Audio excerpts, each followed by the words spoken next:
It wasn't long ago, and yet the memories feel almost like a terrible, blurry dream when I think about the house, its mildewed carpets and rotten walls, endlessly ensnaring us for years and years.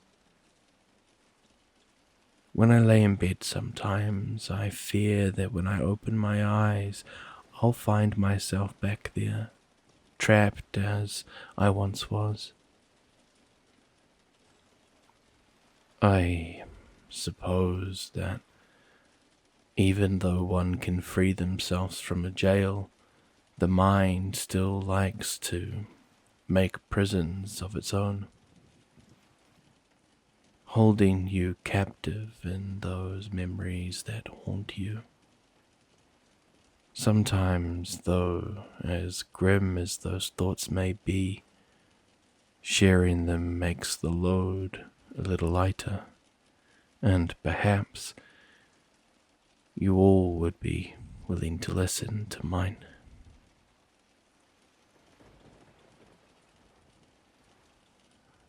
I uncapped the red pen and added another X to our calendar, a small one as not to take up more space than needed.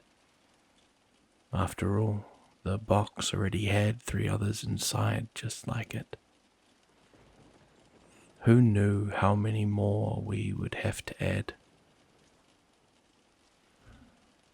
I put the cap back on the cheap ballpoint, clipped it up on the top of the page, and then stared at the sheet for a while. I traced through the previous days with my eyes. Each red mark I saw made my heart sink more and more. It had rock bottom when I reached the end of the X's and I saw tomorrow's date. Happy birthday, Andy. The box read in small letters. My throat tightened and I closed my eyes. Hey, has anyone marked the calendar for today? Jan suddenly called as she exited the bathroom. Yep, just did, I replied, pulling myself back into awful reality. Thank you, Joel. I nodded with a half-hearted smile. How are you feeling today? I'm feeling alright. She's kicking a lot, though. Ah, she, huh? How'd you figure that one out? I had my first dream about her last night, Jan said with a warm smile, placing her hands on her stomach. According to the calendar, she was about 7 months along now. And you know what, Joel? What's that? And that I was outside of this place. I dreamt we were back in our world at a park on a sunny day. And she was so beautiful. She looked just like her father. Maybe it was a sign. Maybe, I said warmly.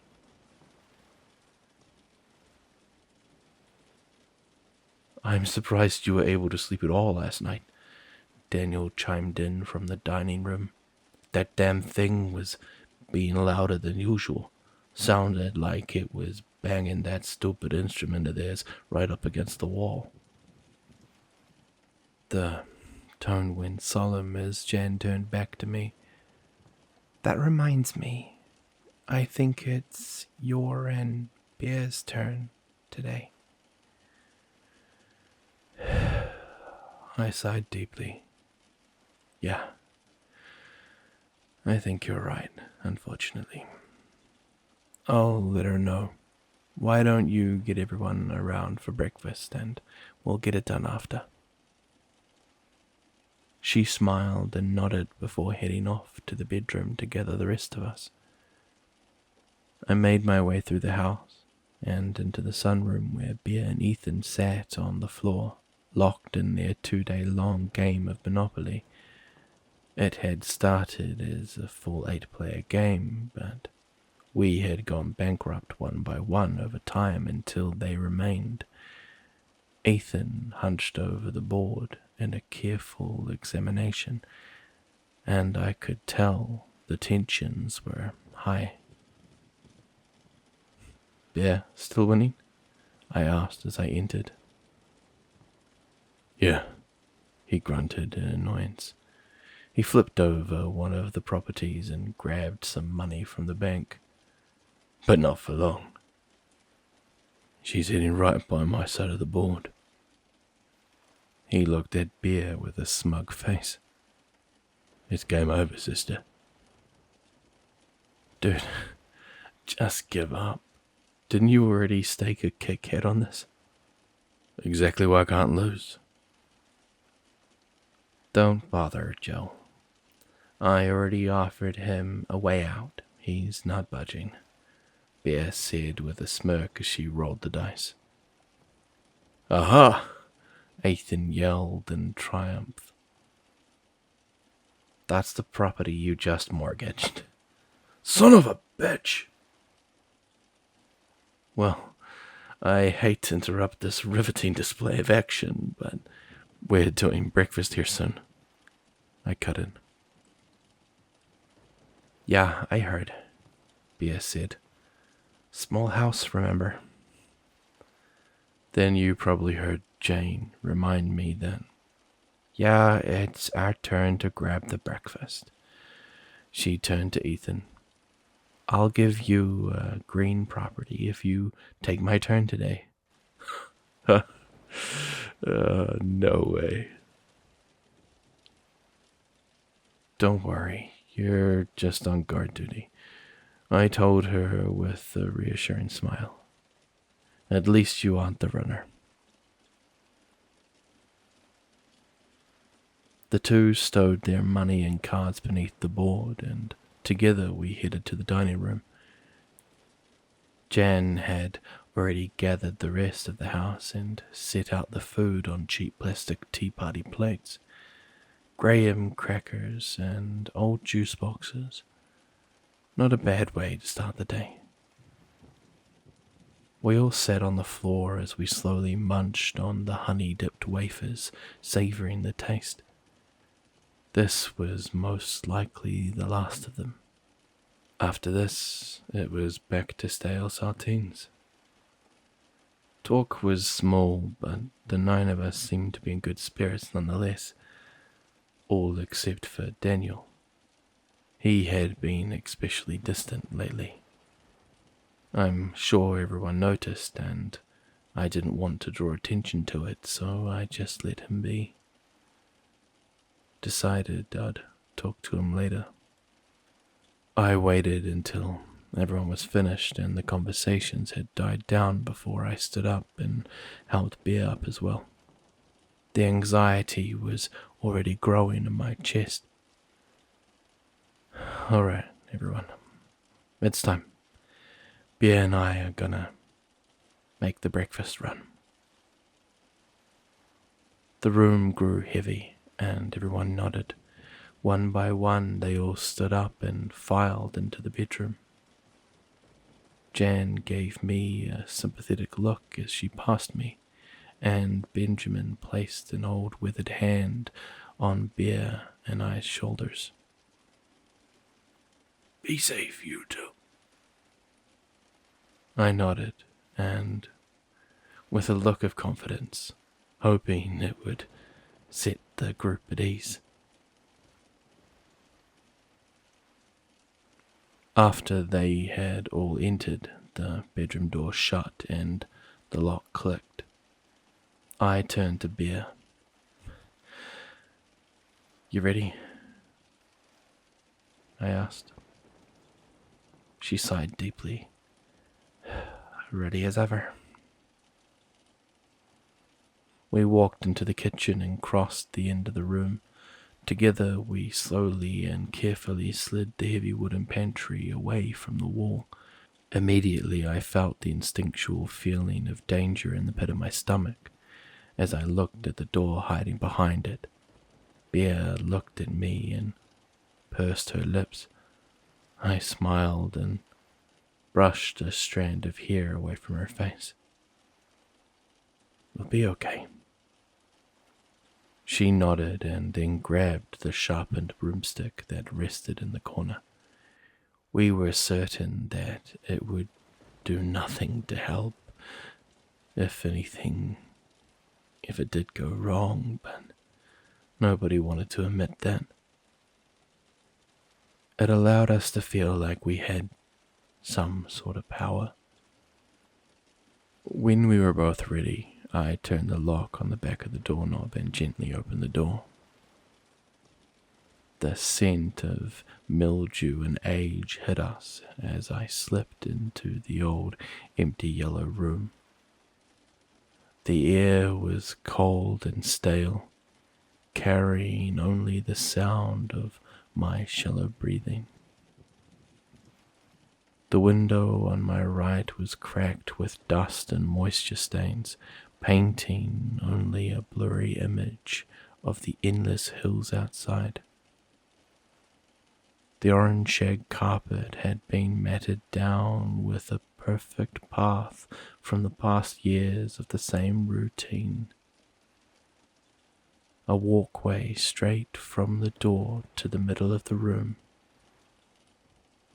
Another door hung open on the farthest wall opposite me, revealing only darkness beyond.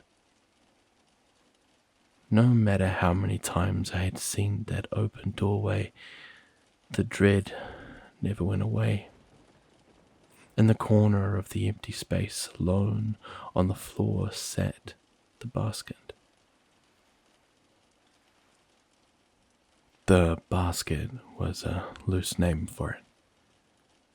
Really, it was whatever container the thing downstairs could find to fill with junk.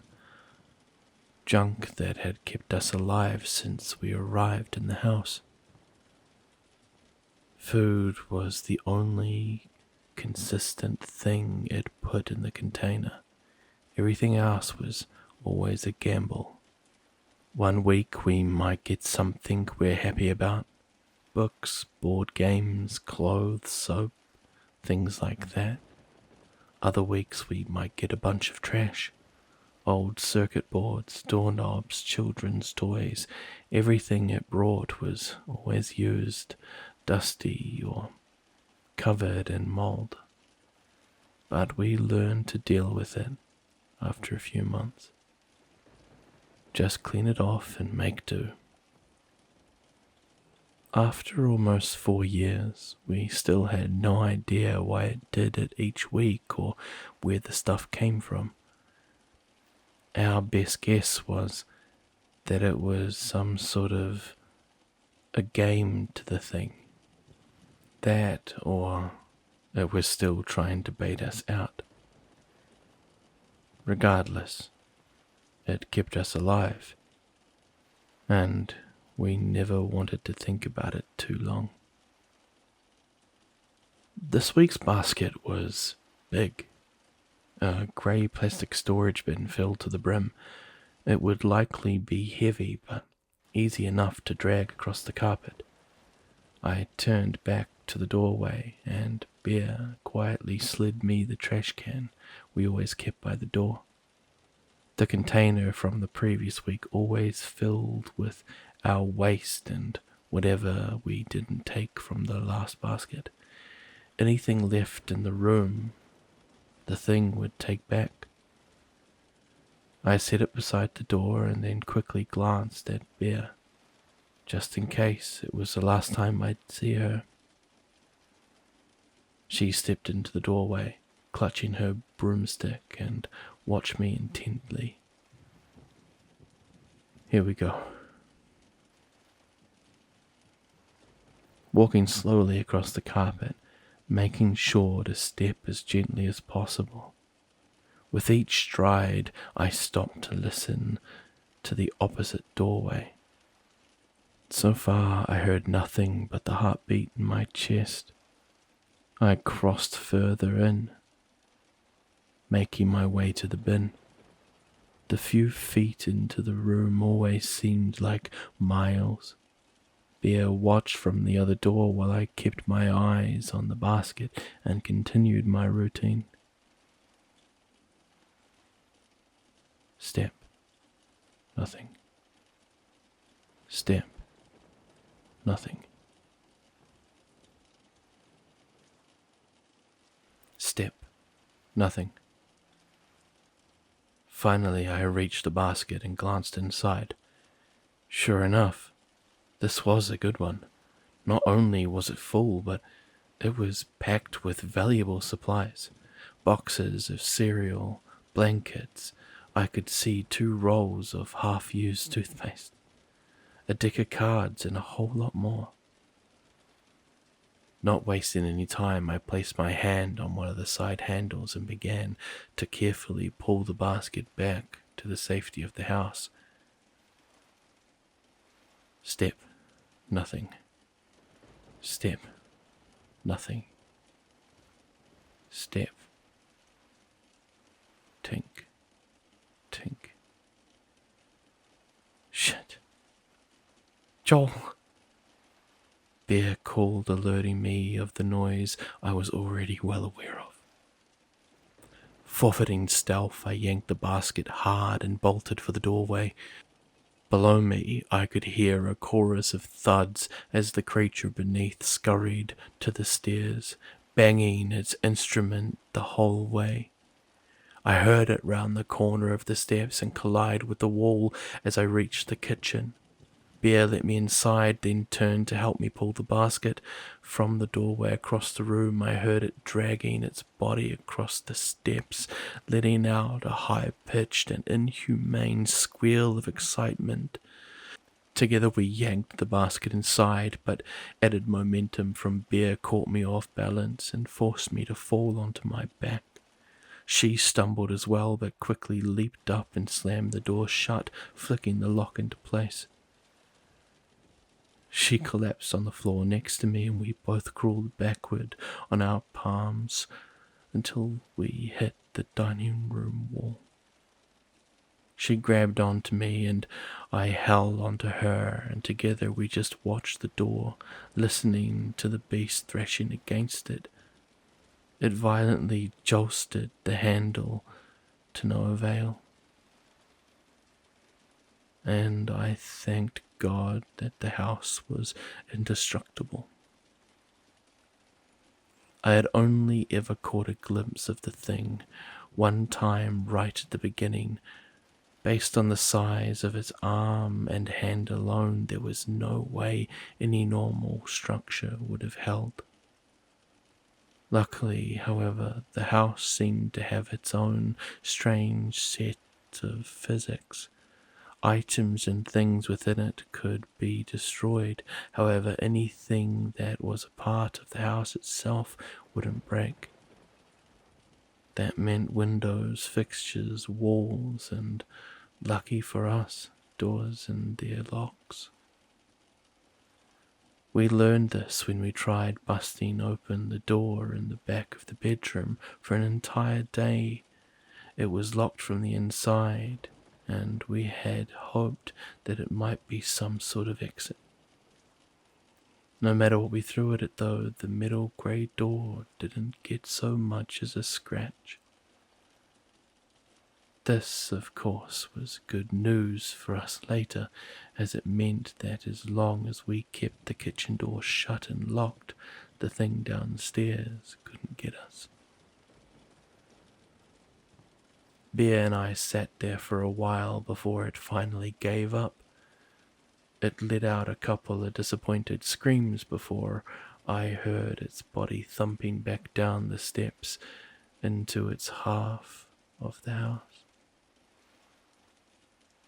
When it fell quiet again, Bear sighed and rested her head on my shoulder. I hate that thing so much. Hey, don't be so hard on it, I told her, panting. It buys us groceries, I said, pointing to the basket. She didn't find it funny. We stood and pulled the crate into the living room.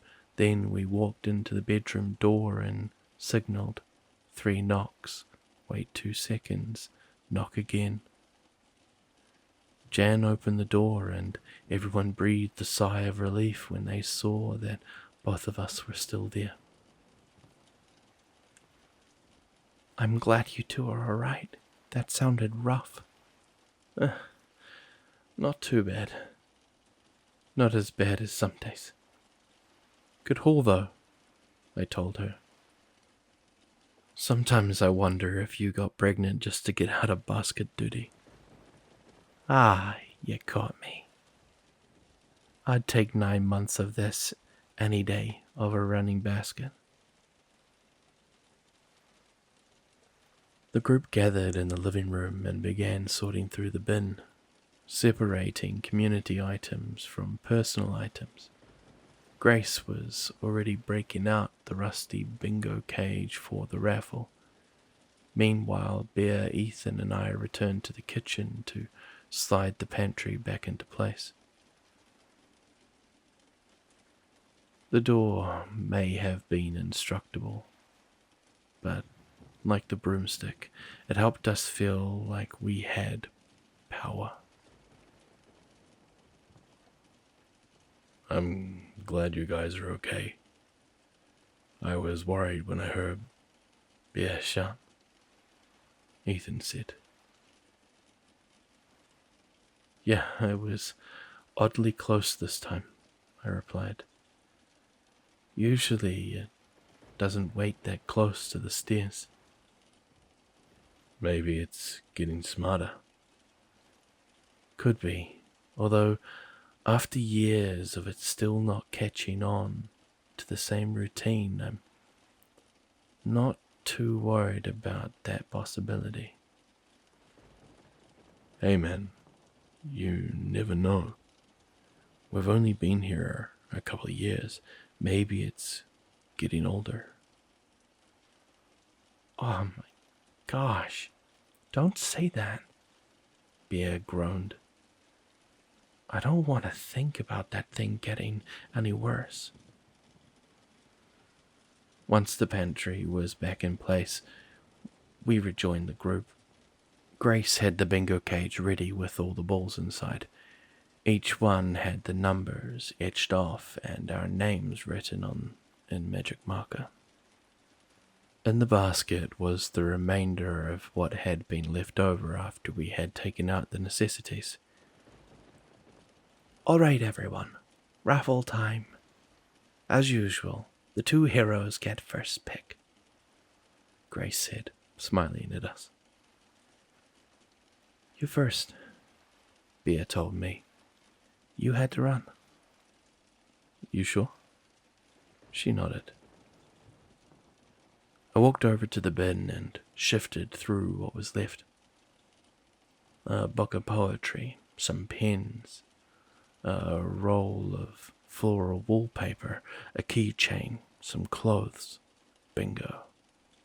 A bag of old gummy candies.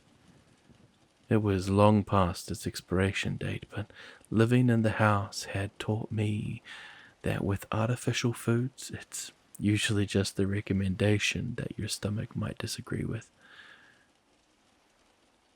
Bear went next and took the book.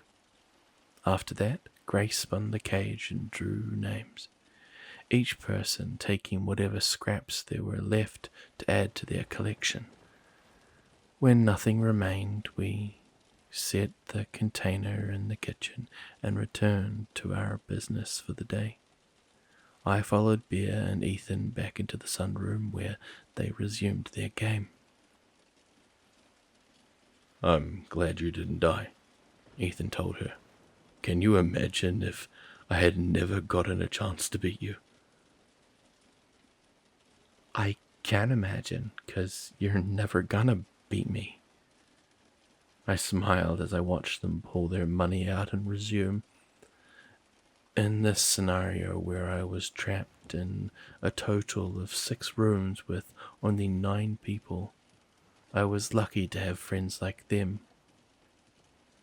However, as soon as I had the thought, I felt a pit form in my chest. We had arrived at this place with 15 people. We were down to 9 in such a seemingly short amount of time. We had lost 3 alone on our first night here, 2 more the next, and then last year, Andy.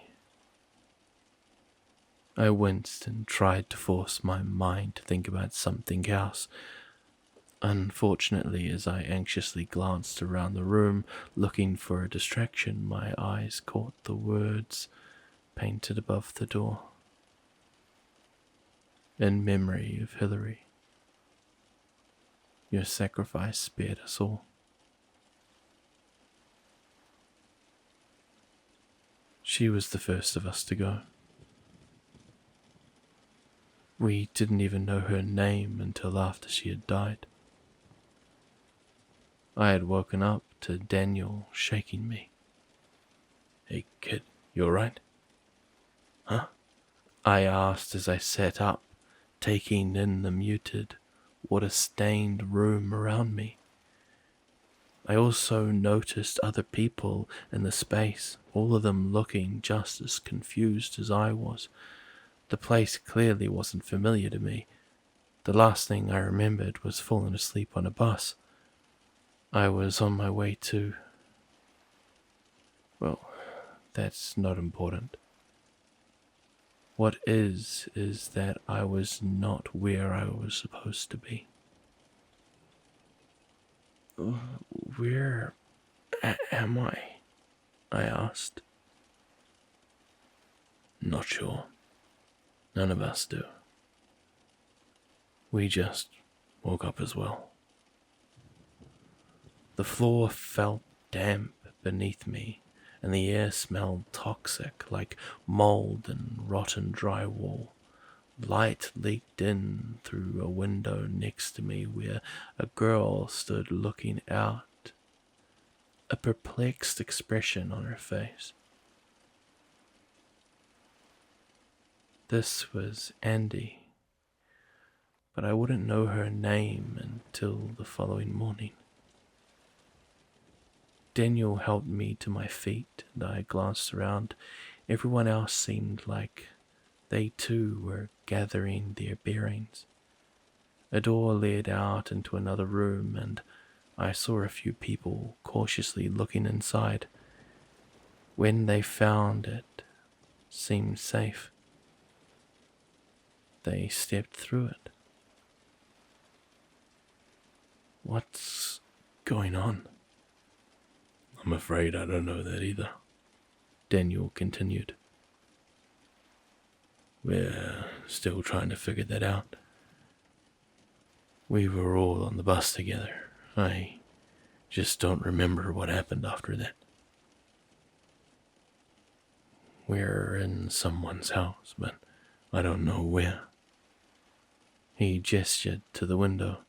Not exactly easy to tell. Looking outside, I realized what he meant. The landscape outside and all the way into the horizon was nothing but steep grassy hills, and they were unnatural looking, perfect round mountains, the way a child might draw them in a picture. The sky was covered in a thick blanket of clouds, blocking the sun and painting the hillside in a gloomy, dim light. Now that I had fully come to and analyzed the immediate situation, I turned back to take in the room. A woman who I had come to know as Jan held her phone to her ear. After a moment, she dropped it to her side, defeated. There's nothing. No signal. Me either, another woman said. What's going on? A man asked angrily. I had places to be. If this is some sort of sick prank, then it's not funny. Yeah, I'm sure someone dragged a bus full of people and took them into an abandoned house as a prank. Oh well, do you have any ideas? Maybe we've been kidnapped. A younger gentleman chimed in. He looked worried, but seemed like he was eager to help. Ethan. One of the men who had left the room entered the doorway. Well, if we have, then our captor isn't a very good one. He left the front door unlocked. A few of us, myself included, made our way out of the bedroom and into the hall. From where we stood, we could see the sunroom where two people peered out the open front door. A doorway led into a bathroom on the wall next to us. And just past that was an entry into what looked like a kitchen. We all dispersed around the area and began to investigate. Some people tried their phones again, others looked out the window. Some began interrogating each other over information. A group formed by the sunroom door, and a few shuffled outside. I heard someone moving into the kitchen and peeked around the corner. Andy and another girl gathered around a door on the far wall. It was white with a texture that matched the panel of the surface around it and had a black doorknob. Andy wrapped her palm around the handle and swung the door open. From where we stood, there was a clear line of sight across an empty yellow room into another doorway that held nothing but darkness. We may not have known how dangerous it was at the time, but I still recall feeling incredibly uneasy at the sight. Oh, that's creepy, The girl with Andy said. Yeah, I'm getting really bad vibes from this place, She muttered back.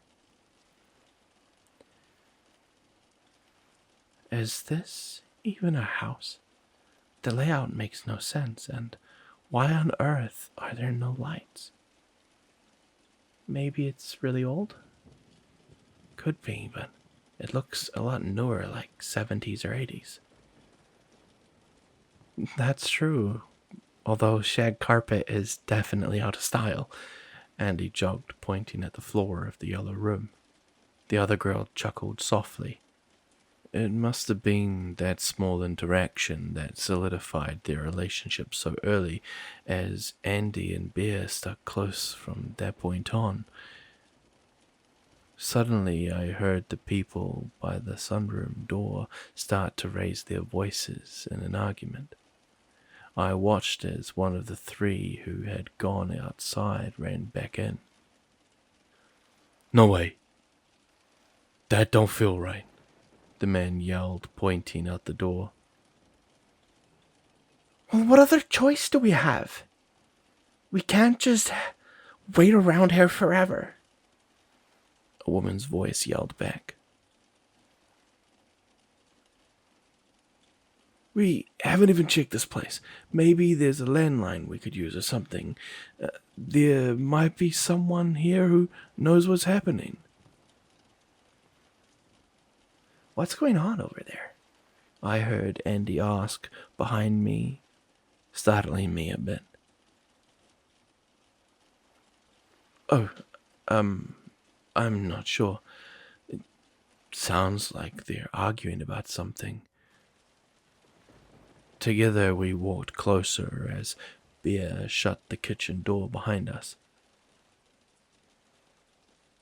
You seriously don't feel that? The man by the door continued to the woman outside. I mean, yeah, it's unsettling, but this whole situation is. I just don't think sticking around here is the best idea. Why not? Someone will notice us missing eventually and come looking. Yeah, and whoever brought us here is also probably in the house still.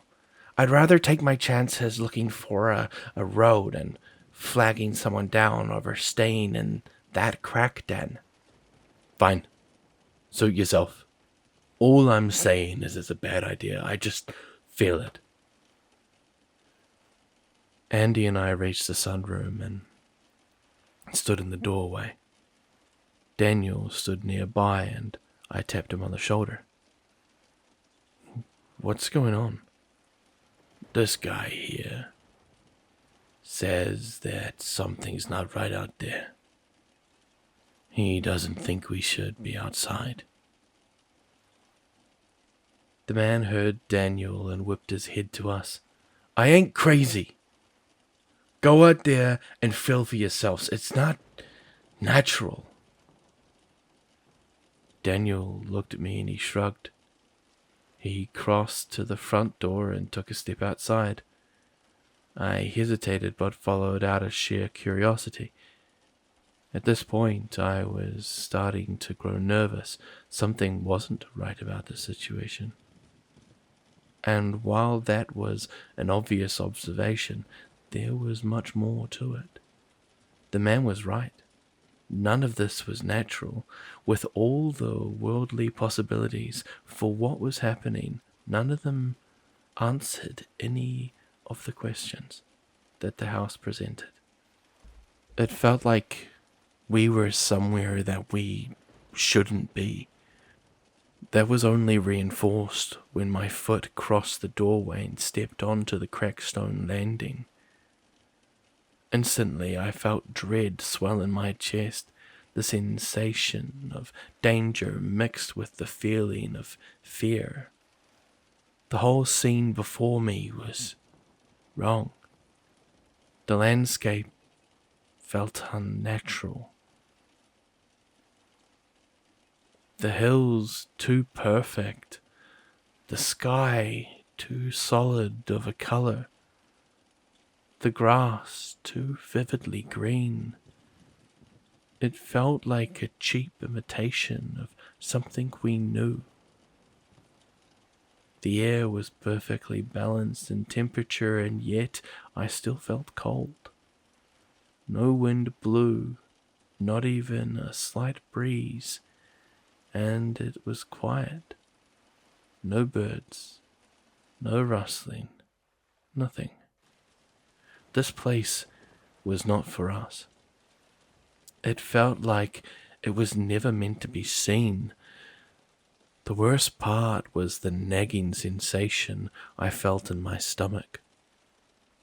Have you ever had those dreams where something is chasing you? It doesn't know where you are, and you're trying to round the corner before it sees you. That was the feeling. The outside was the chaser, and the house was the corner. I desperately wanted that corner, no matter how unknown it was. I looked at Daniel, and he looked at me. We both felt it. Wait, I started. Something's wrong. We should get back inside, Daniel added. Oh, great, the other man who followed the woman out said. Them too. The woman sighed. Listen, I understand everyone is terrified and confused. I am too. But we need to figure something out, and we aren't going to do it by standing around here. You don't have to follow, just stay here and be safe. Once I find help, I'll come back for you all. Don't say we didn't warn you, the first man called after her. The woman turned to the man still with her. Are you coming? He nodded, and together they began to make their way across the grassy field and to the hills. As they walked, Daniel and I stepped back inside. Instantly, I felt relief wash over me. I breathed a deep breath and turned to the sunroom. At this point, everyone had gathered and looked out the long wall of windows at the two people traversing the hills. I found an open spot and began watching as well. "You alright?" Ethan asked next to me. He had witnessed the whole interaction. "I'm not quite sure. Something is seriously wrong." Why is he stopping? Jan suddenly muttered. I turned back to the window to see the woman was still trotting up the hill while the man following had halted before the slope. He was saying something to her, but we couldn't hear. She waved a dismissive hand and continued onward. Maybe he changed his mind? "I told them," the first man muttered. "It's not a good idea." As the woman scaled the hillside, we watched her begin to sway back and forth on her feet. At first, I thought it was just due to the hill's incline, but it soon became more drastic. She stumbled about like she was drunk, collapsing a few times and picking herself back up as she continued. We could now hear the man screaming for her to stop and come back, but it didn't seem like she even heard him. She stood to her feet as she crested the hill, then stopped. She glanced off over the horizon for a minute. All was silent as we watched, waiting to see what would happen next. The room gasped as we saw her fall straight back and tumbled down the hill. The man ran over to her body as it tumbled to a halt and flipped her over. He shook her a few times, put his ear to her chest, then suddenly leaped back with an expression of pure terror on his face. His mouth agape and eyes wide open, he scrambled to his feet and dashed for the house, tripping over himself as he ran. Jumping up onto the concrete porch, he burst through the door immediately. People were there with questions. "What happened? Is she okay? What's going on?" The man didn't answer. He just walked out of the sunroom and into the dining room with a ghost-white face. He leaned against the wall and slid down into a corner, hugging his knees. A few people followed and surrounded him. "What's going on?" Jan asked. "Is she all right? Why did you leave her?" The man looked up with unblinking eyes.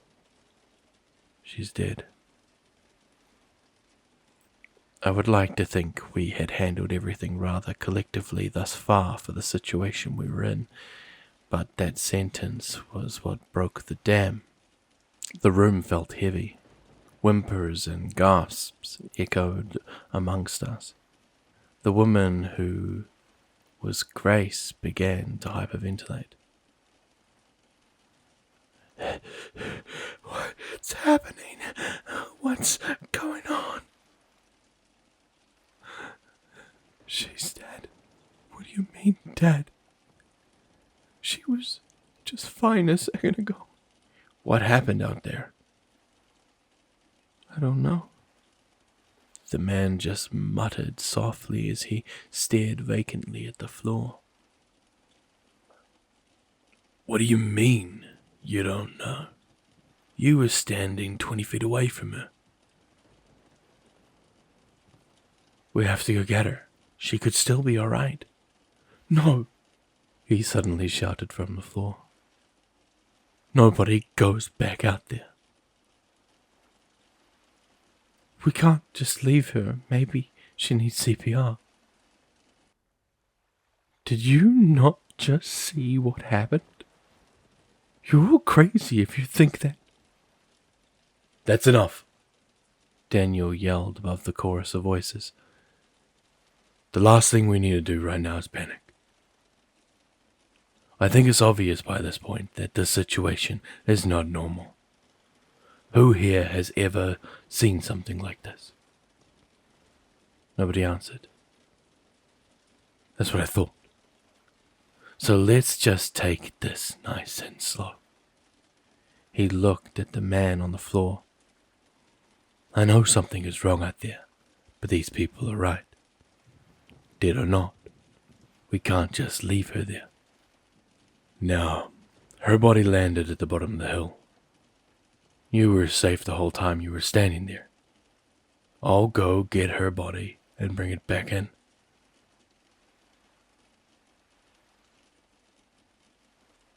The trembling man took a silent moment before responding. You can get her body, but for everyone's sake, don't bring it inside. Something ain't right about it. What do you mean? You'll see when you go out there. Daniel looked baffled, but didn't push any further. It was clear that the man was in shock. He turned to Ethan and me. Do you boys mind coming to help me? I really did mind. After what I had just felt and witnessed in the last 5 minutes, outside was the last place I wanted to be. But everyone was scared, and I didn't want to cause more fear. We both nodded. People continued to murmur quietly amongst themselves as we headed for the door again. I stepped outside and instantly felt the dreadful feeling overcome me once more. I turned to Ethan to see his expression as he, too, felt it for the first time. We went down the steps as everyone watched us from the window. Slowly we made our way across the field, and I, too, began to realize why the man had stopped before the slope. The closer we got, the stronger the feeling in my chest was. I felt like a magnet trying to push itself against an opposing force. We moved cautiously, and I watched the crest of the hill the whole time. I didn't know what she had seen, and I probably never will, but I hoped whatever it was didn't come charging over the ridge after us. Her body lay in the grass, face up and unmoving. Gingerly we approached and knelt down beside her. I nearly jumped back as I saw her face. It was not the face of someone dead. It was locked in an abnormally large smile, as if she was using every muscle in her cheek to twist her lips upward. Her eyes were completely open and bulging out of her head, pink and bloodshot. Blood pooled around the edges and ran down her cheeks. We all stared down in horror. What the hell? Ethan muttered. Daniel hesitantly reached out a hand and touched 2 fingers to her neck. After a moment he nodded. He's right. She is dead. He tried CPR for a few minutes but gave up when it proved fruitless.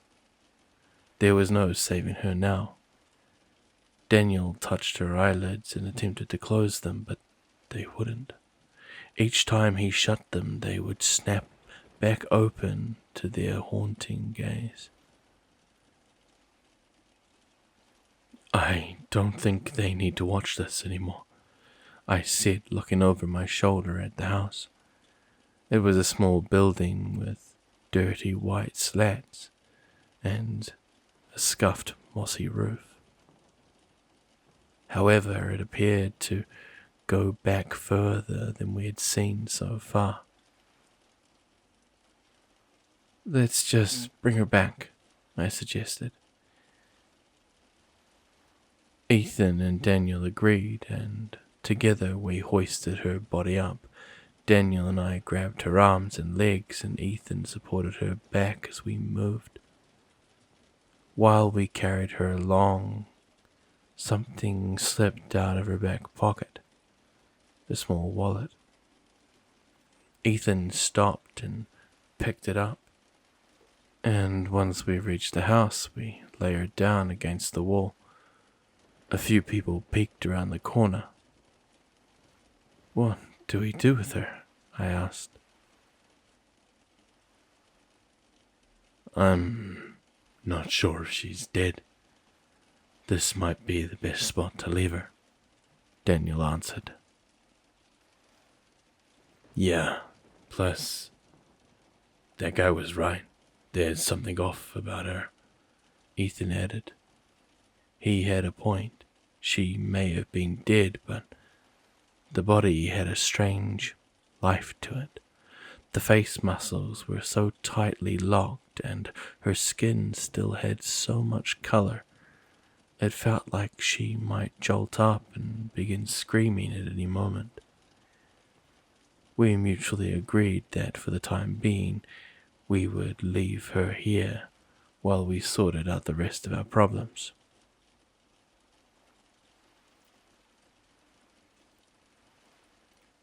Had we known what would become of the body, we might have done differently. As we headed back up the stairs, Ethan thumbed through her wallet. I looked at him with slight judgment.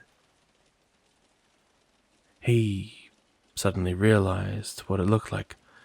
No, I was just... He slid her license from her wallet pocket and showed me. Her name was Hillary. I felt like we should know that. It hadn't seemed important at the time, but after we realized that we might be in the house for a while, we felt she deserved some sort of remembrance. While she had been warned not to go, it was bound to happen eventually. After the first night in the house, we would have undoubtedly run for the hills. Hillary sacrificed herself to show us that that wasn't an option. She ended up saving the rest of us from her fate. Your sacrifice spared us all.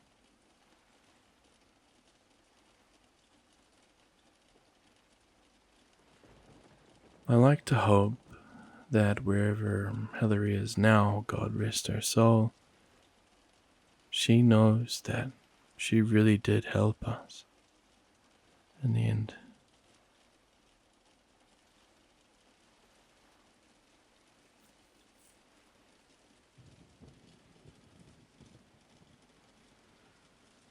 "You okay, Joel?"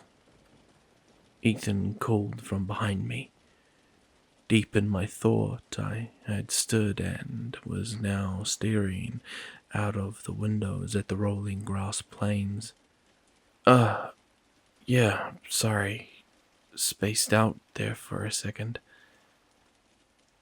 Bea stood from her spot at the board. "I gotta run to the bathroom real quick.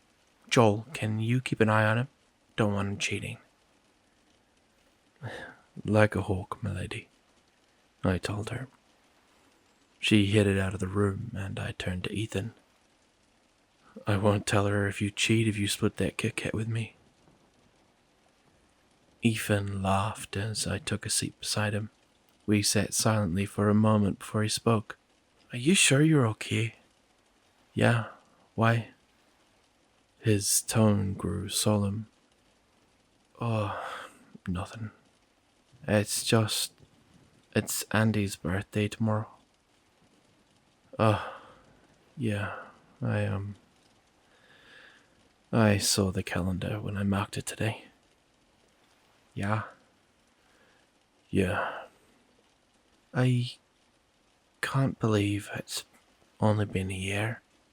It feels like so long ago. I know. Time moves so damn slowly around here. It's certainly been a whole lot quieter without her. Silence fell over the room again before Ethan continued. You know, I know I've said it before, but yeah, she could have found it. You never know. Maybe. I like to think she did. I like to hope she did. Sorry. No, it's okay. It's good to talk about it.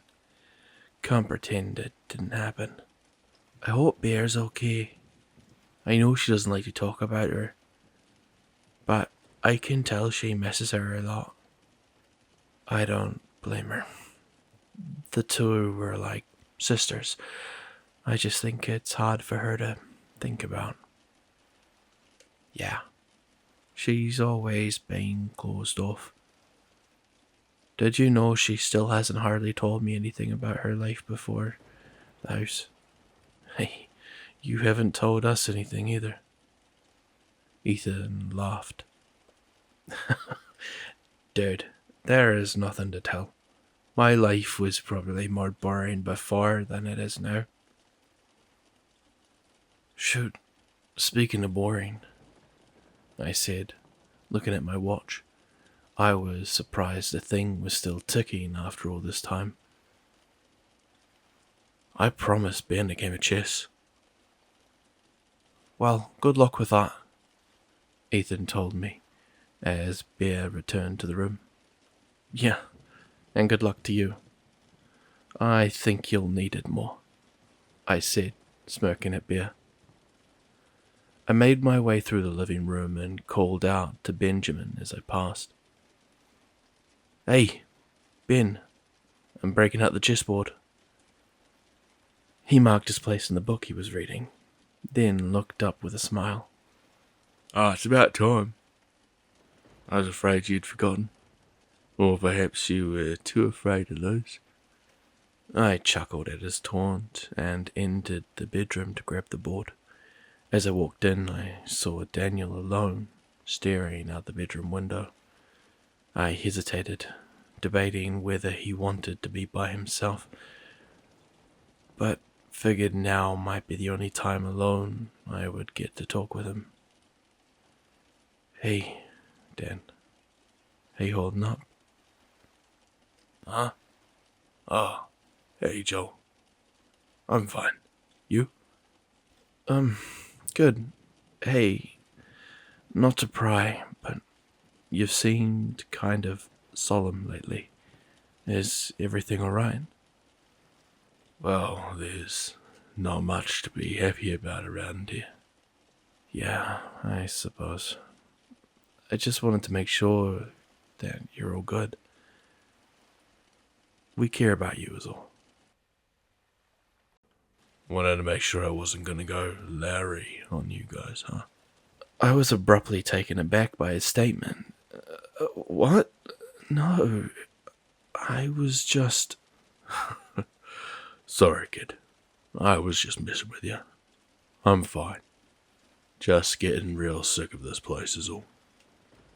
I sighed a heavy breath. Yeah. Me too. Then you're sure you're okay? Yeah. Sheesh, you're starting to sound like Jen.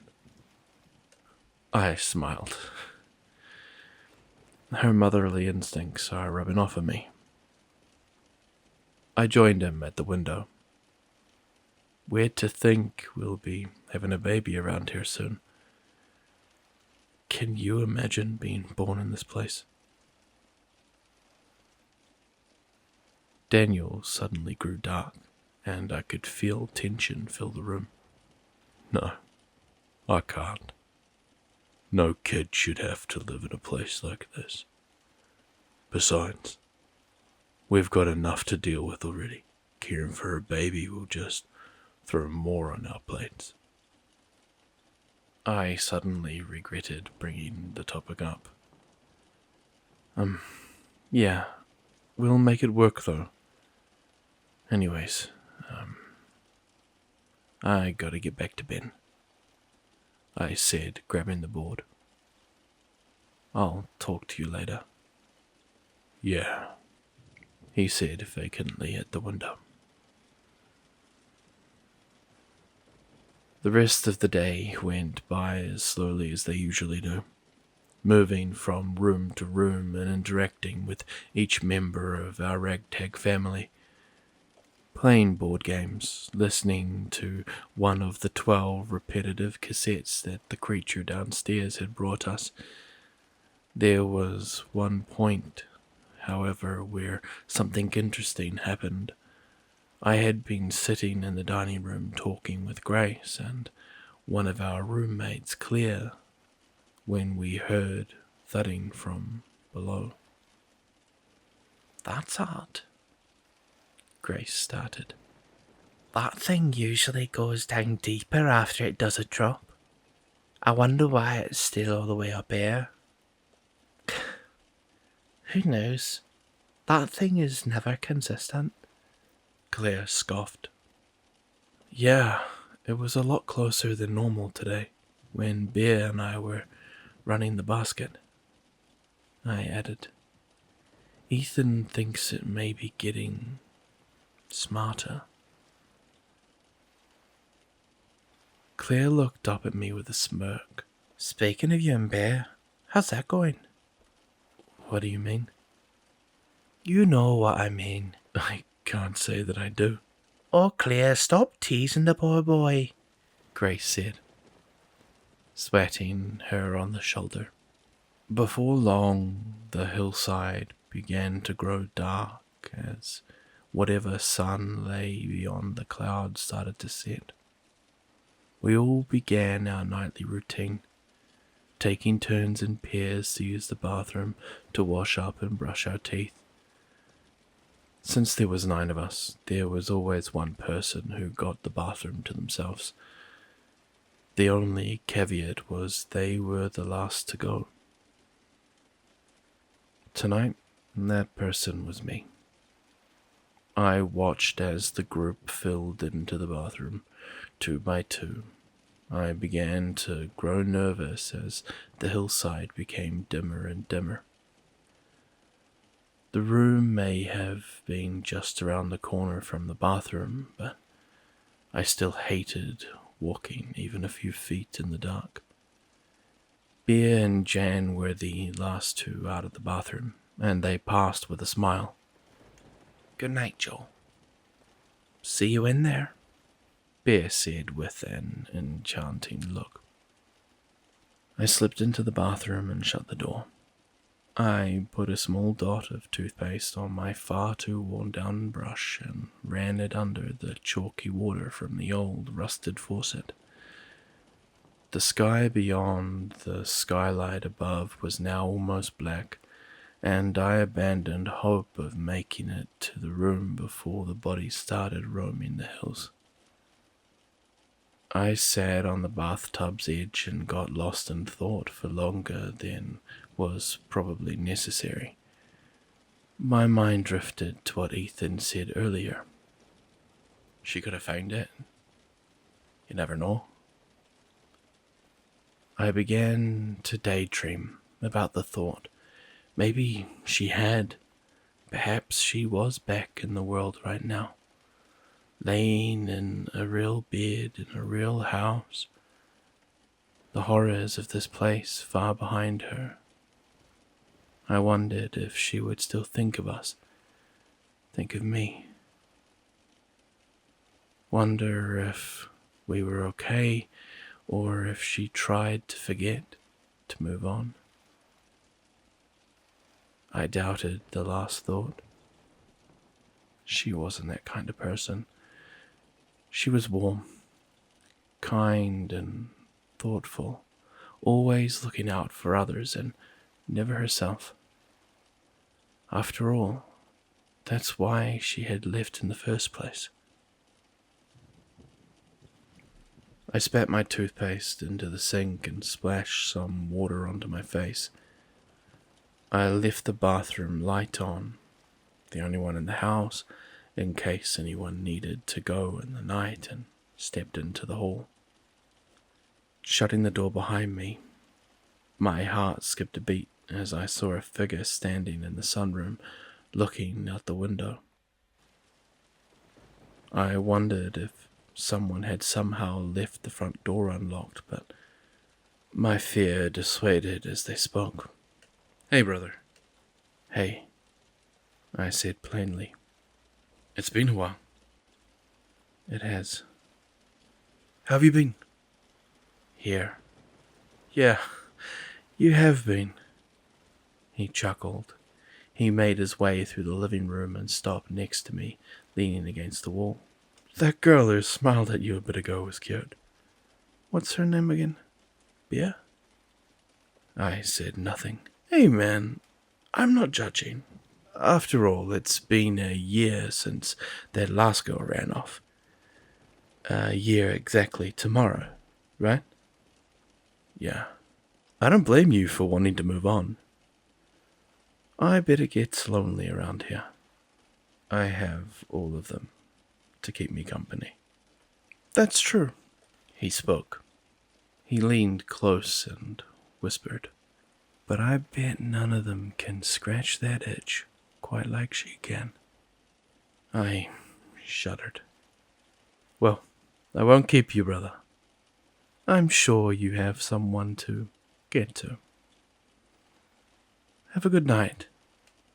He stepped around the corner into the kitchen and out of my sight. I stood there alone, in the darkness for a moment. I caught something moving out of the sunroom window and looked up. A figure stood there, a real one this time. It saw me looking and eagerly waved at me, then beckoned me closer. I turned to the bedroom and stepped inside, locking the door behind me. I collapsed into the pile of sheets that I called my bed and looked up at the ceiling. There were too many thoughts to sleep. I lay there for a while before I began to hear thudding beneath me, as well as the muffled notes of that stupid instrument. The thing was awake, although I suppose it always was. I could tell the room was nervous. It wasn't usually so active this soon after a drop. Softly next to me, I heard Bea stir from her bed. She scooted slowly across the floor to me and nestled close. I hesitated, his words still echoing in my mind. Still, eventually I wrapped my arm around her and held her softly. She was warm, and her rhythmic breathing slowed my heartbeat down. One by one, I felt my worries melt away. I could tell she was scared. I was too. We all were at the time. Of the house, of the hills, and especially of the thing downstairs. Ever since our first night, that fear never wavered or went away. I envied the people who had been in the front of the house when we first encountered it.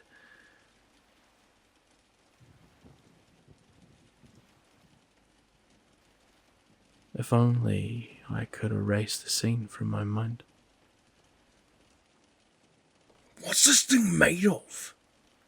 Larry yelled as he jumped on the doorknob. He held himself up, with the trim of the door frame as he repetitively pounded on the knob with the heel of his shoe. No matter how hard he tried, the door at the back of the bedroom wouldn't open. If it weren't for the situation, I'm sure I would have found the scene pretty funny. Calm down before you hurt yourself, Grace warned. This is ridiculous, Larry yelled, hopping down. There's no way a door like that should have been able to take that much force. That knob should have snapped before I even started jumping. I don't think we're getting anywhere with this. It's obviously not going to open. Well, what would you rather do? Because it's getting dark, and if we don't find a way out of this mess soon, we might just end up like that body outside. Hillary. Ethan corrected. The man ignored him. There's another door in the kitchen, Andy suggested. The house goes further back. Maybe it loops around to this door, or there are more answers that way. We all exchanged looks in a loose way of agreement. We headed for the kitchen door and swung it open. Once again, the sight of the other room greeted us, along with the dark moor of the doorway beyond.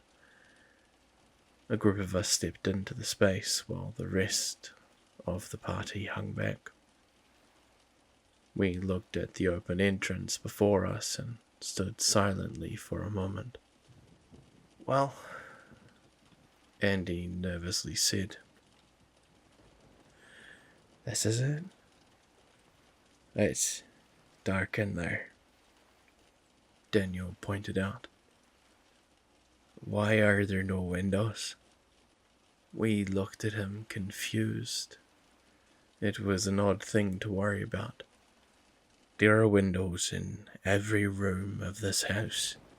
Even the bathroom has a skylight. Why not this one? What's the matter? Larry sneered. You afraid of the dark? No. There's just something not right about it. Larry peeked his head through the dark doorway and looked around. He slid his hand around the corner, and I could hear him flick the light switch a few times. Nothing changed in the room, however. Well, it looks like it used to have a light, but the bulbs are burnt. Some stairs lead down. It looks like a finished basement with furniture. Maybe there's a phone down there. Larry withdrew his cell phone from his pocket and clicked on the flashlight. Anyone gonna come? Or do I have to do this all alone? A gentleman whose name I never got to learn stepped forward and turned his phone light on as well. Daniel did the same. Ethan stepped forward to follow, but Daniel raised his hand up. Hold on now. We shouldn't all go at once. If what happened earlier with the hills is anything to go by, we should only go a few at a time. You kids wait here and listen for a signal. Ethan stepped back next to us and nodded. Together, the three men cautiously stepped through the doorway and descended the stairs. As they did, Bear, Ethan, Andy, and I crossed through the door and looked over the railing. The room was big, with a balcony running the length of the wall where we stood. A set of stairs ran from the ledge down to the floor below, and the room seemed to run off further beneath us. The walls were white plaster with grey and black speckled carpet for the flooring. The kind you might find in an office. In the air below us, we could see a peeling white leather couch and a coffee table sitting right in the middle of the room, as well as a fake palm plant in the corner. The man reached a lounge below and looked off towards the space beneath the balcony. "There's a doorway down here," Daniel called up to us. "We're gonna go in further. Just wait here," Larry added. We watched as the three of them marched forward, the light of their flashlights growing increasingly distant until the room was again in darkness. "What on earth is this place?" Bear muttered. "I'm beginning to wonder if we're even still on Earth," I replied. "Maybe we're dead, like in some kind of purgatory. We were all on a bus. Maybe it crashed," Ethan chimed in. "Although I kind of hoped I was in the clear for heaven." "Well, if that's the case, I didn't know they would have fluorescent lights in the afterlife," Andy said, pointing to the burnt-out tube bulbs on the ceiling. "What did you guys find?" I heard Jan call from the other doorway behind us. "The house goes down deeper. They went further in to check it out," I yelled back. She nodded, and then we all began our wait. It was about 10 minutes before we heard voices below and saw the light fill the room again. Larry, Daniel, and the other man stepped into the lounge and looked up at us. "This place seriously's not right. "What do you mean?" It just keeps going back. And there's so many rooms. It's like a maze. Not a single light in any of them either. More stairs go further down. But we thought we'd come back and fill you all in first." "Did you find anyone else?" "No." "It gets weirder," the other man added. "All of the rooms are different styles. Some of them look older than others. Then, right on the other side of that one, it looks new again.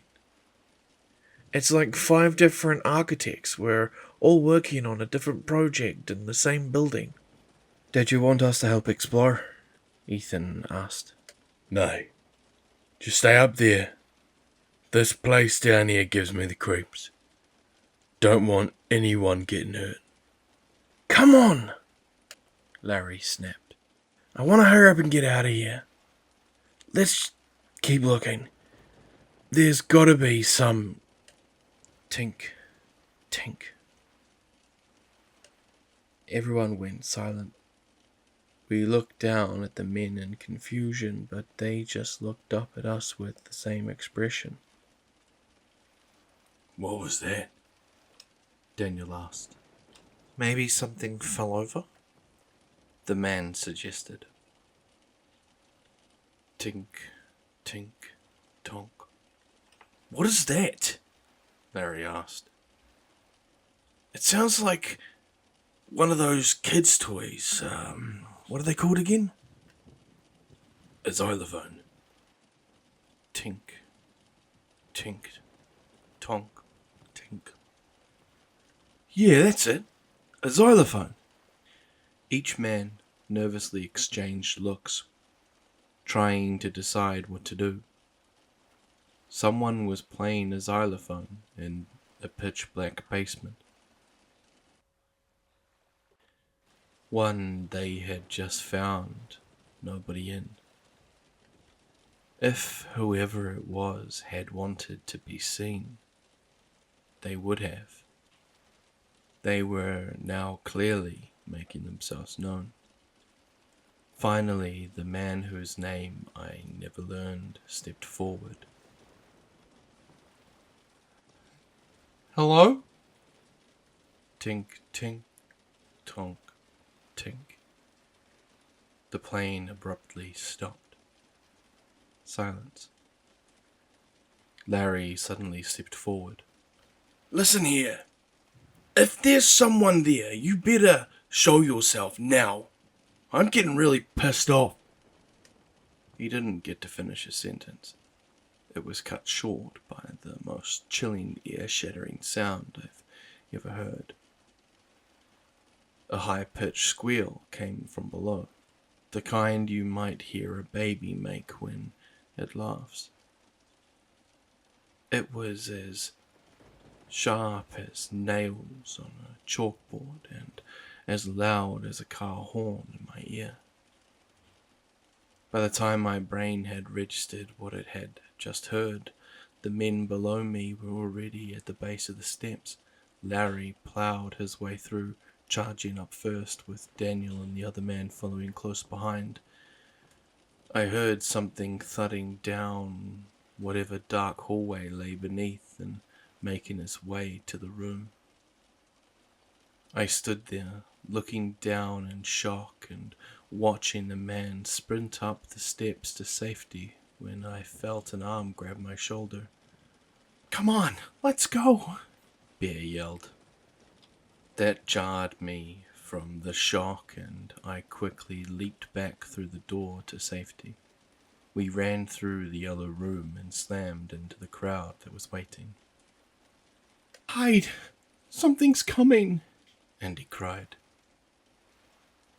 Everyone had already heard the horrible squeals, but that really set them off. They ran for the bedroom screaming. A few dashed into the bathroom and shut the door, locking it behind themselves. I looked back to the yellow room to see the men just reach the doorway.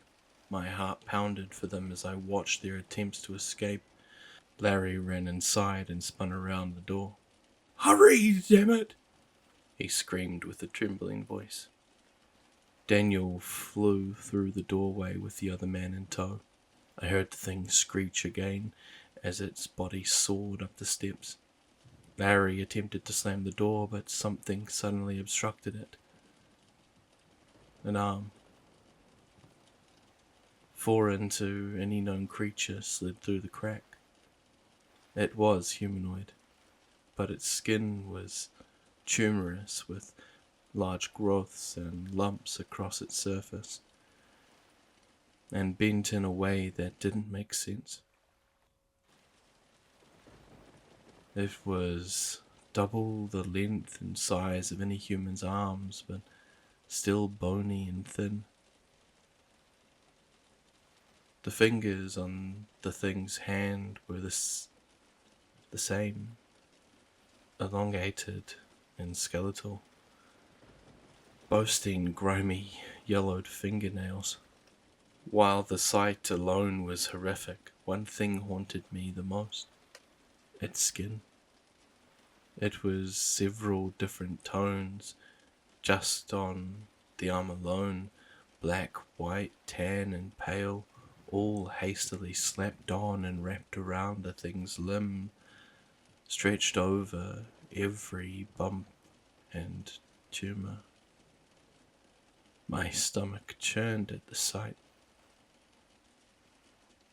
It shot through like a spear and latched onto the nameless man's torso, its fingers snacking around his body like an anaconda. The man let out a cry, and Daniel turned back.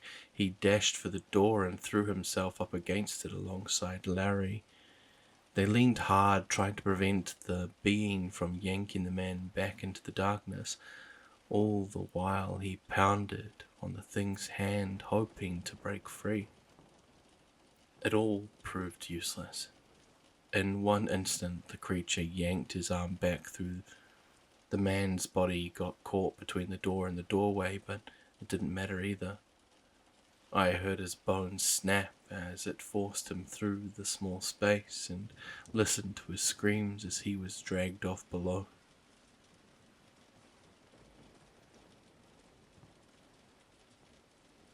There's a reason I never learned his name.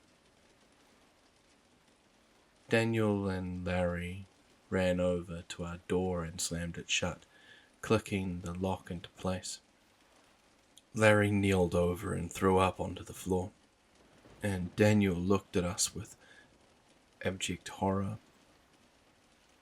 I turned to see that Andy and I were the only ones who had stayed to witness what had just happened. None of us could say anything.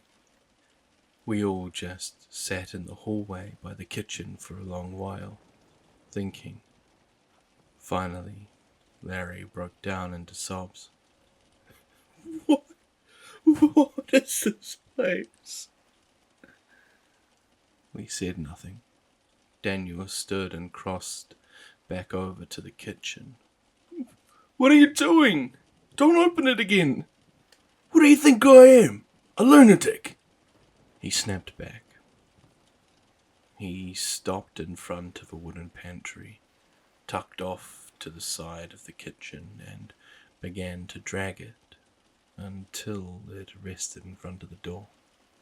It snapped that guy in half, Andy said softly. I don't know if that'll be enough to stop it. Probably not. But it's all we can really do.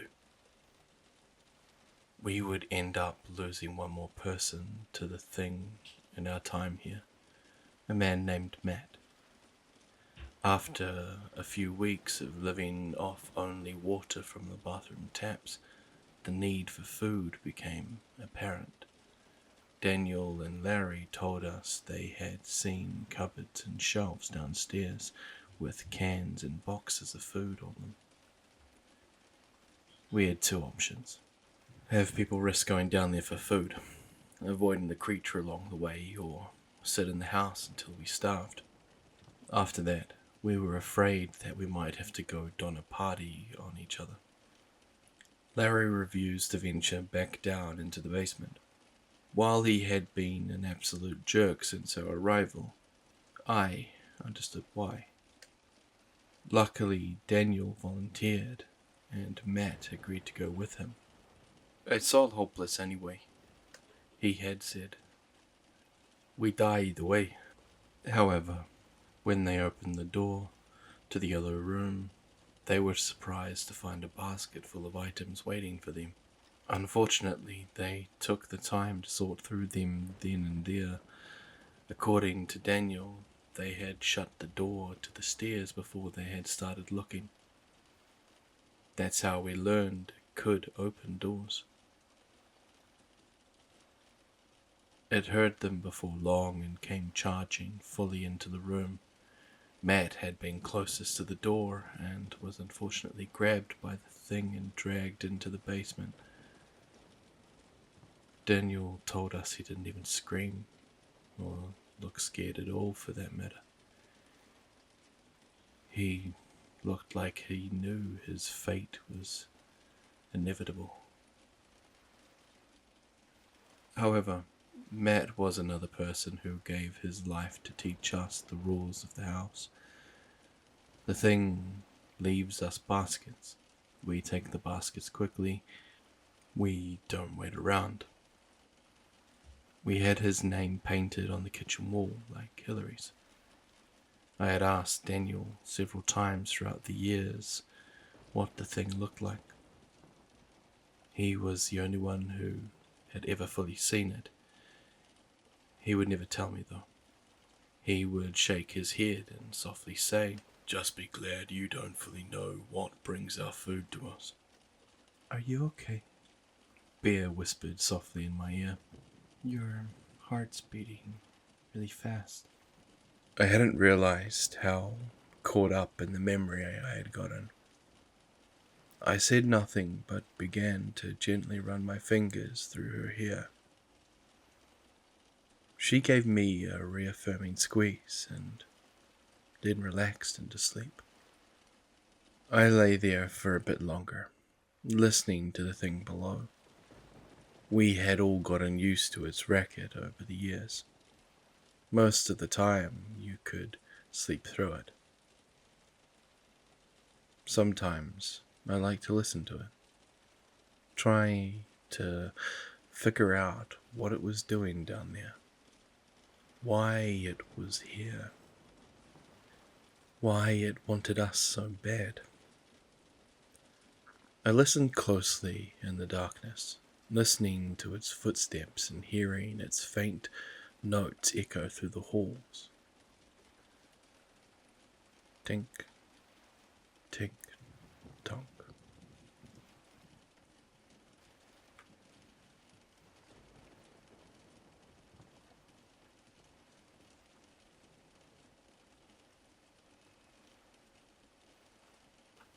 When I woke up that morning, I wasn't surprised to see everyone lying in bed still. They were still there for the same reason that I was. There was only a handful of things to do around the house, one of which is to check the calendar. It was the same routine we had every time we lost someone. Lay in bed and try to forget where we are. See how long we can go without acknowledging the pain. Luckily, Grace took the initiative. "Happy birthday, Andy," she muttered, just loud enough for us to hear. We all got ready, taking turns in the shower and brushing our teeth.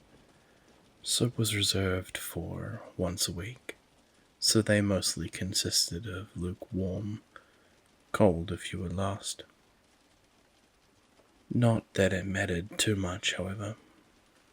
The smell of mildew overpowered everything anyway. Breakfast was quiet as we were already in a pretty glum mood.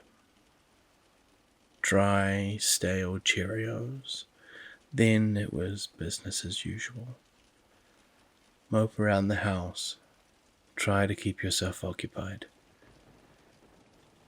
As I found a corner to sit and ponder in, I understood why Andy had gotten so fed up with this place. It was so repetitive, so hopeless. As I looked out the window of the sunroom, wondering what the bodies were off doing in the daytime, I heard Ethan and Bear enter. I had been so lost in thought, I had hardly noticed the Monopoly board still lying on the floor. Though I really didn't feel like talking, I forced myself to. Dang. Still going, huh? Somehow he just keeps managing to hang on, Bear said in an exasperated tone. Ethan smiled but didn't say anything as he took a seat. I joined them on the floor. "How are you guys doing?" "Good," Bear instantly said without looking up from the board. Ethan and I gave each other a knowing look. He sighed. "Good. It's been a long day for sure. But it'll be good." "Yeah," I nodded. I watched them for a while before standing to head to the corner by the kitchen. It was the one corner that no one ever wanted, especially not on a day like this. Before I left, I bent over and wrapped my arms around Bear from behind. I could feel her stiffness, her sadness, her grief. I kissed the back of her head, and she reached a hand up, squeezed my arm. I smiled reassuringly at Ethan, and he smiled back. I headed through the dining room and nearly tripped over Jan as I rounded the corner. It turned out that she had the same idea as me. She sat with her back to the wall, staring straight at the yellow room door. "Oh, jeez, sorry, Jan." She looked up to me with a vacant expression. Oh, that's okay, hon. Instantly, she went right back to looking at the barrier. I stepped around and slid down the wall beside her. Everything all right? Mm-hmm. Well, considering that's your least favorite part of the house, I start, pointing at the door, and you're willingly staring at it. I'm obligated to not believe you. She sighed and laughed nervously. Nothing. It's okay. I'm fine. Jen, I prodded. Talk to me. We're all we've got around here. She thought for a moment before speaking. I'm really sorry about Andy, Joel. I know how bad it must hurt. I swallowed before speaking. Yeah, somehow losing people in here hurts more than out there. Must be because we have more to lose. Jen softly chuckled. Tell me about it. There was another pause before I spoke again. I'm sorry about Mark too. You shouldn't have to go through this alone. Thanks. Is that what's bothering you? She nodded, then pursed her lips. I miss him so much. And I know today is about Andy, but she just got me thinking. Andy wouldn't have wanted today to be about her, I said to the floor. She never wanted anything to be about her. She was so sweet. What does she have you thinking about? Jan shook her head. She went to go find it, Joel. She believed she could. That it was out there. She looked at me. This is no place for a baby to grow up. Especially not without their father. Andy never came back, Joel. The sentence felt like a gut punch. That means that she either found it and got out, or... I mean, if she did, then that means it's out there. There's no way I'd stand a chance trying to get there, and if she didn't, then... well, that means this is it. This is our lives forever. 6 rooms and stale Cheerios. I placed an arm around her shoulder. We're going to get out, Jen. I don't know how, but we will. Remember your dream? You told me that you thought it was a sign. She smiled as she wiped tears from her eyes. Yeah, well, I've been known to dream too much sometimes. Nonsense. We need people to dream like that. People like you, I told her. People like Andy. Jan placed a hand on my knee and smiled.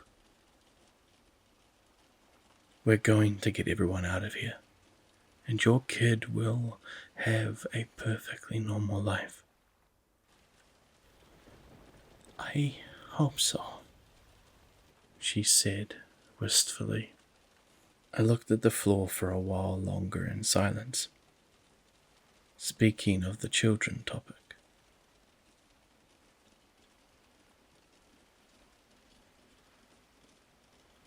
I'm worried about Dan, I whispered. Why do you say that? I mean, you've seen how quiet he's been lately. She nodded solemnly. Yesterday, I saw him looking out the window. He brought up Larry. Jan visibly winced. How? Yeah. I could see her bite her cheek. Depression. I'm pretty sure he's depressed. Is that something new? I think we all kind of are. She giggled, but I wasn't joking. I think it's gotten pretty severe after what happened with Larry. Plus, at the beginning, I think he's seen the most since we got here. That's true. We just need to really be there for him, I think. Remind him that we need him. I nodded. Absolutely. Jen smiled. Thanks for talking with me, Joel.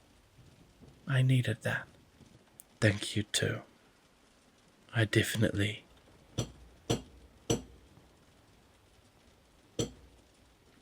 My heart leaped into my throat, and Jan's baby probably leaped into hers. Did you hear that? She whispered. Did that just come from? From the yellow room door. We heard a tiny, rhythmic tapping. It was small, barely detectable, but it sounded like it's pounding in the quiet of the house. I scrambled to my feet and helped Jan up as well. Someone's knocking at the door. Do you think it's the creature? There's no way. It's too quiet. Maybe it's trying to trick us.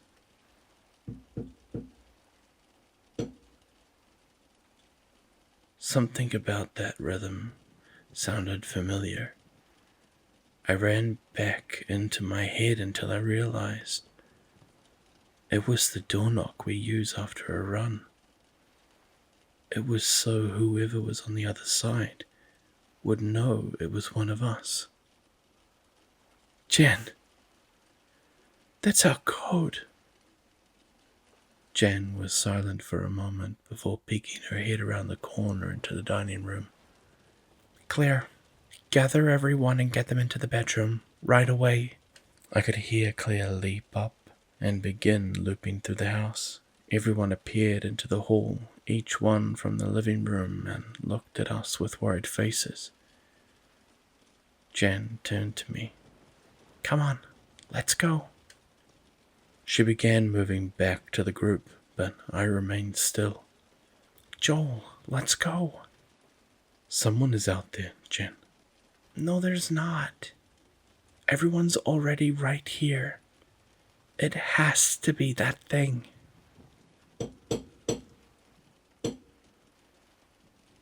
Louder this time. Slightly faster. I looked at Jan. She looked at me in desperation. Behind her, I could see everyone staring, terrified. They definitely heard it now, too. What is that? Ethan asked. Someone's knocking at the door. Who? I don't know. I said, turning. Get in the room. I'm going to find out. Joel! Jan pleaded. Jan's right, Benjamin said. This has to be a trap. Or someone needs our help. Are you hearing yourself? We've been alone here for 4 years. Who else could it be? This place is always messing with us. Who's to say it's not doing that right now? I step towards the door. Get in the room. If it is a trap, then I don't want you all getting hurt. Daniel rushed forward and grabbed me. Cut it out. I'm not gonna let you get yourself killed. Get off me. I'm not letting whoever it is out there get killed either. There's no one out there.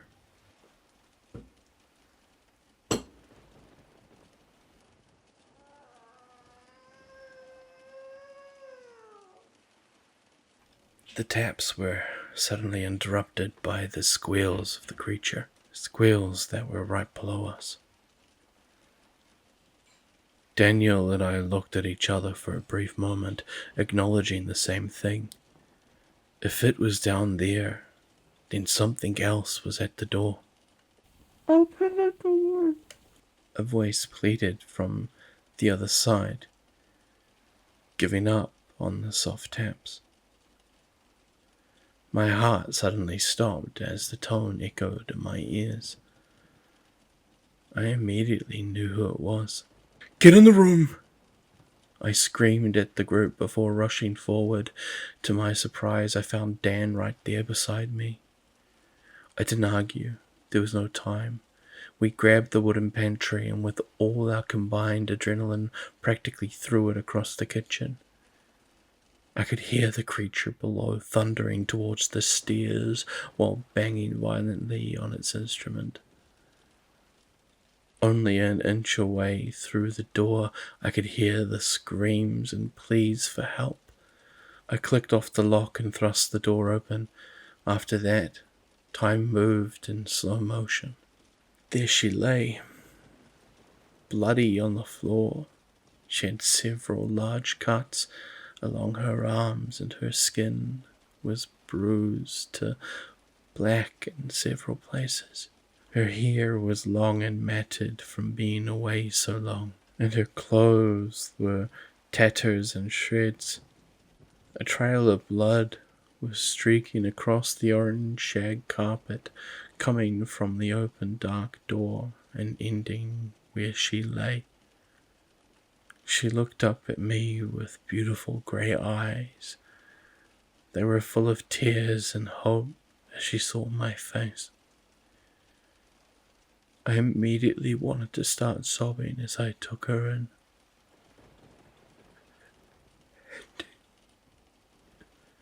I barely gasped out. That was all the time I had. The thing was at the stairs, and we had 5 seconds at most. 5. Daniel screamed blurry words into my ears, snapping me back to reality. I heard the creature bound up the entire flight of steps in 2 Goliath strides, squealing the whole way. Andy reached up to me, and I bent down and grabbed her warm, shaking hand. 4. Its flesh-patched hand slapped around the edge of the doorframe.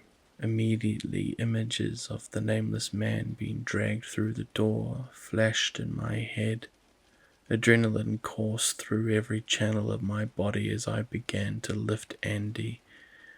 Daniel grabbed a hold of her other arm and helped. 3.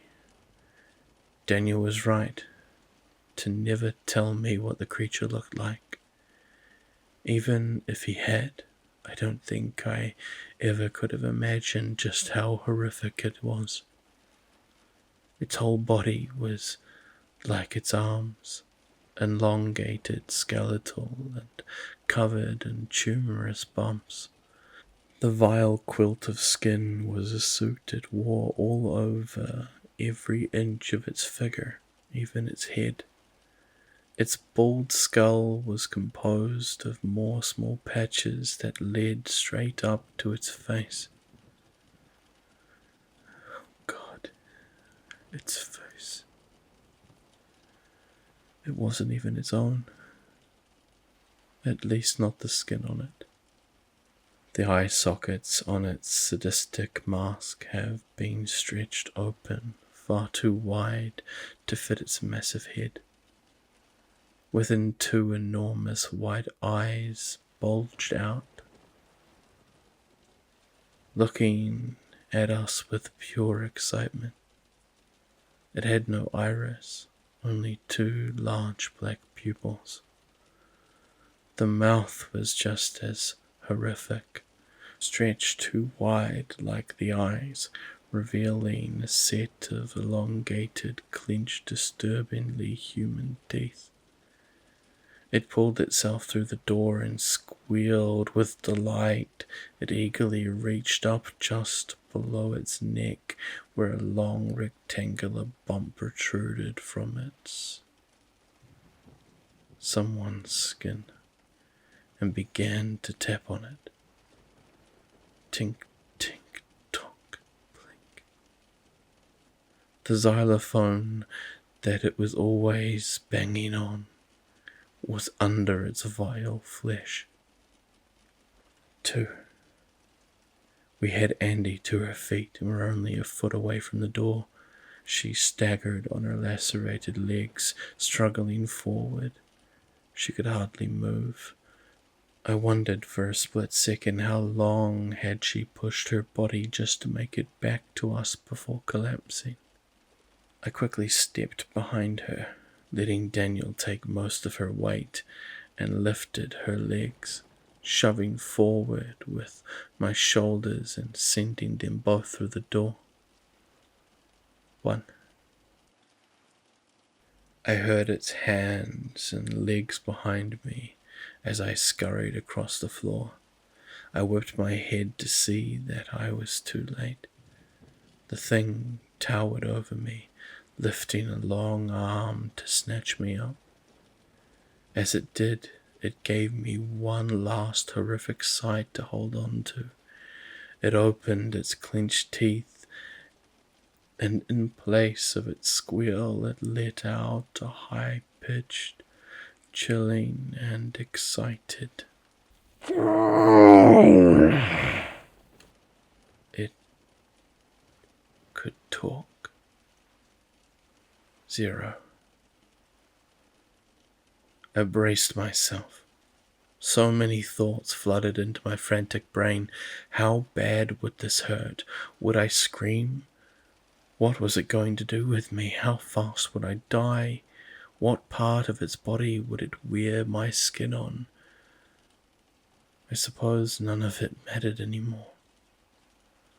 The last thought I had was of home, back in the countryside, her and I sitting in the woods, her smile, her warmth. Suddenly I heard the thing scream. Not its usual gleeful screech, a pained and angry cry.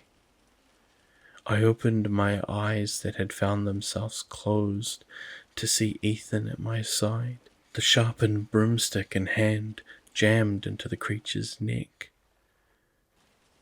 It grabbed at the rod with its claw, trying to pull it out, and yelled in a gargled sound.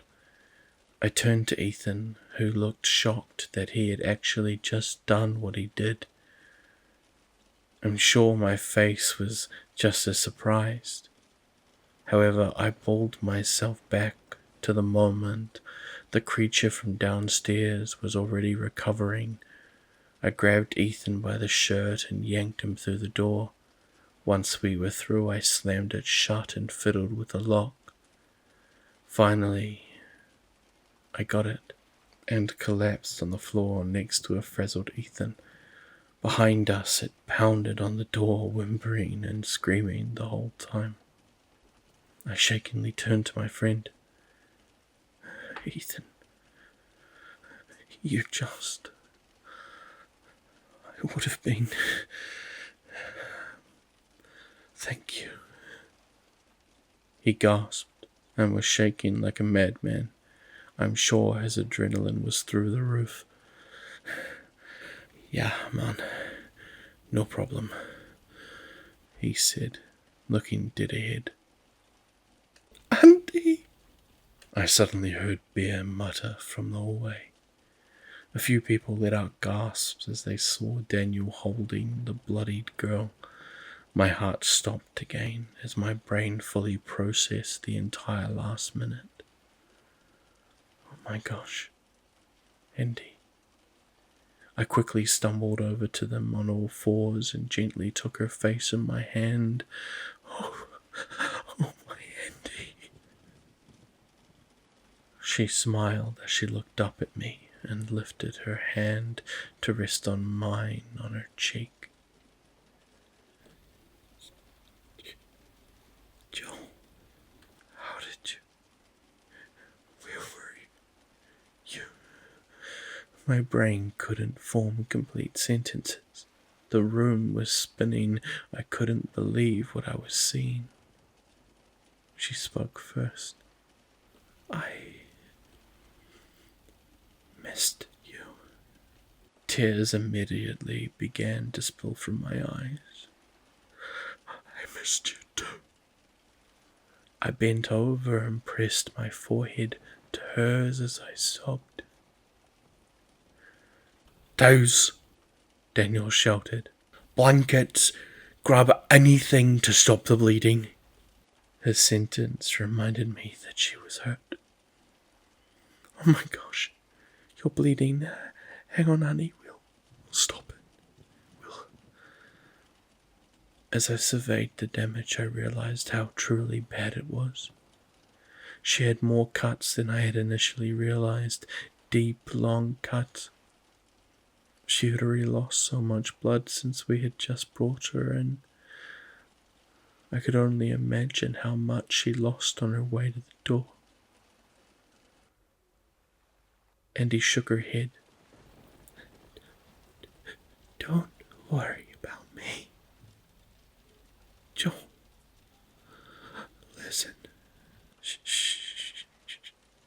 I stammered, brushing the sides of her face and stroking her hair. Stop talking. You just need to take it easy. We'll get you better. Several people rushed over with all the cloth they could find. Daniel and I gently lifted her and lay her on top of them. Then the others set to work, wrapping the cuts as tight as possible. Bear and Ethan dropped next to us and looked down at her in pure grief. Bear took one of her free hands. Andy, she weakly smiled. Hey, Bear. Hey, Ethan. Ethan wiped his eyes and smiled at her. What took you so long? He nervously choked. Andy laughed and began to choke a bit. We held her as she regained her breath, then smugly said, You have no idea. Andy, shh. I told her, You need to stop talking. No, Joe. You need to listen to me. I swallowed my sobs. What's wrong? I watched her swallow as well. It's somewhere beneath us. I looked down at her with a puzzled expression. What? That thing? I said, pointing to the door. We know, honey. It's always been down there. Now don't talk. No. Joel. She squeezed my hand tightly. I found it. Everyone stopped moving at once. What do you mean you found it? I found it. I found the exit. It's so far below. Way down. But it's there. Everyone looked at each other. It was clear that nobody knew what to think. Jen looked amazed, Grace looked horrified, Ben looked lost in thought. Daniel had no expression at all. He simply kept tending to her cuts.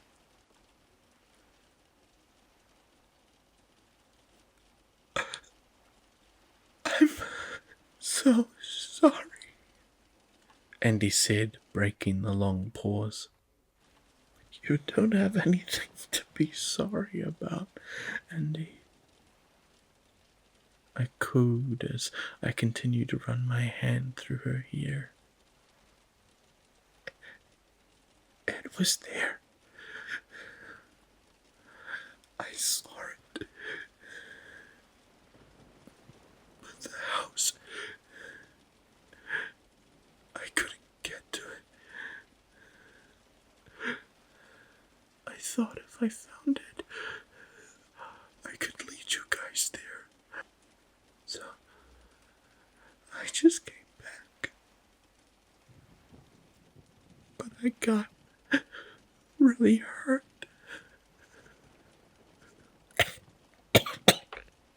She broke out into another fit of coughs. Blood spewed from her mouth. I looked at Daniel in desperation. He didn't make eye contact, but I knew he saw me looking.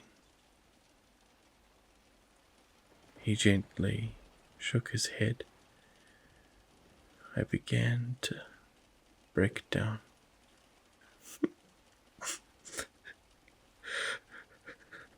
It's okay, Andy.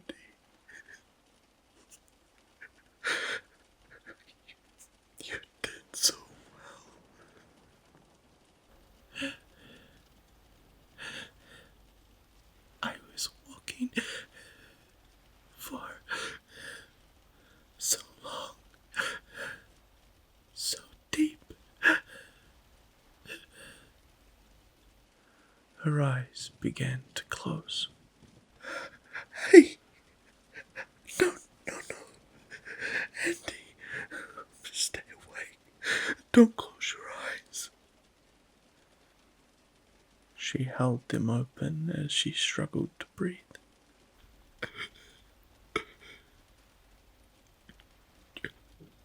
Joel? Yeah. She looked at me and pulled my hand to her lips. Don't feel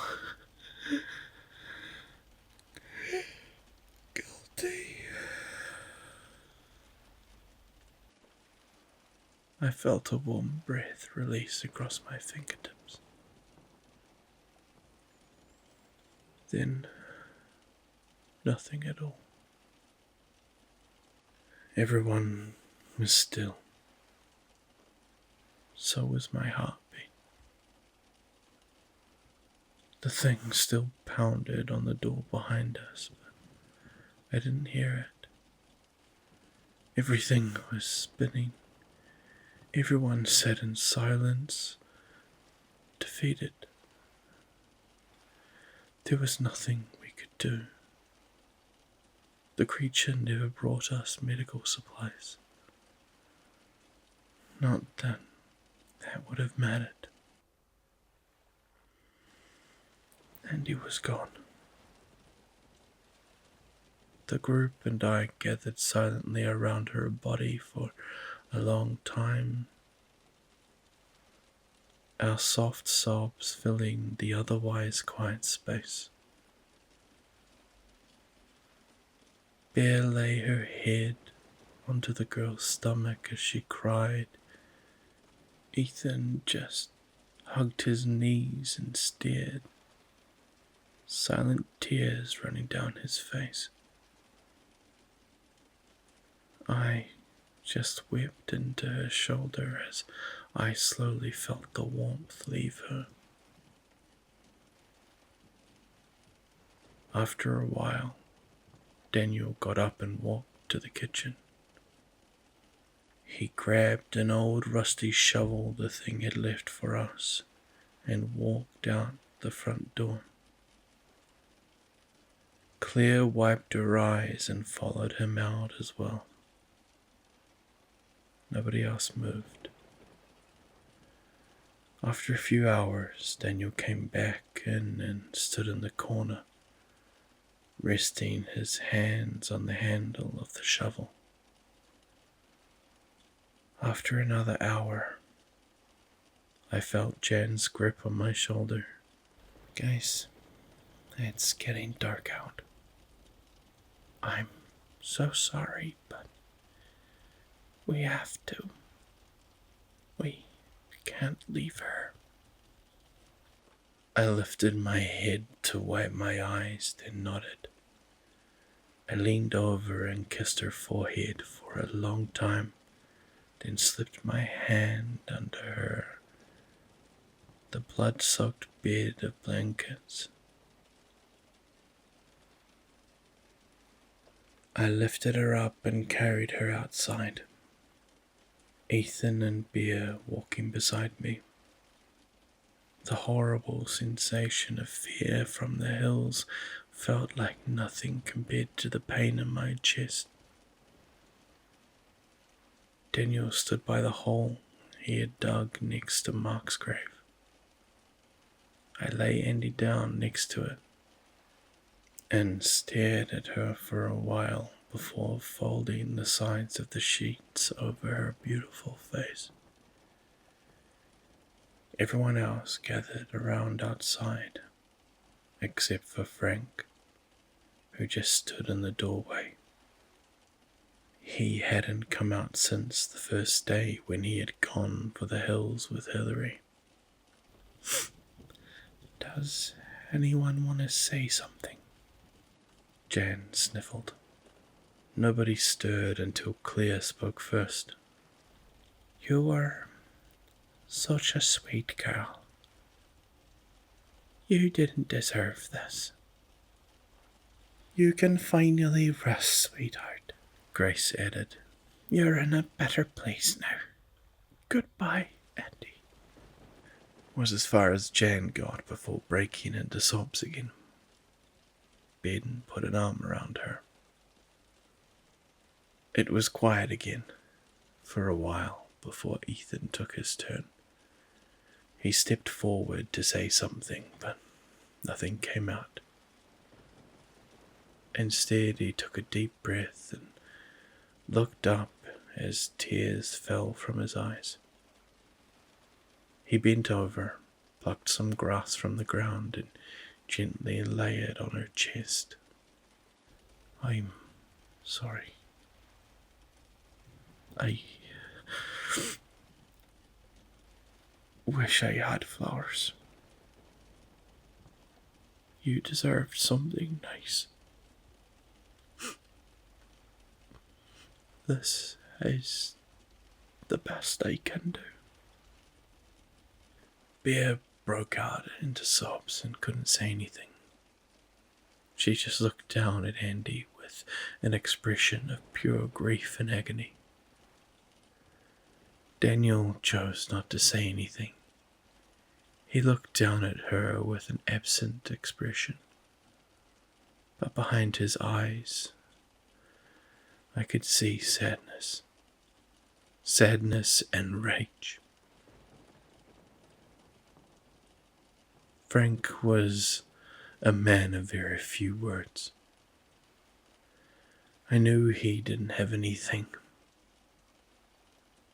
That just left me. Amidst the sound of crying, I thought, trying to compose myself to speak. I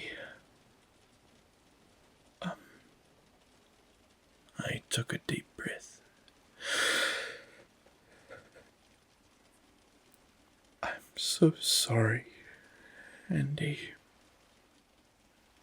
I'm so sorry that you got stuck in a place like this. I'm sorry that it's where you had to. I caught myself and changed directions. I can't imagine what you saw down there. all the terrible things. But I know that you knew the dangers you were facing when you lived. You risked your life so that we could escape. But you already were my escape, Andy. I breathed hard, trying not to break down. I promise you that you will not have died for nothing.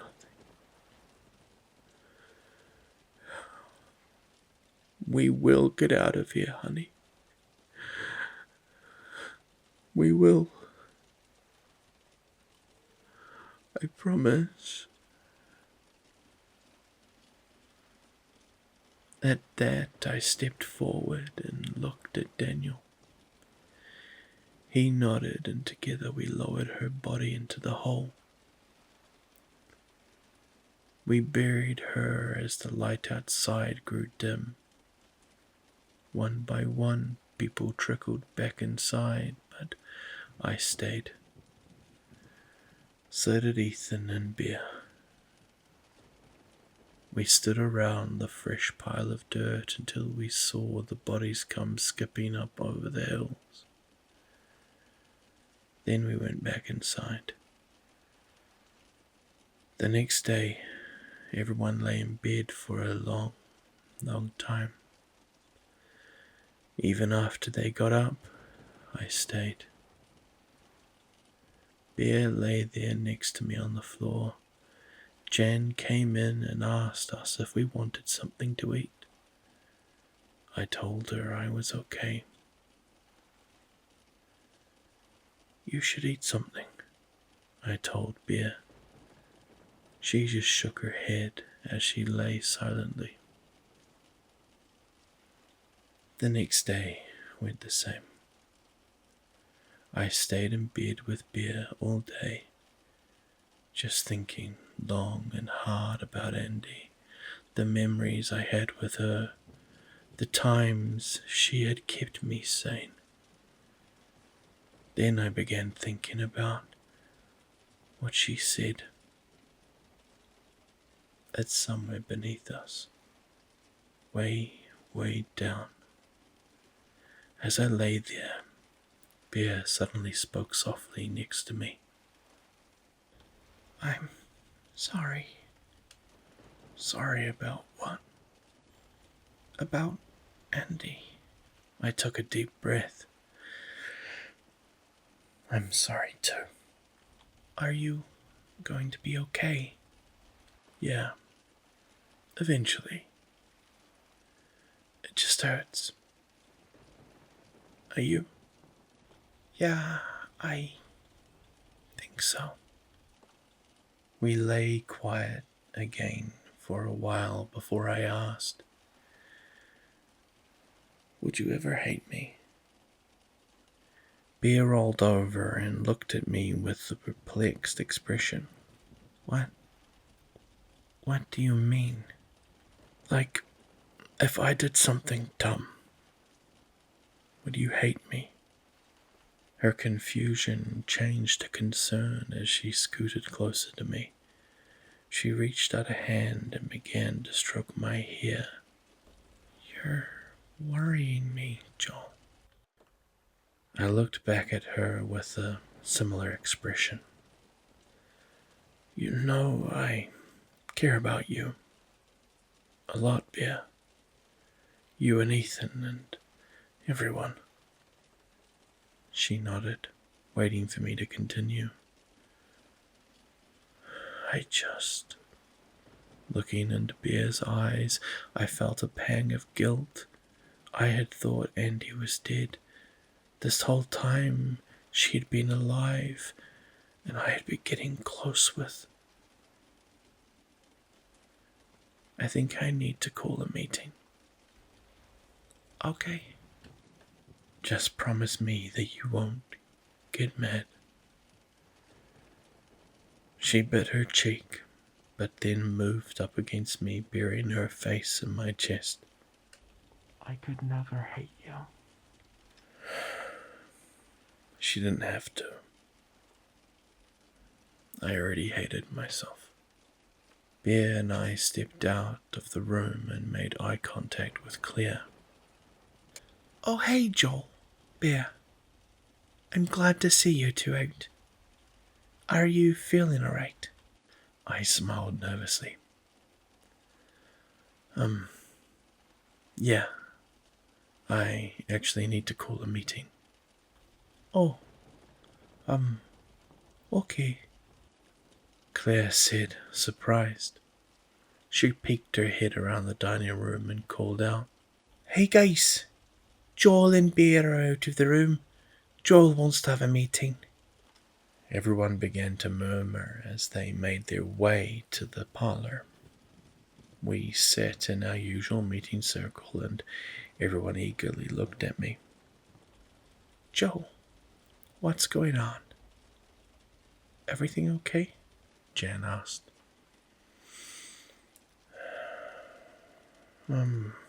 Kind of. I just need to tell you all something. I've been doing a lot of thinking. I looked around the circle. The faces of the 8 closest people in my life stared back at me with concern. I knew how they were going to react already, but I didn't care. The last few days had me thinking, and everyone had to know the topic would come up eventually. Well, what is it? Grace nervously shifted. You're making me nervous, honey. I readied myself. Here we go. Before Andy died, you all heard what she said. Everyone's eyes darted to the floor or the ceiling. Yeah, that. What about it? Grace asked nervously. What about it? Grace, she said she found the exit. Joel, the girl was bleeding out. She wasn't in her right mind. I know you don't believe that, I told her. I know none of you do. You all remember Ben's radio. Are we going to pretend that didn't happen? Joel, I know you were upset, Jan cut in. but calm down. Let's think about this for a moment. It seems like you all already have. And that you know what has to happen. I looked around the circle. If any of us want to get out of here, that exit is our only option. Nobody said anything again. I'm going to go find it. What? Claire and Jan both asked at the same time. Joel. Bear suddenly whispered at my side. Joel, even if that was an option, you saw Andy. Ben said. She already made that trip and well, she barely made it back. I know that she didn't, but that doesn't mean we should give up. No, Joel, that's exactly what it means, Jan said. There's only 9 of us left. If we keep losing people, then we're gonna have nothing left. I'm sorry.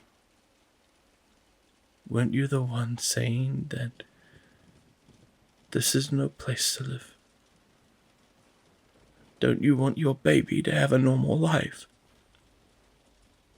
Yes, but I also said that I wouldn't stand a chance of getting to the exit.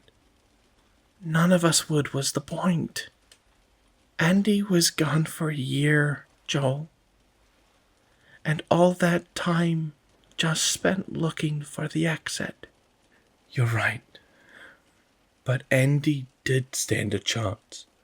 Not only that, but she made it there and back. We don't even know for sure if she found it. Claire jumped in. How do we know if she did? Because she said she did. So you're just going to charge into the dark on her word alone? Yes! I shouted much louder than I intended. That's exactly what I'm going to do. Everyone stared at me in shock. In all my time with Andy, she was consistently questioning this house. How it worked, why it was here, what was below us. She saw what happened to Hillary, and the nameless man, and Matt, and Larry. When she heard that transmission from the radio, that was it. She knew she had to go. And when she left, I never understood why she did. I was so confused and afraid that she had just run out of hope and decided to go off herself. But when she came back, that was when it hit me. She'd done it for all of us. So that we could get out of here. She believed that there was a way out, and she went alone. And I just watched. I sat here and let her. I could have gone after her. I could have talked to her more while she was here, but I didn't. I did nothing. I can't do that anymore. I can't watch more people I care about die. I saw Mark get buried once, and I had to bury Andy twice. I'm not gonna watch anyone else get buried. So yes, I'm gonna go into the dark alone, because that's what I should have done with her in the first place. Everyone sat silent, just looking at me. You're wrong, Daniel said. You're not going down there. Not alone, 'cause I'm going with you. Daniel, I have to do this alone, I told him. Andy barely made it back by yourself, he started. If we go together, then we'll have better odds. Dan, I'm not going to let you risk your life. Oh, shut up and stop being a hypocrite, Joel. My life is nothing anymore. I've been staring at the window every day for the past few months, and those hills look better and better to me with each passing minute. I'm gonna die one way or another. Let me at least die trying to get us out of here. Please, Jan begged. Don't do this, you two. We're safe here. Safe? Daniel asked. We've got a demon in our basement, sweetheart. And the world around us kills people who step a little too far out of bounds. We survive on crackers and juice. How much more of us have to end up like Larry, Matt or Mark before we're willing to charge down there? Jen winced at Mark's name drop. Fine, just go. If you two want to kill yourself, then I guess we can't stop you. I could see tears welling up in her eyes. So what's the plan then? Benjamin asked. Just charge down there like Andy and find this thing. A map, I spoke. I'm going to make a map as I go down.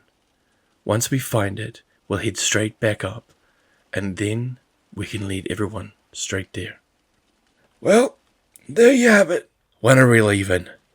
Daniel asked. Tomorrow night.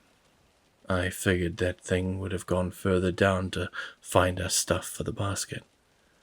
Hopefully, we can sneak by it. Daniel nodded. I looked around the room. I'm sorry, everyone. But I promise we'll find a way out of here. Suddenly, Bear spoke up, a look of betrayal on her face. Don't make promises you can't keep. With that, she stood hoitly before turning and whipping out of the room. One by one, the rest of my ragtag family followed, all except Dan. He remained, his eyes glued to the floor until everyone was gone. Then, when it was just him and I, our eyes met with the same knowing glance. We only had a little over 24 hours of guaranteed safety left. We had better enjoy it while we could.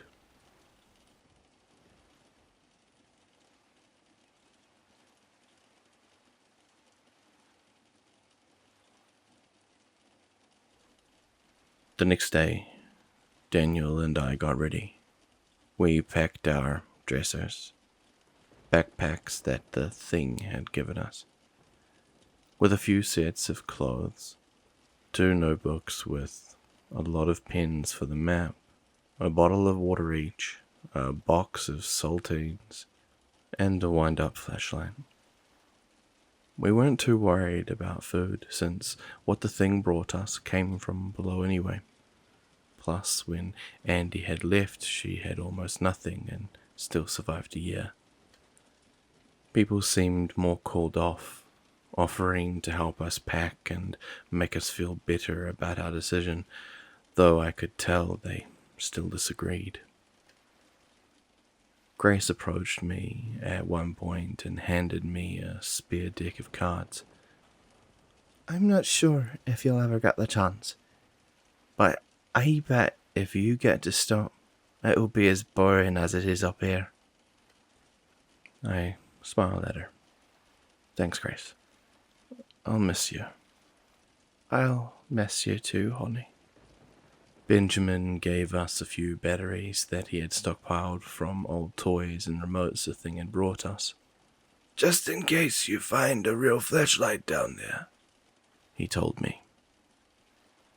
As I packed, Ethan sat with me, keeping me company.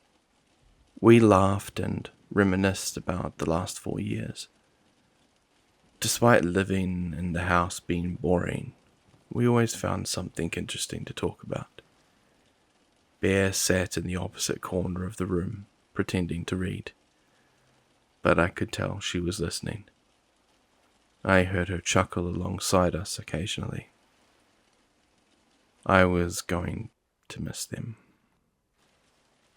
As the world grew dimmer and dimmer outside, the anxiety in my chest grew as well.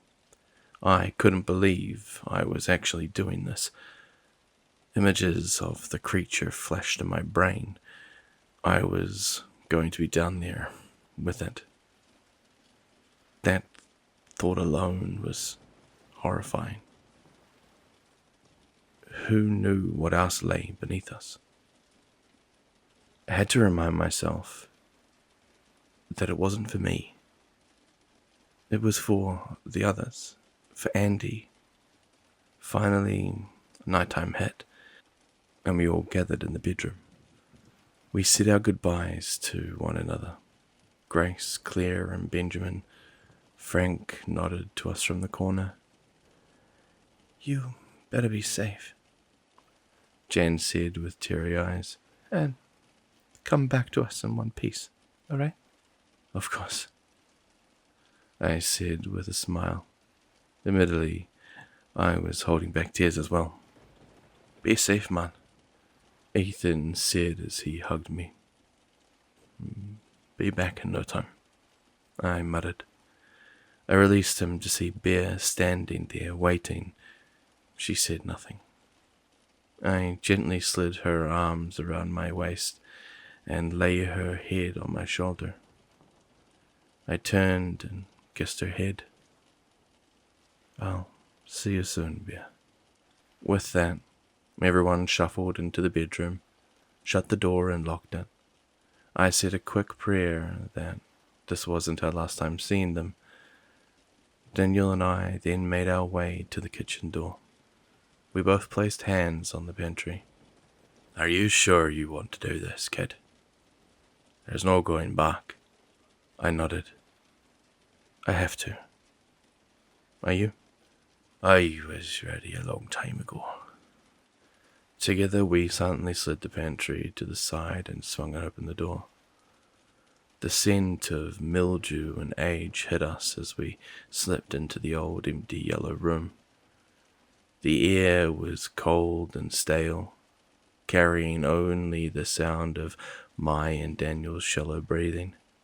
The window on my right was caked with dust and moisture stains. Unseen beyond it was the sinister dark hills outside. The orange-shade carpet had been matted down with a perfect path from the past years of a routine I would no longer run, now accompanied by a dark crimson stain that smeared the furthest wall opposite from me. Another door hung open, revealing the darkness beyond. No matter how many times I had to see that open doorway, the dread never went away. Together, Daniel and I started forward, making sure not to make a sound. We reached the doorway and clicked on the wind-up flashlight. We stepped onto the balcony in the room beyond and shone the light into the lounge below, making sure the thing wasn't there, waiting for us. When we felt the coast was clear, we turned to one another, made brief eye contact, then crept down the stairs into the darkness beneath us.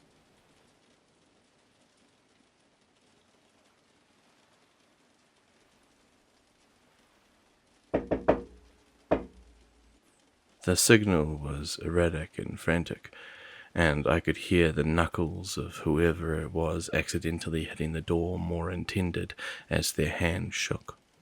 Benjamin stepped forward carefully and slowly opened the barrier.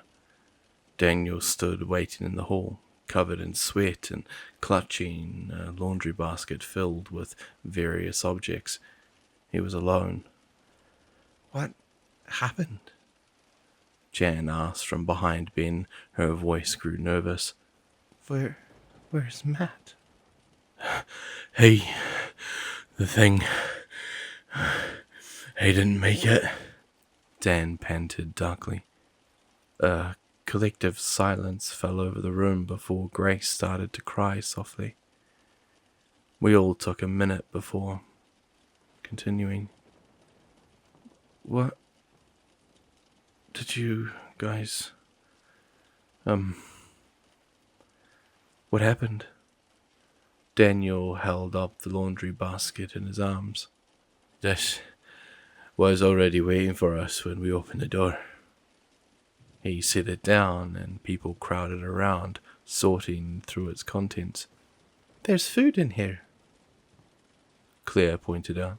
and books and clothes. This was just sitting there, Ben asked. Daniel nodded. Who left it for us? Do you think somebody is down there? Dan shook his head. I don't think anything could survive with that thing. Did you say it? Ethan asked. Yes, I did. He didn't push further. Do you think that thing... could it have... Bear asked, gesturing to the basket. A chill ran down my spine at the thought. If what she was implying was correct, then the creature downstairs had known we were hungry. It knew that we needed to eat soon, or we would die. Jan didn't care about the specifics of where the stuff came from. Food was food. She began unloading the basket and separating out the contents. Goldfish, fruit snacks, old granola bars, and a box of Capri Sun. This is all of it? She spoke. She popped open the box of the granola bars and turned to us. There's only 12 in here.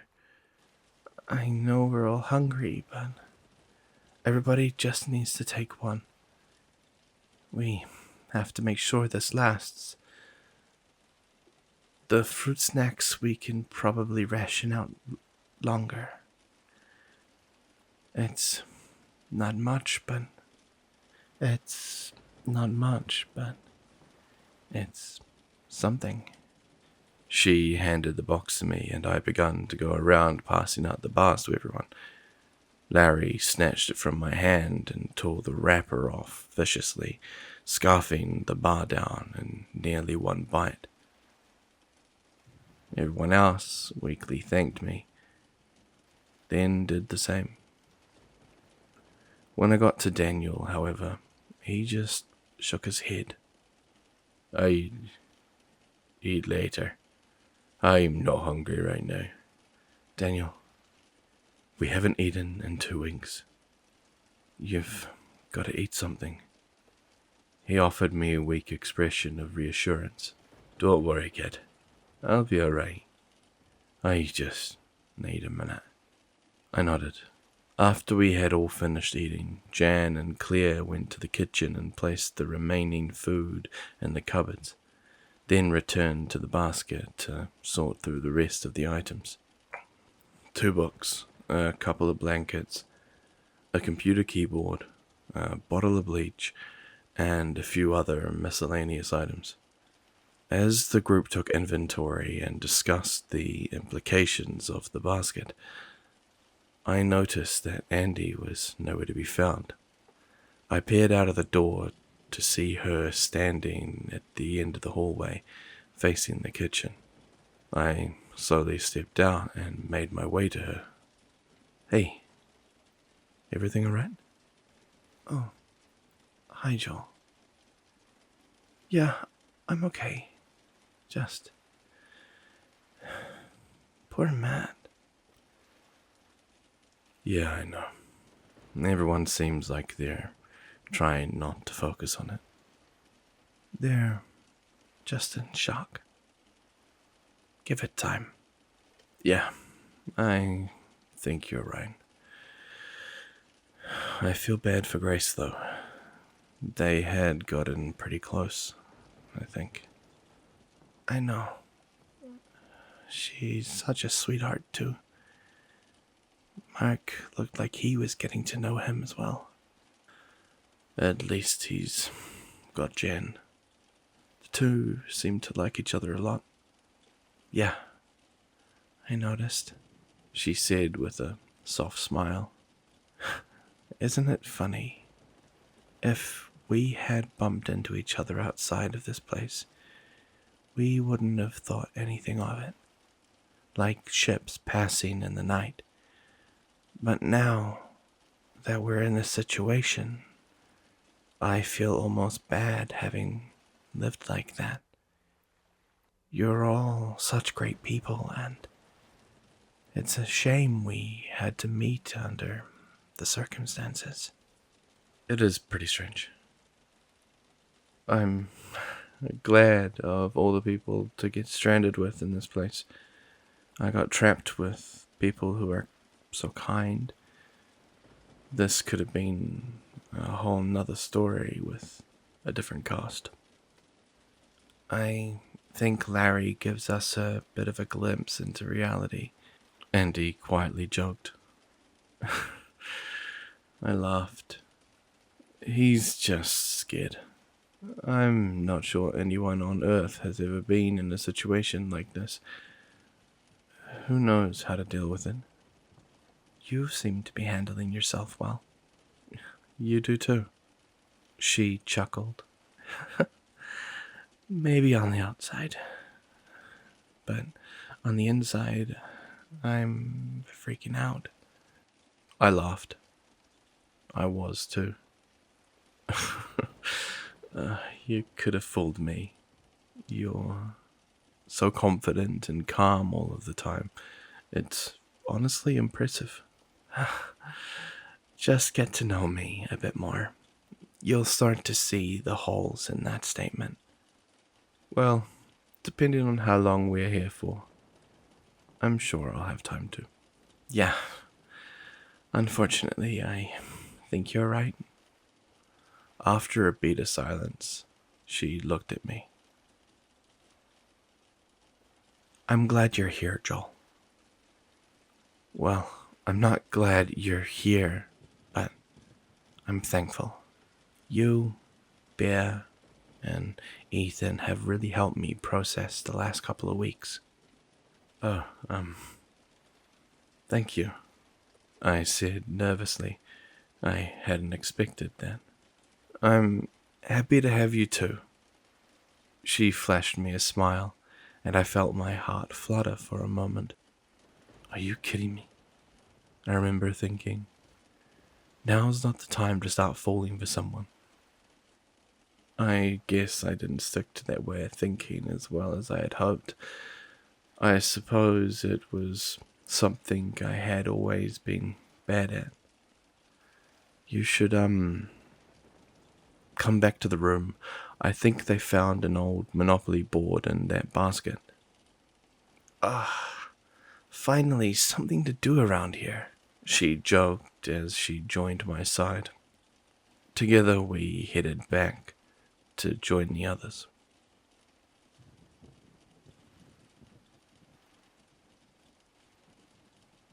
The thing thrashed angrily against the door. Luckily, beneath the house was just as indestructible as above. I sat at an old decaying table in the dark room, sketching out the path we had taken so far to get here. I had almost forgotten how nice having furniture was. So far from the yellow room, we had headed down the first flight of steps, surrounded by the suffocating darkness. I thought back to what the nameless man had said about the basement that first day. He had been right. This place was strange, even by the house's standards. The rooms like they had been cut straight out of another structure and placed down here with no rhyme or reason. Some looked like vacant offices, others looked like old 70s basements, and a few looked like old boiler rooms, complete with rusty pipes and busted furnaces. We had been creeping through for about 15 minutes when we reached the second set of stairs. They looked to be a fire escape from some sort of skyscraper. Daniel looked at me in the dark as we prepared to go down. I had never even seen the last few rooms we had just walked through, but for him, this was the furthest he had ever been. Luckily, the creature was nowhere to be found. At least, not yet. Still, we were sure to tread lightly, especially from this point. From here forward, it was all new territory. We took our first steps down into the darkness, moving carefully and making sure only to use the flashlight when we needed to. We did so by only clicking it for a few seconds, gathering what information we needed, then clicking off and moving through the area in the dark. This was for two reasons. The first was because the flashlight was wind-up powered. Its battery wasn't the strongest, and if it ran out, we would have to rewind it. Winding the light was not a quiet task. The second was because while we couldn't see in the dark of the house, we knew whatever was down here could definitely see us. If we were shining the light down every corridor, anything in the dark would undoubtedly see us before we heard it. We stepped slowly down the cold steps, clinging to the railing as not to fall. Landing after landing, we descended, stopping to listen occasionally for the creature. As I focused on the sound of our footsteps against the stone, the realization of the entire situation suddenly hit me like a ton of bricks. I was below the house. I was in the place where the monsters lived. My chest began to feel like it had whenever I stepped outside of the sunroom. The feeling that I was in a space I wasn't supposed to be. These halls weren't safe. The creature was around here somewhere. Who knew what else might call this part of the house home? I felt my feet try to glue themselves in place, but I urged them onward. I had already made my choice to come down here. There was no turning back now. Every time they tried to stop again, I forced myself to think of Andy, alone here in the dark. After that, I couldn't possibly stop. After about 20 minutes of descending, we noticed a light at the bottom of the stairs growing closer. We reached the doorway that awaited us and very carefully peeked inside. It appeared to be a hotel lobby. It was large and vacant, with old pop art rotting on its walls and damp, mouldy, patterned carpet beneath us. White fluorescent bulbs hummed with life, and yet the scene before us was completely dead. No sound, no movement. In front of us was a desk with papers scattered about, and behind it we could see a dark room that's door was ajar. Daniel and I looked at one another, both acknowledging the strangeness of the buzzing lights above us. Every room so far had been shrouded in darkness. Was someone here? We entered slowly into the room, checking down the long halls that branched off from it, making sure that nothing else was with us. After I scanned by the front desk, once again I noticed something by the dark doorway. Next to the opening, written in Sharpie on the wall, were the words, "Safe room." Psst, I gently called to Daniel. He looked over and I nodded to the writing, then made a confused expression. He made his way over to me. Then together we moved closer to the desk. We didn't dare step behind it or get close to the door. After all, we knew it could be some sort of trap. However, upon closer inspection, the handwriting looked neat, clean, intentional. When I imagined what the creature's script would look like, those were the last things that came to mind. I lifted the flashlight in my hand, extending my arms over the desk and clicked it on. Light flooded the room ahead, and within was what looked like an office. More desks, papers, a rack of key cards, and a printer. Another door within led to what looked like a break room. Nothing living inside as far as we could see. I held my hand to Daniel and stepped around the desk. I peered into the room, then made my way further inside to the next. The break room was empty as well, save for some vending machines, chairs, and tables. As I headed back out of the space, I saw the door locked from the inside, and it suddenly clicked. Safe room. As I stepped out of the doorway to signal Daniel, I felt my footstep on something that gave slight resistance before going slack. I looked down in an instant and traced the source. A phone cord that had been buried by discarded papers running up to a phone on the desk. My heart sunk as I watched the black plastic phone get yanked off the surface and clatter the ground with a loud snap. The sound echoed through the halls. Daniel and I looked at each other and waited. Silence. Nothing but the ringing in our ears and the sound of our heartbeats.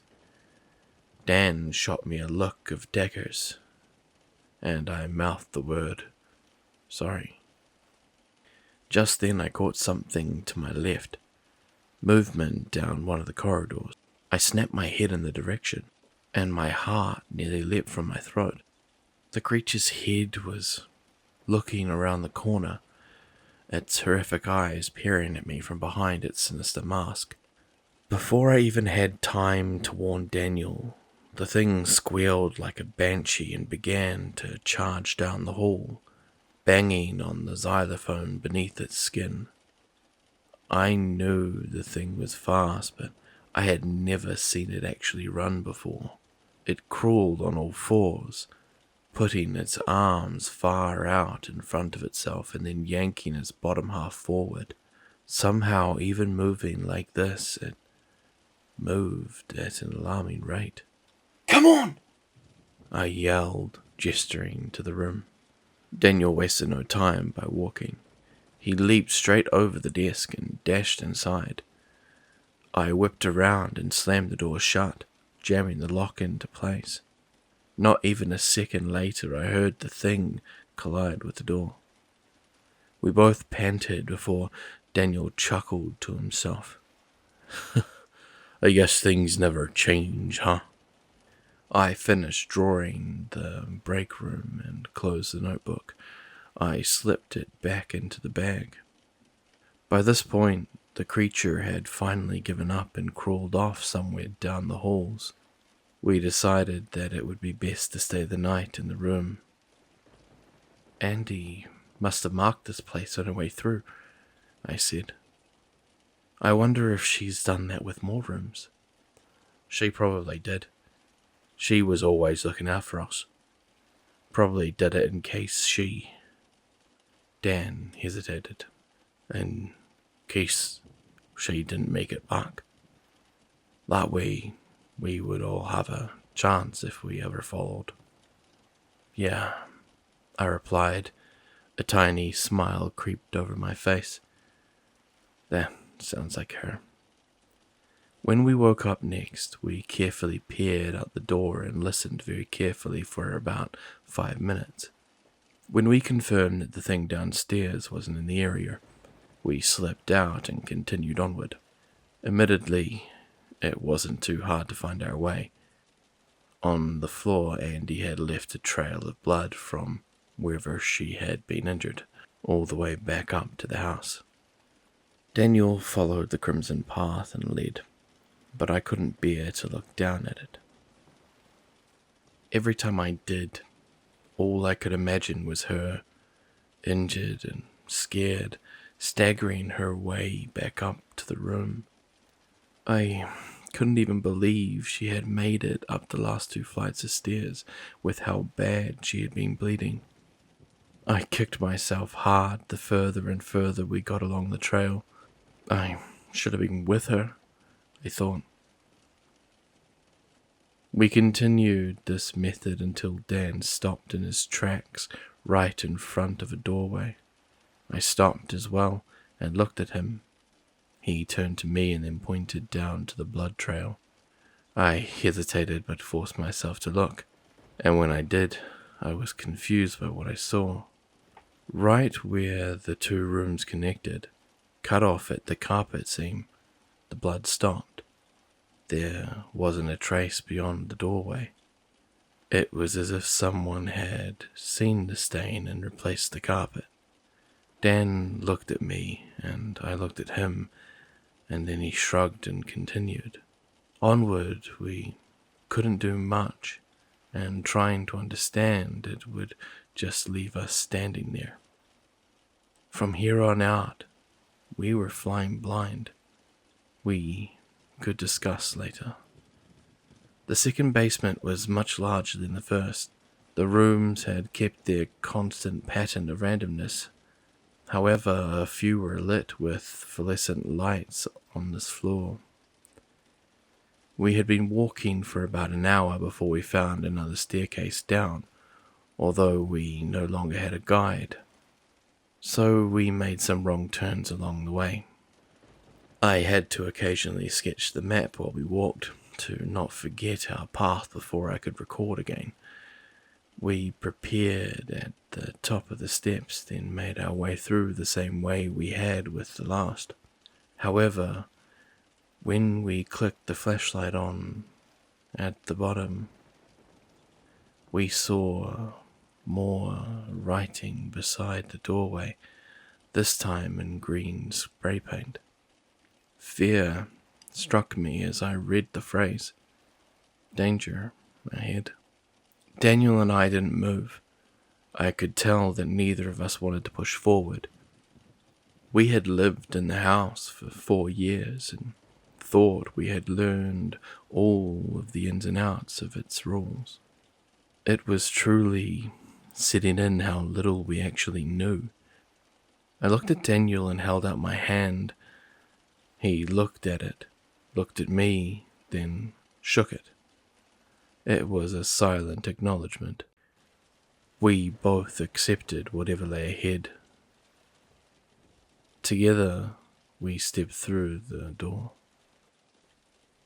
The hallways we walked through were dark. They looked like they used to belong to an old school, with rusty lockers flanking either side of us and water dripping from the old ceiling panels. Doors to the classrooms were open to our left and right, and more corridors and halls went off in several directions.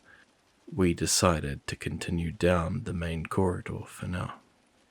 It was the safest bet. As we approached its end, it turned off to the right, where a dim light was emanating. We thought it must have just been another lit room until we heard a slight noise echoed down the bend.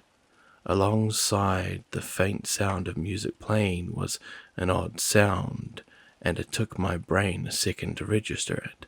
It was wet and squishy, with seemingly no rhythm and lasting only a few seconds at a time. Daniel and I were immediately set on alert. We knew any sound at all was not good. We crept into the edge of the corridor and peeked around the corner, using the side of the lockers for cover. It may not have been the wisest decision. Still, admittedly, I think it was morbid curiosity that got the better of us. We didn't know what else could be below the house, and we wanted to know what we were up against. The room at the end of the hall looked like a dance studio. It was large and open, and the wall that we could see was covered in cracked and dirty mirrors. Mirrors that reflected the horror within the room. We could see figures moving about, 3 of them. For a moment they looked like people dancing in costumes, but as my eyes adjusted to the light, they began to take in more detail.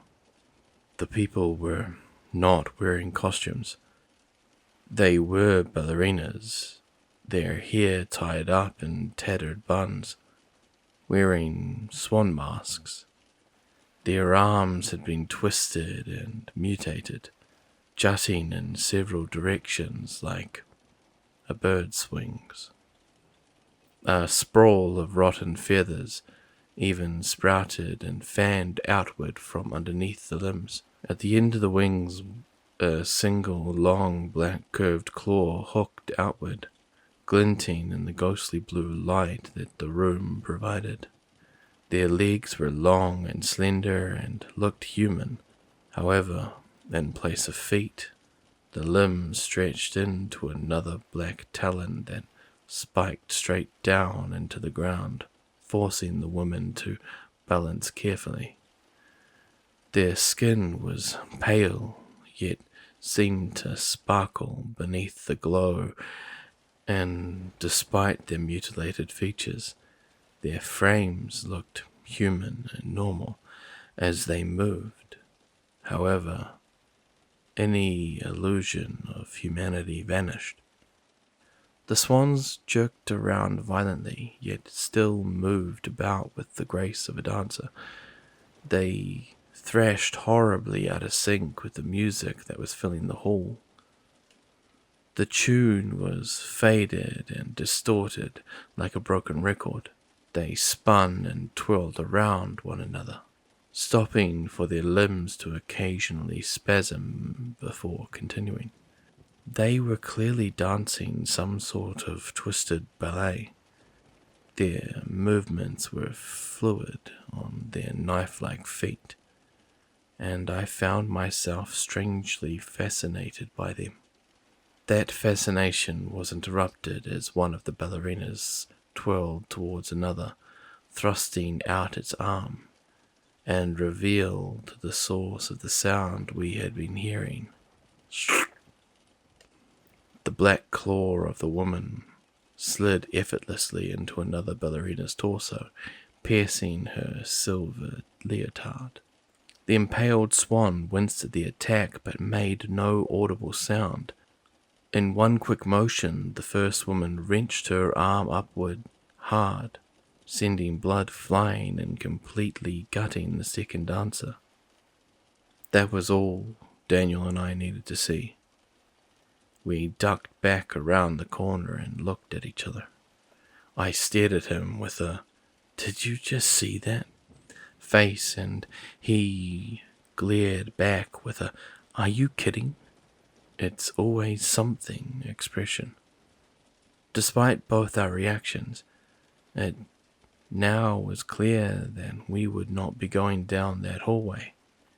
I went to move back into the corridor, but Daniel stopped me. He shook his head. "Do you see that door?" he whispered. "What door?" "The door behind them." I glanced back around the corner and suddenly saw what he meant. There was a doorway behind them, and unfortunately a sign to go with it. Stairs. I turned back to Dan and gritted my teeth. "What's the plan?" "I'm not sure. Maybe there's another staircase." "There could be. But so far there's only been one per floor. We walked nearly all of the second floor and we never found another set of stairs." "You're right," Daniel muttered, biting his cheek. "Maybe we can sneak by them." I gave him a nervous look, but the more I thought about it, the more I realized that it was most likely our only option. It was just a matter of how. There was no way we could sneak through the room. That was certain. I turned around and glanced at the lockers. Silently, I stood and placed my hand on one of the latches, then lifted. Locked. I tried the next one. Same thing. I tried one more. Click. I slowly swung the locker open, being sure not to let the hinge creak. Then I looked inside. It was certainly big enough for a person to fit in. Maybe we can make noise down the hall.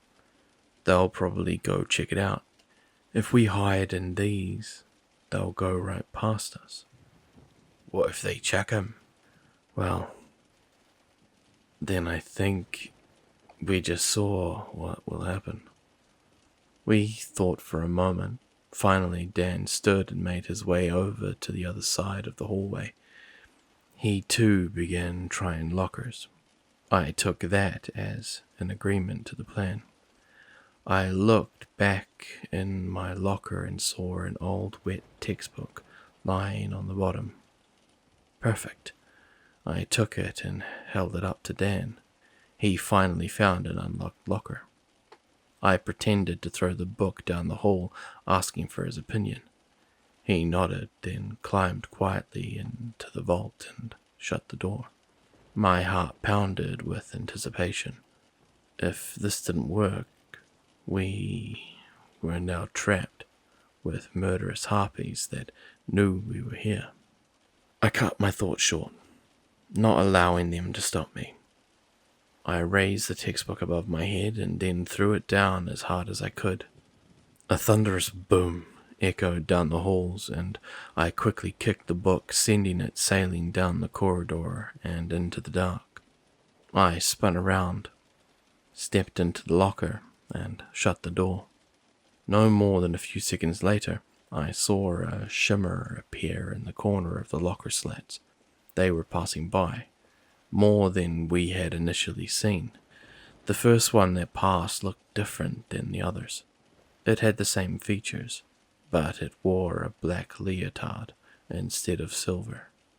It danced much faster, as if Eager to find the sound, I saw even more enter from the doorway of the classroom and the other hallways. I was glad we hadn't chose to hide there. Their movements were haunting in the silence, and I held my breath so they wouldn't hear me. Their feet touched the ground without making a sound, and I couldn't hear them breathing at all. As they passed by, I watched one ballerina bump into another. Immediately, several other swans turned to the woman and began attacking her, slicing through her skin like a hot knife through butter.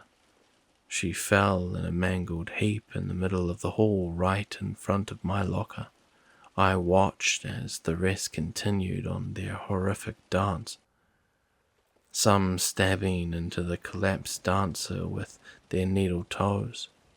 I knew they were monsters, but I still, for some reason, felt sorry for the fallen ones. I peered down the hallway the best I could through the vent in the locker. I watched as the back of the line stopped for a moment, and then the girls began to fan out. In groups they danced and leaped through the halls, heading down the other corridors of the floor. They were looking for us. I waited until I no longer saw anything, then chanced to open my locker. I peeped through the crack into the door and looked down the hall. No sign of them. Daniel saw me open my door and climbed out of his locker. We crouched low and hastily began heading for the dance studio. As we did, I looked down at the lacerated ballerinas on the ground. The cuts and slits looked all too familiar. I wondered if this was where Andy had. We stepped cautiously into the room. A single blue light bulb hung from the ceiling in the corner of the room. A record machine spun a far too worn record. The gutted ballerina lay lifeless in the center of the room, her entrails exposed. I wondered how there were so many if they killed each other so often. The singer's voice was distorted and muffled. On either side of the studio, some more hallways went off into the darkness. It seemed all roads led back to this room. There were doors on all entrances, but it would have been pointless to try and shut them. Their locks needed a key to be turned. Daniel rushed over to the door to the stairs and tried the handle. No, no, no, no. "What is it?" I whispered. The door is locked. "What?" I cried in shock. "How?" I don't know. It just is. I felt my body tense as I balled my hand into tight fists. There had to be a way through. Our journey was not going to end this soon, especially since we just set a search party on the entire area. It was this way or no way at all. Joel, come on. We can't just stand there. There has to be a way through. You know the rules of this house as much as I do. If a door is locked, it stays locked. I had nothing to say. I knew he was right. Let's just find a safe place and think this out. Yeah, I said defeatedly. Yeah, all right. Just then, I saw something moving in the reflection of the mirror behind Daniel. I watched as the ballerina on the floor began to twitch. Slowly, its arms moved outward as it began to prop itself back up. Dan, I see it. Run!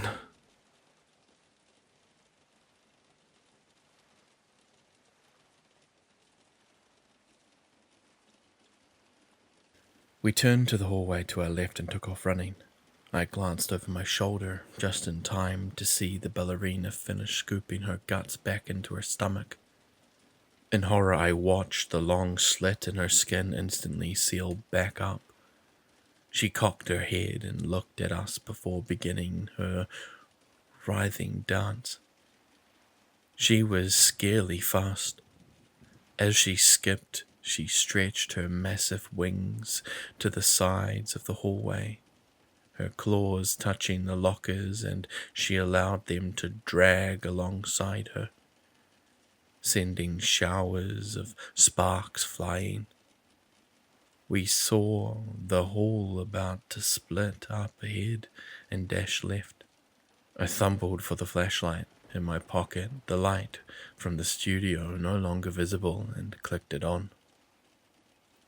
The light illuminated the hallway, the lockers and 5 ballerinas blocking the path ahead. Each of them stared eagerly at us through the holes in their masks.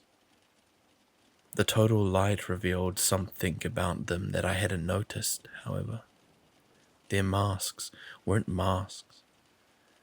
Their mouths were agape, sprouting long black beaks from their throats, and a messy plume of feathers grew around their eyes.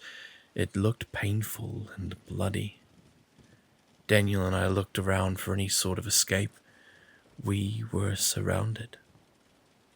There was only one door beside us that was shut. We ran to it and tried the handle, and I prayed that it was unlocked. My heart sunk when the handle didn't budge. The ballerinas started skipping towards us while the one who chased us continued her pursuit. Joel, open the damn door, yelled Daniel. It's locked, I said as I yanked it with all my might. There was no way I could brute force it. If the creature couldn't do it, then there was no way I'd be able to. The dancers were close now, only 20 feet away. I couldn't believe in my last moments I was thinking of that thing. Tink, tonk, tink, tink. I could even hear its noise in my head. At least, that's what I thought until I heard its ear-shattering scream behind me. Wait, I didn't imagine it. It was coming from... As I desperately yanked the handle, I felt the knob turn in my hand, and the door swung outward towards me. I felt something slam into my chest, and I tumbled to the ground as whatever came out fell with me. I prepared to fight my way out from the demon on top of me, but then I noticed the demon's beautiful, terrified eyes. Bear?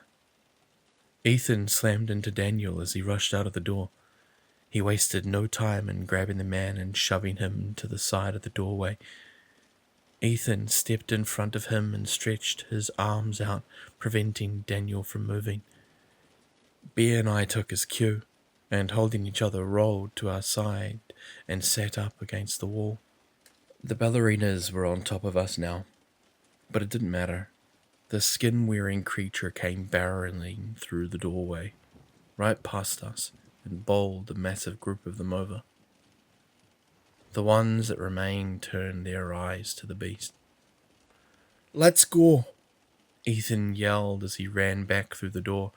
Daniel followed as Bear and I scrambled to our feet.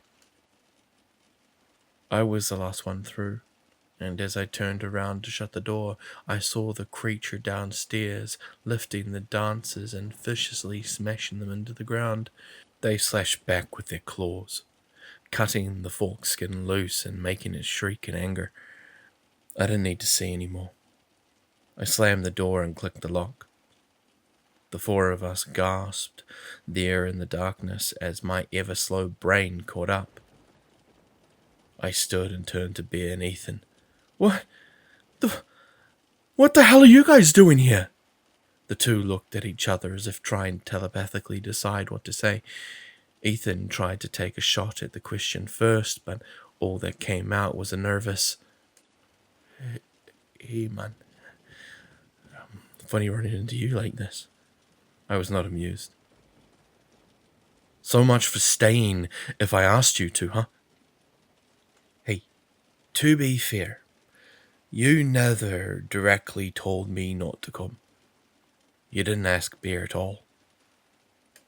It was definitely implied. We weren't about to let you two come down here alone and get yourselves killed.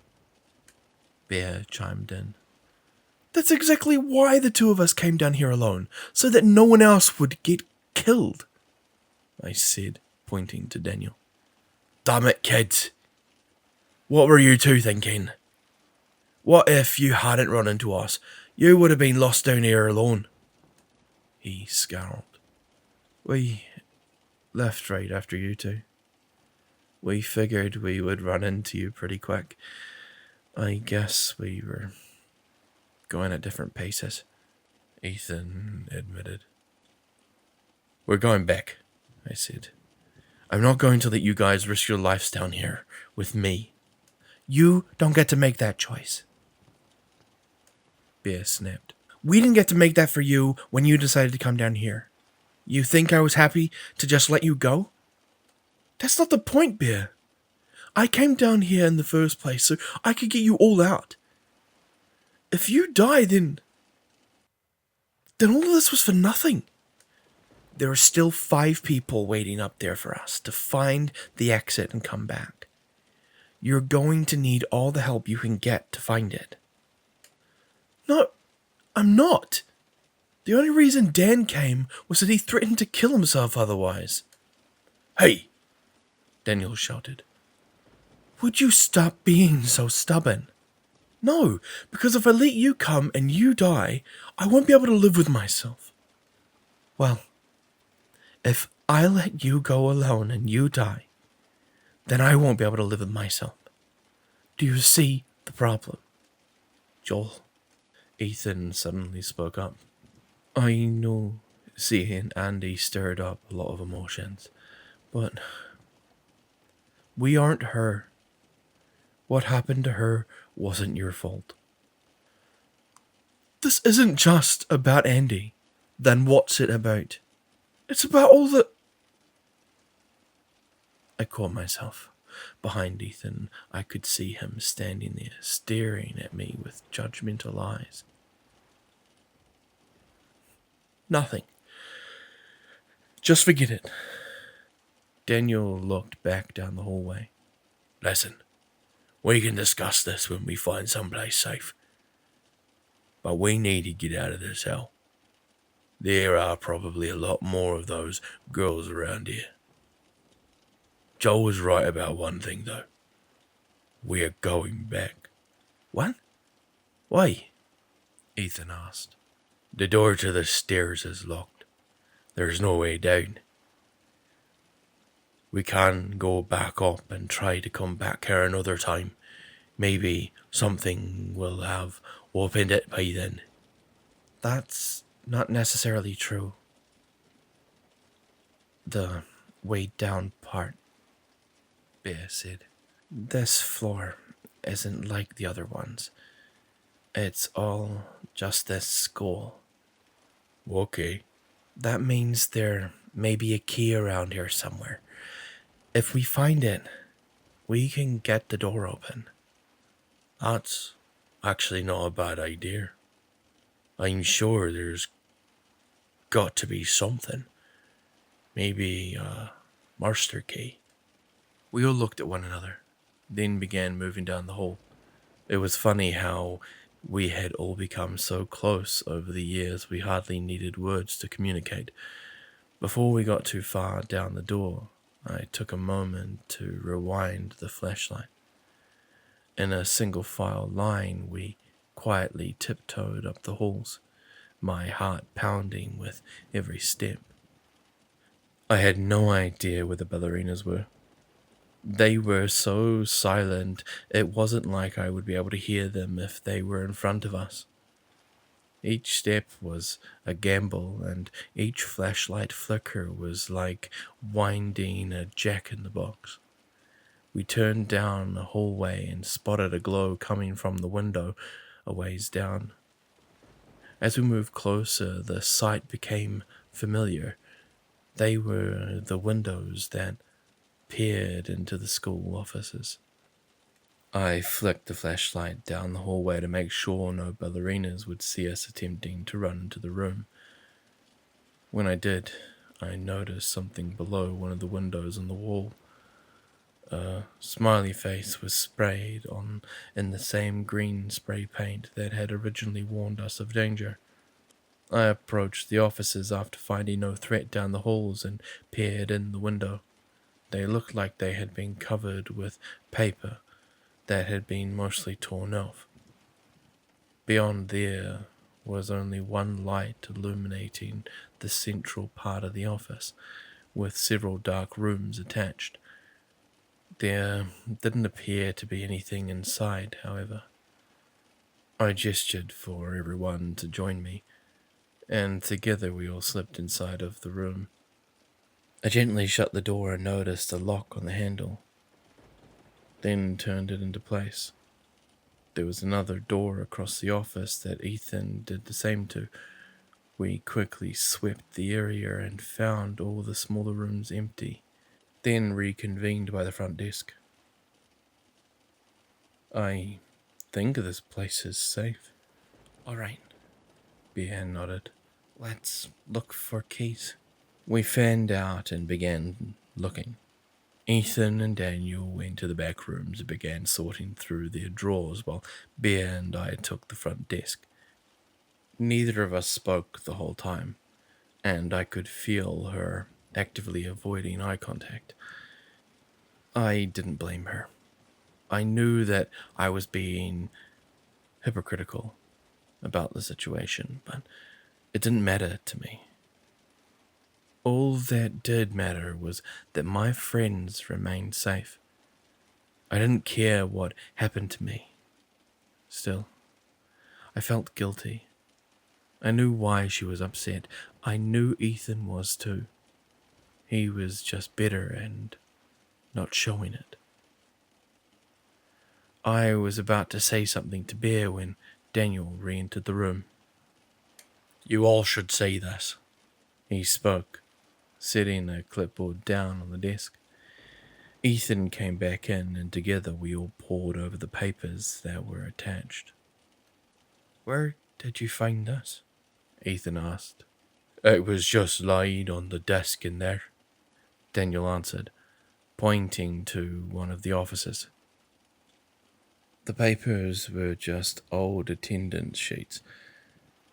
However, they had been turned over and furiously written on, with notes covering entire pages. They said things like, phrase, safe room is no longer safe to mark rooms with. The creatures are more intelligent here and know what that means. The old safe room in the janitor's office behind the gym was compromised when they were guarding the door from outside. Moved to the safe room shortly after. New symbol to mark safe rooms. Arrived at new safe room. Lost Tina and Wesley along the way. Cafeteria food has already been taken, as well as vending machines. Check the bottom cupboard in the break room for any food left behind. Daniel left as we read and came back a couple of minutes later with a few bags of chips in his hands, as well as 3 water bottles. This was all that was in there, he noted. We continued reading. The black swan does not act like the others. She is different, seems more intelligent and less hostile. We remain hidden in the safe room, yet we often see her peering in through the windows. It's as if she knows that we're in here. She is yet to attack us on our trips out. Leaving safe house soon to continue down. Trip started. 13. Current count. 10. We all looked down at the page, confused. I guess it wasn't Andy who marked that room upstairs, I said to Dan. He nodded in agreement.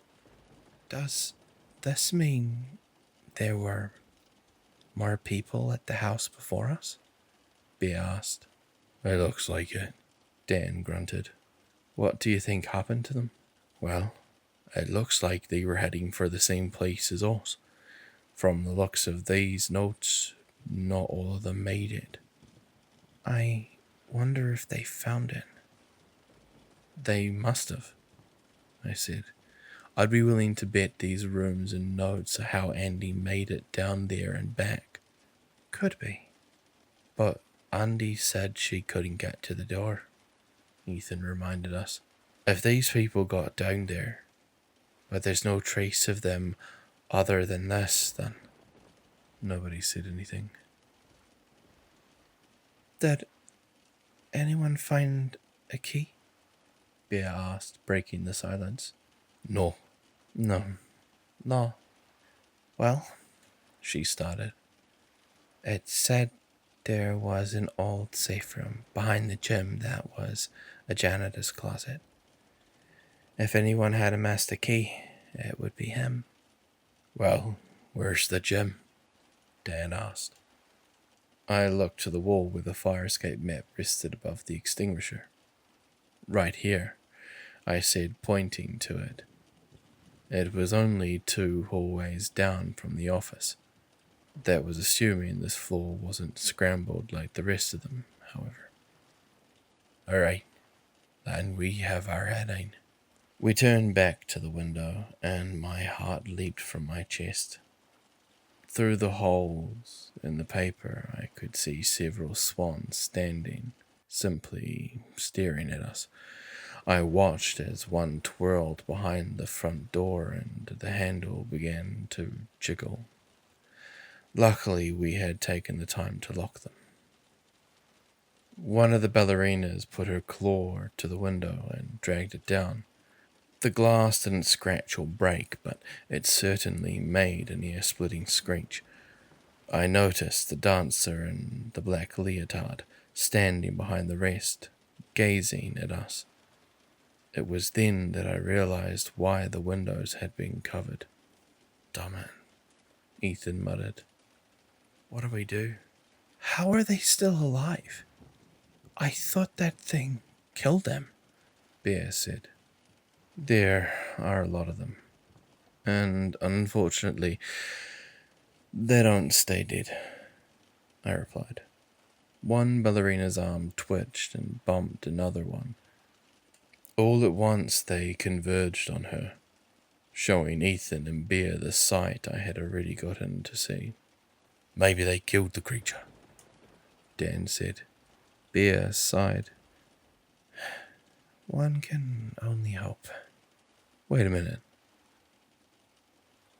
If that thing's following us, do you think it's still feeding everyone upstairs? I asked. We all shifted nervously before Ethan spoke. Well, Andy had to deal with it too, I'm sure, and it still fed us for a year. I'm sure they'll be fine. That statement offered a bit of comfort. However, if what Dan suggested was true and the thing was dead, there would be no one to take care of the people upstairs. Well, what are we going to do now? He continued as the swans stepped away from the window and began to use the hallway as their new dance floor. It doesn't seem like we're getting out here as long as they know we're held up. It's just one thing after the next, Dan groaned. Are you kidding me? Ethan joked. My life hasn't been this interesting in nearly 4 years. We waited for a while, discussing ideas and hoping the dancers would eventually become occupied with something else, allowing us to escape. Unfortunately, we weren't so lucky. Minutes turned to hours, hours turned to days. The whole time, the ballerinas just danced in front of the window as if mocking us. They knew we were trapped. In the meantime, they kept themselves entertained by continuously slashing one another to pieces and restitching themselves a few minutes later. I was thankful we hadn't relied only on finding food and had brought the extra box of saltines. We were sure to ration them, eating only a few every other day for the 5 days we were there. The sink in the break room worked, supplying us with the same chalky water we were used to, and we took shifts guarding the main office in case anything somehow managed to break their way in. On the fourth day, tensions started to rise. We weren't sure if we were going to make it out. Bear still seemed like she was avoiding me. However, it no longer seemed like anger. It felt more like us not knowing what to say to one another. Ethan just told me to give it time and that she would come around. Frankly, I was afraid I was going to run out of it. On the fifth night, Daniel woke me up to take my watch. I stepped out of the break room and into the main office, where I sat down on a computer chair behind the desk. We had re-prepared the windows in an attempt to deter the dancers, but I could still slightly see their shadows dancing across the parchment.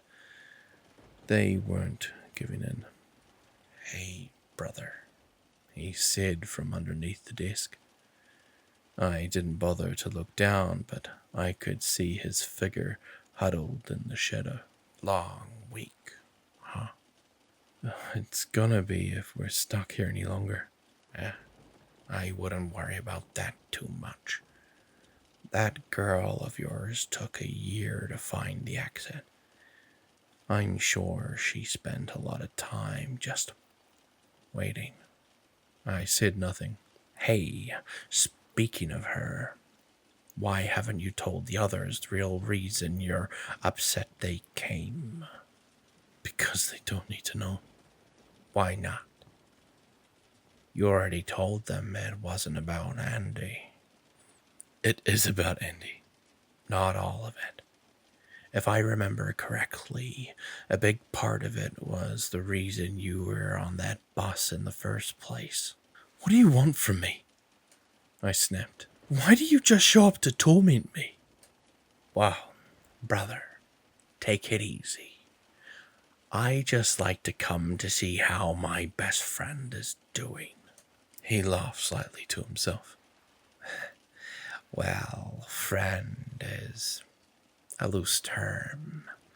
I don't know if a friend would have done what you did, but you'll always be a friend in my eyes, just like Ethan sees you." "What's that supposed to mean?" "Oh, nothing. Some people are just too loyal, I suppose." He snickered at my lack of a response.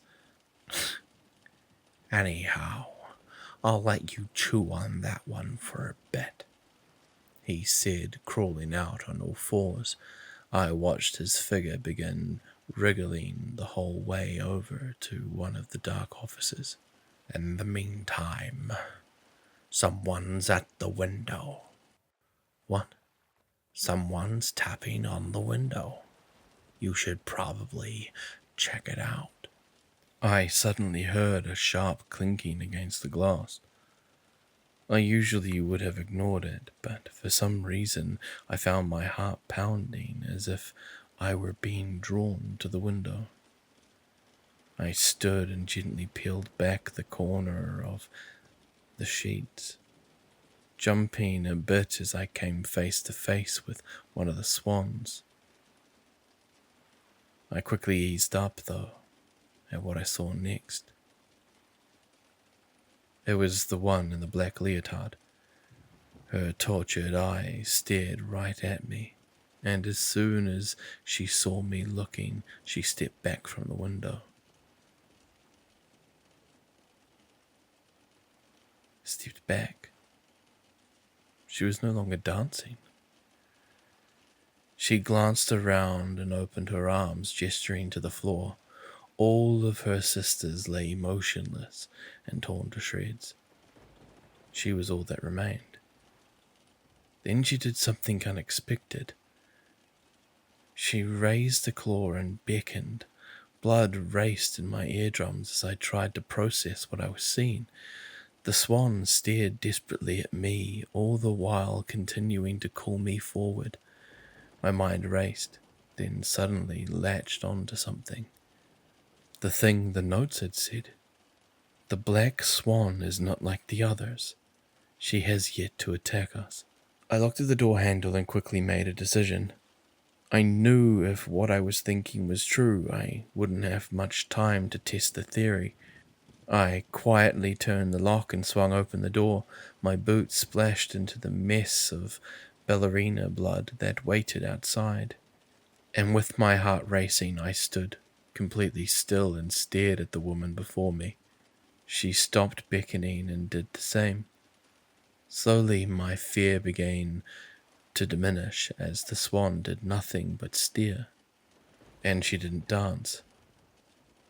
I felt a strange sense of empathy wash over me.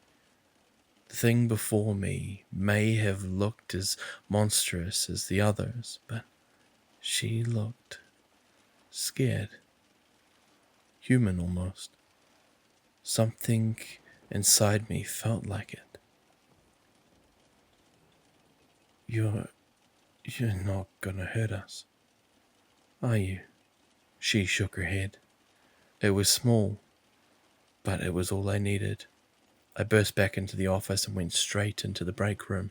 Everyone wake up now. We've got to go. Huh? Daniel said, sitting up.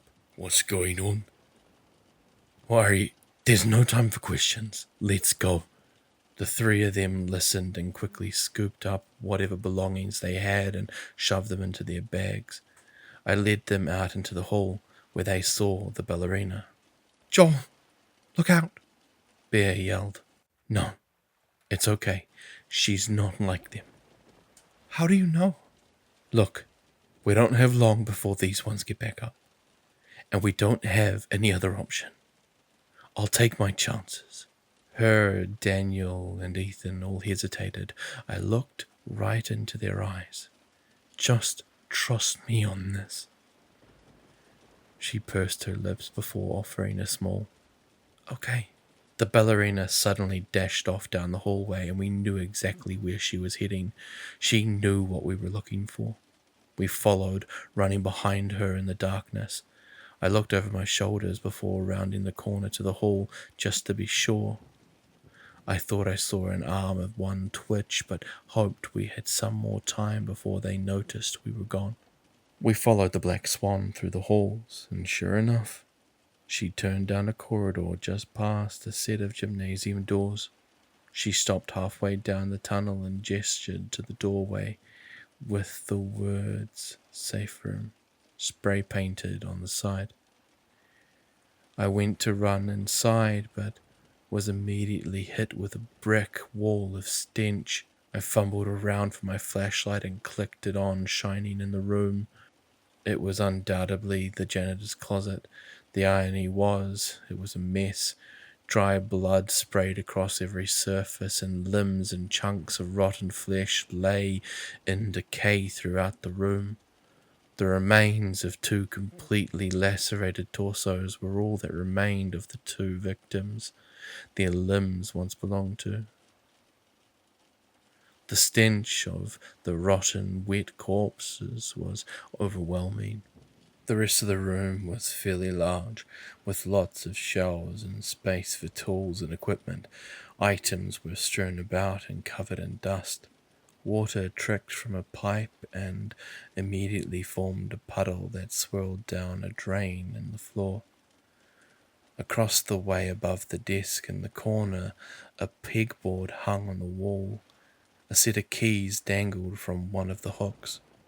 I pulled my coat over my face and ran into the room, heading for the keys. I pulled them off and turned around to see Ethan had followed me. He was over by the shelf of tools, grabbing a hammer. He saw me looking and mimicked a swing as if to show me his intentions.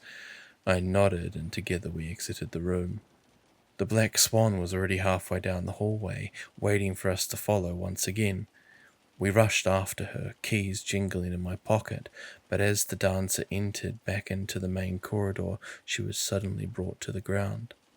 I watched as other ballerinas stomped on top of her with her toes, stabbing them into her neck and back. The black swan stopped moving. Come on, this way.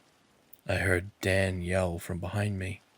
I turned around and saw Dan a distance down the hallway, opening another set of doors that led into the gym. We all followed as 3 other ballerinas plowed past the first and began leaping towards us. The gym was massive and dark. As I shone my light across the room, I could see the rest of the dancers entering the main door. We were surrounded in an open area. The bleachers! Bear yelled, pointing to the wall across from us. They were folded up, creating the perfect platform for us to scale. What we would do from there was a mystery, but it was better than the current alternative. We slammed into the bleachers and began to climb the recessed steps like a ladder. The ballerinas were already halfway across the court by the time Bear and Dan made it up. I made it up next and turned around, holding my hand out to Ethan. He took it and I yanked him to safety just as a swan below swiped for his leg. I felt the air of the attack from all the way atop the bleachers. We stood above the gym floor looking down at the harpies as they stared up at us. One of them began to scale the side of the platform, but as soon as its head peeked over the landing, Daniel kicked it hard with the butt of his boot. Another tried the same, but this time Ethan slammed the hammer he had just grabbed hard into the thing's head. The woman went limp and fell to the ground, where the other dancers quickly trampled her.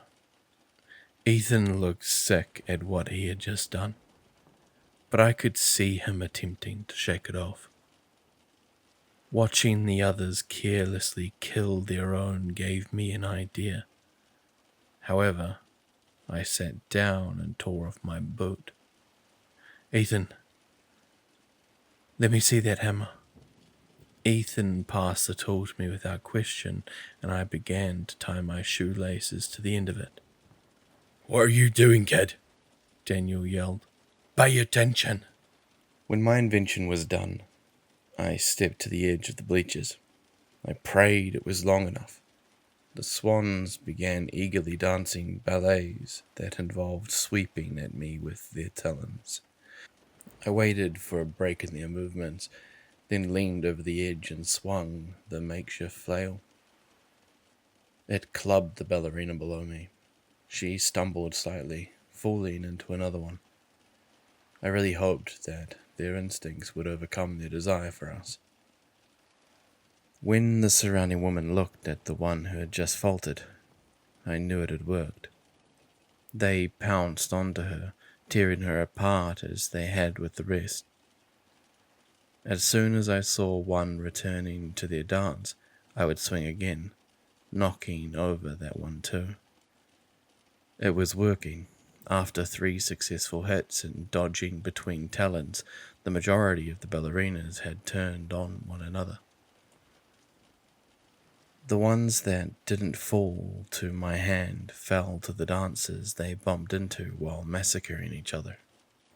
Let's go, Bear said while the women below were distracted. We ran along the edge of the bleachers with only 2 swans following us. They were faster, and I knew we still wouldn't have a shot at beating them if we leaped down. Luckily, across the gym, I saw the black swan enter. She was back up. She danced towards the 2, pounced onto one of them. While the other one wasn't looking, I chanced it and jumped down. Bad idea. The remaining woman snapped towards me in an instant, her bloodshot eyes staring me down through her feathered face. She leapt towards me, closing the distance in a single bound. I dropped to the floor, ducking under one of her claws as she swiped at me. The only problem was that I was now defenseless on the ground. I started to spider crawl backwards as the ballerina gracefully raised a leg and poised her sharp foot, ready to bring it down. After so many brushes with death in the past few days, I thought that I might have gotten used to the feeling. I hadn't. Just then, Bear called out, Hey! The swan turned just in time for her to leap onto the dancer's back, knocking her off her pegged foot and onto the floor. The thing thrashed violently, trying to swipe at Bear, who clung tightly to her back. Her talons couldn't quite reach, thank God. Ethan seized the moment and leaped down as well. He dashed to me and yanked the hammer from my hands as I got back up. Once he had it, he twirled around and with my boot still attached, jumped onto the harpy's chest, bashing it into her face. She instantly stopped moving. Bear scurried out from under the creature and we all looked at one another. Ethan winced through his teeth as he held his arm. In the frantic swiping, the swan had caught his forearm. A thick gash leaked crimson, and from the look of it, I was thankful it had only hit his arm and not something vital. Bear luckily looked unscathed. The black swan finished off her victim, then turned to us. She pointed to the door, and we didn't need to be told twice. We ran for the halls, the few swans that remained, realizing and following after. As we ran, I saw Ethan trying to stop his arm from leaking. Hang on, man. We're almost there, I told him. We made a few turns, then ran down a hallway that led to a familiar place, the main corridor. We bolted past the lockers and into the dance studio. I quickly shut the double doors to the main entrance and pulled the keys from my pocket. There were so many. I began thumbling through them, trying desperately to find the right one. Through the windows on the doors, I could see the dancers rounding into the corridor. Key after key, I jammed them into the lock as they closed the gap. The thought crossed my mind that we weren't even sure this would work. Joel! Daniel cried as I slotted in another. I could see out of my peripheral that they were only 5 feet away now. Click. The locks turned sharply as I jumped back from the door, preparing for the worst. The dancers pelted the surface like thick balls of hail and angrily clawed at the glass. I panted on the floor as I stared, my hands trembling. The dancers raced down the hallway, and I hopped to my feet, running to lock the 2 remaining doors. Not even a minute later, I saw them appear in those windows as well. We all just stared at one another in amazement, the black swans included. We couldn't believe we had made it. Without a word, I walked to the stairway door and clicked the key inside. It turned effortlessly. Ethan and Bear entered the dark chute, and Daniel began tending to Ethan's wound. I turned back to the ballerina. Thank you. She just stared at me. Her eyes weren't bloodshot like the rest of the dancers. They were gentle green eyes, full of pain and sadness. I could see them welling with tears. You're not one of them, are you? I asked. She gently shook her head. I wanted to know what that meant, but I knew she couldn't answer. Come with us. She shook her head again. She went to step through the staircase door, and I watched as the floor around her other foot seemed to rise up around it, locking her in place. Why does that? I questioned, looking up at her. She simply stared at me with unknowing eyes. I looked to the other ballerinas outside. They won't be able to hurt you as long as the doors are locked. You'll be safe here. She nodded. Here, I said, crossing the main door. I removed the keys and placed them into the lock, but didn't turn it. If anyone else ever comes by, you should be able to turn it and unlock this, even with your talents. She looked at me and softly bowed in understanding. I could now see complete tears falling from her face. I couldn't help but see Andy, trapped and only wanting an escape. I'm so sorry that you're stuck here. She shook her head no, then bent down to the dried blood on the floor. Slowly she carved out a word. Deserved.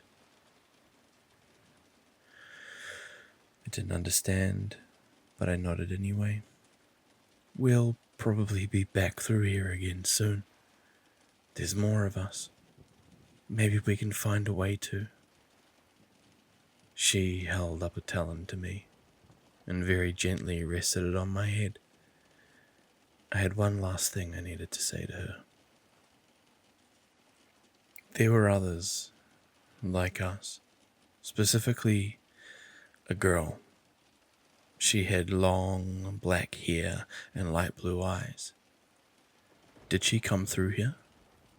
The swan paused for a moment, thinking before nodding. My throat tightened.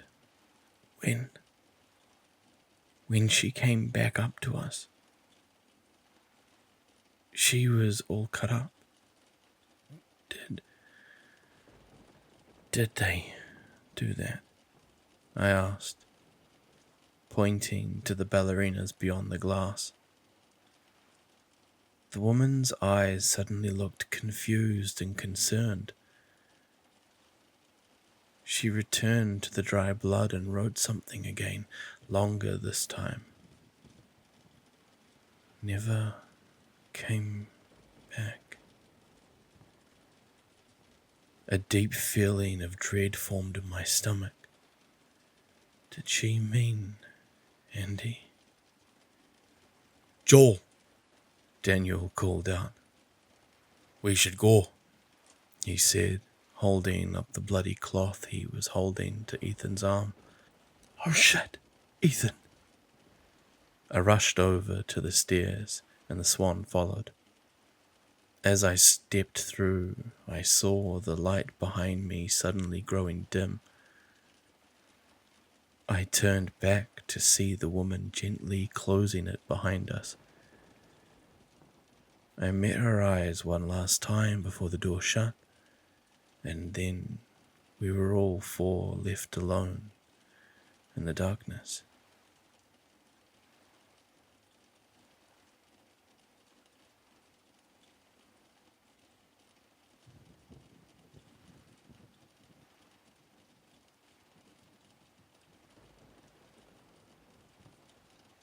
Bear and I moved through the halls quickly, the first aid kit rattling at my side. Bear held the flashlight out in front of us, illuminating the way with little regard for being seen. We didn't have time to worry about that. We came to a crossroads and skidded to a stop. Which way? Bear asked. Shoot, I'm not sure. I looked off to the right and left hallways. Both were dark and unfamiliar. We might have made a wrong turn at some point. Dang it. Should we go back? I don't know. That may take longer. One of these might loop around. Okay then, which way? Left. We turned off down the old concrete corridor. The walls were composed of old cracked cinder blocks and rusted lead pipes. Every step we took felt like an explosion erupting down the hallways. My heart jumped with each one. We twisted and weaved through the rooms and doors until finally we emerged into a familiar area. An old, vacant-looking office space. Desks sat empty and abandoned behind mouldy cubicles, and a couple of fluorescent lights clung to life on the ceiling. They flickered and hummed erratically. Across the way, we could see the door back to the safe room where Ethan and Daniel were waiting. Good call, Bea told me as she went to continue forward. Tink tonk, tink plink, came an echo from the hallway behind us. Are you fucking kidding me? Bea muttered desperately. That thing is still alive? But we locked the door. How did it get down here? We could hear its noise getting closer than it already was, and heading our way. The room was too large and wide. There was no way we would make it across quietly and fast enough. That left only one option. We have to hide. Bea nodded. We exchanged a nervous glance and then both split away from each other. She stepped into a cubicle close to us, and as I passed by, I could see her sticking herself under one of the desks and out of sight. It would have to enter the cubicle to see her. I stepped up a bit further and entered another workstation, doing the same as the creature from downstairs approached. I could hear it humming to itself, a horrible, inhuman song that had no correlation to the notes it tapped on the xylophone. Blood rushed through my ears, adding ambience to the noise, and a familiar feeling of adrenaline pumped through my body. I heard its heavy hands dragging across the carpet, and suddenly it stopped, just at the entrance of the room. The only sound was that of buzzing lights and excited breathing from the creature. It continued to shuffle, moving through the area, although it wasn't heading for any of the other doors. It was making circles. I could hear it entering the cubicles and pulling open drawers on the desk, rummaging inside, then gently shutting it. My heart began to pound. It was going to check all of them. I slid the first aid kit against the wall, then slowly crawled out from under the desk and crossed the edge of the workspace. As cautiously as I could, I peered around the corner. I could see its bald, skin-patched head just barely peeking above the top of a cubicle, the one right next to Bea. I could tell it was currently hunched over inspecting a drawer.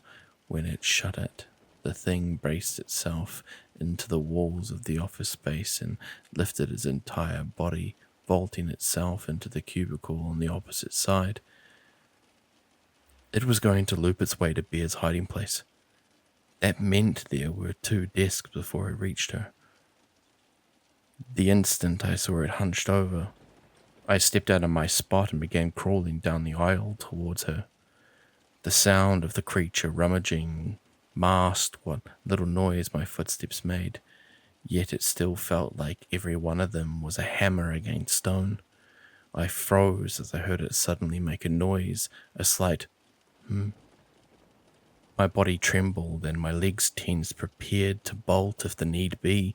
However, instead of a squeal, I heard the creature begin humming, accompanied with an awful, wet, squelching sound. After that, it went back to check the rest of the drawer. I didn't even want to know what had just happened. I reached Bea's cubicle and peered inside. She jumped a bit upon seeing me, but covered her mouth in time to stifle her surprise. I held up my hands in reassurance, then pointed to the wall behind her, informing her that the creature was right there. No sooner had I told her that, the drawer had begun to shut. Right as I stood in the open, Bea's eyes filled with concern. I stood into a crouch and willed my legs to take large strides towards her. By some miracle, they managed to remain quiet. I reached her and slid in close just as its hand slapped over the side of our cubicle. With a heavy breath, it climbed into the adorning space. I waited until I heard the drawer open, then nodded to Bear. Together we climbed out and curled our way outside of the office. She went to move further down, but I caught her, nodding back to the one it had already checked. She didn't argue, and together we slipped a cubicle down and slid under the desk together. A moment later, we heard it climb into her space. We sat close to one another, her clinging to me as I clung to her.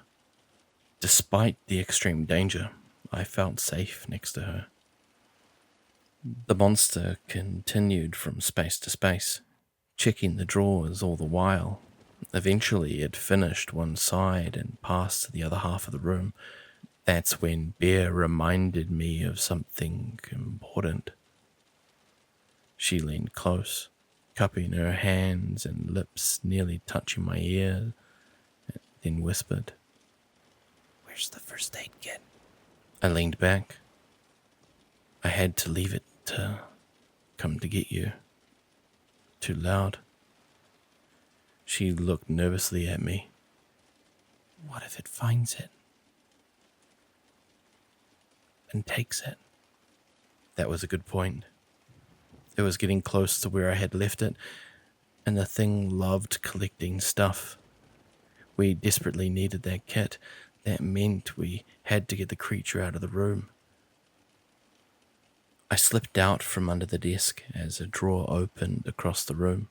Gently, I slid out a cabinet near me, just a crack. Inside was mostly useless junk that the creature had just rustled over. However, I wasn't looking for anything important, just heavy. My hand softly felt around, making sure not to create noise until it came to rest on something metallic. I gripped it and retracted my arm. It was a stapler. Perfect. The thing shut the drawer from its cubicle, and I ducked down just as it hurtled to the next. When it continued its routine, I stood, turned to the doorway we had entered from, and lobbed the stapler as hard as I could. It disappeared into the dark maw, then crashed against the concrete walls with a loud clang. The thing instantly squealed as I ducked back down, then I heard it tumble and clatter over the cubicle walls like a bull. It pounded its instrument and screamed off into the dark as Bear and I jumped up, grabbed the first aid kit and continued forward. "Hang in there, Ethan. We're coming," I muttered.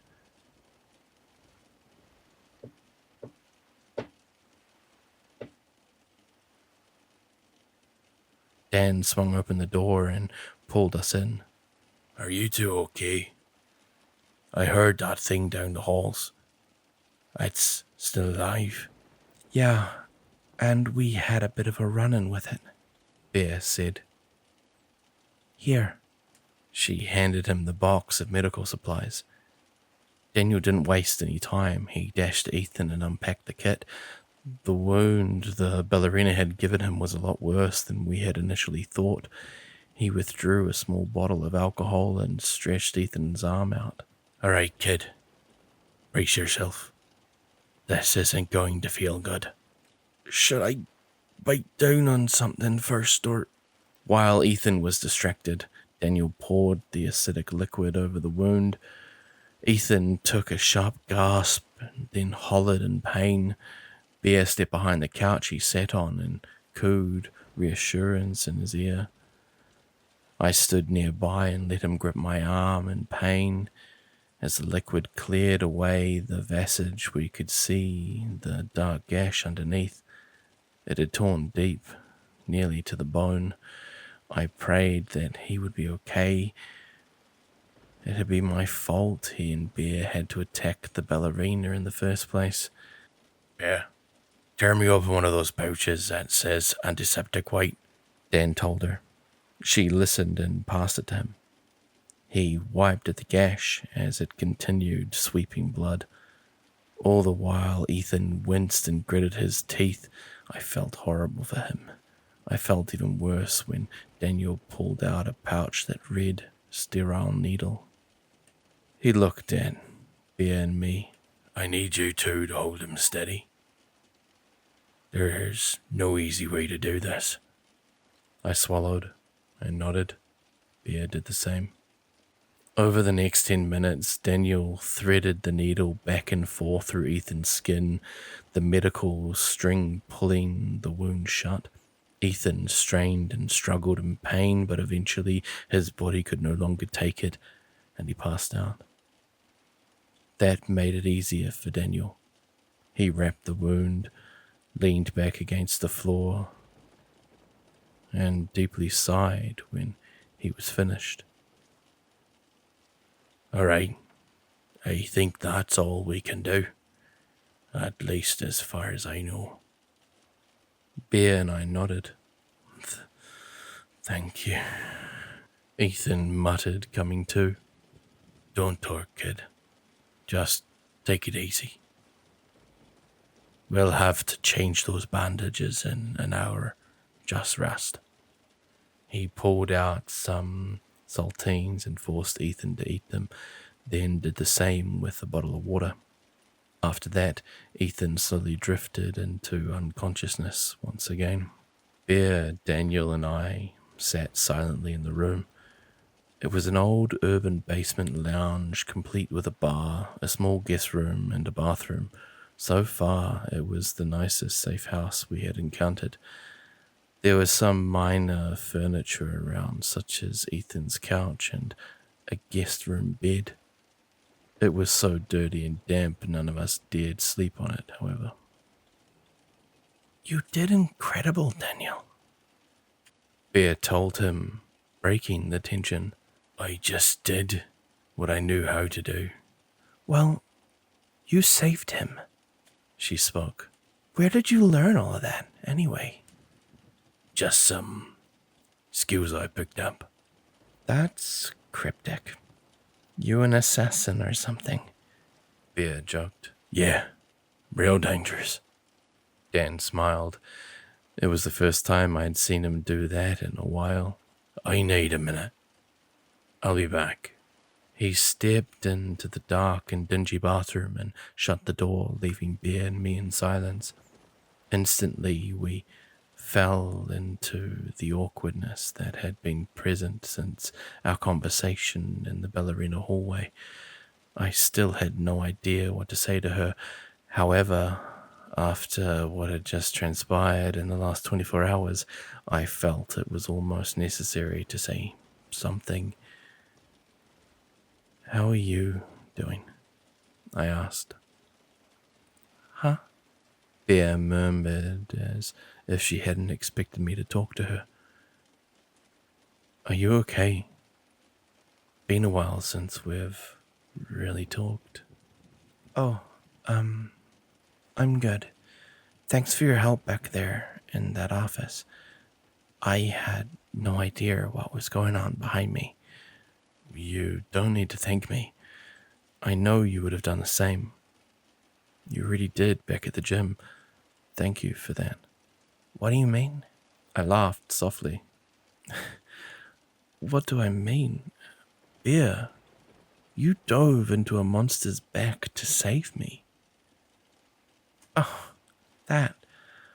I was just doing what any one of us would have done, she said, brushing her hair from her face. Ethan did too. I looked at Ethan, resting on the couch, clutching his arm covered in already blood-soaked bandages. Yeah, he did. I felt guilt flood into me. At the end of the day, my fears had come true. More people had come down here with us and gotten hurt.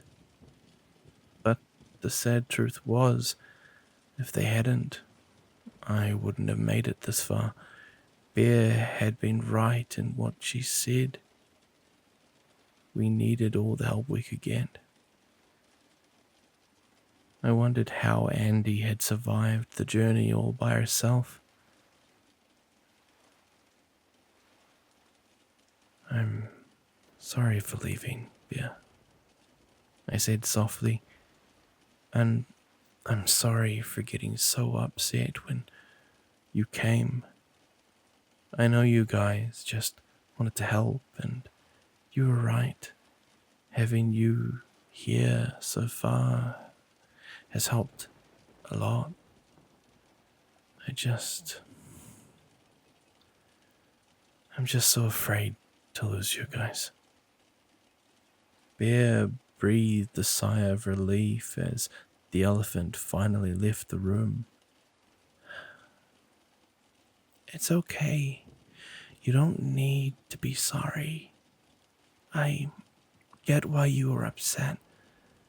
I know it doesn't make anything easier with us coming, but Joel, you have to understand that if you had come down here and not come back while we just sat up there and did nothing, Ethan and I wouldn't have been able to forgive ourselves.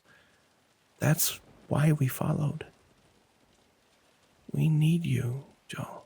She scooted closer and then softly added, I need you.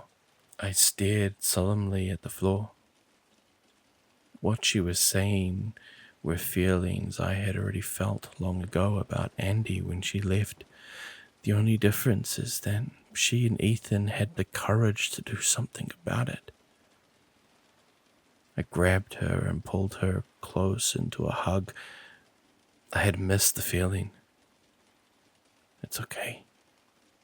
I'm right here, and I'm glad you are too. Both of you. I still felt that it was bad for us to travel in such a large group, but it seemed like either way had its pros and cons. If the group before us had set out with a group of 13, I figured that 4 couldn't be too dangerous in comparison. Speaking of the group before, I held Bear for a while longer and then pulled away and stood. I walked over to the bar and she followed. What are you doing? Grabbing something to take off the edge? No, I gotta update the map. Also, I'm looking for another log from the last group down here, the ones that marked the safe rooms. The last note they left saved our lives. I bet they wrote lots of useful stuff down in these places. I did in fact end up finding another log. This one was sitting in a drawer in the guest bedroom side table, written in an old damp notebook. There were really only updates about the fate of the former party. They reached this location with the same 10 they had left the office with. However, there was one note that caught my eye amidst the update. It appears that the curator is sensitive to light. This must be due to its life in the dark halls. It's okay being in lit rooms, but Trent claimed he managed to stun the creature by shining his flashlight in its eyes on the run for food earlier. According to him, it was only enough to barely escape, but it should still be noted as a last resort. The curator. Were they talking about the thing downstairs? I withdrew our own wind-up flashlight and clicked it on, turning it to myself. The old, faded bulbs were barely enough to make me blink, let alone squint. Still, if it came down to it. When Ethan woke up, Daniel informed him that we had to change his bandages. As he did so, we all discussed. So, what's the plan now? Ethan asked. Well, you lost a lot of blood, so for the time being, nothing. We're gonna hold out here, Daniel replied, wrapping the cloth tightly. What? No, I'm fine. Let's just keep going. Look, I appreciate your grit, Ethan. But if we keep moving with you hurt like this, it's not going to be good. Our hearts are pumping fast, and so is our blood, the latter of which you're in short supply of. If you pass out while we're out here, it's going to cause a lot of problems, not to mention the chance of infection. Daniel, I'm fine. I don't want to be the reason we aren't moving. You're not, Ethan, Bear told him. I'm sure we're all prepared for stuff like this to happen. Plus, it's clear that the past groups took it slow as well. There's no harm in taking time to get through this. Rushing is how we get hurt. Ethan sighed, then winced as Daniel pulled his bandages tightly. All right, fine. Are you guys sure? Yeah, man, I told him. All right, drink this, Dan said, handing him a bottle he had filled from the sink at the bar. Ethan drank without question, downing the whole thing in nearly 3 gulps. As he did, Daniel turned to us. If we're going to be here a bit, we're going to have to make runs for food. Yeah, I already thought of that. It might be easier than upstairs, Bear said, trying to ease the tension. Up there, we knew it would only be in one place. Down here, there's so much space, it's a lot easier to hide. Yeah, yet somehow it keeps finding us, I groaned. Speaking of which, why is that thing still here? Daniel chimed in. Last we saw, it was surrounded by those raptor girls. I mean, look what they did to Ethan in one swipe. The damn beast should be dead. Ethan wiped the water from his mouth. Yeah. Well, I also stabbed it in its throat with a spear, and it barely flinched. Something tells me it's not as easy to take down as we hope. Bear pursed her lips in thought. Wait, Joel, you locked the doors around the stairs. Do you think it's locked down here with us? I thought for a moment. It was a valid point, yet something didn't make sense about the creature. I pondered all of its qualities and then came to a conclusion. I don't think so. Think about it. That thing brought us food every week for the past 4 years. To do that, it would have had to go down really far to find new rooms after it looted the top ones. It's taken us over a week to even get this far, and even excluding having to hide, that's about 2 days of total travel. What are you saying? Daniel questioned. I'm saying that I think the curator has ways of traveling through this place that we don't know about. The curator? Ethan asked. That's what the last group called the thing from downstairs. Dan snickered. That's a dumb name for it. The curator never showed up again for a week. Daniel and Bear went out on a food run during that time and came back unscathed. That was a relief.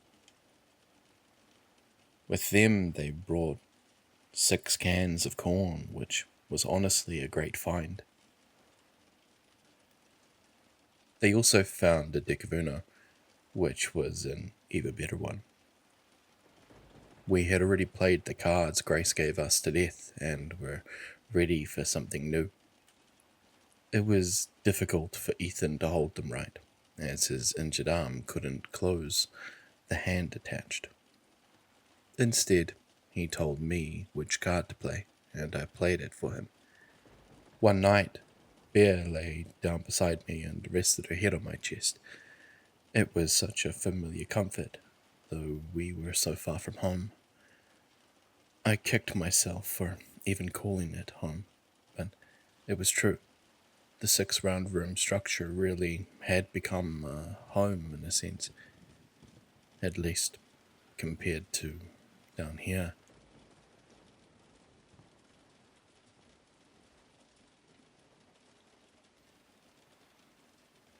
It had been nearly a year since we had arrived, and a basket had just come in. Claire and Jan knocked on the bedroom door, and we opened it. Their faces were beaming. We got a perfect one today. They were right. The thing downstairs had really found the good stuff. A whole unopened box of Twinkies, toothpaste, a lunchbox full of old cassettes, a couple of new games, and many other things. Any electronics in there? Benjamin asked, eagerly peeking his way through the crowd. Hold your horses, Ben. Grace scolded as she sorted through the box. She eventually pulled out an old alarm clock that had been tossed in the bottom. Benjamin inspected it carefully before declaring, Yes. and walking off into the corner of the room to his belongings, ignoring the rest of the basket. Bear, Ethan, Andy, and I were all curious and followed. "What do you need that old thing for, Ben?" I asked him. He turned around with a big grin. I've been collecting a whole lot of parts each run. Haven't you noticed? "Well, yes, I suppose, but you still haven't told us why." I'm gonna try to build a radio. We looked at him, perplexed by the statement. A radio? Bear asked. You can do that? Oh, sure. I used to be a comms operator in the military, specializing in repairs. Did a lot more than, with a lot less than I have now. Do you think it will let us communicate with outside? Andy asked eagerly. Oh, no. Sorry, my dear. Nothing that complex. I just wanted to do it to keep myself occupied. After all, boredom seems to be the slow and silent killer around here. But maybe, at the very least, there will be something interesting we can pick up in this place. "That's pretty cool, Ben," Ethan told him. "Make sure to keep us updated on the progress." Will do. I rejoined the group as they finished dishing out the remaining contents of the basket. The auction wouldn't become a tradition until a few months later. Afterward, Andy, Bear, Ethan, and I all returned to the game of Sorry we had been playing. As we did so, Bear began chuckling to herself. "What's so funny?" asked Ethan. Oh, nothing. It's just, look at us all. Ben starting a passion project.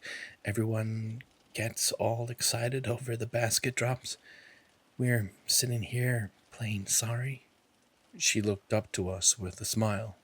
It's like we're all one big family living in a happy home. Ethan and I laughed at her joke. Andy did as well, but it was more somber and died a lot faster. I noticed. "It's not funny," Larry suddenly snapped from the living room. He currently lay on the ground, just staring at the ceiling. It's pathetic. We're all just trapped here like mice in a box, waiting for whoever set the trap to come back and throw us all away. "Jeez, man," Ethan said. We know it's pretty hopeless, but dwelling on it doesn't help. Maybe if we did, we would actually put our efforts towards doing something about it rather than sitting around doing jack shit. That's enough, Larry. Daniel cut him off as he entered the room. He smiled at us, passed us each a Twinkie. Just enough for all of us. Thanks, Dan. Yeah, don't mention it. As Dan left, we all got up to put our new treasures in with our stash of belongings. All of us except Andy. She stood and went to the window instead. I stopped in the doorway as Ethan and Bear continued. Bear noticed that I wasn't following and turned back. You coming? I nodded to Andy and made a concerned face. Oh, I see. You want me to? Don't worry. I got it. I smiled. She gave me an unsteady nod as if she was unsure of something, then continued to Ethan. I approached Andy from behind and put a hand on her shoulder. Hey, don't let what Larry said get to you. There's nothing wrong with how we're handling this. We're doing all we can to survive, and that's what matters. Andy gave me a half-hearted smile that dropped as soon as she looked back to the window. Do you think we're ever going to get out of here? The question took me back. Of course, it was something I thought of every day. We all did. But this was the first time anyone dared to bring it up. We all agreed, unspoken, that we were going to get out someday. How was just what we had given up on. Andy, of course we will. There's no way this is it. This isn't the end for us. Okay, yeah. So, what if Larry is right? What do you mean, Andy? What if we aren't doing enough? What if instead of waiting for something to happen, we're supposed to be looking? Looking for what? I don't know. Never mind. Forget it. Andy, talk to me. Looking for what? A way out? Yeah, a way out. I stared at her, waiting for her to continue, unsure of how to respond. We're all so afraid of this place that we barely scraped the surface and then gave up on trying. But what if there's more here? What if we need to be working harder? I looked at her with deep concern, then placed my hands on her shoulders and turned to her face. Hey, I'm just as eager to get out of here as you are, I promise. But, Andy, we can't lose anyone else. If we rush into the unknown, that'll end up happening. Now, the second we learn something that might point to a way out, I will be right there with you. But for the time being, I think we need to wait until we know what to do. Otherwise, we'll just be running blindly through the dark. Her eyes gazed into mine with pure emotion. Fear, anxiety, passion, confusion. Trust me, I told her. She looked at me, and for a moment I thought she was just more upset. Then she surprised me by wrapping her arms around me and pulling me in close. My heartbeat grew faster and louder, even louder than when I had to run for the basket. I held her as she leaned into me. She felt warm and safe, so familiar. Andy had never come back up. The ballerinas had told me. What did that mean? Your heart always beats fast when I lay next to you, Bear muttered in the dark. Do I make you nervous? I can lay alone if you... No, stay, I whispered back as I gripped her tightly, pressure building in my chest as I lingered between memory and reality. Between Andy and Bear, my heart ultimately dropped as memory won out. The second we learn something that might point to a way out, I'll be right there with you.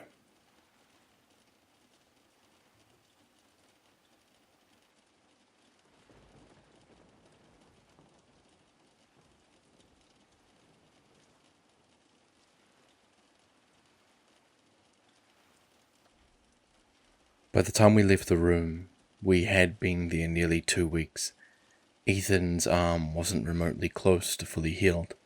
Still, it had changed from extreme pain to tolerable stinging, and he insisted that we move on.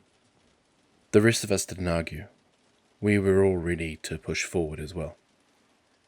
Primarily since we had heard the curator crawling around our floor a few days prior. We exited the room and headed deeper down into the house. Or perhaps the basement. It was harder to tell the longer we travelled what to refer to the place as. It was too strange and disorganized to be a compound, yet too in decay to be referred to as a bunker. We simply tried not to think about it. It wasn't necessary. We had been walking for a few days, and as we had, the floors seemed to get bigger and bigger. Each floor seemed to be more vast than the last, with larger rooms and deeper staircases. We made sure to scavenge along the way and stop at any safe rooms we found. However, the strange thing was that some of them hadn't been marked with a smiley face like the group we had been retracing had designed. They were marked with other symbols, a check mark, a star, a circle, things like that. A lot weren't marked at all. Even though we took direct paths through the basement where the last group would have walked, there were so many mismarked rooms. No logs either. The ones we did find didn't offer any new information anyways. Just a slowly declining count from 10 to 6, all people lost from the curator, who still followed us as well. By the time we had gone down 20 floors, it had been about a month, and the map in my notebook became quite complex. Still, I was able to decipher it relatively easily and trace it back up. All in all, things were going well despite minor close calls here and there. That was until we stepped into floor 29. You're right. Bear whispered. I'm serious, Daniel told her. You do not own a Ferrari. That hard to believe. No, you just don't strike me as the kind of guy. What's that supposed to mean? That you're a stiff old man. Bear jabbed with a smirk. Hey now. Daniel laughed silently. We had learned that it was okay to talk in the halls as long as we kept quiet and stayed on alert. If we heard any noise at all, it was back to mute. As I walked next to Ethan, I saw him fidgeting with the scar on his arm. It was gnarly and dark still. I swatted his hand, and he turned to me in surprise. Sorry, he sighed. How is it? Good. Still sore, and it itches. Hard to close my hand too. But nothing has fallen off yet, so it's still a win. I smirked. Hey, maybe if it does, by the time we get back to Earth, they may have developed a cool cyborg prosthetic for you. Heck yeah. Built-in speakers and everything. Suddenly, up ahead, I saw Dan and Bear stop at the next doorway. Bear raised her hand and turned back to us. What is it? I muttered. They stepped through and gestured, and we followed. Realizing the hesitation, the doorway stepped into a middle catwalk high above a stage below. The walk stretched far across the way to another door. Looking down, we could see a bunch of props and set pieces, as well as a red curtain with light shining through the gap underneath. The set pieces looked like they were made for some kind of children's show, depicting trees with smiling faces and perfect rolling hill backdrops. I shuddered, as they looked so similar to the hills above.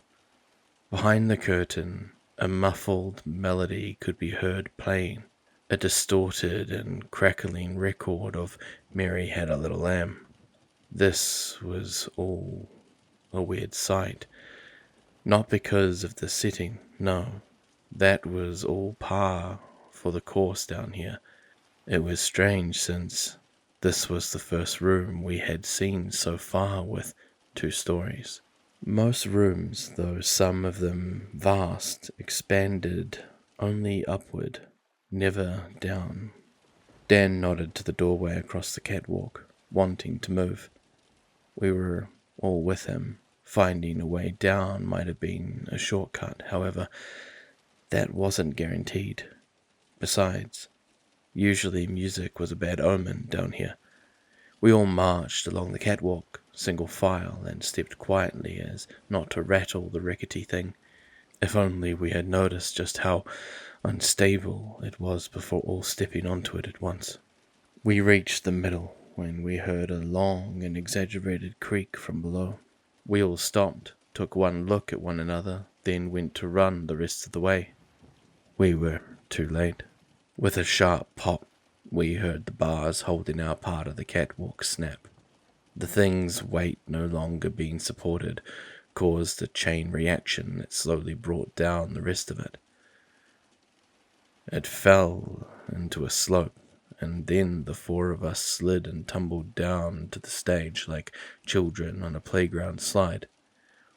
The metal catwalk then loudly clattered to the floor with us across the set, causing a jumbled mess of pipes and platforms.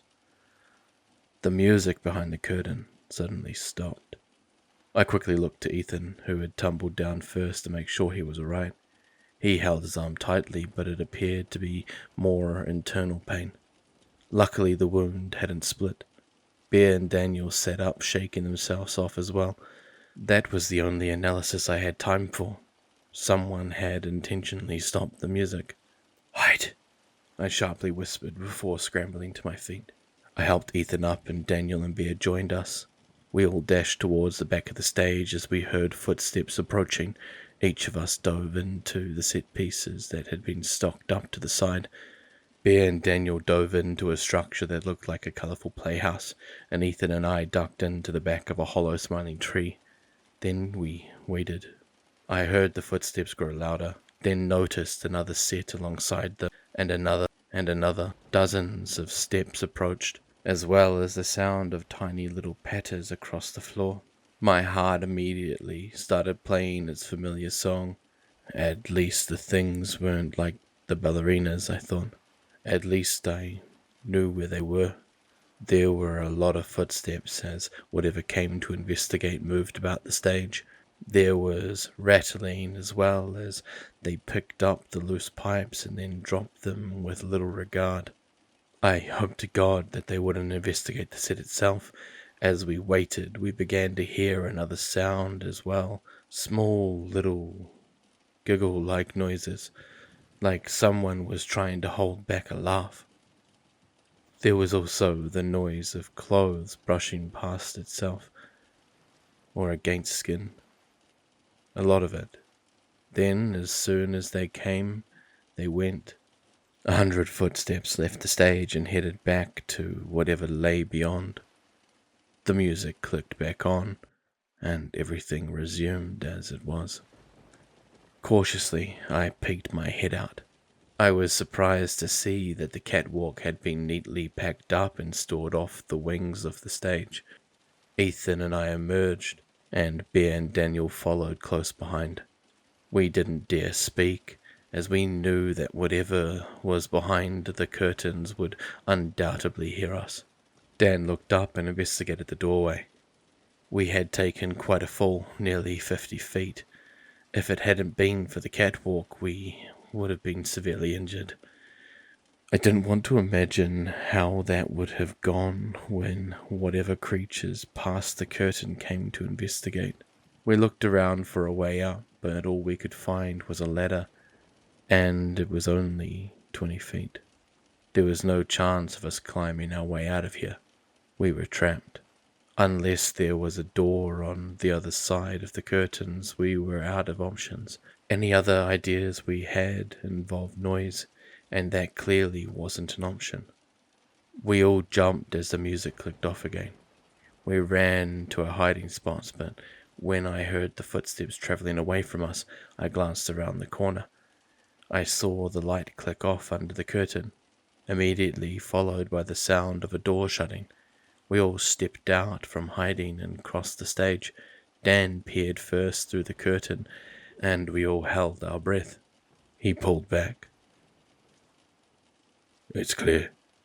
There's nothing," he whispered. We stepped past the red barrier and took in the room. We stood on a stage that sat above a large party room. It was colourful, like the kind you would see at a pizza arcade. Bright colours and swirls adorned the walls, as well as illustrations of smiling animals and inanimate objects. The floor was comprised of glittery and colourful tiles, and the panelled ceiling helped dimly light the room with fluorescent bulbs.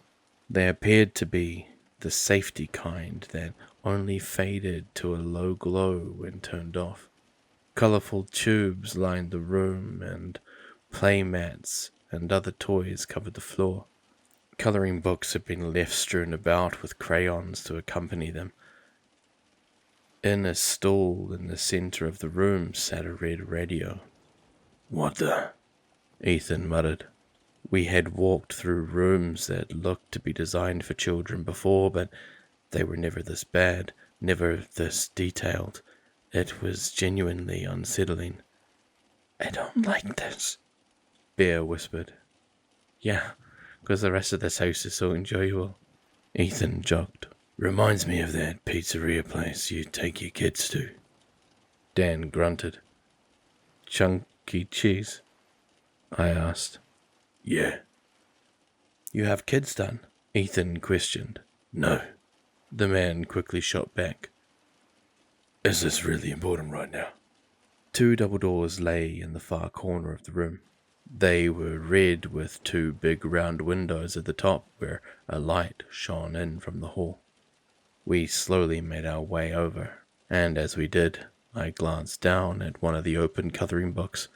I wished that I hadn't. It was open to a page of a princess picking an apple from a tree. Nothing was colored, however, except for the apple and a pink scribble by her head. The scribble seemed to barely cover her scalp and wrapped around the bend of it. The unsettling part was the red lines that poured out from where the scribble touched, and the frown that had been harshly drawn over the princess's mouth. We reached the door, and Bear and Ethan looked out first.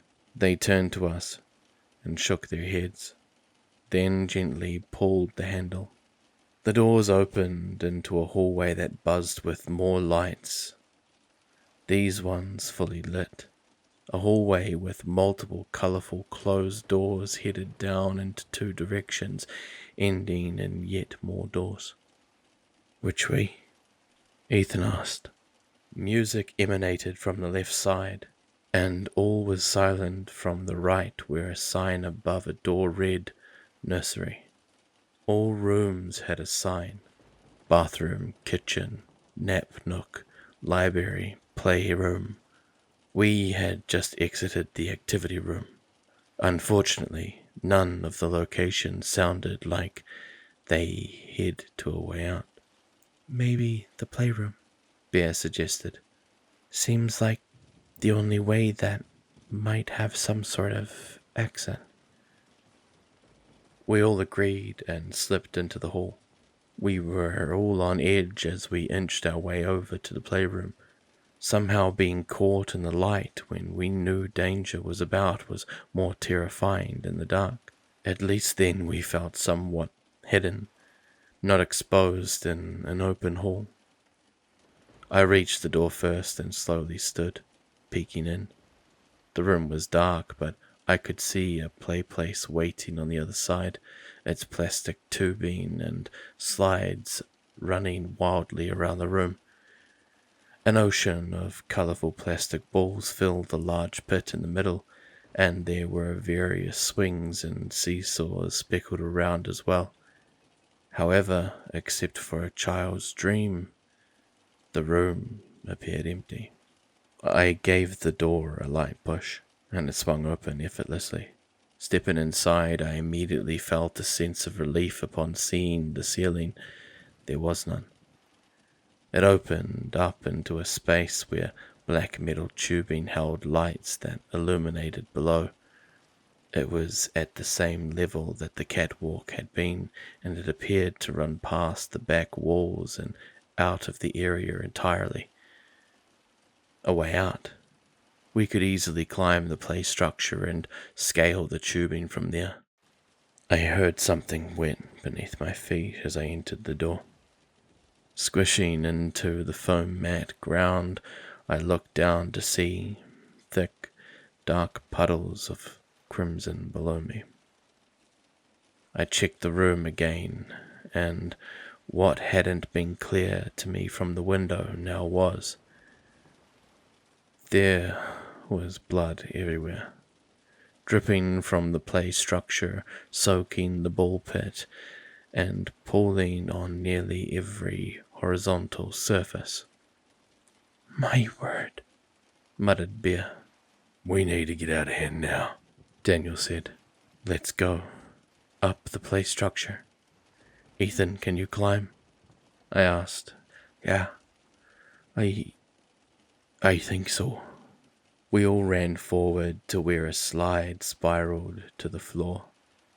I placed my hands on top of the thing to pull myself up. I had just begun climbing when we all heard it, giggling from near the door. We froze and our heads spun around to look.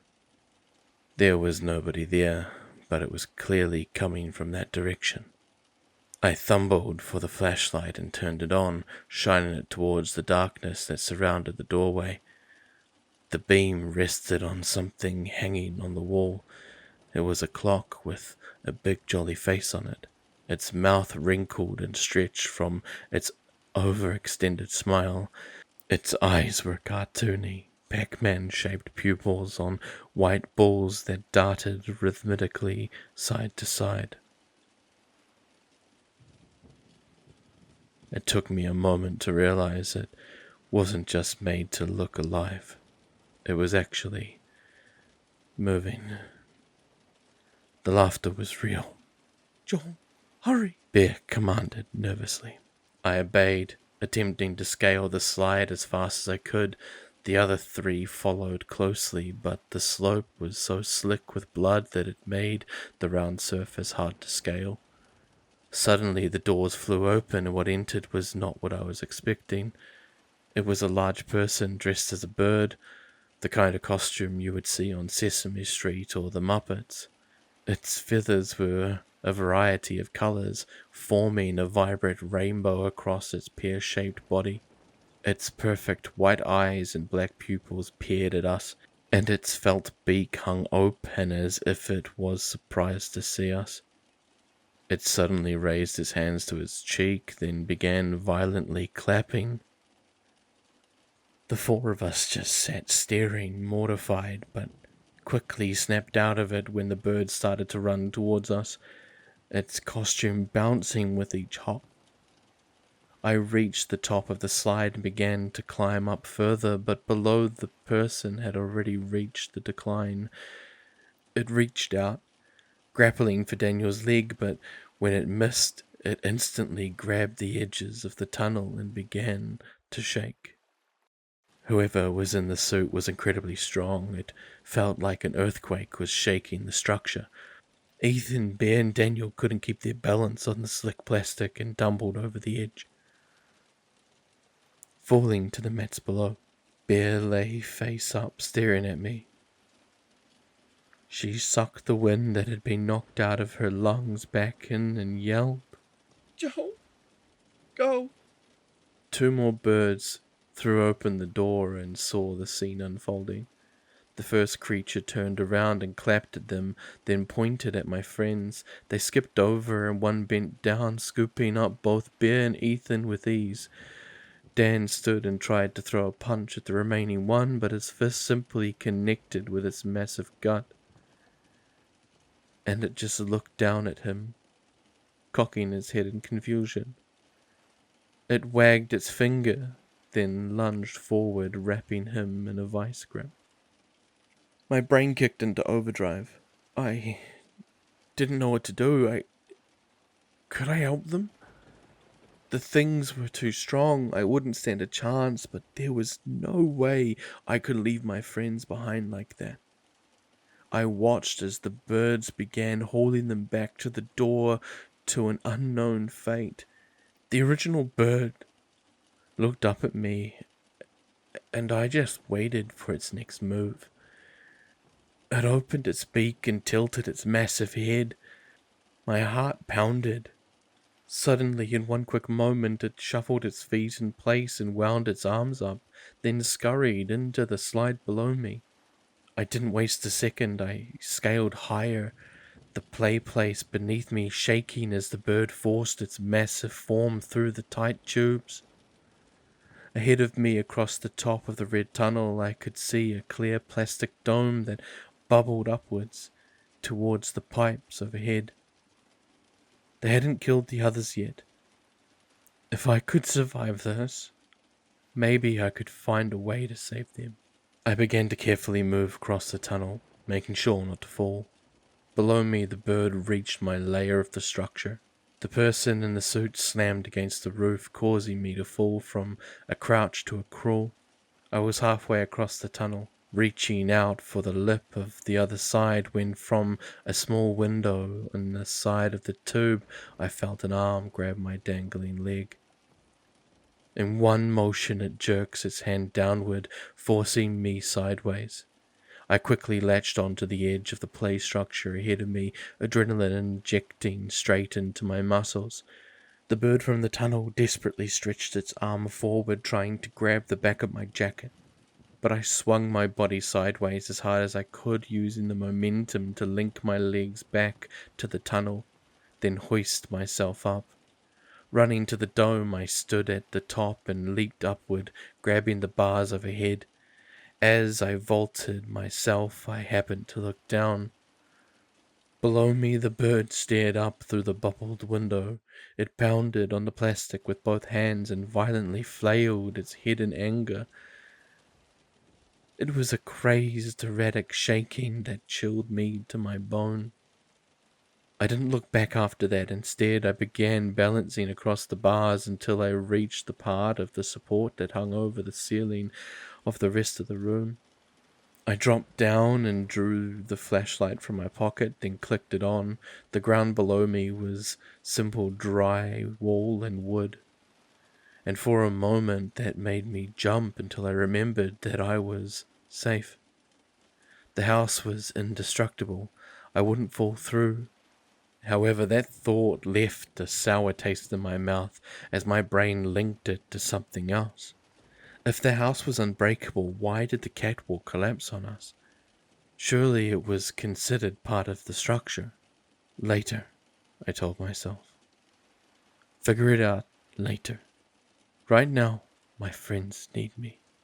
I began moving across the top of the strange children's playhouse until I came to another opening in the ceiling. Peering over the edge, I shone the flashlight down to find an overly cartoonish kitchen. The floor was black and white, checkered tiles with a big green table stretching the entire length of the room. Dozens of matching chairs were lined up with it, and along the walls, pristine white cabinets were affixed. A big red fridge rested next to an orange oven and a blue sink to top it off. I could see one of the smiling clocks high above the wall on the opposite side of the room and decided to move on before it noticed me. The place was too high up anyways. Dropping down would only leave me trapped in there. I needed to find a safe way in and out first. I continued on until I came to the edge of the structure. Around the edges, it looked like another catwalk had been built. I climbed over the railing and began to follow it. Eventually, it came to a fork, a bridge that crossed to an open doorway and stairs that led down. I made note of the opening, then took the stairs. I would come back for it once I found the others. My feet stepped off the metal and onto the flat concrete below. Turning back to the playhouse, the whole thing was made up of the same drywall and wood support as the ceiling. It was a strange sight considering how detailed the inside was. I began to move around the perimeter, looking for a door. It seemed that the entire playhouse had been built inside one massive room, with the large metal crossbars hanging over the whole thing. The corpses of spotlights hung loosely from them. In the empty space around me, there was a myriad of set pieces and wooden structures like the ones we had seen when we had fallen into the theatre. I had no luck finding a door until I had gone in a nearly complete circle around the building. A grey box structure had been built out from one of the walls. A glowing red sign above the door read, "On Air." I approached and pushed on the handle. Thankfully, it was unlocked. Stepping inside, the room was only as big as an apartment bedroom. There was a door immediately to the wall on my left, and next to it, an incredibly large machine. It had several screens on it and a control panel below full of glowing buttons. A dusty old computer chair waited to once again be used. I fulfilled its wish and looked at the screens. It was easy to realize what they showed. This was because I had just been there. Each monitor displayed a different room of the Fox house. I saw the kitchen I had seen moments ago, as well as the playroom and the activity room. The monitor that read nursery was pitch black, showing only the light through the doors below the camera. However, there were 3 other places I hadn't seen yet. One was a library, as exaggerated as the rest of the house, with books far too big for an average person. Another was a bathroom with a bathtub the size of a swimming pool and a single toilet in the corner. The last room made my heart sink. The monitor read, "Nap Nook," and within I could see the birds roaming about, at least 8 of them.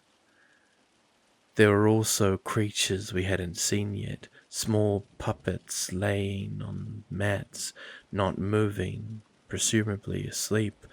They looked just like little furry muppets, and each one was a different color.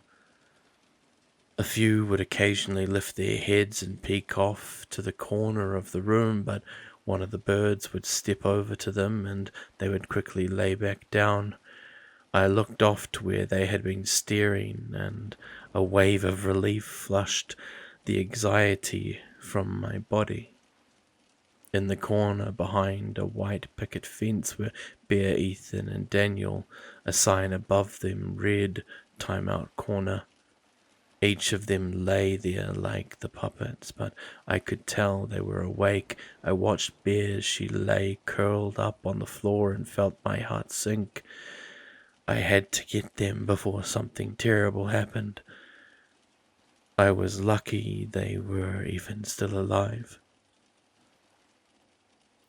I looked around the screen and saw a door at the back of the room opposite them. Sneaking in wouldn't be an option right now. As my eyes scanned the screen, they suddenly caught a color that stuck out from the rest of the small puppets on the mat. The tone of skin.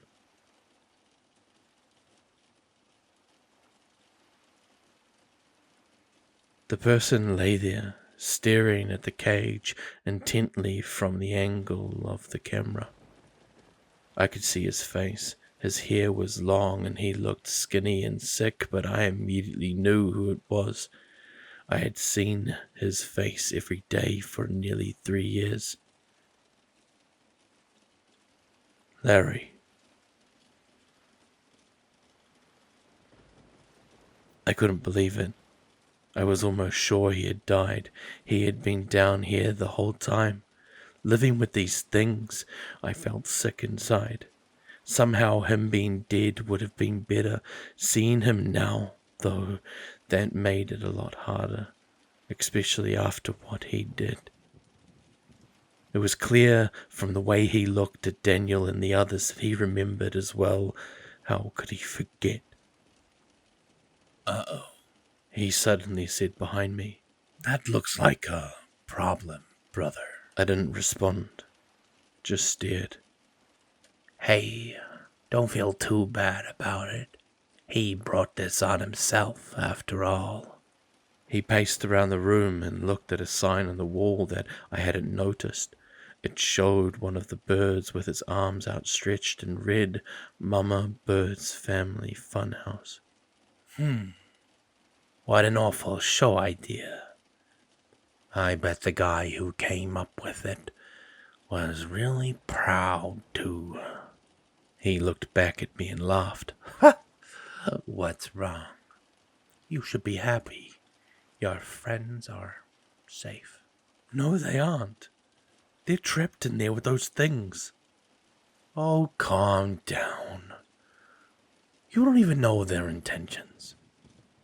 Looks like old Larry there has lived fine alongside them. Maybe now's your chance to leave the kids at daycare and go find the exit yourself. Shut up! Oh, that's right. You've got a princess to save. I'm going to save all of them. But only one of them really matters to you. You're wrong. Am I? I can't tell for sure.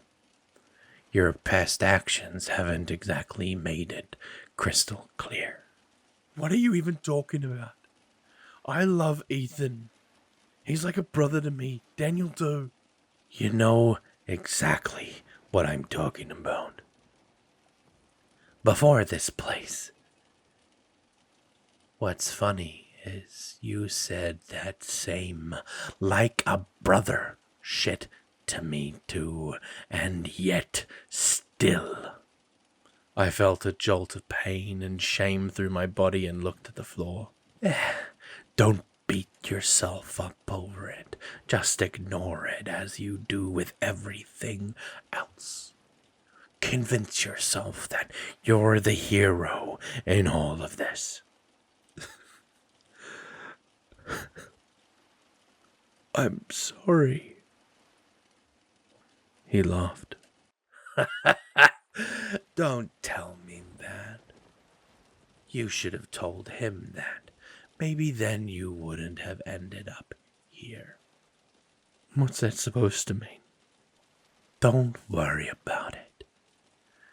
You had a lot more baggage to worry about even before you did what you did. I'm sure you would have ended up on that bus all the same. What? What are you?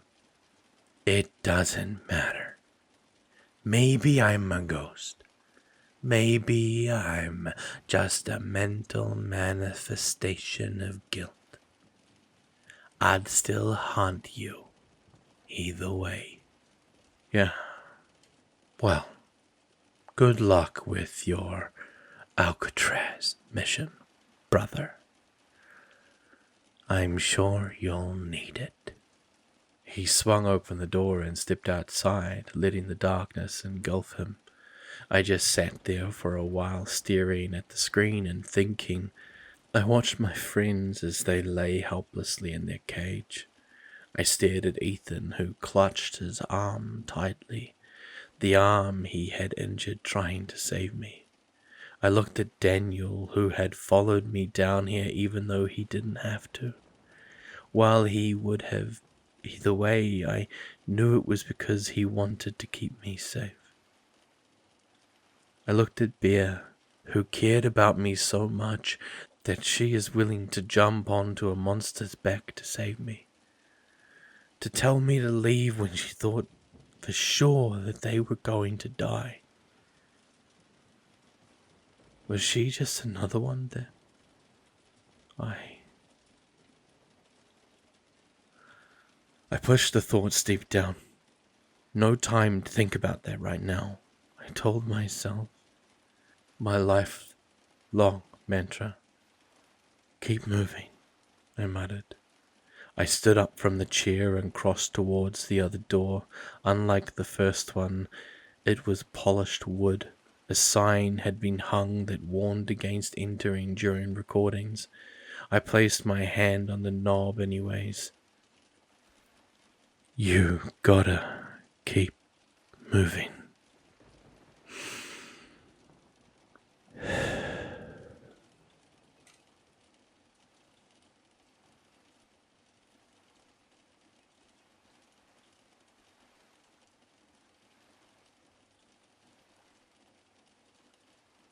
The door swung into a dark room lit by fake candles on the wall.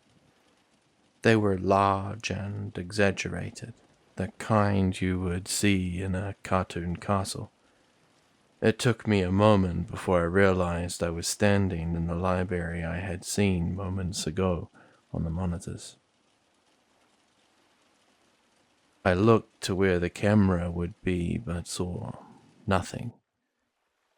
It must be very well hidden, I thought. Across the room I saw a set of double doors that led back into the main hall of the playhouse. I stepped forward to make my own way over, then stopped. Being brash would get me nowhere. If I wandered around this place without a plan, I would get myself caught, and then there would be no one rescuing the others. Instead, I turned and shut the door, holding it and making sure that it didn't entirely close all the way. There had to be some way to open it from the inside. It was clear that this place was meant to mimic a studio, which meant there had to be some way for the actors to not only get in, but back out as well. Looking at the now shut door from my side, it looked like part of the bookshelf. The books that rested on it were all made of felt and had no actual pages in them. They simply sat on the shelf for display alone. I skimmed the surface, looking for some sort of hidden knob or lever, but found nothing. I began pulling on the books as well, but they were all bolted in place, except for one, a blue book with 2 golden squiggles for trim along its side. I gripped the top lip of the thing and pulled, and to my surprise, it slid out about an inch from its spot before stopping. I held my breath, then pushed the shelf completely shut. If this wasn't actually the latch to open it, then there was a good chance I was stuck in here. I pulled the book once again and heard a slight click. The shelf swung back open into the recording room. Thank God, I muttered. Just then I heard a familiar laugh coming from the door behind me. I whipped my head to see the clock on the wall with its eyes open, smiling. Not wasting a second, I spun around, slipped through the crack, and then slammed the door shut. Stepping back behind the monitors, I watched from the screen as 2 birds entered the room. They bounced around the space, searching for their trespasser, checking every corner eagerly as if it were some sort of game to them. My heart pounded as one passed the shelf. I kept one eye on the door and the other on the monitor, prepared to bolt it if needed. To my relief, however, the birds skipped on by without a second thought. They didn't know about the secret passage. Before they left, they stopped just before the exit. One of the things reeled its head back and opened its wide beak. Its stomach started throbbing as it bobbed its neck up and down. From its mouth I started to see a wooden stick appear. When it was out far enough, the bird wrapped its hand around it and yanked the slimy pole out. It raised the post over its head and whacked the clock viciously. Through the wall I could hear it scream horribly. The fact that it was so human sent a chill down my spine. After that, I watched in disgust as the bird painfully shoved the stick back into its gullet. Once they had gone, I sat staring at the screen, trying my best to formulate a plan. It was clear that entering the playhouse for more than a few minutes would result in me getting caught one way or another. There was really nowhere to hide once I was in. I could always drop in from one of the open ceilings and try to get my friends out of the library door. That way I didn't risk having to travel the same path twice. However, finding the right window would be hard. It seemed that once you were in the birds' company, you were always under their supervision. I glanced back at Bear, Ethan, and Dan in their cage, then to Larry on the floor. Shoot, Larry. I had almost forgotten about him amidst my frantic thoughts. He was another problem I would have to account for. If the other creatures didn't kill my friends, then he certainly would. I highly doubted that he had forgiven us for what had happened back at the house all that time ago. How had he even survived for so long down here? He seemed to be healthy despite his rough appearance, well fed and somehow bathed. The idea that he had been living with these creatures seemed ludicrous.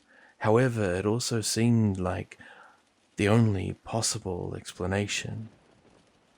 If that were the case, that eased some stress off my shoulders. That meant I had more time to plan, to observe. Not a lot more, but at least some. I looked down at the control panel before me. It was filled with various sliders and dials that I really had no clue the purpose of. There were a few exceptions, however. For each monitor, it appeared that there was a button that corresponded to it in the panel. Clicking it would cause it to light up. From there, I learned a few things. While that room was active, the sound from it could be heard. When I turned on the nap room's audio, it was utterly silent except for the horrible breathing from the puppets and the sounds of the birds' footsteps. I flickered through the other rooms, testing them as well. However, there was really no point due to them being empty. That was at least until I got to the nursery. I clicked the button and was greeted with a horrible, raspy breath. It was breathing so stressed that the voice of whatever it came from could be heard gasping out with it. As the awful noise filled the booth, it was joined a few seconds later by the sound of a larger shifting mass in the darkness. And not long after that, a sick and disturbing squelching noise. I clicked it off after that. Whatever it was, I didn't need to know. The other thing I learned about the buttons on the panels was more critical. There was a set of joysticks on the board, and when I was tuned in to a specific monitor, I could control the camera with it. One stick pivoted while the other panned the shot. But the strange thing was that the cameras seemed to defy physics. They weren't mounted at a specific point. They could be moved freely about the room. They would halt if I got too close to a wall or if I tried to pass them through one of the creatures. But other than that, I could really take them anywhere. Immediately I set to work, going from room to room and exploring every inch of it. If I was going to stage a jailbreak, it was vital that I know my way around. After toying with the camera for a couple of hours, I eventually ended it in the nook, with the shot angled on my friends. I felt oddly creepy watching them as they had finally passed into sleep, but it was just comforting to know they were okay. "I'll get you out of there," I said softly. I panned the camera over to Bear's face and looked at her. A pang of strong emotion radiated in my chest. "I promise." After that, I leaned back in the chair and closed my eyes. If Larry had survived this long, I assumed that my companions would be safe as well. I would wait until they were up and observe how an entire day unfolded. Once I had an idea of what I was up against, I could devise a plan from there. But for now, I needed rest. The adrenaline from the day had drained the energy that I had stored away in my body. The sound of the monitor would wake me up if anything happened. It was difficult to calm myself, given the circumstances, but eventually I managed to sleep for a while. All right, everyone. I'm going to try again. Benjamin yelled from the dining room. We all filled in from our various spots around the house to witness his next attempt. This had become a routine over the past months. Each run, when Ben got more equipment and had tinkered with it to perfection, he would summon us into the room to see if the radio he was building would finally come to life. He had already prepared us for the only outcome to be static, but we didn't care. The excitement of the moment he finally got it to work was interesting enough. Even Larry always came to watch. All right, Ben. Jan announced when we had all gathered. Show us what you got. With pleasure, The old man said with a grin on his face. The radio was a mangled mess of circuitry, old alarm clock pieces, and computer parts. It looked a rattle away from bursting into flames. He flicked the dial on the machine, and to our surprise, static hissed from the speakers. Ben laughed in triumph as we all ogled and applauded. Nice work, old man. Daniel said, placing a hand on his shoulder. Benjamin McDormand, the house famous inventor. Claire joked with delight. Well, can you change the frequency? Andy asked with a smile.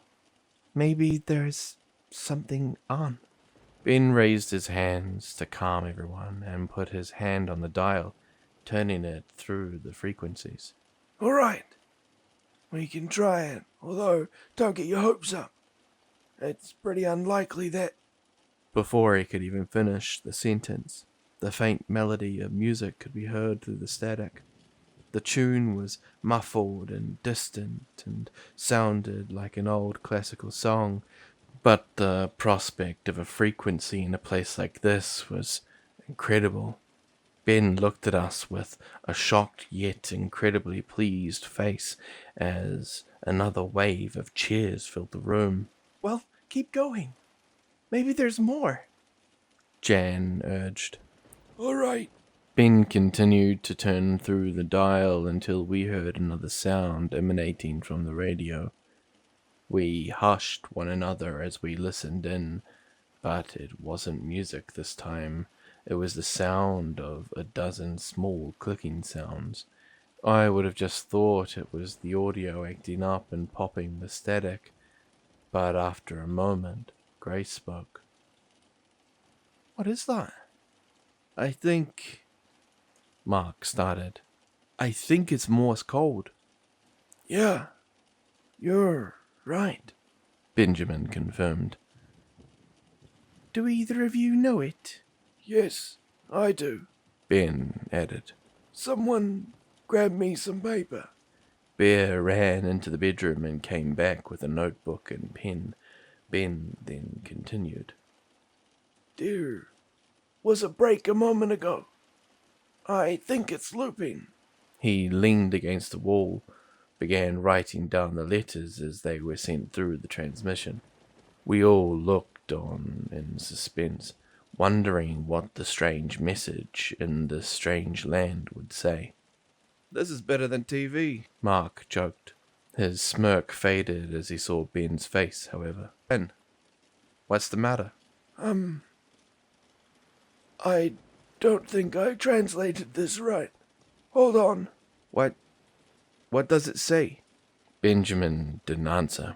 He just began recording the letters as the transmission looped once again. Larry piped up from the back. Come on, old man. Just tell us already. Who gives a damn if it's right or not? Ben finished and looked down at the paper with pursed lips. Ben, Jan calmly asked. what's the matter? He once again didn't answer, just turned the notebook to us so we could read the message.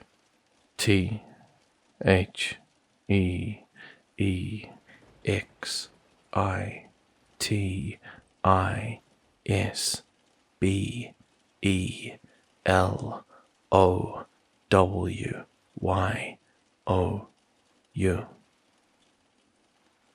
The exit is below you. We all looked on, confused. Are you messing with us? Daniel asked with an uneasy smile. Ben shook his head. We all knew he wasn't the joking type, at least not about something like this. What does it mean? Jan asked. Grace licked her lips. I think it means exactly what it says. Okay, but why is it playing through Ben's makeshift radio? Who knows with this place? Mark said. Whoever knows. Do you think that... Ethan started. Do you think that's actually true? We all fell silent. Well, if it is then, I mean, we didn't go too far down there. Daniel eventually spoke. We can't even if we wanted to. That thing wouldn't let us. Claire pointed out. There's no way, Jan said. I mean, think about it. This place wants us dead. It has to be a trap. Heck, even the bodies outside try to lure us out there at night. It's just trying to bait us downstairs so that the creature can get us. But what if it's not? Daniel spoke. What if it's telling us how to escape? If that's the case, we can't just sit up here. We've never been down there since the creature showed up, though. Bear nodded. We have no clue what's waiting for us. Suddenly, Larry started giggling. It started off small, but slowly grew into wild laughter.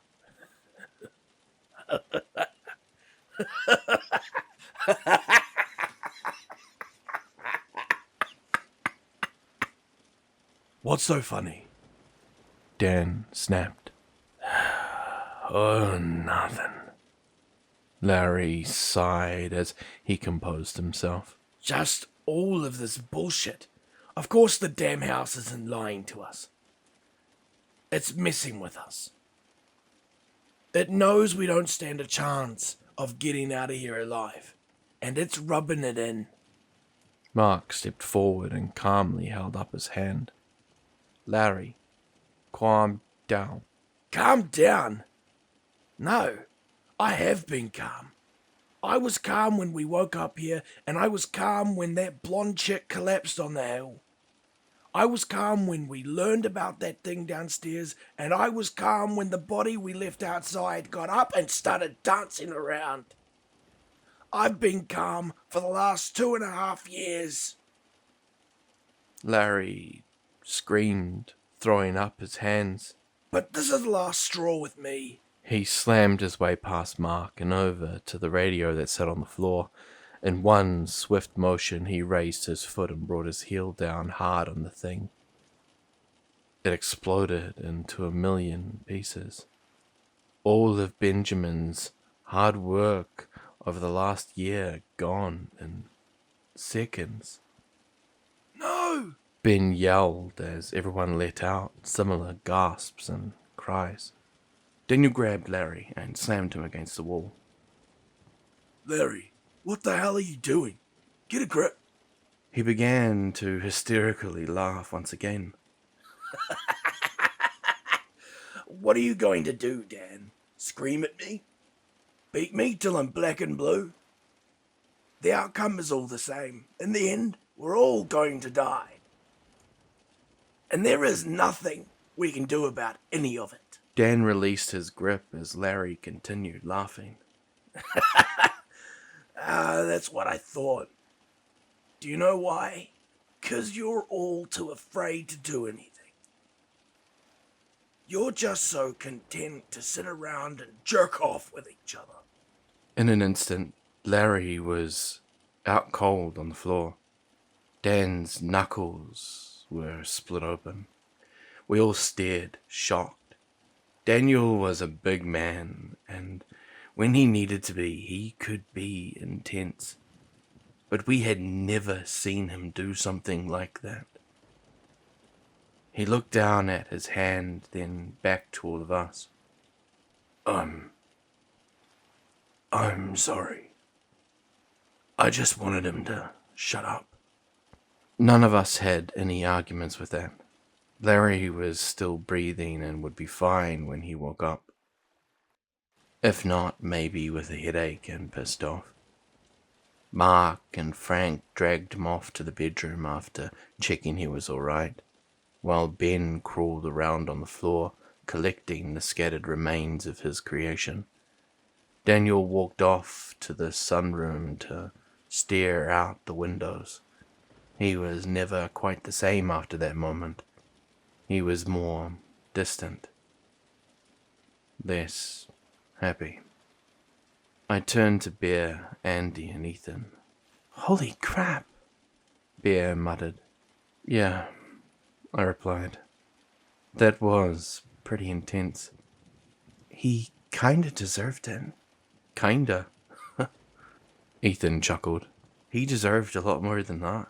We looked down to Benjamin, clutching the remains of the radio on the floor. Andy knelt next to him. You alright, Ben? He had tears welling in his eyes. It may have just been a bunch of old parts, but that radio had been something that had brought him so much joy and excitement. Both things we were in short supply of. I could only imagine how he felt. Yeah, I'm alright. Maybe you can fix it or rebuild a new one with the parts you still have. If you manage to get that pile of scraps to function, then I don't think anything can stop you. Benjamin smiled softly. I appreciate the kind words, kids, but it's quite alright. I'll be fine. It's just disheartening at all. Stupid Larry, Andy scoffed as she held up a piece of smashed circuit board. As we all filled out and dispersed around the house, I could tell that nobody wanted to talk. We were all not even sure what to say to one another. Despite the scene we just had witnessed with Larry, we had also just learned a disturbing fact. There might be an escape from this place in the part of the house where we dare not go. My thoughts tangled themselves as they relentlessly switched back and forth on the matter. If there was an exit, could we reach it? Maybe Jan was right, it could be a trap, but if it wasn't, then we had to go. We couldn't stay here forever. I grew tired of talking with myself and moved to join the one person I knew I could always speak with. What are you thinking, pretty lady? I asked as I slid down the wall next to Andy. She currently had her chin resting on her knees with her arms wrapped around her mouth, deep in thought. After a moment, she lifted her head and spoke. Do you think the radio was right? That there's an exit. I'm not sure. I've been back and forth on it. How about you? She bit her cheek. Larry may be a jerk, but I think he was right. I do think Ed's down there. What makes you certain? I'm not sure. Just a feeling, I guess. But if you think about it, it sort of makes sense. If the house really wanted to trap us here and mess with us, it would keep the only way out as far away as possible, then guard it with its worst creature. I nodded and looked at the floor. At the time, I didn't want to admit it, but I agreed with her, mainly because I felt the same feeling that she did. So, what now then? I'm not sure. I doubt anyone will actually believe it. Half of the house already seemed apprehensive the second after we read the page. That's true. I can't really see them wanting to go down there based on a single phrase. Andy suddenly buried her face into her knees. I can't, Joel. I don't think I can stay here much longer. This place is so suffocating. I'm so happy I'm here with you guys, but I don't want this life for us, She said, lifting her head again and looking into my eyes. If there's even a chance that there's a way out, then we have to go. Or at least I have to. I stared at her and swallowed. She looked so similar to her. The same dark hair and blue eyes, the faint freckles across her cheeks, even the expression Andy wore at the moment matched her face the night I shook the thought from my mind and focused on Andy. She was lost and tired, and meant every word she was saying. Whether it was me agreeing with her or blind passion, what I said next came out naturally. What if we go? What? She said, taken aback. What if just you and I go? We can go down and see if it's even there. That way, nobody else risks getting hurt, and we get to find out the truth. If it's there, then we can come back for everyone else. You think we could do that? Sure. I mean, when Daniel, Larry, and No Name went down there, they were walking around for a while before that thing showed up. That means there has to be a way to avoid it. If we sneak out at night, we can be back by morning. That way we don't have to deal with anyone trying to stop us. Andy thought for a while, then turned to me and smiled. Okay. That's not a bad idea. When do we go? Well, we have all the time in the world, so let's not rush into anything. We need to make sure we know exactly what we're doing when we get down there. Maybe I can pester Daniel to describe the basement for us, so we have a straight shot to the stairs that he mentioned. Okay. She nodded. You're really willing to do this, huh? Yeah, of course, I said, wrapping my arm around her. This isn't the life I wanted for you guys either, especially you. You deserve better, Andy. Andy pierced through me with her mesmerizing eyes, and my heart pounded fast in my chest. Being so close to her always made me feel so alive. Every other moment was nothing in comparison. She leaned in close and softly touched her lips to mine. An electric shock ran through my spine. "Wow," I said. "What's that for?" She smirked. "Because I really like you, Joel." I looked at her for a moment before leaning in and kissing her back, more certain this time. "I really like you too." I often look back at that moment and kick myself. I had been so naive. I had no idea how deep the house really went, and I had no idea what else could be down there. When Andy had left and didn't come back within a few days, I had just assumed the worst. But the part that haunted me the most was that it had all been my fault. I had put the idea in her head to go, and I had waited around until it was too late. If I hadn't kissed her that day, maybe things would have turned out differently. Perhaps I wouldn't have felt so strongly about her. Perhaps I wouldn't have changed my mind about the whole idea. I was so afraid that I would lose her if we went down there. I tried to change her mind, but I couldn't. In the end, she couldn't take it anymore, and she knew she had to go alone. I had become one of the people who would have tried to stop her from leaving.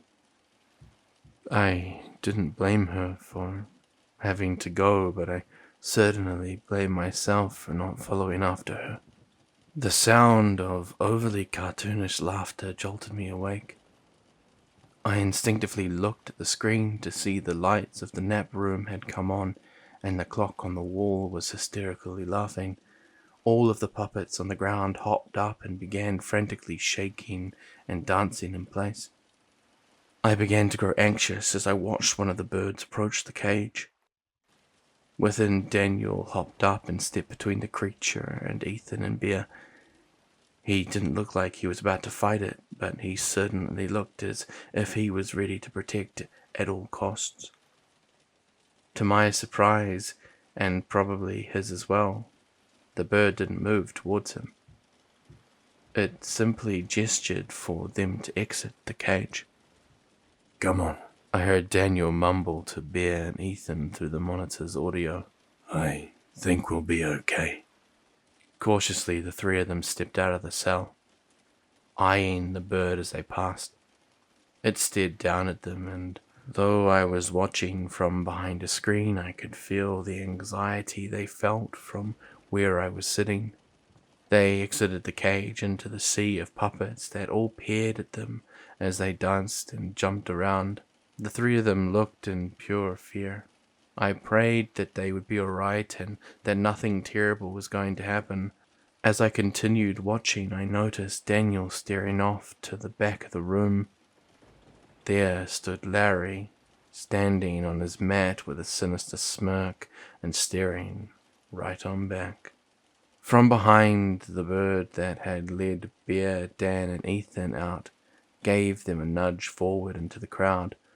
The puppets squealed and hollered in high-pitched voices, pointing at the newcomers. As they did, I noticed a set of tiny small teeth poking through their fabric mouths for the first time. Sharp, pointed teeth. At the head of the room by the door, a bird entered and clapped its hands. The room fell hush as if an announcement was about to be made, all except for one puppet near Bear that continued to squeal and hop. All of the other creatures and birds in the room locked eyes onto the thing, but it didn't stop its roaming about. However, once the tension in the room became palpable even through the screen, it appeared to notice. It stopped and began to cower in place. A sense of dread began to build inside me as I prepared for whatever would come next. Nothing could have prepared me, however. All of the birds in the room, exchanging a glance, held up 3 fingers nodded, then pointed to the puppets. All at once, every other furry creature in the room pounced and rushed towards it, all except for my friends and Larry. They just watched in horror as the puppets tore the other one to shreds. Purple fur ripped and teared through the air, but instead of cotton or stuffing, flesh and blood splattered beneath. The creature screamed in pain for a few moments before it was silenced with a gargle and devoured alive. Larry watched from his mat, and his grin had now turned into a full smile. Dan looked to him, and Larry raised his eyebrows with glee. My stomach churned. I needed to get them out as soon as possible. When the puppets dispersed, all that remained was a mess of blood and fur. One of the birds walked over and lay down in the spot and began to roll around, using itself as a makeshift mop. It then hopped up and ruffled its feathers, and the whole scene resumed like it had moments before. The bird by the door clapped its hands, and the puppets looked over. The bird beckoned for them to follow, and like a herd of cattle, they all obeyed, Larry included. Bear, Ethan, and Daniel took the hint. From that point on, time became hazy. I didn't move from the screen and watched every second of my friend's imprisonment, looking for any short window for rescue. I had assumed that since Larry had seemingly been here so long, there had to have been some sort of routine to how the playhouse functioned. If I could figure that routine out, I could find the best time to slip in and get my friends. I thought I could learn it all in one day, but 3 days later, I still sat in that dusty old computer chair, staring at the flickering screen. The routine was always the same each day. That part wasn't the problem. Everyone and everything would wake up and go to the kitchen where they all would eat the blandest looking cereal, despite the puppets already consuming at least one of their brethren each morning.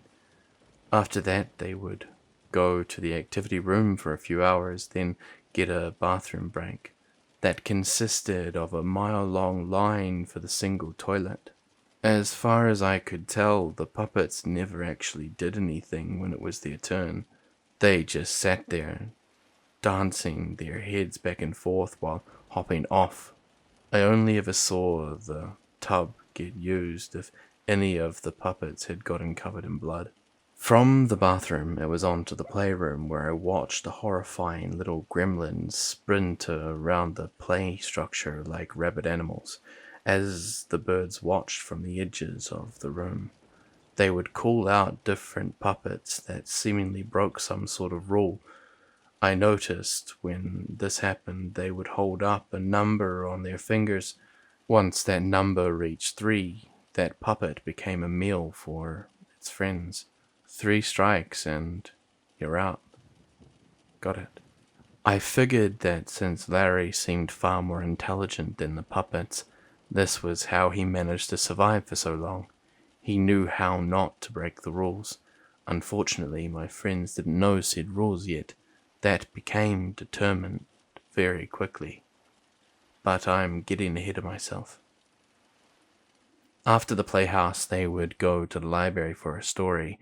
This would have been the perfect time to rescue my friends, but a bird always took a spot right in front of the secret bookshelf. I would be caught the second I opened it. After that, it was back to the activity room, then the playhouse one last time before a dinner of standard-looking sandwiches from the seemingly endless fridge, and then bed. As I said, the routine wasn't the problem. By the 3rd day, I learned that it didn't really change, and the exceptions were minor if it did. The problem was that the birds were just too observant. Any single step out of line and the birds caught it. adding to the tally. If any of the puppets snuck off, the birds would manage to see them with alarming speed and cram them into the timeout corner of the nap room. A strike would also be added against them. Some particularly egregious strikes, like one of the puppets biting the birds, would result in them being torn in half on the spot. I was thankful that Daniel's punch must have been weak to the thing, or he might have suffered the same fate. It appeared that no matter what way I snuck in, I simply didn't have the power or agility to rescue my friends. None of the circumstances seemed to allow me a window that I could slip past the birds. That's why one day had turned into 3, 3 to 5, and 5 to a whole week. Back during the first day when my friends had their first experience in the playroom, they stood in the far corner of the room, trying desperately to avoid the barrage of colorful demons running around them. I moved the camera close to listen in. What do we do? Bear softly questioned. I'm not sure. It looks like as long as we listen to them and stay out of the way, we'll be fine. Daniel summarized. Do you think Joel is okay? Ethan asked. My stomach dropped at the question. I should have been there with them. I hope so, Bear muttered. The two suddenly noticed Daniel glaring across the room, his target being a grinning Larry. I can't believe it. How is that bastard still alive? Oh God, he's coming over here. What do we say? Nothing. Let me handle it. Larry smugly crossed the room through the frenzy of furry bodies and stopped before my friends, never once letting that smile leave his face. Well, I'll be, he started. His tone was excited and unstable. If it isn't my old roommates. Though he had looked well kept when I first saw him, Larry looked awful on second inspection. His hair was long and his frame was hunched and twisted. He had bags under his eyelids, and his eyes themselves were detached and twitchy. The man had clearly let himself go to the chaos around him. As he spoke, Daniel said nothing. Ah, come now. Is that any way to treat an old friend? What are you doing down here? Daniel snapped. Larry scoffed. What am I doing down here? I'd think you of all people would know exactly why I'm down here, Daniel. I should be asking you the same question. Although I am sure the answer is already clear. Larry's smirk returned. You finally came to find the exit. Huh? Daniel said nothing. And you dragged the kiddos along as well, I see. He turned to Bear and waved. Hello, sweetheart. My grip tightened on the controls. Bear made a face of disgust and Ethan stepped in front of her. Larry laughed. Calm down, kid. I'm just messing around. Besides, not like standing up for her will win you any affection. She always preferred the other one. Joel, I think. Ethan's eyes darted to the floor. Speaking of which, nobody else decided to join your little crusade, huh? Still cozy up there in the same old rooms. Daniel finally snapped. Look, just shut up. I don't give a damn about anything you have to say. Just stay out of our way, and I won't bust your face in. You know I can, Larry. I could see a hint of fear in Larry's expression. but he swallowed it down and smiled as if he knew something Dan didn't. Oh, I know you can. Why don't you, tough guy? Go ahead. Take your best shot. I saw Daniel clench his fist and tighten his jaw. I could tell he was seriously contemplating it. Dan, don't.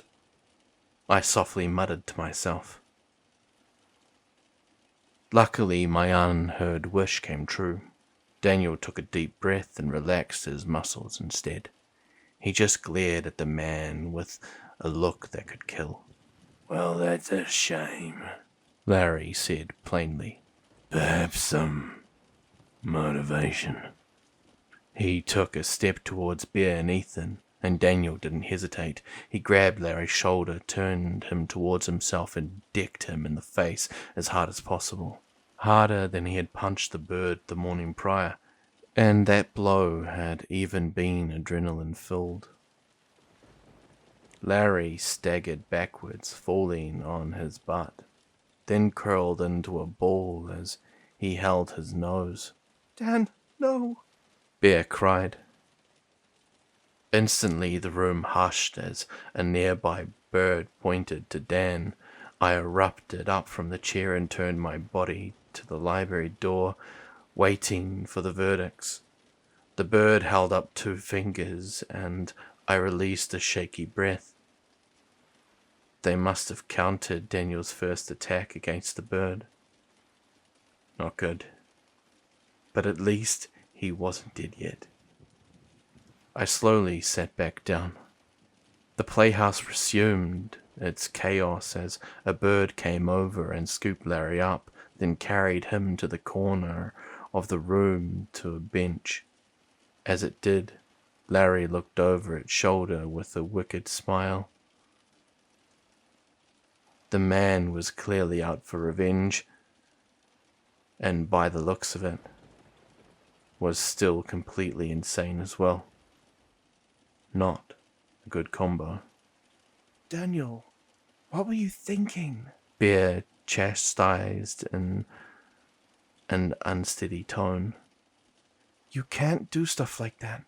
You saw what happened this morning. Daniel looked intensely at the floor and bit his cheek. I wasn't gonna let him get near you kids. Besides, it was worth it. You dying isn't worth anything done, Ethan told him. From now on, you stay away from him. Let us do any talking. You don't need any more attention on you. Daniel didn't say anything, but I could tell he acknowledged the demand. I buried my head into my hands in relief and leaned forward onto the panel. As I did, I noticed a board of glowing lights below me. Some were switched on, some were off. I flicked one, and suddenly the light in the kitchen came to life. I tried another next to it, and the room turned brighter. I then looked to a handful that had already been switched near the edge of the board. I turned them off, and I noticed a few lights in the playroom go out. A couple of puppets froze and looked up alongside the birds and my friends. They were spotlight controls. That gave me an idea.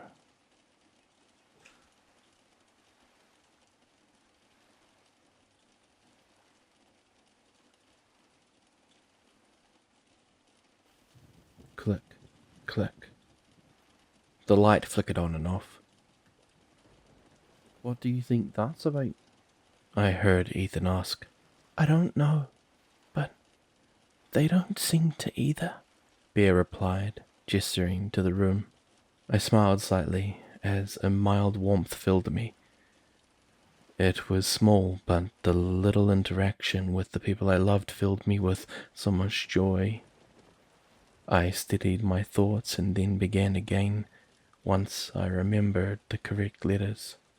After Ben's radio was broken, we had felt awful that he couldn't salvage it. However, to make up for it, we told him that it was super cool. He knew Morse code and that he could teach us if he'd like. We thought that it might make him feel better about once again having something to do. It only lasted a few weeks, but it seemed to do the trick.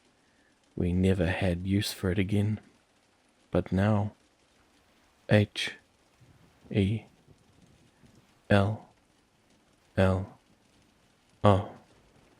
I flickered the lights rhythmically on and off, hoping they would pick up. Why is it flashing like that?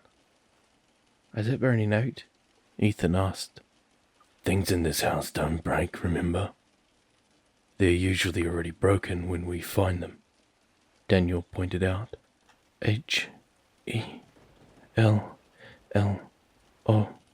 Wait, Bear said. that's Morse code. H-E-L-L-O. It's saying hello. She noted. Yeah, you're right. Y-E-S. An expression of surprise showed on Bear's face. Did you just hear us? Y-E-S. Bear and Ethan exchanged glances before turning back to the light. The birds and puppets still looked as confused as ever. J-O-E-L. Joel. Ethan exclaimed. Joel, are you okay? How are you? Where are you? S-A-F-E. The two breathed a sigh of relief. R-U-O-K. Bear smiled at the abbreviation. Yeah, we're fine. You can see and hear us. Y-E-S. How? You know, never mind. That's not important. Is that really Joel? Where is he? Daniel asked. He had never learned code with us. We don't know. He just said safe. Joel, listen, you need to get out of here. We'll find a way out on our own. Don't risk your life for us. N-O. He said no. Ethan sighed. Joel, we're fine. You need to leave before they find you. W-O-N-T. What? Won't leave? Or they won't find you? B-O-T-H. Stop being stubborn, Bear demanded, in a sharp whisper. A bird by the door suddenly clapped its hands, and the puppets all hushed, then began filing over to the door. As they did, my friends looked up at the light one last time. S-A-V-E. They offered a concerned look before exiting the room and following the swarm of puppets. I leaned back in my chair and began biting my nails as I watched them all sit down for story time in the library. Larry sat far away from them this time, but he never once took his eyes off them. He stared with the same unhinged look that he had back in the house towards the end of his time there. His intentions were clear. They had been apparent from the moment he began talking to Daniel. He wanted revenge on us. He wanted us dead. Larry had been unstable since the day we had arrived at the house. But as time wore on, it only got worse. The radio incident was what officially broke him. I often look back and wonder that if maybe we had tried more with him, maybe if we had made more effort to show him we really did care, things would have turned out different. Sure, Larry was unsufferable to deal with, but he was just another one of us at the end of the day, scared and trapped. But after what he did his last night in the house, it became clear that we couldn't possibly keep him around. The signs had been there. I remember sitting with Andy as we shared a book with one another in the sunroom. Her head rested on my shoulder as we both traced through the words, waiting for each other to finish before turning the page. As we sat there, Bear and Ethan entered with a deck of cards. Hello, lovebirds. How goes it? Ethan joked as he plopped down on the floor. Bear offered us a smile but avoided eye contact. And if it isn't the soon-to-be lovebirds? Andy jabbed back. Ethan and Bear nervously laughed. Who? Me and Bear? Come on, I'm way out of her league. You've got that confused, buddy. Just then a loud metallic banging came from the bedroom. We all exchanged glances before I bookmarked mine and Andy's page, then stood. I peered around the corner through the living room and into the bedroom, where I saw Larry violently striking the back metal door with a rusted fire extinguisher. I shot a look to Mark, who had been staring out of the parlour window, and he just glanced back at me with the same expression. Together we joined up and made our way to the room while our friends watched from behind. Larry! Larry! Mark called above the banging. Larry took a few more strikes at the door before turning to look at us. He had an expression of complete calm on his face. What? What are you up to? Just trying to get the door open, Larry replied plainly before taking a few more swings at it. The extinguisher was beginning to dent. It doesn't open, buddy. Remember, nothing around here breaks either. We know that. How do we know for sure, though? Well, I think the thing downstairs has proven that for us. Mark laughed nervously. The tension in the air was palpable. Why don't you put that thing down? They can explode, you know. Don't want anyone getting hurt. Then you better get back. More strikes against the door. Below us we could hear that thing thudding around. It always got restless when we made too much noise. Would you cut that out? Grace called from down the hallway. You're giving us all headaches, plus the creature's getting agitated. Larry ignored the request and kept swinging. All right, Larry, that's enough, Mark said, stepping forward and grabbing his shoulder. The man spun around and raised the metal cylinder over his head, ready to strike at a new target. Mark instantly jumped back. Whoa, Larry, what the hell? Back off, Mark. All of you. I'm sick of you all pretending that everything is fine, like this place is normal. It's not normal. It's not fine. We're all going to die anyway. Might as well find out what's behind this door before we go. Who knows? Maybe it's a damn way out. With each word, Larry clubbed the handle with the butt of the extinguisher. On the last hit, the bottom hissed loudly and blasted outward, spewing metal and cream-coloured chemicals all over the nearby beds, mine included. Everyone screamed and jumped in surprise at the sound, and the creature below began thundering up the stairs in the adjacent room. We heard it screaming and pounding its xylophone against the wall. At that, everyone moved into the bedroom and shut the door, locking it behind them. Larry lifted the now empty extinguisher and looked at it defeatedly. Wow.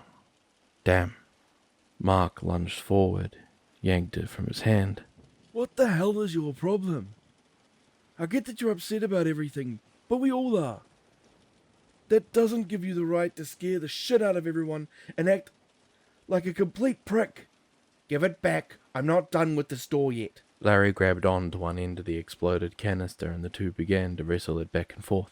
I stepped forward to help Mark, and that was when Daniel stepped in as well, putting himself between the two men once we won our game of tug-of-war. Oh, fantastic.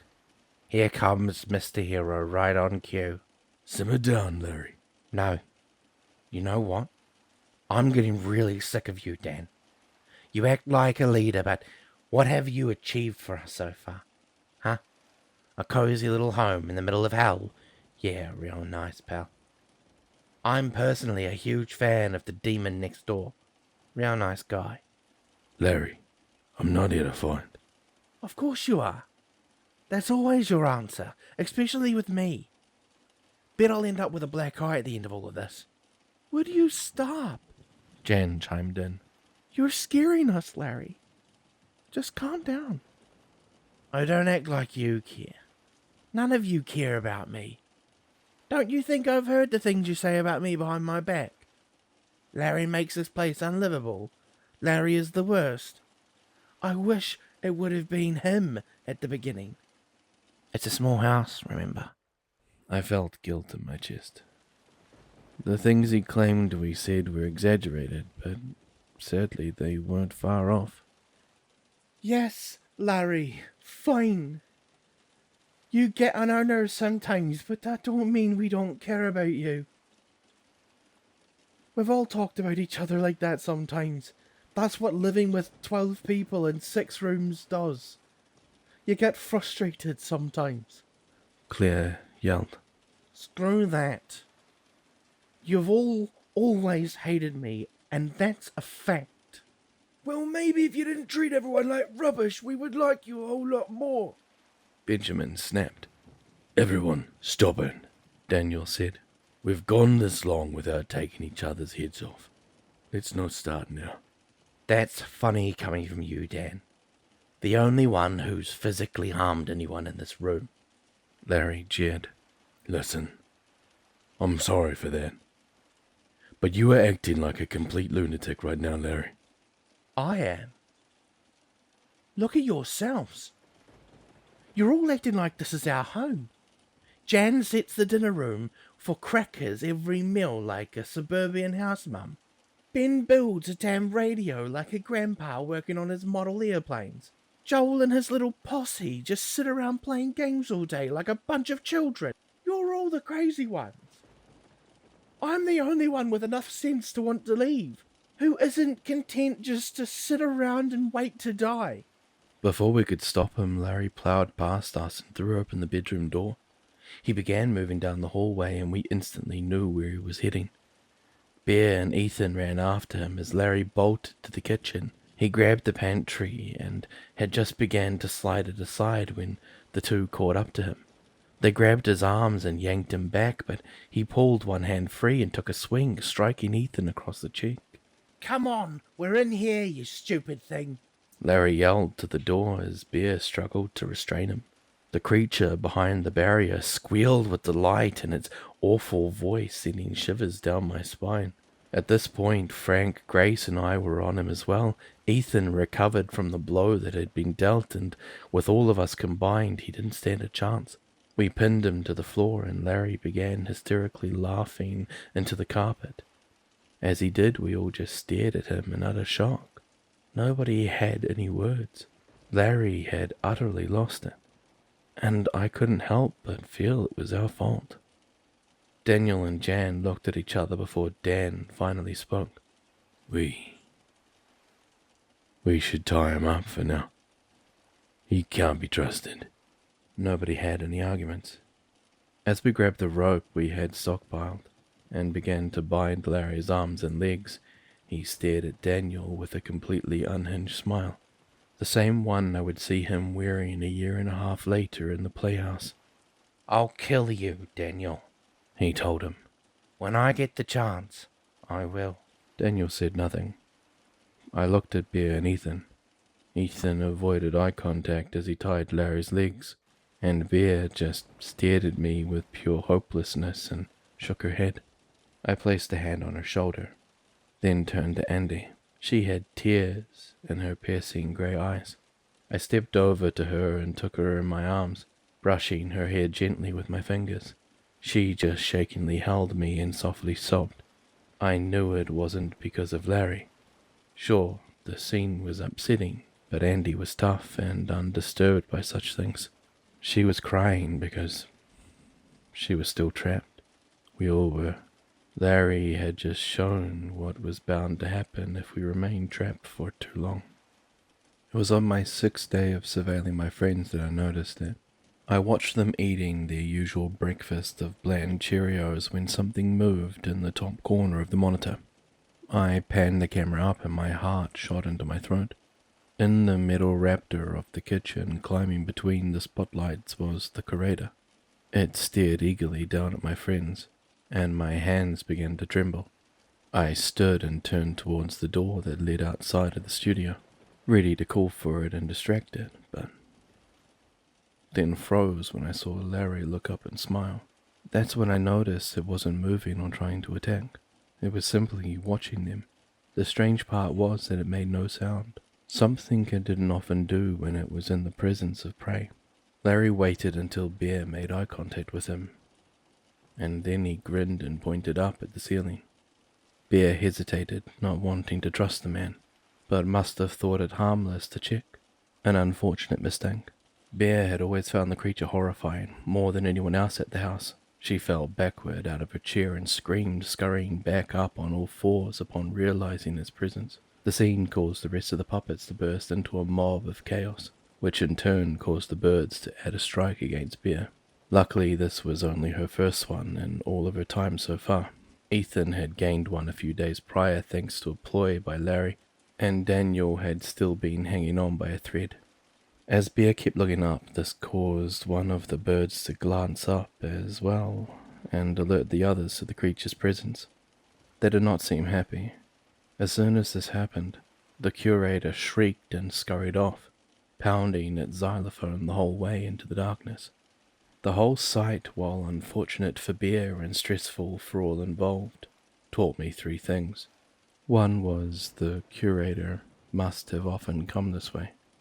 Larry seemed accustomed to seeing it up in the rafters and knew it wouldn't hurt him or anything else in the room. That was 2. The third was that the curator ran off when the birds spotted it. It clearly didn't want any conflict with them. I thought back to the ballerinas and how they had attacked the creature without hesitation when we had been trapped on that floor. It was now clear that the monsters of the house were not friendly towards one another. A fraction of an idea began to form in my head, a way for me to safely infiltrate the playhouse and to get my friends out. Although safely was a very loose way of putting it, the idea was insane and only slightly less dangerous than charging in and sneaking around. But my friends were very quickly racking up strikes thanks to Larry, and it was only a matter of time before he devised his own plan to get one of them killed. That meant I had to work fast and try at any cost. All I needed was for my friends to hold out a few more days. This was because for the plan to work, I had to wait for one thing. It needed to be cake night. When I said that the routine was the same every day at the playhouse, that wasn't necessarily true. There was one night of the week that differed from the rest without fail. Cake night. One night on the same day of every week, as far as I could tell from my watch, the birds would gather everyone into the kitchen for dinner. However, instead of just sandwiches, one of the birds would always head down the hallway into the nursery and come back wheeling a layered cart with tins of smashed and ground meat. I considered checking on the nursery cameras to see if I could discern what the fleshy mounds came from, but it was one of those things that I figured I didn't want to know about. Besides, the dark room was impossible to see into anyways, and none of the lights in the control board seemed to help. As long as it didn't involve my friends or an escape, the details were irrelevant. That changed as my brain formulated a plan while sitting in the dusty computer chair. The piles of meat weren't brought in to be eaten raw. They would wheel it into the room, much to the delight of the puppets, and place the tins in the oven to cook while everyone ate. I could smell the permeating scent of burning meat all the way from my safe room. They came out of the oven in underbaked loaves, still bloody and fleshy when they were finished. The birds would then layer the massive slabs together and frost the outside. The first time I watched them do this, I was confused, but what they were doing became clear as they stepped away. They were making some sort of vile cake of flesh. They would set it on the table as all of the puppets horrifically cheered and screeched noises of excitement. They would then cut slices for everyone at the table. But as my friends watched Larry handle the situation, they saw that it was okay to pass their portion off to one of the puppets.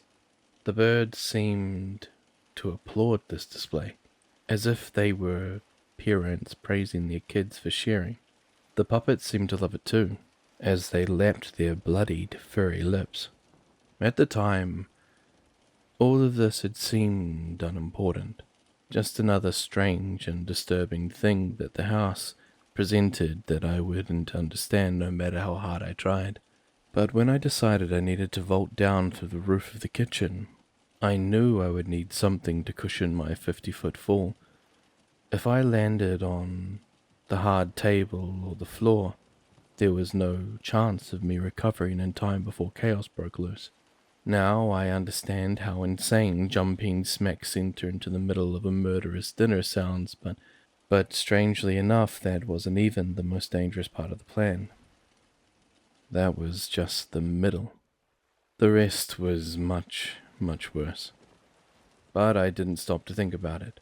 If I thought too long, I knew I would change my mind and come up with something else, and I didn't have time for that. I waited until the playhouse went to bed for the night, then stood up in my chair. Unfortunately, there was no time for sleep either. I made sure the alarm on my watch was still set for when my friends woke up, then crossed to the door. As I placed a hand on the knob, I looked back at the screen. The camera was angled next to Bear. It felt weird leaving it like that, but it gave me the same comfort that lying next to her did. Stay safe, guys. I'm coming for you. I began making my way through the decrepit halls of the place I called home, stepping quietly as I went. The darkness and silence were much more foreboding now that I was alone. It made me glad in the retrospect that Dan had followed me those first few days, although I still would have preferred everyone to be safe over comfort. However, despite the tension, I hated to admit that it felt oddly pleasant to be in that familiar setting once again. I was sick of seeing the sterile rooms of the playhouse. As I went, I made sure that I grabbed any food that I could find. I hadn't left the surveillance room since my arrival, and I had blown through all of the supplies I was carrying in the meantime. But food wasn't what I was looking for. If I was going to pull off rescuing my friends, I would need a few other things. I found the wrench I needed in an old, rusted toolbox. The room I found it in looked like it was still under construction.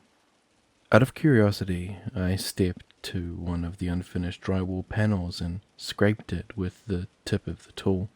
Sure enough, not a single scratch on it. My mind was drawn back to the catwalk as I continued through the other rooms. How had it fallen? It didn't make any sense. Things in the house didn't just break. In the 4 years of us living in it, that was the one thing we had become absolutely sure of. Maybe the screws were already loose, and us rattling them caused them to fall out. That wasn't considered breaking, was it? It all may have been a small thing that somebody might call a coincidence, but something felt horribly off about the whole thing. I just couldn't place my finger on it. I returned to the safe room a few hours before my friends woke up, giving me some time to rest. I didn't get much. I never did. The day was mostly uneventful, just keeping an eye on Larry to ensure that he didn't try to earn my friends more strikes. I could tell he was always just waiting for the right opportunity, one where the birds wouldn't catch him. I assumed that he had to be in his final strike by now, and that was why he was playing it so safe. When night came, I headed back into the halls, going a different direction this time. We were so deep down that there was a lot to explore, but I was still hoping to find what I needed. If I didn't find it here, I would have to look elsewhere, and once again I had no time for that. I had a close call with a curator at one point, having to dash down a long corridor after hearing tink, tink behind me. Luckily, there was a lockable door at the end of the hall that I managed to reach before its grotesque hand snatched me up. It beat against the barrier as it usually did, and I turned to find myself in a dead end. I cursed under my breath. I couldn't afford to wait for safety right now, but there was really no other option. I slid my pack off and leaned against the wall, then prayed that Dan, Bear, and Ethan would be okay while I was away. Stupid creature, I thought. At least it was the only object of my plan that I knew I could find. The damn thing was everywhere. I thought about Larry and how it was a miracle that he hadn't plucked him up the night that he left. I suppose it was some relief that it hadn't. After all, I had been kept up many nights by the guilt of what happened. But knowing now that he had escaped and hadn't been hopelessly taken, I felt less bad. Mainly since he had survived only to try to kill my friends. As if that wasn't why he was down here to begin with. It had been about 2 weeks since Larry's breakdown. We still kept him tied, though he insisted he was better. Nobody believed him. He had a certain look in his eyes that didn't have us convinced. Besides, with the threat he had made to Daniel that night, we really didn't want to risk anything. Larry was now essentially a prisoner within our own prison.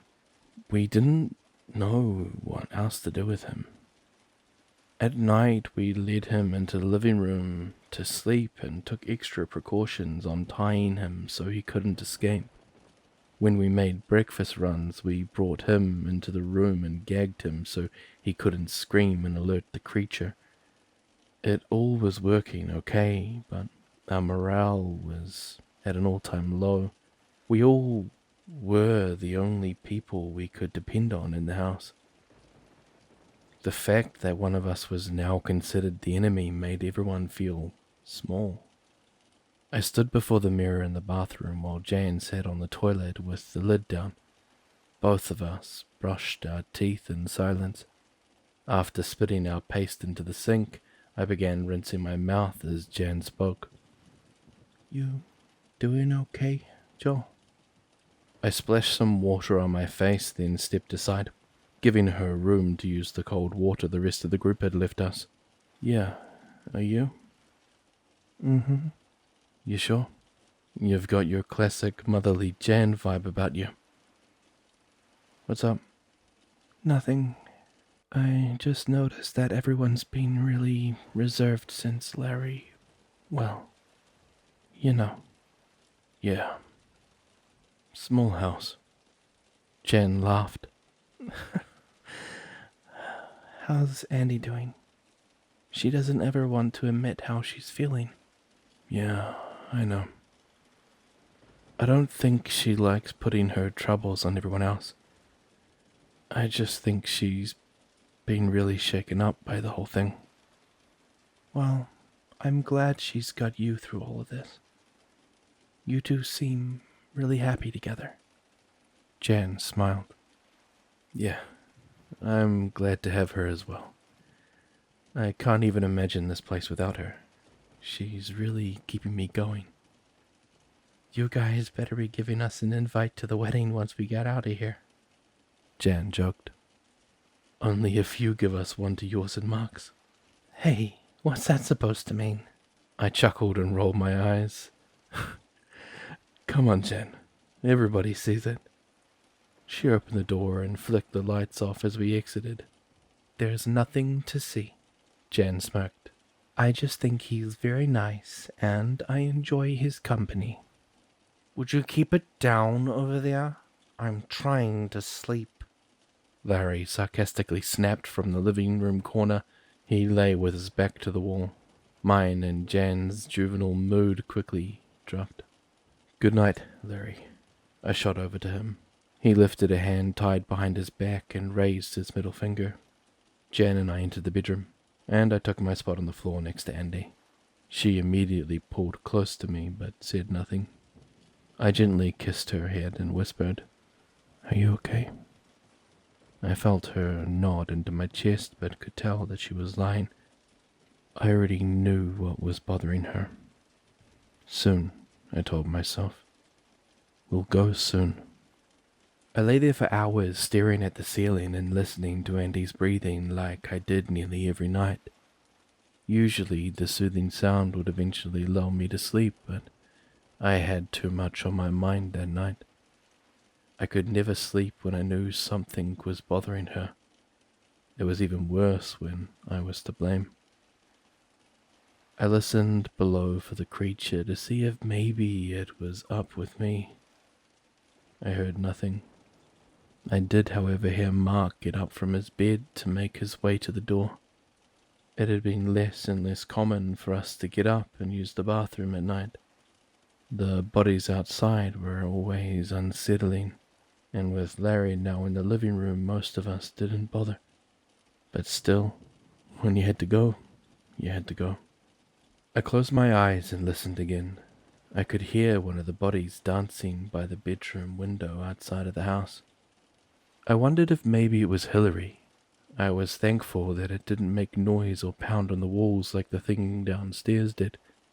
I listened as Mark flushed the toilet and focused as I heard the contents drain away to some unknown location deep below. How far down did it go? Maybe it was forever. Perhaps it was to nowhere at all. I pondered for a moment before realizing something. Mark hadn't come back yet. I had heard the sink running and then nothing at all. I focused hard to see if I could discern any movement from the bathroom. Maybe he was just taking a moment to himself. Instead, I heard a noise from the hallway, a single soft thud. For a moment, I debated not getting up. Andy was fast asleep with a head on my chest, and the sound of thuds in the night was pretty typical around here. However, something urged me to get up and check due to the circumstances. I slipped out from under Andy, and she gently stirred, rolling over to her pile of sheets. I stepped carefully over Daniel and Ethan, then placed my hand on the doorknob of the door. It was then that I heard the sound of gagging. My heart set to its adrenaline-filled rhythm, and I flung the door open. Mark lay on the hallway floor with Larry on top of him, pressing the rope we had tied him with to his throat in violent determination. Larry! I screamed, alerting everyone else, and rushing forward, I grabbed him by the shoulders and yanked hard, trying to rend the man from Mark. He fought back, leaning forward sternly. Instead, I changed my tactic, bent back and thrust forward again, tackling him from the wheezing Mark onto the floor. Larry immediately dropped the rope, and my vision went blurry for a moment as he cracked me across the cheek. Pain began to swell in my jaw, but adrenaline urged me on, and red-hot rage filled me. I began to play his game and slammed my forearm against his throat, then pressed down hard. At that moment, I understood the anger that Daniel had felt each time Larry had crossed him. What's going on? Ethan cried, emerging in the doorway. Holy crap! He yelled, rushing over to me and helping me pin Larry down. Help Mark!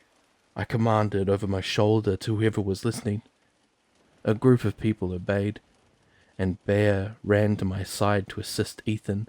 I just kept my arm against the man's throat and held the pressure as he choked and gagged. Joel, that's enough, Bear muttered beside me. I snapped out of it and eased up, allowing Larry to gasp in some ear. Get that bastard tied up again. Daniel yelled at us as Ben checked Mark's pulse. I can't tell if his heart is beating, and he's not breathing. Jan instantly broke into sobs as she dropped next to Mark's body and began shaking him. Daniel muttered a few curses under his breath and kneeled down. Step back, he told Jan and Ben. I'm gonna do CPR. He began doing chest compressions as she continued to cry. Do you know what you're doing? Is that hurting him? Is he going to be okay? Jen, shush, he shot back. He was clearly freaking out. I've done this before. Bear, Ethan and I managed to wrestle Larry down and get the ropes retied around his limbs before turning back to the scene behind us. Daniel blew air into Mark's mouth a few times before resuming compressions. After a few more, the unconscious man suddenly snapped awake with a fit of coughing and gasps. Dan sat back with a sigh, and Jan broke into tears of relief and threw her arms around him. That lunatic tried to kill me, Mark gasped. Larry laughed hysterically like he had just heard the funniest joke in the world.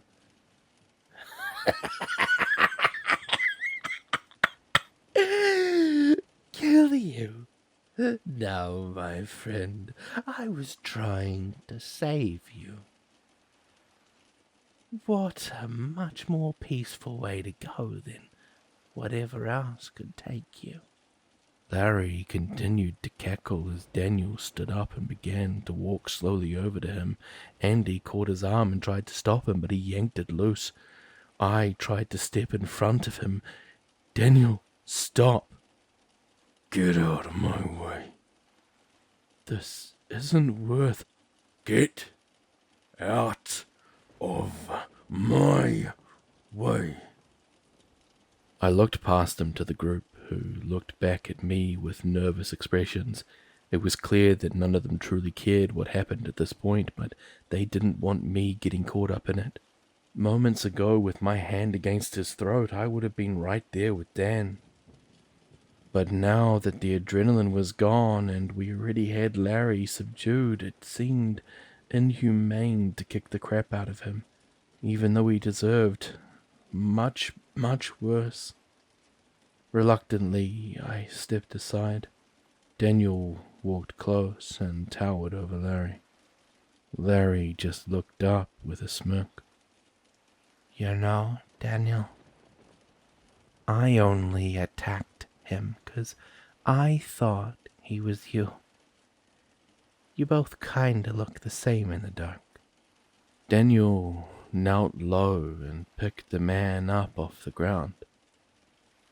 We all looked on, waiting in anticipation for whatever he was about to do. To our surprise, Dan just dragged Larry over to the corner of the room, then sat down a few feet away from him. Everyone back to bed. We need to have a meeting in the morning. I'm going to stay here and watch him for the night. Nobody said anything. We all just looked on in confusion. Are you going to, Grace asked. No, I'm not going to do anything. Just watch him. We'll talk about it in the morning. Grace nodded and then waited another moment before saying, All right, everybody. Let's all go. When we were all back into the room, we made sure that Mark was all right before laying back down into our beds. However, I don't know if any of us even slept a wink after that. We were all too anxious. We knew exactly what Daniel was talking about when he said we needed to have a meeting. And none of us wanted to confront the idea.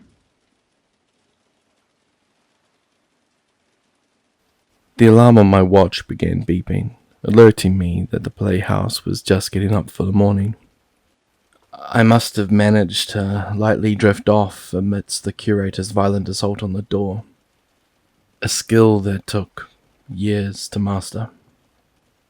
It must have given up as I no longer heard it outside. I pressed my ear to the wall and listened. I didn't hear any breathing or shuffling. I decided to take a chance. Slowly, I swung the door open and clicked on the flashlight. Nothing. I quickly crossed back to my pack and then smiled when I picked it up. I hadn't noticed in the dark, but I had set my bag on top of one of the things I'd been looking for, a coil of sturdy rope. I inspected it, and it looked solid with no damage other than the ever-present layer of grime that the house caked everything with. I slung the rope over my shoulder and then rushed down the hallway. I needed to get back quickly. When I had finally reached the safe room once again, I saw that my friends were currently at their first playroom time. I could hear them talking on the monitor as they stood in their usual corner. It's okay. Maybe he went on a food run, Ethan said. Or maybe he finally got enough sense to go on without us, Dan said hopefully. I don't think so, Bear replied. I think he is set on getting us out. He told us he has a plan, remember? I think something is wrong. Oh. Joel, Thank goodness. I thought something had happened to you. Oh, I'm glad to hear that. How are things out there? Ethan asked. P-L-A-N. What about it? You didn't give us much to go on last time we talked. C-A-K-E.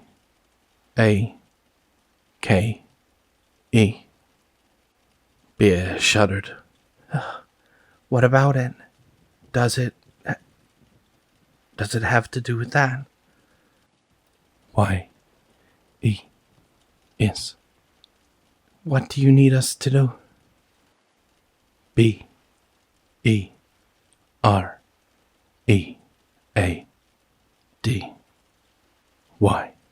Be ready.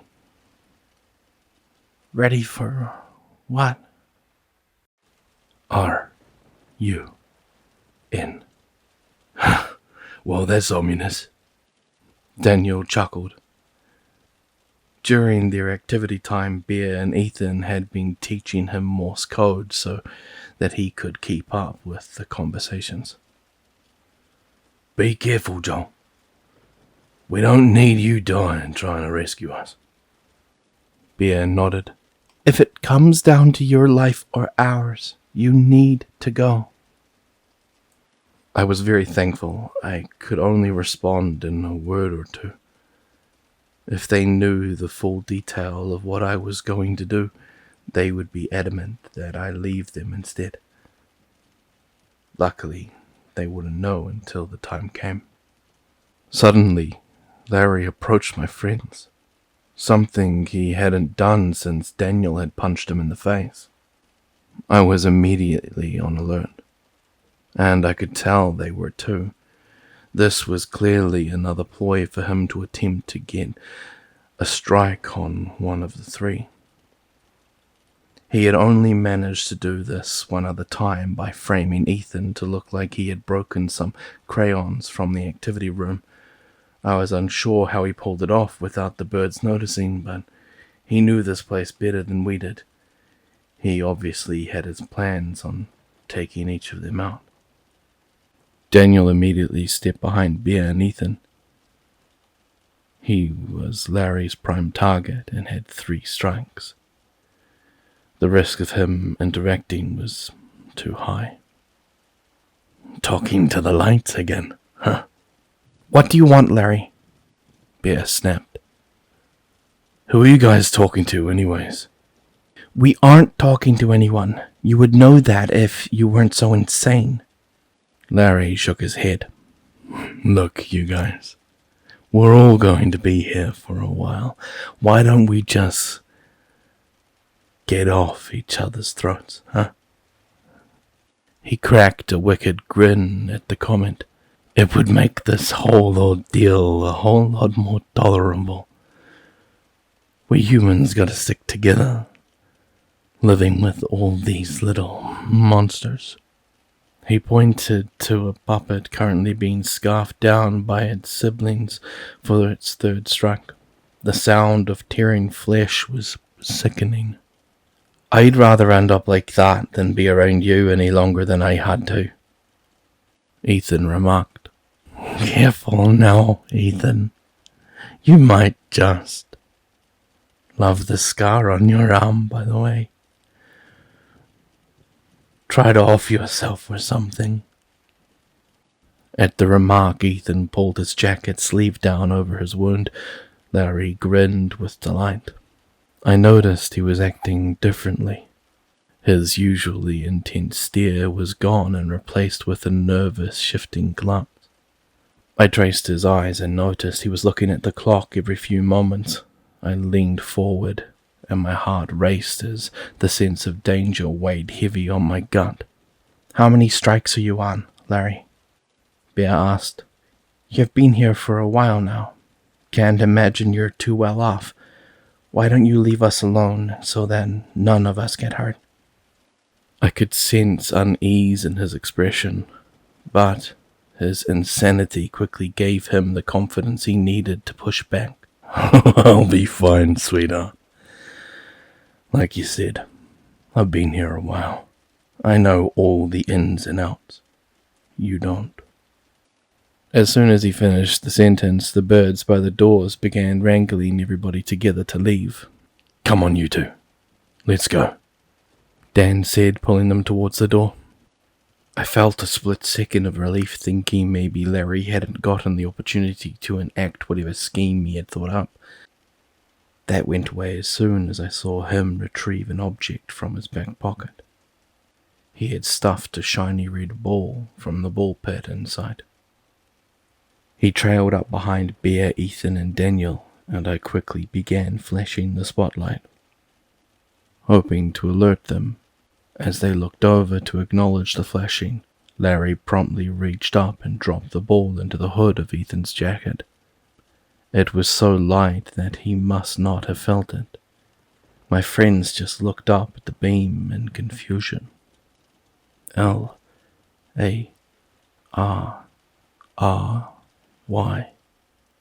The three turned to look at him, and he just grinned his horribly yellowed teeth. Better hurry along. You'll get a strike if you keep them waiting. But by all means, keep staring at the lights like a deer. I certainly do not mind. Dan and Ethan kept their eye on him as they continued forward, but Bear looked back towards the light. H-O. I had barely finished the word hood before they walked through the doorframe. One of the birds stopped Ethan with its massive hand as they passed. His face went ghost white as he looked up at the towering being in horror. I prayed that Daniel wouldn't make a move to stop it. The bird reached into his hood, retrieved the ball, and then it shook its head before holding up 2 fingers. Everyone's heart collectively sank as the bird patted him on forward. All of us except Larry. Ethan, he gasped with a fake concern. Don't you know stealing is against the rules? Ethan held his gaze to the floor, but I could see the anger in his eyes. Shut, I muttered. Shut. The instant my friends lay down that night, I was out the door of the safe room. My window to act was only 2 days away, and now I didn't even know if I would be able to wait that long. Both Ethan and Daniel were 1 strike within death, and Bear may not have been far behind. I still needed to find one last thing and set everything up, which meant that if I didn't find it by tonight, I wasn't going to have time. I didn't bother with my usual careful pace. Down the dark tunnels of the basement, I hastily walked with little regard for sound. You should slow down, brother, he called from a doorway as I passed by. I didn't respond. That thing might hear you. You're no good to your friends, Dad. He cackled from the chair in front of me. Once again, I blew by without a word. I don't get why you're so worked up anyway. The one you care about isn't in any danger. She only got 1 mark against her. At that, I turned to the wall he was leaning against to face him. What are you implying? Oh, come on. We both know all of this wouldn't be worth it if your girlfriend wasn't here with you. If it was just Ethan and Mr. Bunch-a-Lot, you would have taken his advice in a heartbeat and been out of here. I would never leave any of my friends behind. It wouldn't be the first time. You left me and Rose behind. I winced at her name. I didn't leave you. You both left me. That's true. But can you blame us? I stared at the floor a moment before continuing forward. No, I can't. I entered a lobby-like room where he looked over the edge of a balcony. You can't keep trying to run, Joel. You tried that with the whole bus thing. And now look where you are. You're more trapped than ever. What do you think I'm trying to do by getting out of here? Oh, please, don't act so self-righteous. You would never have bothered if it weren't for Andy, who, by the way, you convinced to come down here. I gritted my teeth and stopped dead in my tracks. You're really going to be mad? You know why I'm right. You were content to be somewhere you didn't have to worry about all those nasty complications from before. Somewhere where you got all the love and affection you needed. You finally found a place to run where you thought you could hide forever. But guess what, Joel? At the end of the day, you're still you. And as long as that's the case, you'll keep dragging all of that filth right along with you. Me, Rosie, Sarah, all of us. I swallowed the lump that had formed in my throat and stared at the floor. I could tell he was standing right behind me. He made a slightly pleased noise. I see now. You think this makes up for all that? You think this will all somehow redeem you? He laughed through his throat. All right, sure. Go ahead, rescue your friends, and see if all that guilt goes away. As a matter of fact, you may even find what you're looking for down that hall and to your right. You're wrong about me. Sure I am. Now off you go, hero, he said as he wandered off into the dark corridor that I had come from. Your princess awaits. I took a moment to recuperate before continuing. I entered the hall and came into an intersection. I looked both ways and then went left. Thoughts swirled in my mind as I moved through the corridor. Thoughts that I didn't like intruding. Those occurrences were getting worse by the day, ever since he had shown up again the day before Andy returned. He had continued haunting me. The hallucinations first started a couple of months into our time at the house. I first saw him when I got up a bit earlier than everyone else in the morning. I was walking to the bathroom when I noticed him peeking around the corner to the kitchen. It made my heart skip a beat, but I blinked and then he was gone. I thought it was just my imagination running wild in this strange place until it happened a few more times. Then he started talking to me. At that point, I knew I was full-blown hallucinating. He would bring up things from memories we had together or feelings that I had confessed when I knew him, things I was afraid of, things I felt bad about. That went on for years, but as I got closer to Andy, it began to happen less and less. It stopped altogether after she and I kissed. I never told anyone because frankly I didn't really want them to think I was losing it. especially after Larry. On top of that, it wasn't really a severe issue. All it did was serve as a painful reminder of past mistakes and regrets. I entered a decaying room with colourful neon paint plastering its chipping walls. I clicked on my flashlight and was greeted by a nostalgic sight. A large bowling alley sprawled before me. The place, once used for fun, now lay in utter ruins.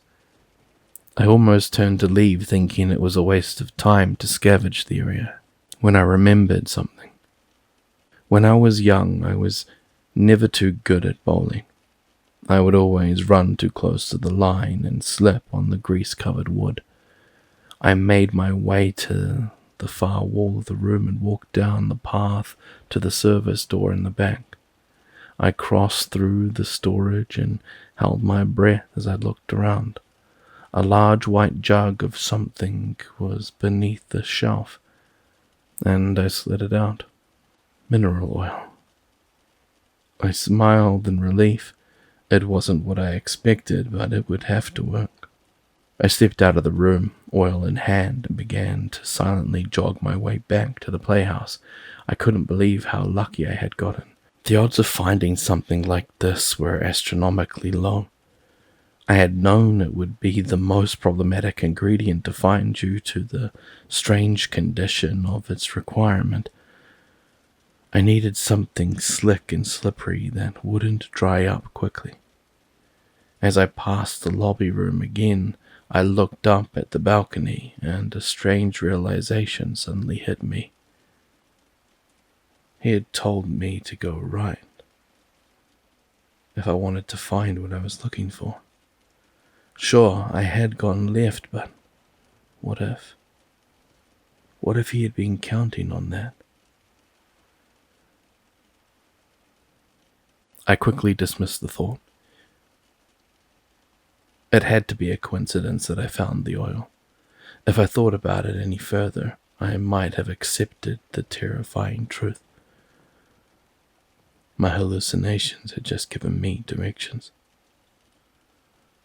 I got back to the playhouse and set to work immediately.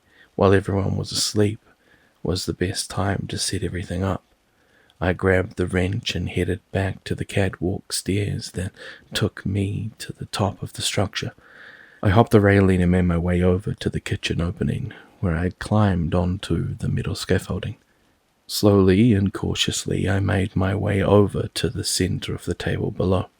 The room's height was much more intimidating now that I was dangling over it, but I stowed away my fear. There was a lot more that I would have to be afraid of when the time came. This wasn't about to be one of those things. When I got to the spot I wanted, I reached the wrench underneath and began undoing the bolt of one of the beams that went over the top of the table. I took the thing out all the way before climbing to the other side of the grid and doing the same thing. I managed to worm the second bolt out until it came loose and the rod began to tilt downward. From there, I hooked my feet around the pole behind me and twisted it free. The 6-foot bar began to fall, but I managed to catch it. However, I dropped the wrench in the process, and it plummeted to the kitchen table with a loud clatter. Luckily, I no longer needed it. I quickly pulled the pole up and lay atop of the bars in the same spot I had removed it from underneath. It was almost unnoticeable, but perfectly unstable. Exactly how I needed it. From there I scurried back along the scaffolds just in time for the clock on the wall to start laughing for one of the birds to come barging in to investigate. It looked at the wrench and bolts laying on the table, then up at the ceiling in pure confusion. Other than that, it had not seemed to have noticed the loose pole or even me. So far, so good. After that, I went back to the safe room to get some rest. It wasn't much, but I knew I should at least get a little. The day went by normal. with no occurrences, which was perfect. That just meant that they had to hold off one more day. Luckily, Larry seemed to shy away from making any attacks so soon after already pulling one off. TOMORROW.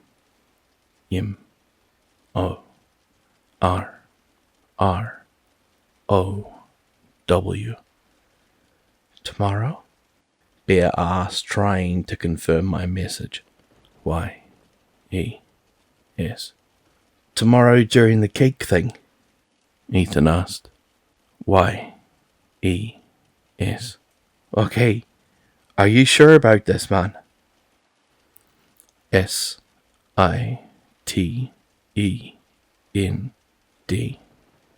Send. What's that supposed to mean? T-A-B-L-E.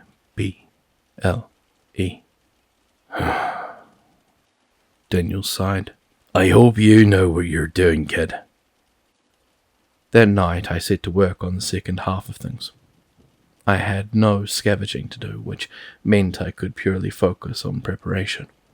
I began to go around the catwalk and clamp any extra spotlights to the railing facing inward towards the playhouse roof. I hoped that the curator didn't show up, at least not before it was supposed to. I didn't quite have enough lights, which required me to take a few from the scaffolding over the playhouse. Once they were all set up, I attached all of their cables together to the best of my knowledge, then turned them on. Sure enough, they all flooded the area with light. Another thing completed. I turned them back off and then grabbed the oil and stepped outside. I had to empty my water bottle to fill it with oil, so I had an easier time carrying it. I then climbed onto the scaffolding over the kitchen once again. I poured the clear liquid over the middle bars near the pole I had removed, coating them in a slippery film. Then ran my fingers against the surface to test it. It proved thoroughly slick. Once I had covered it perfectly, I headed back to the roof of the playhouse and triple-checked everything. By the time I had finished, I had a couple of hours to spare. As the time got closer, my heart began to pound more and more. I couldn't believe that I was doing this. I couldn't believe that this was actually my plan. It didn't matter now. It was too late either way. Best case scenario, it worked and we all made it out with our lives. The worst case was that we all died. Which the grim truth was, that was most likely going to happen sooner or later. With the time remaining, there was only one last thing to do. I tied my rope into the best lasso I could, then practiced using it on the computer chair. By the time the day started, I had gotten pretty good with the thing, but not good enough. I was only going to have one shot, and I couldn't afford to blow it. Even while I surveyed my friends, I continued practicing, only taking a break to fill them in on any details that they might still need. All the while I could see Larry glaring at them in the back room. I suddenly realized that in all of my planning, I hadn't really factored him in at all. I didn't think he would interfere with anything. There would already be so much chaos. I don't know if there was anything he could have added. But I hadn't thought about what to do with him, and I knew why. It was because I already knew what I had to do.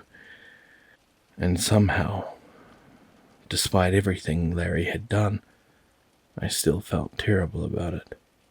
A familiar feeling swelled in my throat, a feeling that I had gotten a year prior when I had to make the exact same decision.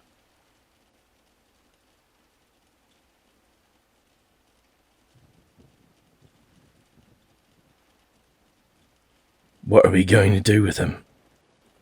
Daniel asked us. We all sat in a circle in the living room with the bedroom door open so we could keep an eye on Larry. He was currently tied to the knob of the back bedroom door and staring at us with a blank expression. Throw him in the yellow room, Jen said without hesitation. She sat, clinging to Mark, whose neck was torn and bloody.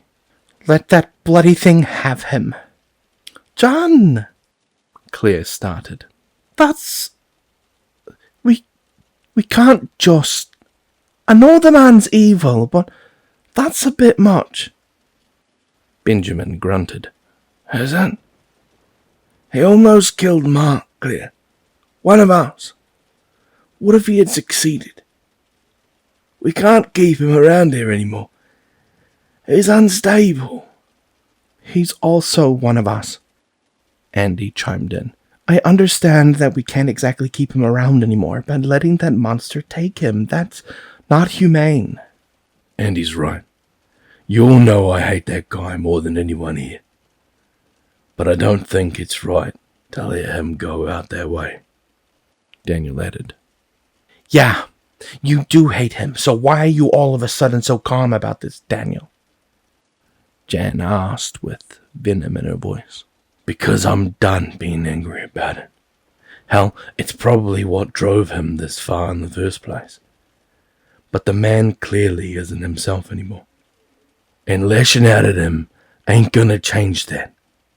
Let's just do what we need to do and move on from this. Claire scoffed. Move on from this? Jeez, you're all acting like this is a normal Tuesday for us. We're condemning a man to death right now. Don't you think we need to be a little less impulsive about this? He should have thought about that before he acted impulsively and tried to condemn one of us to death, Ben said. Am I really alone in this? Grace? Beer? Grace pursed her lips. I think that Claire and Andy are right. Bear cut in, saving Grace from her stumbling. We can't give him to that thing. Then what do you all suggest? Ben asked. Bear turned to the sunroom windows. We could send him to the hills. No! We all turned in surprise to Frank. The man hadn't spoken in over a year. We had all almost forgotten what he even sounded like. He continued. You guys don't know. You've never been far enough out. That day that Hillary died, I felt something. You would only understand if you felt it too. Those hills aren't right. That fate isn't humane. We all looked at the man in silence. Frank hardly talked since the first day we arrived. Something we could tell was a new development after his encounter with the hills. If he was speaking up to say something only now, there was a reason. We all believed him without hesitation. Okay.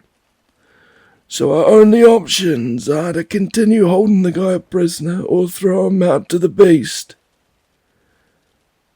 We all know we can't do one of those things, which leaves only one option. Ben nodded. But everyone looked at Ethan. Why are those the only two options? What do you mean? Well, the thing downstairs always comes up here eventually to leave the baskets. But until then, it's just down there somewhere. And I mean, Ben's radio said the exit is still below us. Don't you guys think that means this place is a lot bigger than we know? What are you implying, kid? Asked Daniel. I'm saying we don't have to toss him into the yellow room and sick that thing on him. We could just leave him in there to fend for himself. If the creature is gone, he'll be able to slip downstairs and live away from us. That way we don't have to outright kill him. Ethan fidgeted with his hands. We just kind of, let it happen naturally. Jan shook her head. No way! If we do that, he could just come back for us next time we open the door. No, he couldn't. If we only open the door once every week, That's when the monster comes up as well. He would have to go deeper down or he would get caught.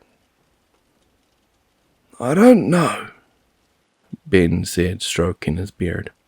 It seems like it's still a risk. I think it's a good idea, Andy said. Me too, added Claire. I'm with Ben. I don't think it's safe, Jan said. I looked across the room to Mark, who hadn't really looked up the entire meeting. I could tell he was thinking something. What about you, Mark? I asked. He glanced at me and I continued. I feel like you and Dan should get the final say on this. After all, you were the one he attacked. And he clearly has it up for Dan. Daniel's right. That's not Larry anymore. The guy was a jerk to begin with, but I think we need to acknowledge that we never treated him the best. I would go crazy too if I was trapped in the same place for 3 years with people that hated me. Everyone shifted their glances to the floor. We can't be angry about it anymore. What's done is done. All we can do is show a little mercy to him. I agree with Ethan. Mark looked to Dan to get his opinion as well. Daniel said nothing in return, just shook his head in agreement. Then it's settled, Claire said. All was silent for a long time before Bear spoke up. How are we going to tell him? I'll do it. Dan grunted. He hates me anyway. When are we doing this? We exchanged glances with one another before looking at Daniel for that answer as well. We may as well get it over with. No point in dragging this out. We watched as Daniel walked into the bedroom and knelt next to Larry. He began speaking and we just stared. We saw Larry's face morph from insane amusement to pure dread as he looked past Dan to us in disbelief. He began to squirm and protest as Daniel lifted him from the ground and led him out. Ethan, John, can you give me a hand? He asked. You're all monsters, Larry cried. You're the evil ones, not this house. Pipe down, Daniel told him. You're going out there one way or another. If you want it to be waiting for you right when we open that door, then so be it. Larry bared his teeth like a dog and twisted his face into that of pure rage, but said nothing. Ethan and I slid the pantry quietly to the side, then turned to Daniel, who nodded. I placed my hand on the black doorknob and swung it open. The stench of mildew flooded the air and filled the kitchen. Daniel loosened the ropes on Larry's hands so that he could worm them out with enough effort, then unceremoniously pushed him forward into the room. We didn't want to make a big scene out of it. As soon as he was through, I began to shut the door behind him. Through the crack, I caught one last glimpse of Larry's crazed expression. His eyes twitched and his jaw clenched. A look of pure betrayal. A look that stuck with me every day since.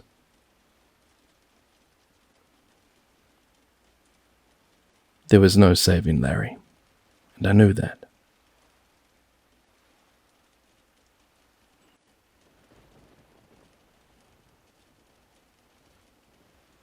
When the day was done and my friends lay down to rest, I made rounds around the playhouse one last time, ensuring everything was in order for the next night. I even crawled out on the scaffolding again to re-oil the bars. I needed to make sure they were extra slick. After that, I went into the hallway to scavenge objects to practice lassoing, then did so all night. When the clock woke everyone up, my heart began pounding like a war drum. This is insane, my conscience screamed. This isn't going to work. I shoved the thought out of my head and continued practicing. Breakfast, activities, playhouse. I talked with my friends one last time and made sure they were ready. I could tell they were just as anxious as me, if not more. This plan would also be dangerous for them. But I had done and would do anything I could to make sure they all made it out safe. I had already informed them of the library shelf that they would need to run to, and all was set. Now all I had to do was wait. Story time, activities, playhouse. Soon. So soon now. Only an hour left. You're going to die, I told myself. This is the end. I just thought about my friends instead, imagined what would happen if I failed, thought of Dan and Ethan getting their last strikes while Bear watched in horror. I imagined her alone with Larry. I threw my lasso one more time, hooking it to the chair perfectly and pulling the rope taut. I saw one of the birds clap their hands on the screen, and the entire playhouse stood at attention. My friends all looked at each other with concern. Ethan took Bear's trembling hand, and Bear took Daniel's as they filed towards the kitchen. I slung the rope over my shoulders and headed for the door. Here we go. I climbed to the top of the playhouse and looked over the kitchen walls. I could see that Bear and Daniel had secured a spot by the door, but one of the puppets had managed to worm its way into the next seat, forcing Ethan further down the table. A slight complication, but ultimately not too bad. I didn't think the short distance mattered. I was more concerned that it had put him directly across from Larry. Once I had confirmed that everyone was in place, I waited until the meat carts were rolled in. Once they were in the oven, I started a stopwatch on my watch. 10 minutes. When the time was up, I headed across the catwalk to the doorway that I had seen on my first trip through the area. I peered into the dark, consuming void and prayed that my target was actually nearby. My legs were shaking and my breath was uneasy, but I knew what I had to do. Hey! I screamed with all my might. Hey! It's me! Come on! You stupid thing! Come and get me! I waited for a second but heard nothing. I'm over here! It's Joel! Another pause, this time for a solid minute. My chest began to tighten. How was it not coming? It needed to come. I couldn't pull this off without it. I raised my hands to my mouth to call again, and then tink, tink.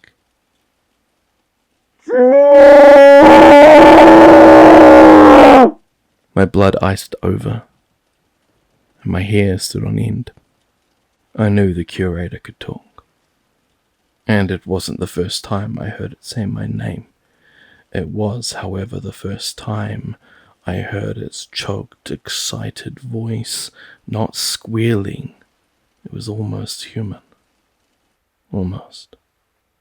I forced my wobbling legs to move and turn back to the playhouse, breaking into a silent sprint. I slowed as I reached the edge of the kitchen and looked back. No sign of the thing, but I knew it was there, watching me. I looked down at the table where my friends had just finished their food. The birds were just finalizing the frosting on their twisted red velvet cake near the oven. Silently, I grabbed hold of the scaffolding and began to crawl my way across, avoiding the oiled bars. From the darkness, I doubted anyone would notice me. I was much smaller than the curator was. That's why I had to remove the extra bars, after all. I climbed to my spot above the table, took the rope from my shoulder, then looked back towards the darkness. Still no sign of the thing from downstairs. The birds walked the cake over to the table and placed it directly below me. The soft flesh bed gave me some confidence that I might not break my legs. One of the birds began cutting the top layer and placing it onto the coloured plastic plates, while other birds passed them around to each individual. My friends got theirs and immediately slid their dishes to the puppets next to them. However, Larry did something unexpected. "Oh no, it looks like you gave your piece away." He lifted his plate and held it out to Ethan. "Here you go. You can have mine." The birds around Ethan clasped their hands together and tilted their heads in adoration. Ethan just stared forward, uncertain what to do. "That's okay," he said, feeling the unyielding eyes of the birds on his neck. "You can keep it." "Are you rejecting my gift?" Larry asked with shock. The birds perked up, and if my blood could run any colder, I'm sure it would have. This would be Ethan's last strike if he didn't play along. Suddenly I saw something move in my peripheral. I looked up to see the light glinting off two perfectly round spheres that watched me from the darkness, a long, bumpy limb slowly reaching out to grab onto the bars. No. Ethan hesitated. Thank you, Larry." The curator pulled itself closer, and I could now make out its patchy skin and clenched teeth. If it had lips, I knew that it would be smiling. I raised the rope and got ready. My heart began aching in my chest from how hard it was beating. Bear and Daniel watched Ethan as he reached out for the cake. The tension was palpable as they anticipated Larry's next move.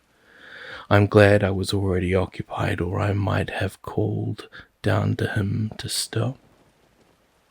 I watched the creature before me as it crawled closer. I saw it suddenly falter as it reached the oil bars. It looked at them for a moment to investigate, but didn't seem fazed, and then just continued forward at a slow pace. I figured it would still be able to move despite the oil.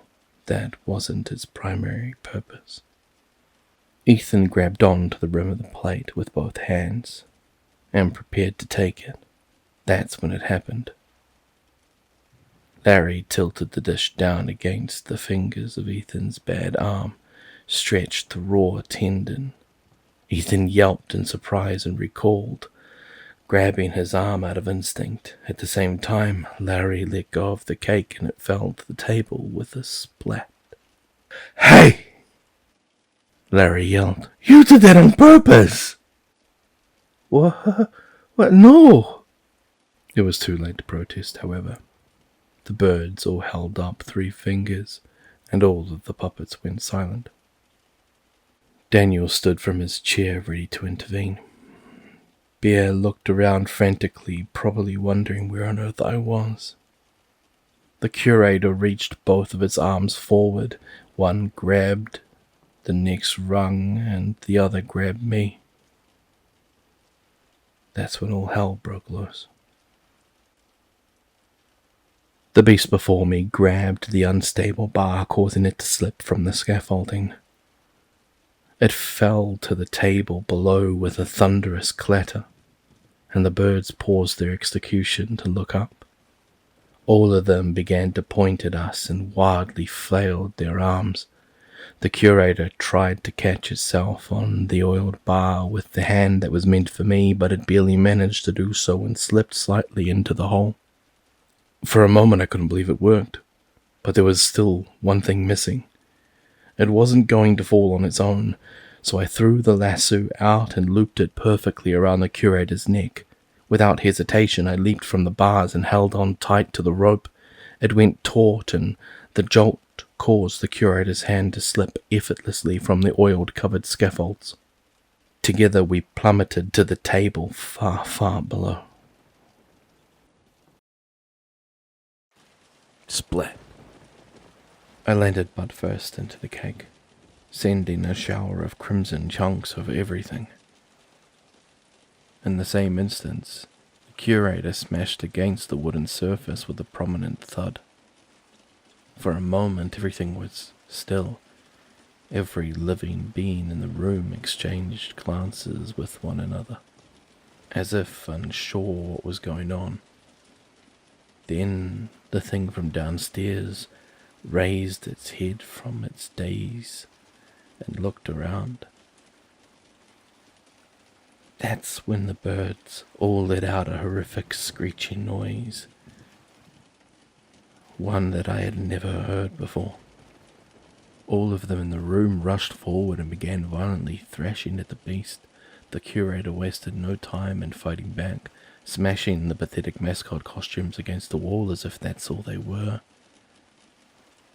The colourful puppets began to screech and run around the room in pure anarchy, turning on one another like rabid dogs and sinking their teeth into flesh. Run! I yelled to my friends over the chaos. They all listened as I forced myself onto my feet. The fall had knocked the wind out of me, but landing on the cake was undoubtedly better than nothing. I dashed off the table, and we all made our way to the door. Out of the corner of my eye I saw one of the birds starting towards us, but the curator pummeled it into the ground in an attempt to beat it to the punch. Luckily, 2 more birds behind it pinned its legs and prevented it from pursuing further. We emerged into the hall, and the 3 of them looked back at me. Joel! Ethan cried in triumph. Holy shit! I gasped for air and rested my hands on my knees. The most I could muster was a slight wave before reaching air. If I had eaten in the past few days, it would have been a very different sight. Keep going, I gasped, urging them forward. We all turned and headed for the library doors. Daniel held back for a moment till I caught up, and then he grabbed me by the jacket, practically dragging me alongside him. Come on, kid. You didn't get this far just to give up now. Ethan and Bear threw open the library doors, then turned back to hold them open, but I suddenly saw a look of shock spread over Bear's face. Look out! Daniel and I were abruptly brought to the floor as Larry tackled us from behind. He wasted no time but to jump on top of Dan and punching him over and over like a feral animal. I rolled to my knees and reached out, tearing him off and shoving him to the ground. I quickly turned back to Bear and Ethan. The 3rd shelf on the right, blue book. Get it open now. But Joel, now. I felt bad for screaming, but my heart was about to explode out of my chest and I was running on pure adrenaline. Larry sat up as I tried to help Dan to his feet. Hello, Joel. Fancy seeing you here. Dan, come on, get up. The blows Larry had gotten in had really dazed him, and he struggled to sit upright. Just ignore me. That's okay. Larry rushed forward and grabbed my jacket, yanking me and tossing me further down the hall. I slid to a stop in front of the library door, then felt a sharp pain in my stomach as he delivered a kick straight into my gut. This is too good to be true. For so long, all I've wanted was revenge for what you all did to me, and now here you are. Fell right from the sky. He kicked me again, and my vision went blurry. Any wind that remained in my lungs had now been fully expelled, and I felt like I was going to pass out. It's too bad that your little girlfriend isn't with you. Andy, where is she at? Huh? You know, I ran into her not long after you threw me out. She actually tried to get me out of this place. But it was all in vain. This is my room. This is where I belong. Our rooms. Find us all eventually. What are you talking about? I gasped. Just then we all heard a cry come from the kitchen. It sounded like the screech the birds had made a few moments ago, only louder, more frantic. Larry looked back in confusion, and I knew something was wrong. If he didn't know what it was, then something terrible was about to happen.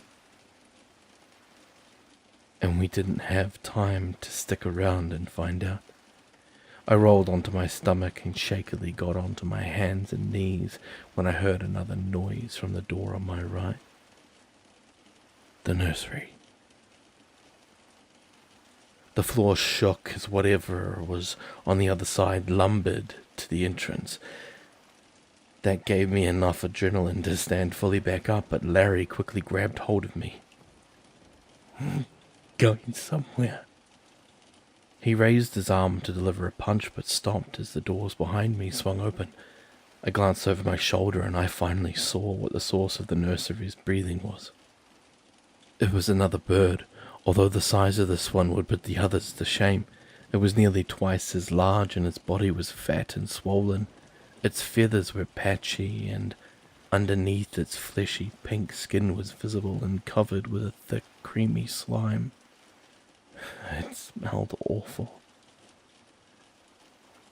Its head retained its mascot appearance. However, its eyes weren't fake plastic like the others.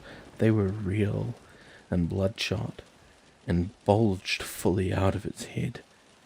It groaned as if it slid itself across the floor and tried to worm its bulbous body through the doorframe. It was as if every movement was agony on the thing. Larry and I watched as it saw us and let out a crackly groan of surprise. The bird reared its head back and its throat began to throb. Then 3 different colored puppets came from its mouth, sliding out, covered in the same mucus as its body. What the?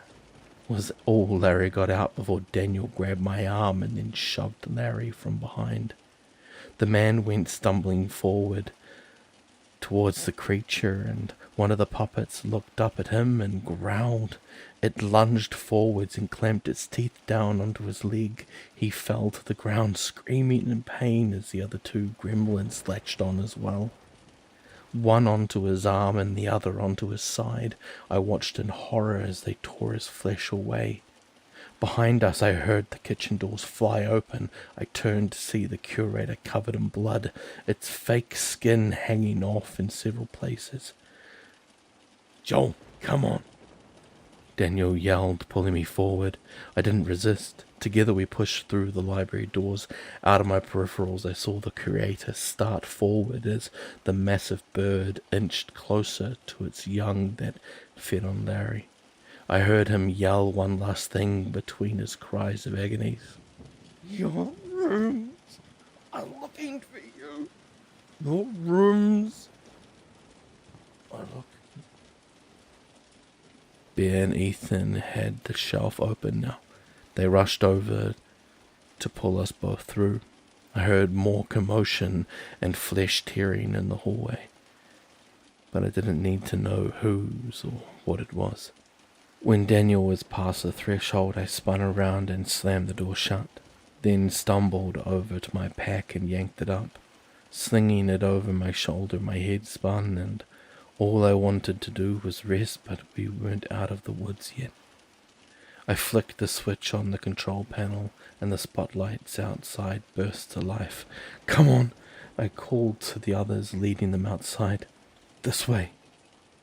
We ran out of the safe room and up the catwalk.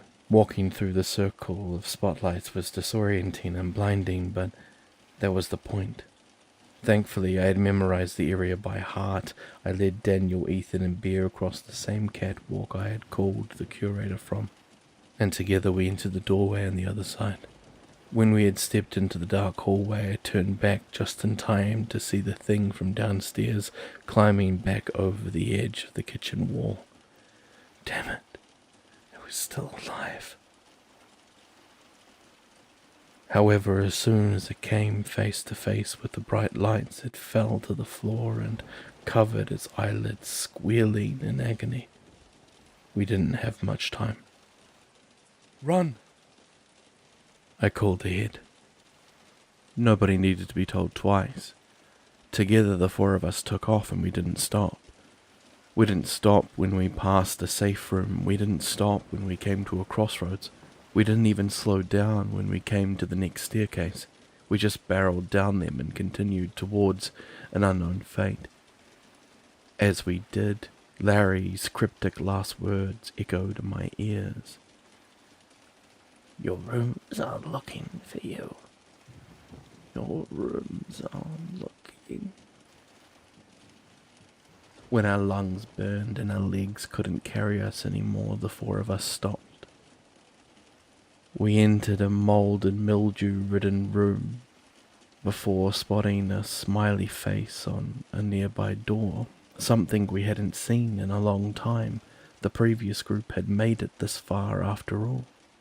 We ducked into the room and sealed ourselves inside, panting like dogs from how far we had just run. After a moment, however, Bear used her remaining energy to stumble forward and pull me into a hug, her body trembling from a million emotions at once. After a moment, Ethan joined the embrace as well. Daniel didn't though. He just continued gasping for air before growling out, Are you kidding, Joel? That was your plan. I pulled away from Ethan and Bear and stared at him. Looking back on it at the moment, it really was a stupid idea, but despite that, only one response came to mind. Well, it worked, didn't it? Daniel caught his breath and glared at me for a second with disbelief. Then out of nowhere, I heard him begin to softly chuckle. Soon, that gave way to a steady laugh, which quickly evolved into a wild cackle. I looked at Bear and Ethan with nervous glances, thinking for a moment that Dan may be going full Larry when he surprised me by stepping forward and placing an arm around me. You're insane, kid. But I'm glad you're okay. After settling down, we picked a random spot around the room to crash. It wasn't very big, which allowed us to talk to one another still. I filled them in on what I'd been doing behind the scenes while they told me about all of their detailed experiences, how the food tasted, how the place smelled, how excited they were for the next time we found a shower, things that wouldn't have been known from just the camera. I'm so glad you guys are okay, I told them when we had finished exchanging tales. You too, Ethan shot back. There were a few times you didn't make it to the spotlight that we were worried. I was fine. Just running late was all. I wasn't going to die before I could get you out of there. Well, thanks for sticking around, kid. We owe you one, Daniel said. I don't think so. I think each of you has saved my life at least once, if not more. I kind of owed it to you. Well, consider your debt paid then. Not yet. I still have to pay the interest. Daniel softly laughed as the room fell silent. So, what now then? Bear questioned. Do we keep going deeper? I guess so, Ethan replied. We need to be a lot more careful from here on, Daniel told us. We've only been down here a couple of months, and already we've had a lot of close calls. I can't believe I'm saying this, but I think things down here are a bigger threat than that lumpy monstrosity. Ethan snickered. I honestly think it helped us more than it hindered us since we got down there. I'll remember that for the next time you go scavenging and have to hide, Bea told him. Oh shoot, Joel, do you even remember the route we just ran through? My heart sunk as I remembered our primary goal. Oh no, I really don't. It couldn't have been that bad, right? We only made a few turns, maybe. I can go back a little bit and retrace my steps. No, it's not worth it. We can get it on the way back up. Like you said, it couldn't have been too far. Probably just a missed hole or two. For now, we should keep moving, Daniel said. Alright, in the meantime, we should all probably get some rest, I added. Nobody had any objections to that. As we lay in the darkness, I felt Bea slide close to me, and I moved to meet her. As I took her into my embrace, I felt instant peace. I was so glad she was okay. I held her tight and listened to her breathing for a moment before she whispered in my ear, I missed you. The sentence felt odd to hear, considering we had spent every day together for the past 4 years. We never really had to miss each other. But it went beyond that. Something intimate about the phrase created a pang of guilt in my heart. Guilt for memories long past. It began to constrict and strangle, but I shoved it down and focused on Bea. I really did care for her, and I really did miss her as well. I missed you too. With the stress of my friends being gone now lifted, and the lack of sleep that I had gotten the past week taking its toll, that night was the best rest I had gotten since my arrival at the house. It must have been for the others as well. All of us ended up sleeping way past the intended time. When we finally did get up and around that morning, we decided that we needed to take a day to do some serious scavenging. Unfortunately, my friends' packs had been left at the playhouse, and I had burned through most of mine during the rescue mission. That meant we had less than a fourth of the resources we needed to stay alive. Bea and Daniel paired up, going one way while Ethan and I took the other hall. It was nice to have time alone with Ethan again. We hadn't really gotten to hang out since we left the house, although the term hang out was quite a loose one. As we walked, he seemed less than his usual optimistic self, though he was quiet and spacey. And I noticed him jumping at every little pop and crack of the house settling. When we stopped in a room that looked like an old food pantry, I confronted him. Everything all right, man? Huh? You seem quiet today. Oh yeah, I'm fine. You sure? 'Cause yesterday you almost died, and you seemed more vibrant than you do now. Ethan chuckled. Yeah, man, I'm alright. He trailed off, and I waited for him to continue, but he never did. You just... what? Do you think that we'll all make it down? I was severely taken aback. What? Like, to the accent. Do you think we'll all make it? Ethan, what are you talking about?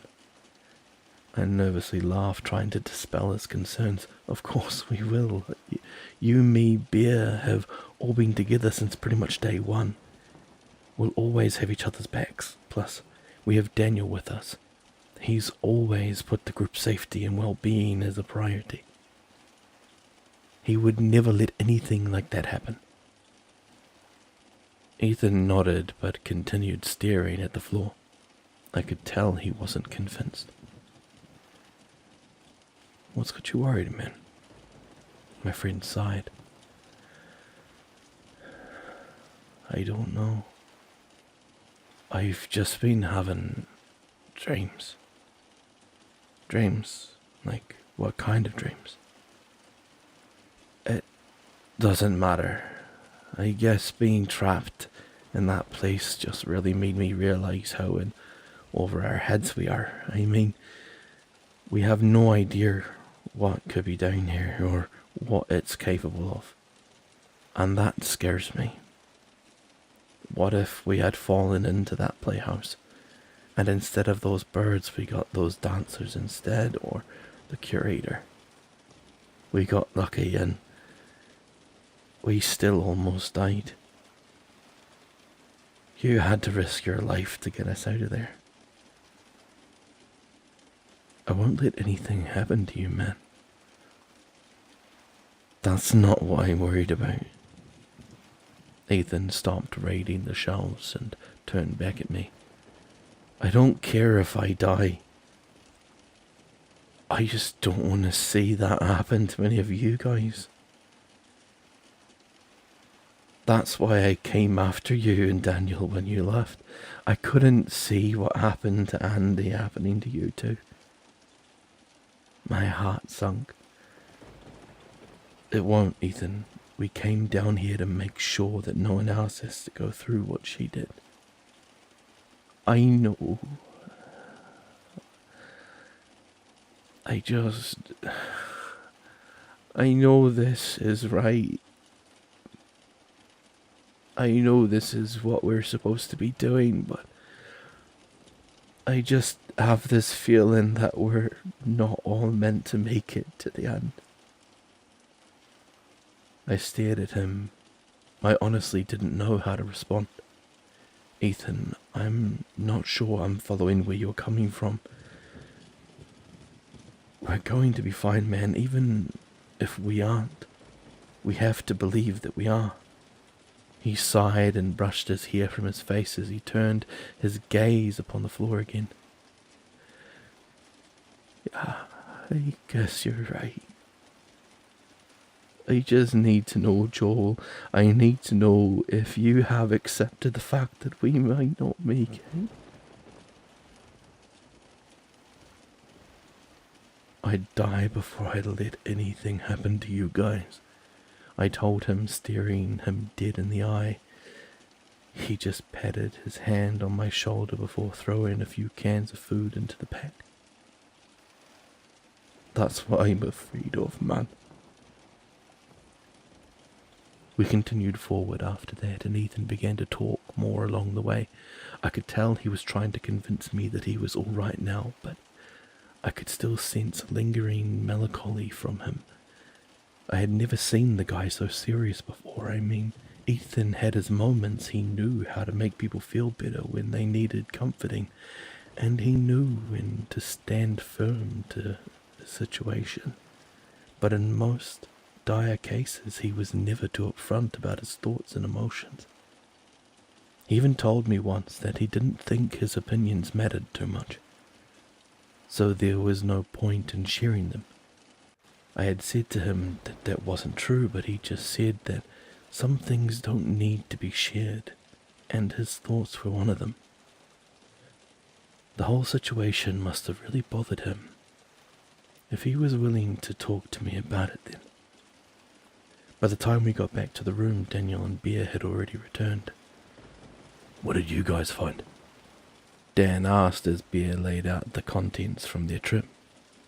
Based on the pack she was dumping items from, it was clear that her new bag was on the list of things that they had found. We emptied our contents onto the pile as well, and I was amazed to see that we had amassed quite a collection. Enough food to ration out over a few weeks, 2 bottles filled with house chalky white water, some articles of clothing, and an actual real flashlight. Wow, good haul, Ethan noted. Daniel grinned with pure joy. It gets even better. Show 'em, Bear. Bear reached behind her back and retrieved one more item. Ethan and I could hardly believe our eyes. Oh my god. Is that a gun? It was a sizable thing with a stained antler grip. The kind of pistol people out of my old backwater town would carry on their hip, mainly for self-defense.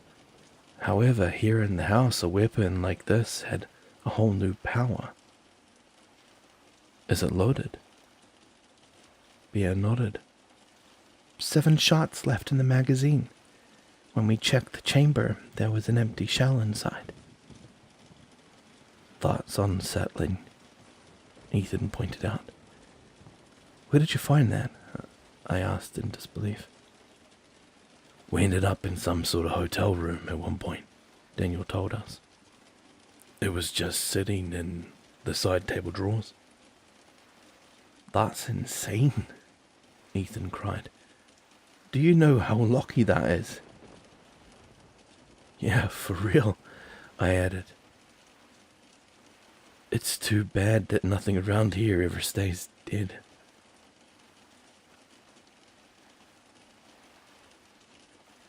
That's not true. Those puppet things died. I think I saw one of the birds' heads get crushed on the way out of the playhouse too. And technically, we've never actually seen the curator die. It always just seems to escape at the last second. This could be a game changer though. Bear ran her thumb over the grip and stared down at the shiny object in her hand.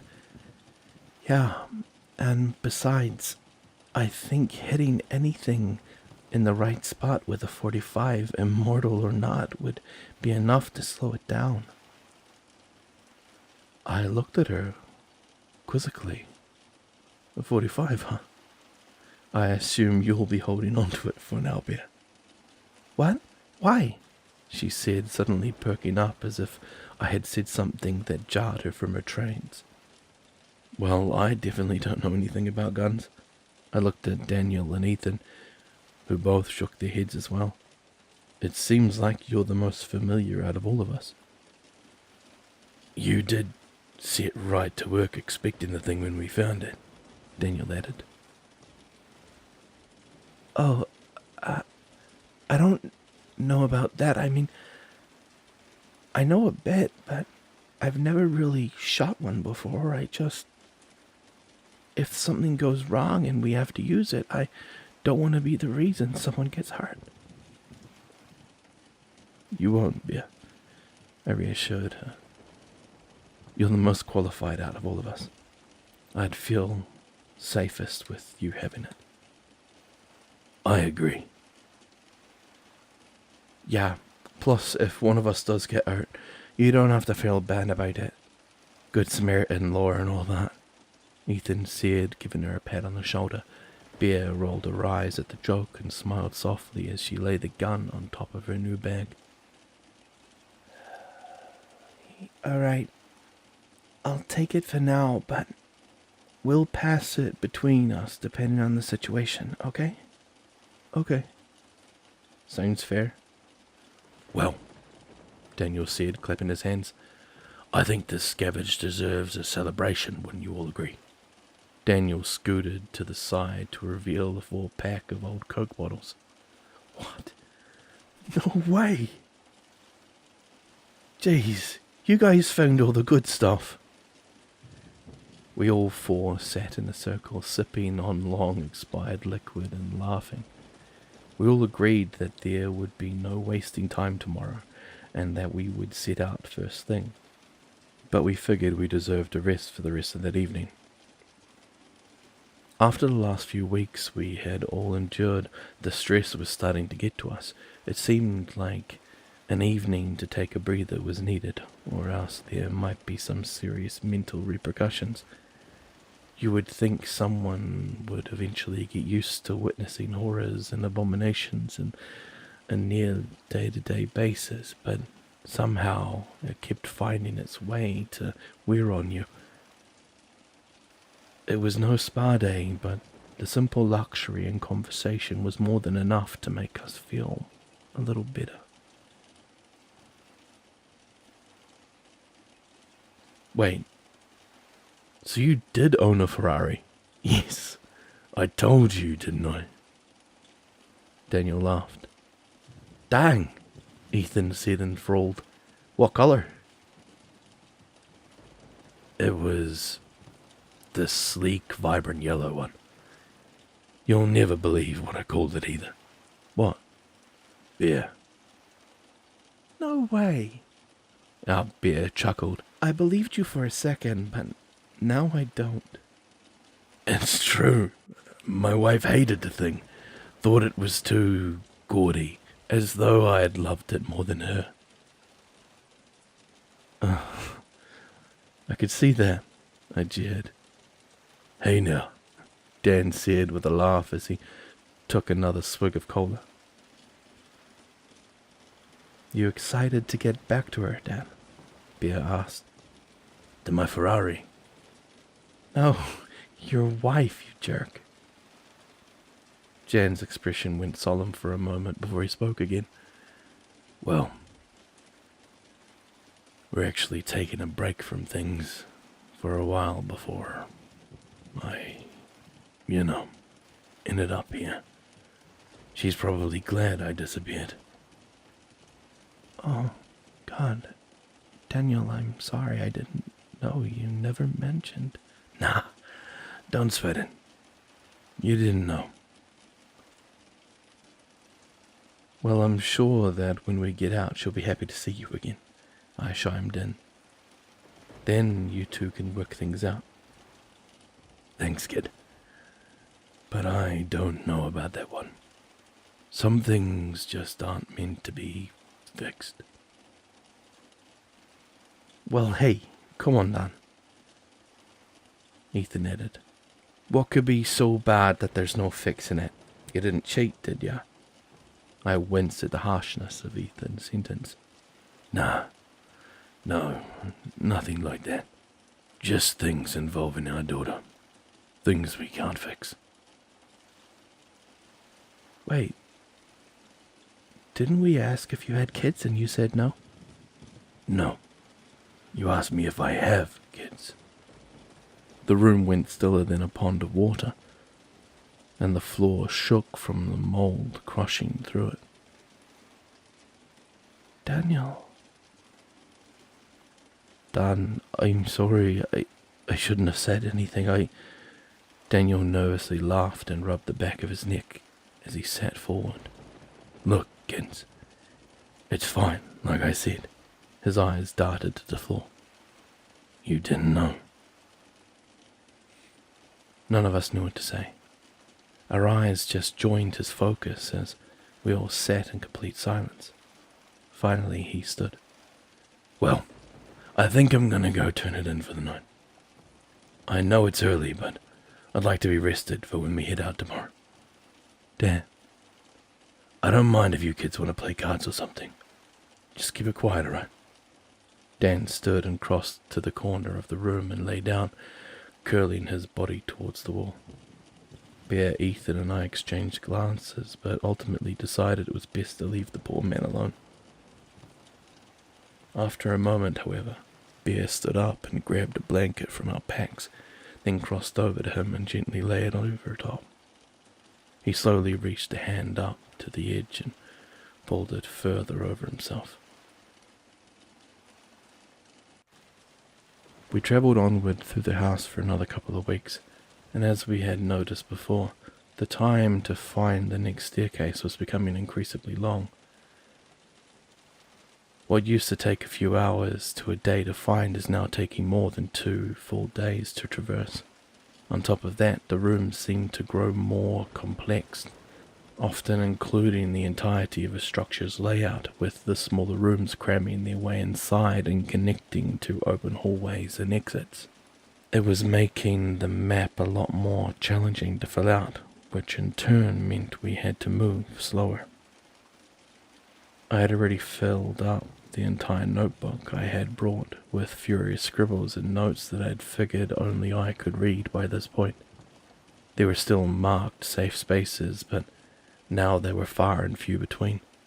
We often had to find our own, and when we signed them out of courtesy, occasionally they would still be a note letting us know where the food might be or something we should know about the journey ahead. But their usual details was all gone now, and the death count was no longer being recorded. It was pretty disheartening to see. I got the sense that this was around the time they began to lose hope. We travelled for most of the day when we came across another safe room. We thought about continuing further on, but when Bea and I went on ahead and saw the complicated stretch of hotel hallways, we thought twice about it and settled on the room. It was just an empty apartment-style area with a bathroom and a single bedroom, as well as a kitchen. There was, however, a closed door that had written on it, "Here lies Nathan. May you find peace in a place better than this," it read. Daniel started to open it, but after the foul stench of death and decay hit us, he left the thing shut. "Best not disturb the dead," he muttered. The following day when we woke up to set out again, I noticed Ethan in another one of his quiet moods. It had been a pattern ever since our conversation back at the pantry. As we packed up our things, I turned to him. "Still having those dreams, huh?" "Yeah," he said darkly to the floor. "Still not going to tell me about them, huh?" He zipped his pack and then smiled at me. "I'm fine, Joel." I laughed. Okay, just making sure you're alright." We exited back into the corridors, and Bea sighed. Alright, let's take on another labyrinth of hotel halls. She was right to be annoyed. It was quickly becoming our least favorite setting. We all rounded the corner and began to move on when Bea and I stopped dead in our tracks. "What are you guys doing? Let's go." Dan beckoned. Wait, that's not... "What? That's not the way." What do you mean?" Bea's right. This isn't the same hallway. "What do you mean this isn't the same hallway? There's only one hallway in this direction." Yeah, I thought you guys said that there was a hotel up ahead. Ethan noted. Not a hospital. There was, I swear. Yeah, Bea and I both saw it. "Maybe you were just tired and it looked different," Daniel suggested. "I mean, they're both just hallways with a lot of doors. They look similar." No. There's no way. There was carpet, not tile, and the walls had mounted lights. There were no ceiling panels. Daniel and Ethan looked up and down the corridor and back at us, but didn't say anything. It didn't seem like they understood what a big deal this was. Bea and I could tell that something was wrong. However... "Can we please go back and go another way? I don't like this," she pleaded. "I agree. Something's not right." Daniel sighed. "You two really that torn up about this, huh?" We nodded. "Alright, there's another hall not far back. Let's take that one." We halted back through a couple of rooms and then took another hallway, much to the confusion of Daniel and Ethan. It may have been a small thing, and maybe Bea and I really had just thought it was a different site than it was, but two people hallucinating the same thing was unlikely, and on top of that, we didn't want to take any chances. We travelled for another day and a half before finding the set of stairs. But this set was strange. There was no twists or turns. It was just a staircase going straight down into darkness. Even shining our flashlight down the steps did not allow us to see the bottom. They were clearly expensive. The wet concrete slabs were stained with rust and grime, and the sound of our footsteps echoed frantically throughout the stone corridor as we descended. About halfway down, a slight feeling of hope began to grow in my heart. This was taking us deep. Maybe we were close to the exit. Perhaps all of this was coming to an end soon. Finally, the beam from our light shone across the bottom of the steps where the door sat on the wall. We swung it open, and the hope that had in my heart quickly gave way to utter confusion. For a moment, I didn't even think we were inside anymore. The room was massive. No, that was an understatement. The room was gargantuan, with the only wall holding the door we stepped out of being visible. Every other wall was either too far or stretched too high up to see. Looking in any direction yielded unending darkness that consumed the glow from our flashlights after a dozen yards or so. We currently stood on a small metallic bridge that, after the catwalk situation, I was eager to step off of. Before us was a pit of even more void. However, when we shone our lights down, we could barely make out the glint of a shiny surface. It took us a moment to realize it was black, still water. The bridge led over a long stretch of pool below, before joining a concrete mass that ran so large and vast that it was swallowed up by the shadows. There was nothing to do but go forward. "Oh my God," Bear said in pure amazement. "What the? Is this still the house?" I asked. "I think so," Dan replied. Ethan stood back, keeping the door held open. It was a habit we had developed in case of his next sentence. "Guys, there's no handle on this one. Once we go in, there's no way back out." "Do we have anything to prop it open with?" "Let me see." He slung his bag from his shoulder and began shifting through. Eventually he held up an old book that he had brought along with him. This one was boring anyway." He opened it up and wedged the pages beneath the crack of the door. "So, do we just keep going?" Bear asked. Daniel shrugged. "I suppose so. There's not much else we can do if the stairs brought us here." "Everyone, just stay on alert. This is new. We don't know what might be down here," I told them. Slowly we crossed the rickety metal bridge. My heart pounded with every step as I got flashbacks to the playhouse. Thankfully we made it across without anything giving out on us. When we had reached the landmass on the other side of the moat, we were suddenly more confused. The catwalk stepped off directly into the middle of an asphalt road, yellow painted lines and everything. To its edges, perfect sidewalks were built. Beyond those, grass. I stepped to the lawn and bent over, unable to believe what I was seeing. However, once I ran my fingers to it, I realized how such green blades could grow in the dark. "It's fake turf," I called to my friends.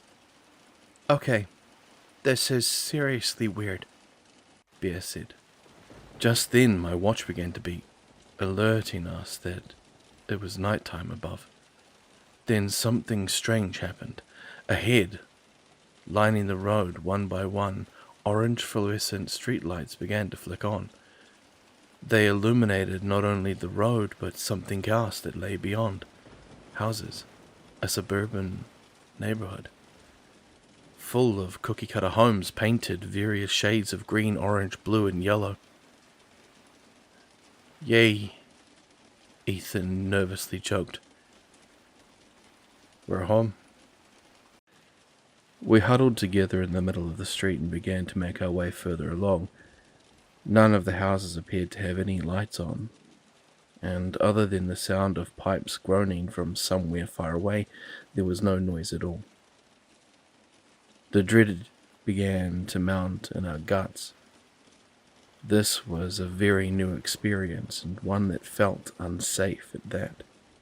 I noticed Ethan seemed especially afflicted, as his head pivoted much more rapidly than the rest of ours. I suddenly remembered what he had asked back during the scavenging run, and a lump formed in my throat. The next time we caught each other's glance, he coughed and stood up more confidently in an attempt to hide his concern. I wasn't buying it, however. Not only was he a terrible liar, but it was an act that I had seen too many times before. One that I wouldn't ignore again. "Are you okay?" "Yeah, I'm fine."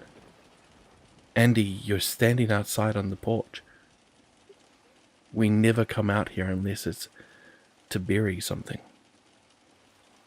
Even standing on the safe concrete of the house, I could sense the uneasy pressure in my chest that the hills brought. "I just wanted to be alone, Joel. It's the only place in the house I can count on to be empty." I took a deep breath and stepped next to her, leaning my arms on the railing alongside her. As I did, I crossed one of my hands over to take hers. "This about Larry?" She didn't respond. She just looked at the floor. "I'm sorry, hon. I really didn't want to do it either." "It's a lot more than that." "What is it then?" Andy shifted her gaze from the grass to where my hands held hers. "Joel, don't you think it's time for us to go?" My heart hit the floor with a hard crack at the question. "What?" I laughed nervously. What do you mean?" I knew exactly what she meant, and she even called my bluff. "You know what I mean, Joel." I sighed. "Yeah, the accent." You told me we could go." "I know, Andy, You just what, Joel? You said you didn't want this life for us. Didn't you mean that?" "Yes, I did. Of course I did. But I don't want to lose you, Andy. If we go down there, we have no idea what might be waiting." She looked off at the hills, then shook her head.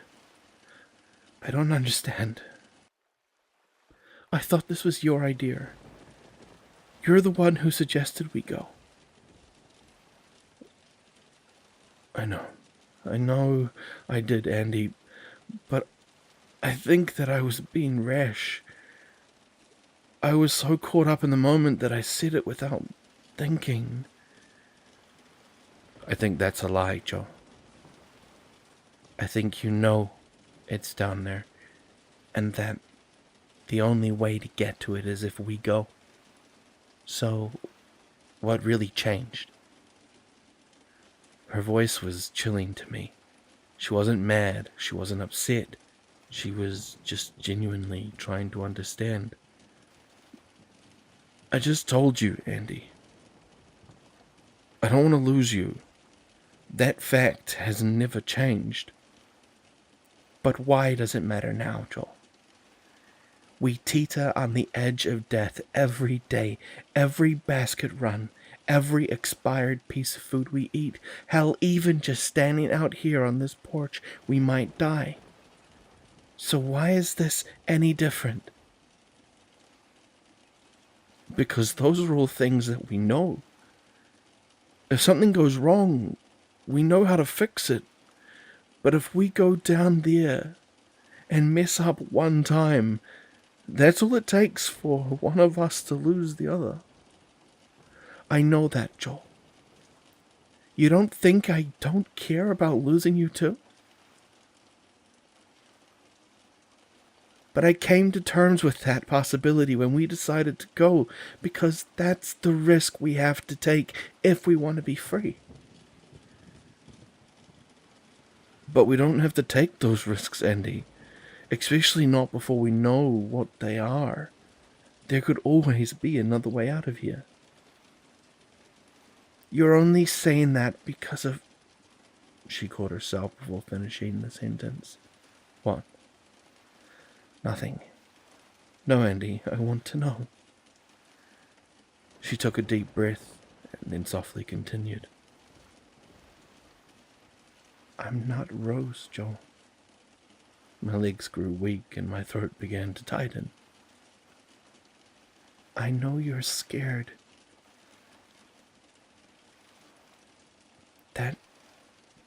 That'll be me. And I know that you think it was your fault.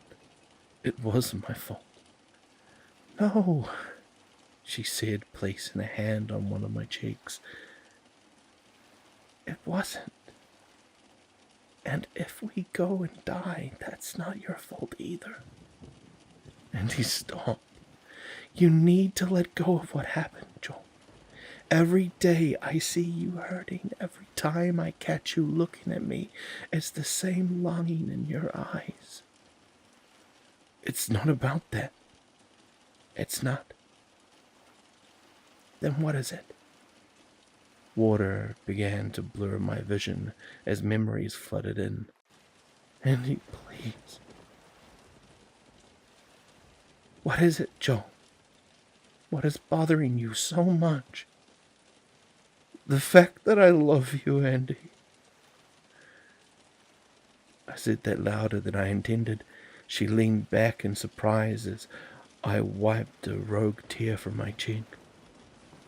It was the first time either of us dared to say such a thing. I love you, and every time I love somebody, I lose them.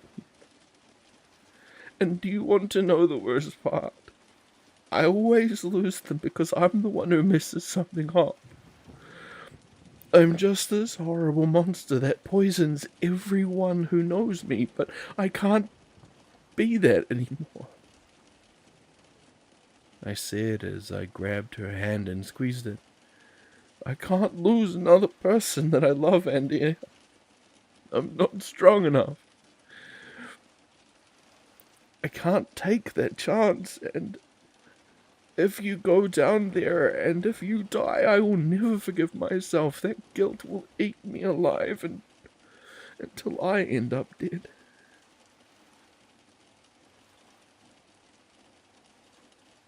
Andy didn't speak. She just stared back at me with watery eyes. Meanwhile, my tears flowed freely.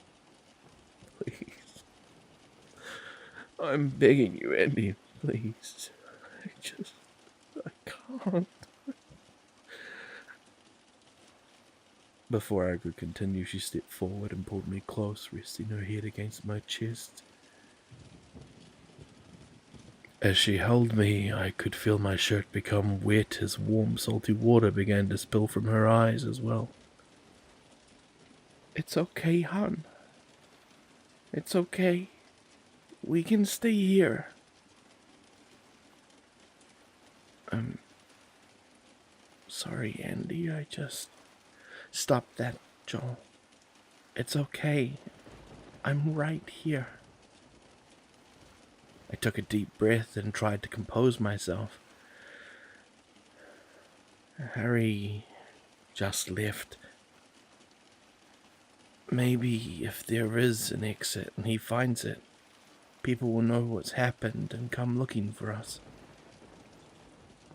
Yeah, maybe. Andy mumbled into my shirt. I could tell that it wasn't what she wanted to hear right now, and I immediately felt awful for everything I had just said to her, everything I had promised her. However, I didn't have much time to think about it after what she said next. I love you too, Joel. She looked up at me with a smile. Just by the way. I smiled back and pulled her into a kiss. The pressure of the hills was nothing at that moment. The conversation we just had was nothing at that moment. The poison I had infected Andy with, in my mind, it was nothing at that moment. It never was.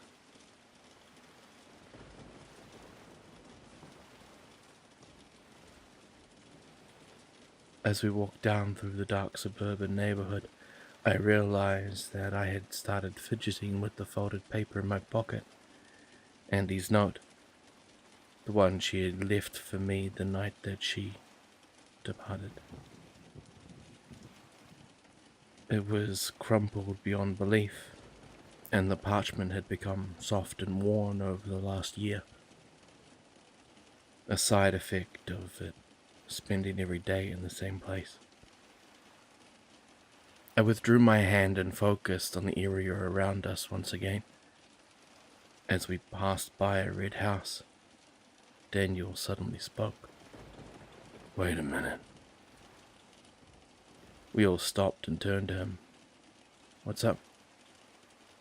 No, that can't be right, he muttered, barely audible. In the sterile orange light of the street lamps, I could see that his face had gone completely pale. What's going on, Dan? Everything okay? Dan shook his head and then started walking much faster down the street. Dan! Bear shouted as we took off after him. He didn't stop.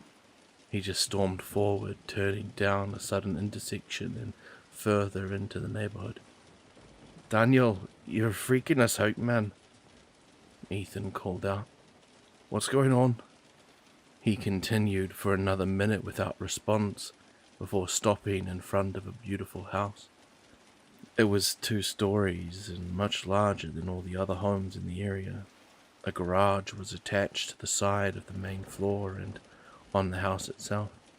Several large glass planes were peering into the home's dark interior. A window could be seen all the way up on the roof of the house, indicating an attic, as well as a basement window peeking from below.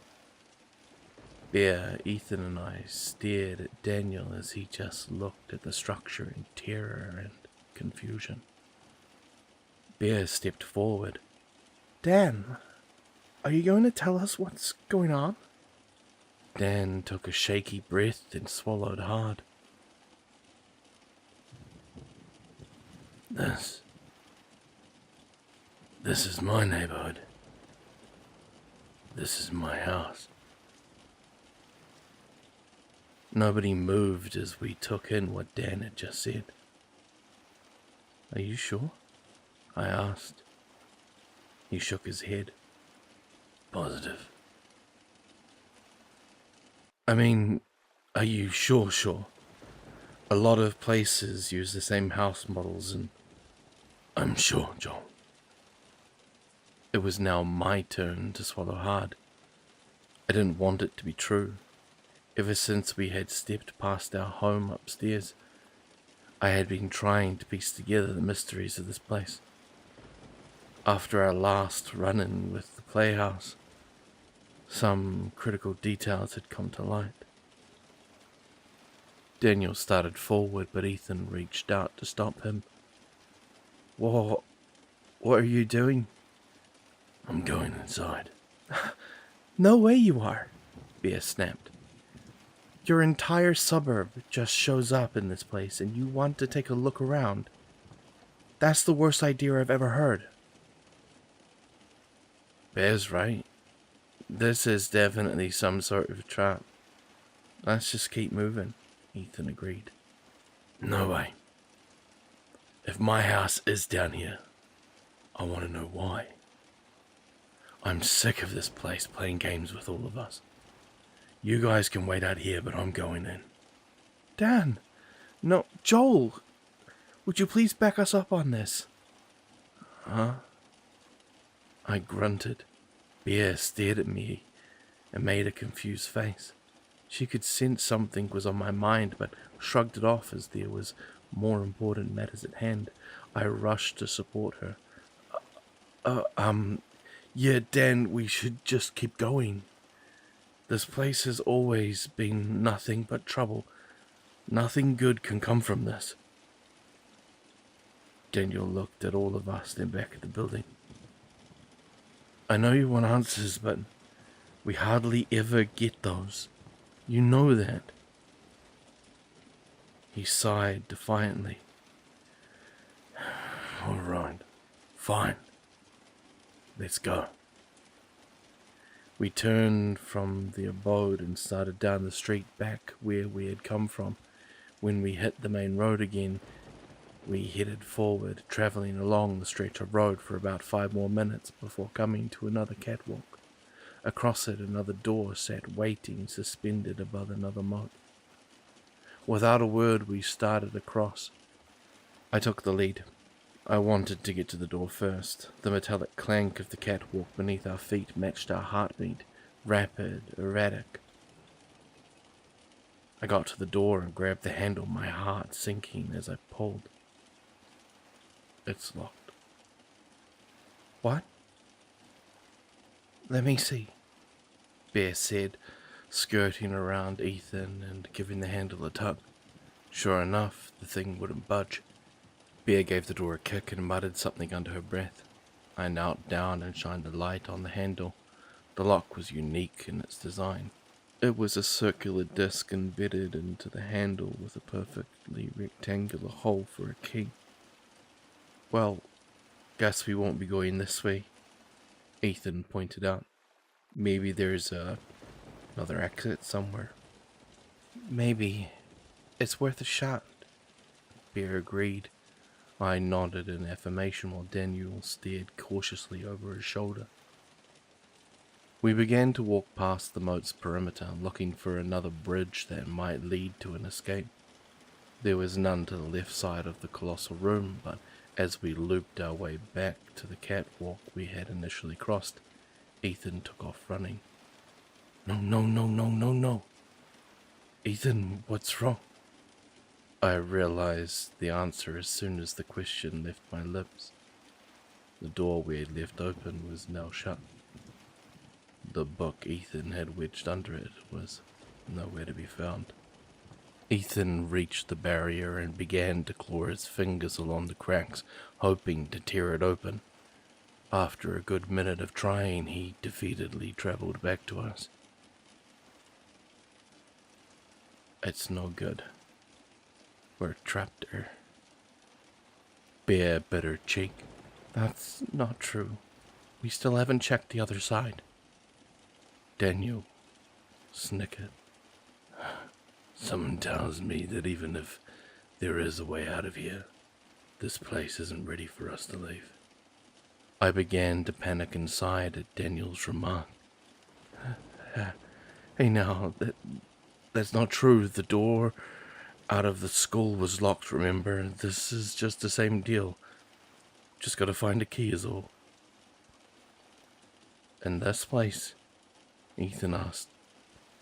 That could take weeks. No. It won't. Daniel started.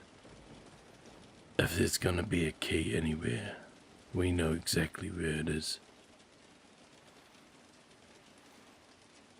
Daniel, no. Stop trying to put it off, Bear. The house wants us to go there and you know it. I clenched my fist. Daniel was right. I didn't want him to be, but he was. Tink, plonk. Tink, tink.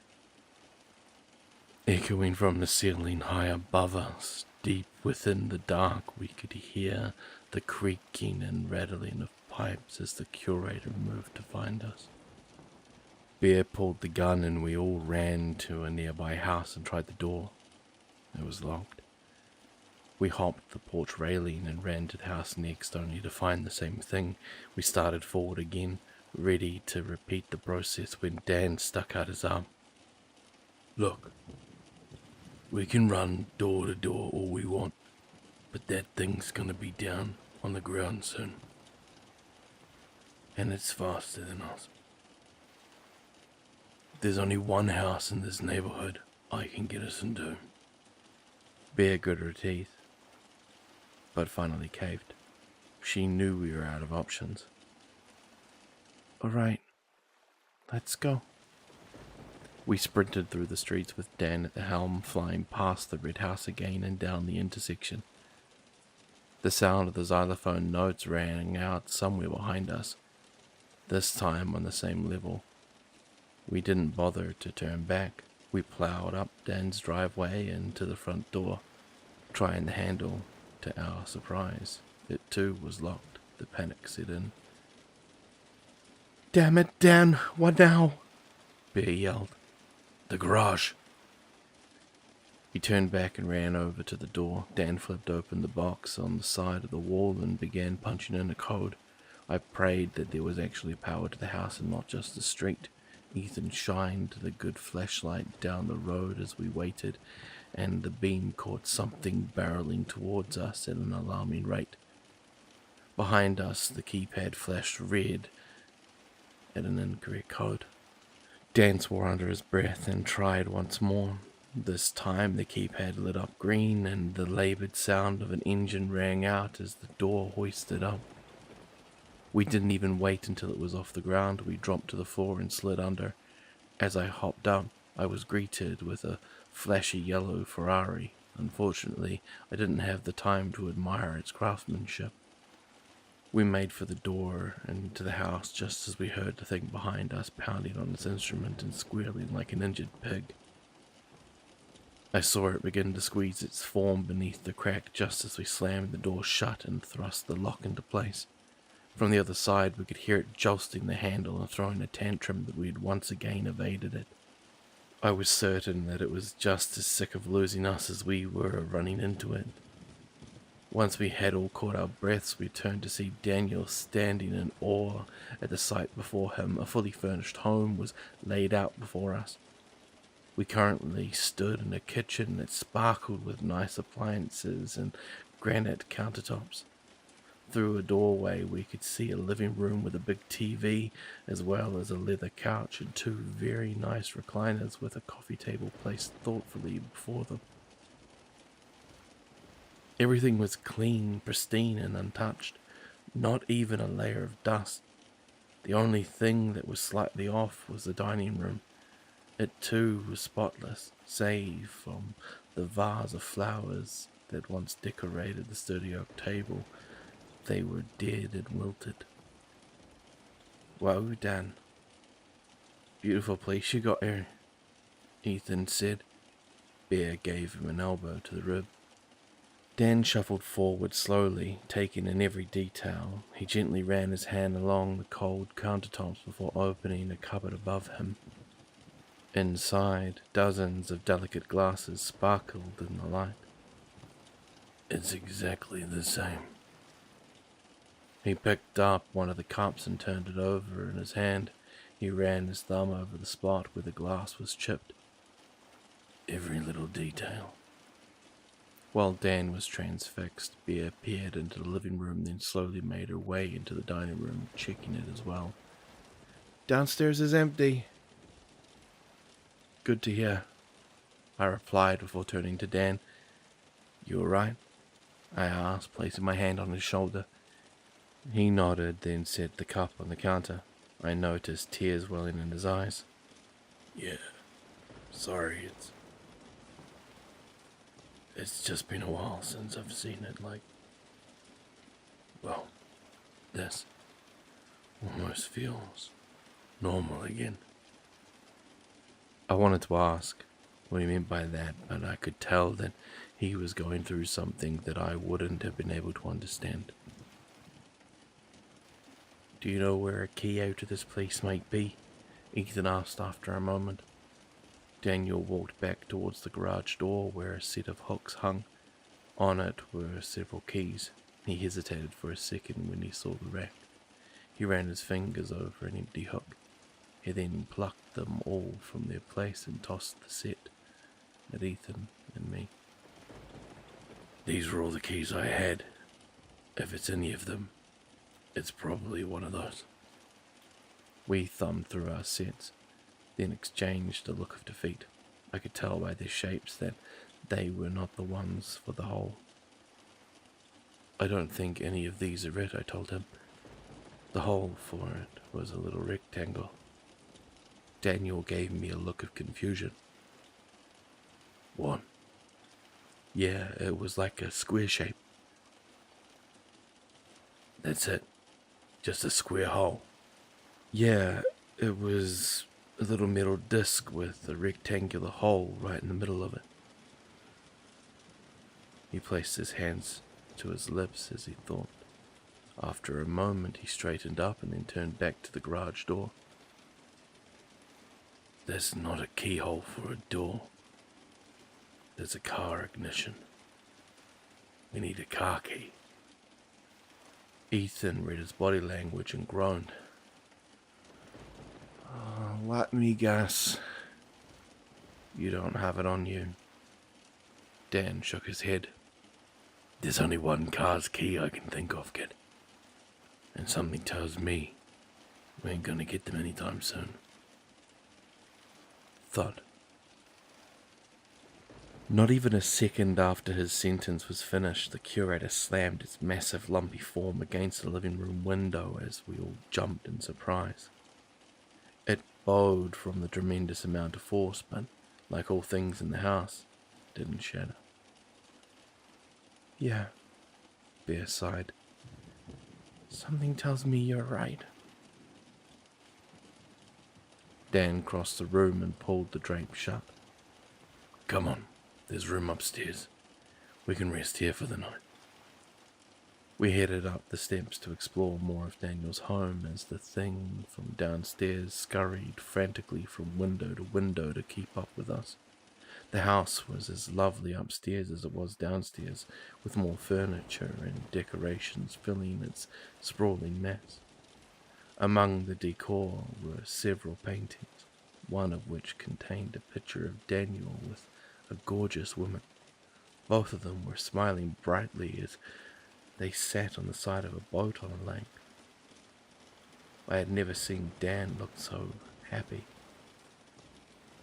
As we reached the hallway, several doors lined the walls.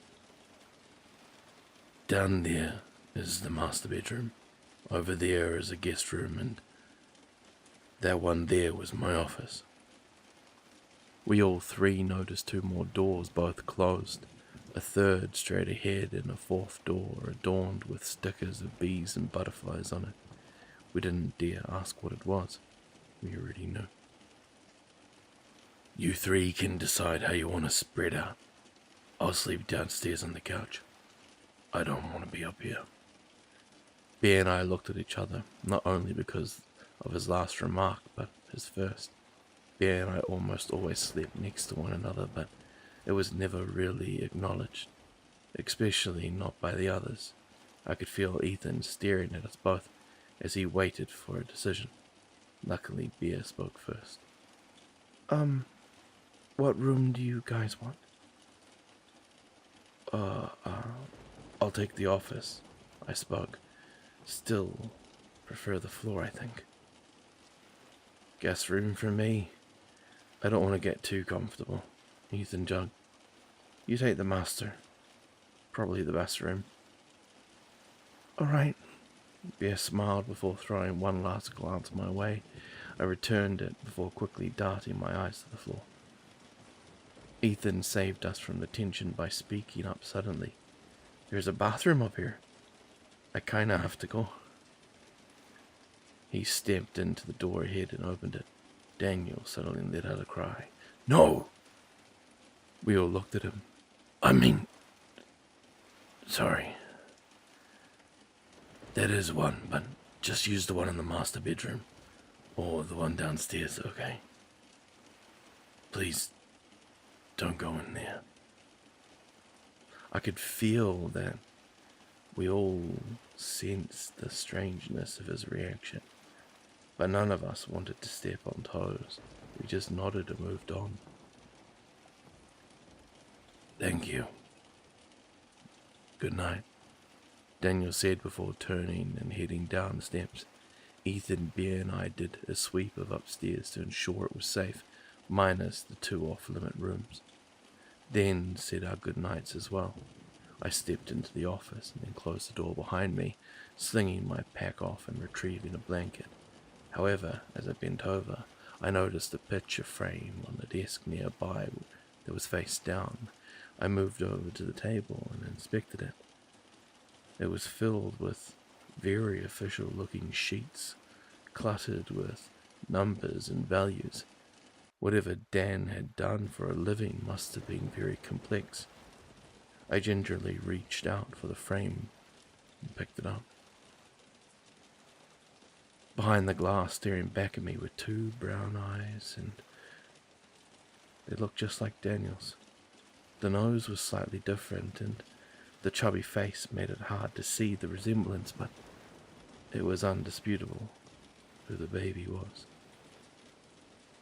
I instantly felt guilt for meddling and placed the picture face down right where I had found it. I then lay on the carpet. It was dry and smelled normal, something that I was not used to. I lay there for a long while, unable to sleep.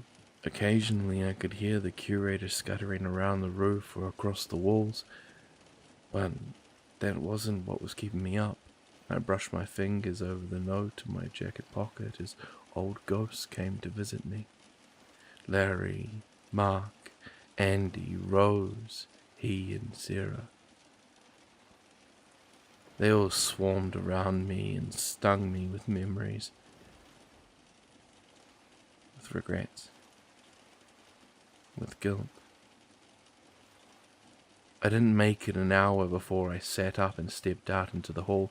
Instinctively I walked to the master bedroom, but stopped myself as I passed the steps. I could hear a slight clattering sound from the kitchen. Silently I crept down the stairs, using the dim orange light from the lamps outside to guide me. I reached the living room and peered into the kitchen to see Dan sitting at a bar counter with a glass and a bottle before him. Go on, I heard him mutter behind me. Go talk to him. You know it could be one of the last times. Go to hell.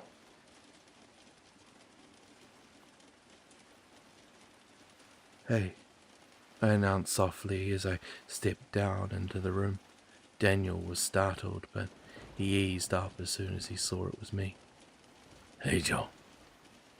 What are you doing up? Couldn't sleep.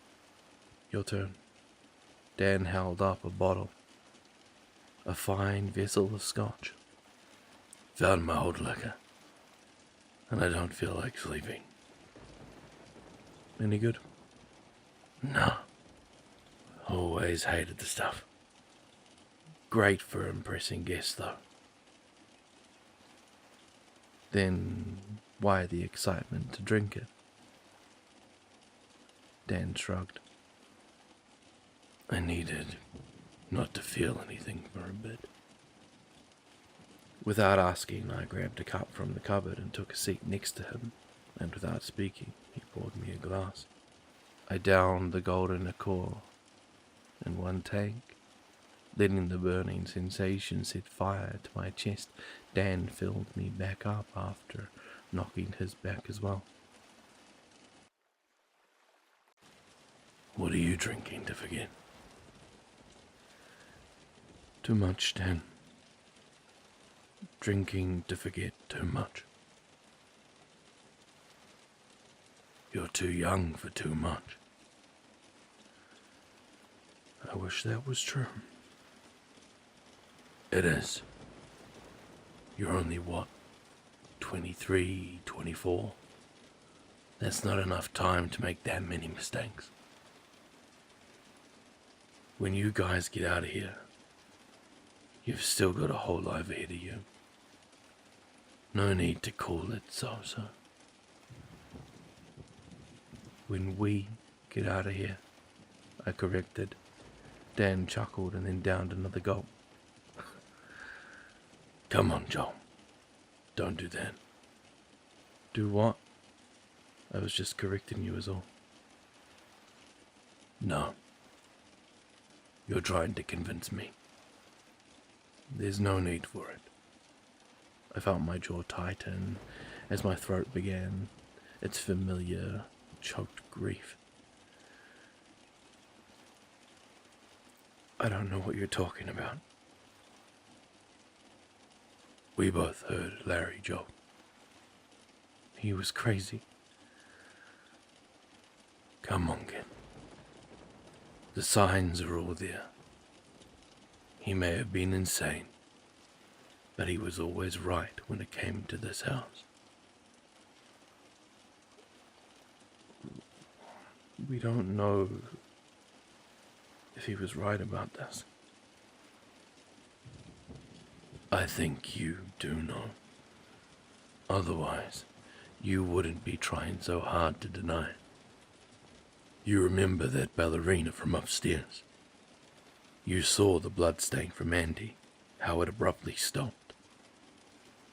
Hell, you and Bear even said that hallway changed the other day.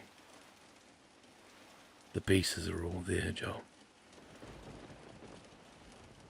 Partner that with Larry and what he said. I felt my eyes begin to water. I shot my glass over to him without making eye contact, and he poured another drink without hesitation. There has to be a way out once you're in. Maybe this isn't even it.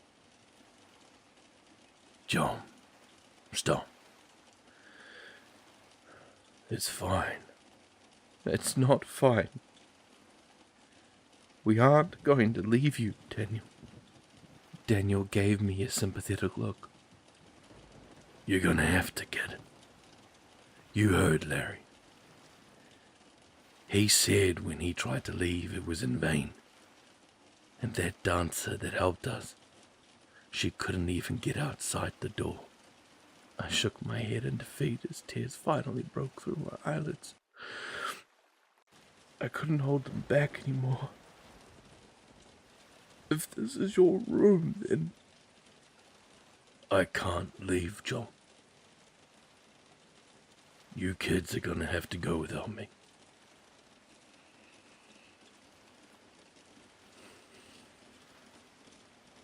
The note in my pocket was burning a hole in my side.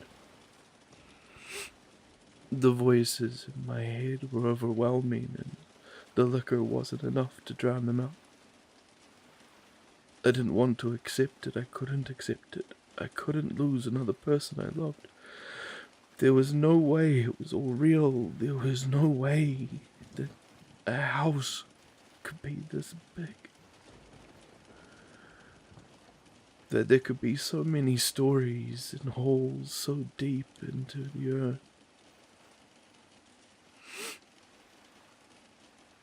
There was no physical way that a structure could shift and twist its rooms, and there was certainly no way that those rooms could keep a human trapped inside by some otherworldly force. I felt like a fly caught in the middle of a web. I had flown myself and everyone I loved into it, and now we were just stuck. Just waiting until the spider came to pick us off one by one. Ethan was right. We weren't all going to make it. I stood up from the stool and started back towards the living room. John. I spun around and looked Daniel dead in the eye. I'm not gonna let this place have you, Dan. We'll find a way out for all of us. Without another word, I stormed up the stairs. I needed to stop the voices. I needed not to be conscious. I needed warmth. I needed beer. I wiped the tears from my eyes and softly knocked on her door. My heart sank when I heard no answer. I tried one more time to the same effect. I had decided to forget it and head back to my room when I saw her standing in the office doorway. She nervously fidgeted with her hands. I'm sorry. I couldn't sleep, and I thought. Before she finished her sentence, I had her wrapped up tightly in my arms. She hesitated a moment from surprise before embracing me back. Is everything okay? I just nodded and kissed her on the head. I just really missed you. I could feel the warmth of her breath and the beating of her heart as I held her close. The former was slow and deep, and the latter was rapid and anxious. I really missed you too.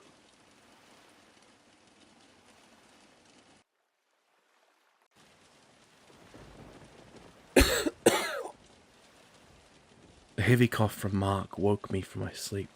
The poor guy's neck still hadn't healed from Larry's assault.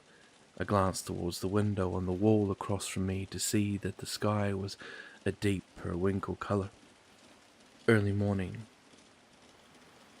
There was still a good few hours of rest to be had before everyone awoke for the day. A slight chill brushed over my skin and I tugged lightly on the blanket, hoping to steal back what had been taken by Andy. And I was surprised when it came my way so effortlessly. Feeling bad for now to the one who was the thief. I shifted to cover her more, but my embrace only found a mildew-stained sheet beneath me. I lifted my head and saw that Andy wasn't next to me. Sighing, I lay back against my pillow and nestled myself into the sprawl of coverage I now had, waiting for her return from the bathroom. She always had to go in the morning, and it always woke me up, but I didn't mind. It gave me an excuse to snuggle back up to her once she lay down again. Listening to the room's ambience, I felt a sense of relief, gentle breathing from all the bodies around me, albeit more labored breathing from Mark, and a sense of peace, something I hadn't felt in a long while. We had gotten so used to the stress from the thing downstairs that other worries had begun to rise to the surface. One of those things was Larry, and while I felt awful for admitting it, it was a massive weight off everyone's back to have him gone. It was always like walking on eggshells when he had been around, and his slow descent into madness that was only becoming worse and worse. Now that only the sane people remained, we felt united again. Deep down, I was still feeling uneasy about Andy and the exit. But after the conversation we had had the week prior, I felt a lot better. Surprisingly, it seemed Andy did too. She was a lot more lively and less often in her head. Her face of concern disappeared and were instead replaced by the smile that we had all knew her by. I had tried a couple of times to apologize for how I had acted at the porch, but any time I did, she would just shush me with a smile and tell me, "It's okay, Joel. You don't need to be sorry." It really seemed like Andy was okay. It really seemed.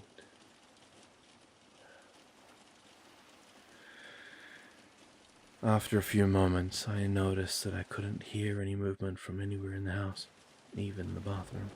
The floors creaked beneath the carpet, yet, other than the breathing of my friends, there was no sound at all. I couldn't even hear the creature below us moving around. I sat up as anxiety let itself in. Something was wrong.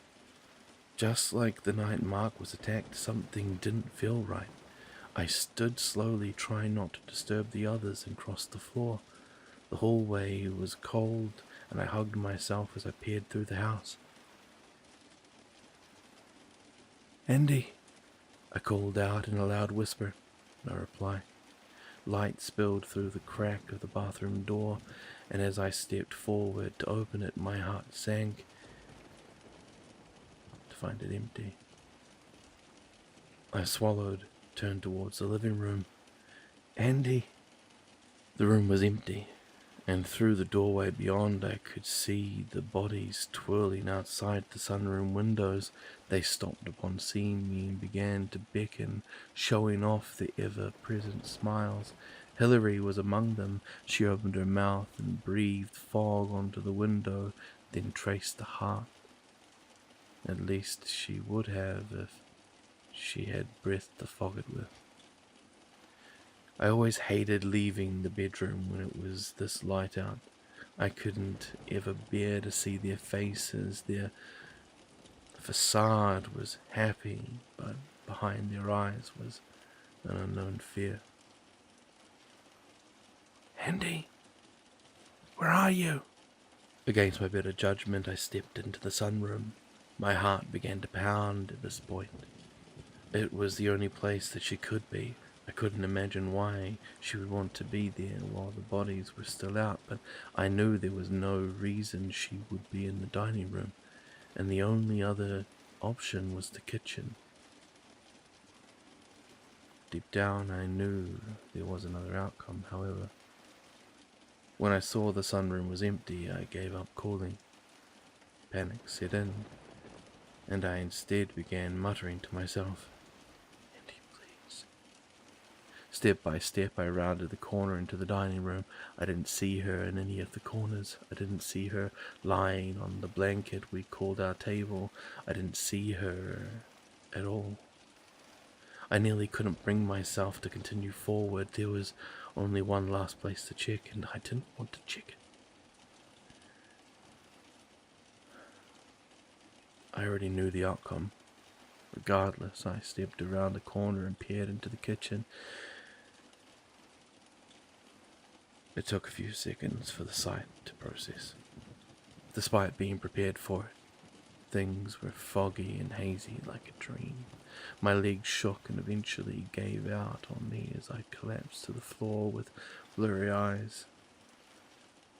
The pantry that blocked the yellow room door had been slid aside just enough to be opened.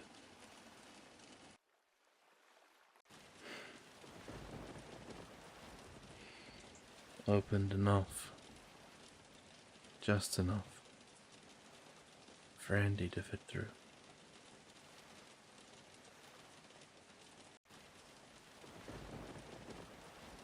"Joel," Bear whispered softly. "Joel, wake up." I opened my eyes and sat up slightly to see her on alert. She was looking out the window and listening for something. After a moment, I heard it. The tapping of water droplets against the window and roof, as well as the occasional screech of the creature that waited for us outside. "Is that rain?" I asked. She nodded slowly. "Is everything okay? Why is the curator freaking out?" "I'm not sure. I just woke up a second before you did. There was a loud creaky noise and then the rain started. I don't think that thing likes the water." A moment after she said that, we listened as it poured hard against the walls of the house, begging to get in. I stood and helped Bear up, then crossed to the door and threw it open. I was surprised to see Ethan standing there with his hand raised about to knock. All good. You're awake. Have you seen Bear? She's not... He noticed the girl standing behind me, and a flustered look ignited across his face. Oh, there you are. I didn't realize you were... I was just worried when you weren't in your room. Oh, sorry. Joel and I couldn't sleep, so we were just keeping each other company, Bea nervously admitted. Oh, it's all good. No big deal. I was just worried. All went silent, the halls filled only with the gentle patter of rain and awkward tension. What's going on? I asked, changing the conversation. Is everything alright? I'm not sure. The pipes just started creaking a second ago, and now water's spraying down from the ceiling outside. Weird. Daniel! Bear yelled over the railing. You're right down there. Yeah. He called up as he appeared in the entryway below. You guys hearing this? Uh-huh. Definitely weird. Dan made his way up and joined us. And that stupid thing is out there, which means we aren't going anywhere. I really hope this water is just a routine thing that happens in this room and isn't a sign for something else. Man, why'd you have to see that? Now you know something bad's gonna happen. Ethan sighed. Come on, he said, patting him on the shoulder. There's some food downstairs. Man, this place even has food. Sort of. Everything like bread and fruit rotted in the pantry a while ago, but there's a lot of cans and boxes of stuff. Just don't open the fridge. I don't want to know what's in there. Oh, Bear said with a laugh as she started down the steps.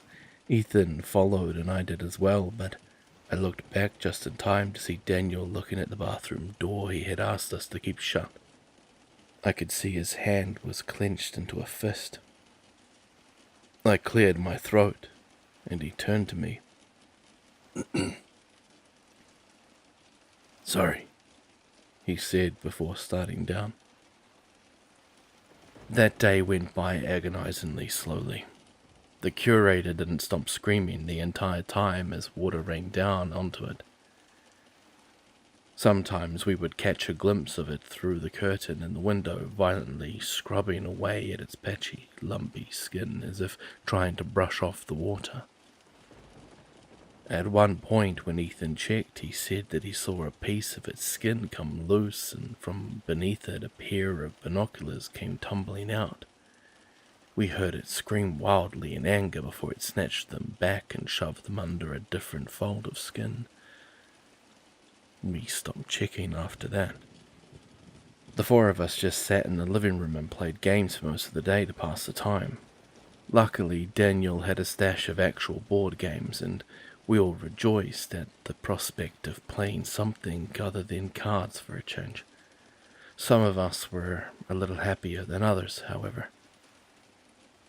The whole time we interacted, it was mainly Bear and Ethan carrying the conversation. Daniel and I weren't really in a talking mode. His reason was obvious. This was his room, and he had already put it all together that the chances of him leaving were incredibly low. I could tell he was also distraught for us. Every now and then, someone would make a joke or remark that he enjoyed, and I would see him hold eye contact for a moment with a longing gaze as if he knew it might be the last time ever hearing such a thing. I was upset for all the same reasons. I wasn't going to lose Daniel. I refused to. I spent more time thinking of ways that we might be able to get him out of here. That was my primary focus. That's what I did rather than strategizing in the game of Stratego we'd been playing. I racked my brain thinking about all of the rules I had learned of the house, any detail I could think of that might help break Dan out of this prison he found himself in.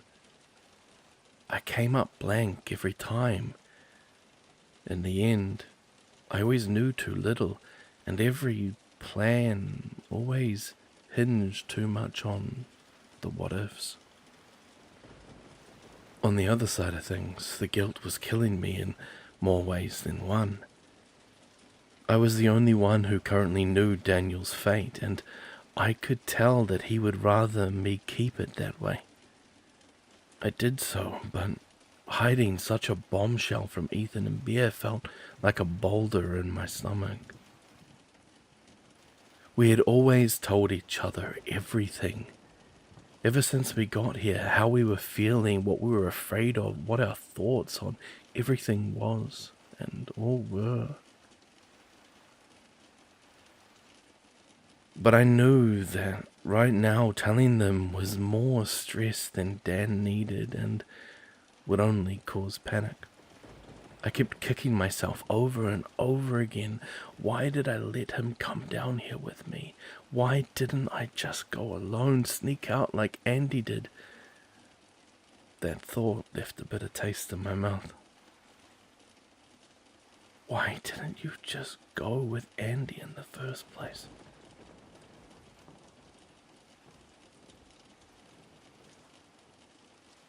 Everybody, wake up! Grace wiped the sleep from her eyes. Joel, what's wrong, dear? Why are you... Andy's gone. She left. I yelled through the sobs catching in my throat.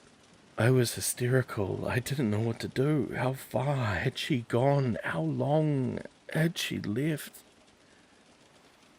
Of all nights to get a good sleep, it had to be the one where she decided to sneak off. My brain had already gone to the worst places. She was dead, or at least going to be. There was no way she could survive on her own down there with that thing. I had to go after her. I needed to find her. Maybe she was still okay and I could catch up to her. Daniel sat up. Whoa, Joe, calm down. What's going on? Andy's gone. I woke up and she wasn't here, so I went to find her in the pantry. It's... I couldn't even force the sentence out. Instead, I turned to my belongings and dropped to my knees, emptying everything I didn't need and cramming back in the things that I would. As I did, Frank, Claire, and Ethan immediately stood up and ran out of the bedroom door to check for themselves.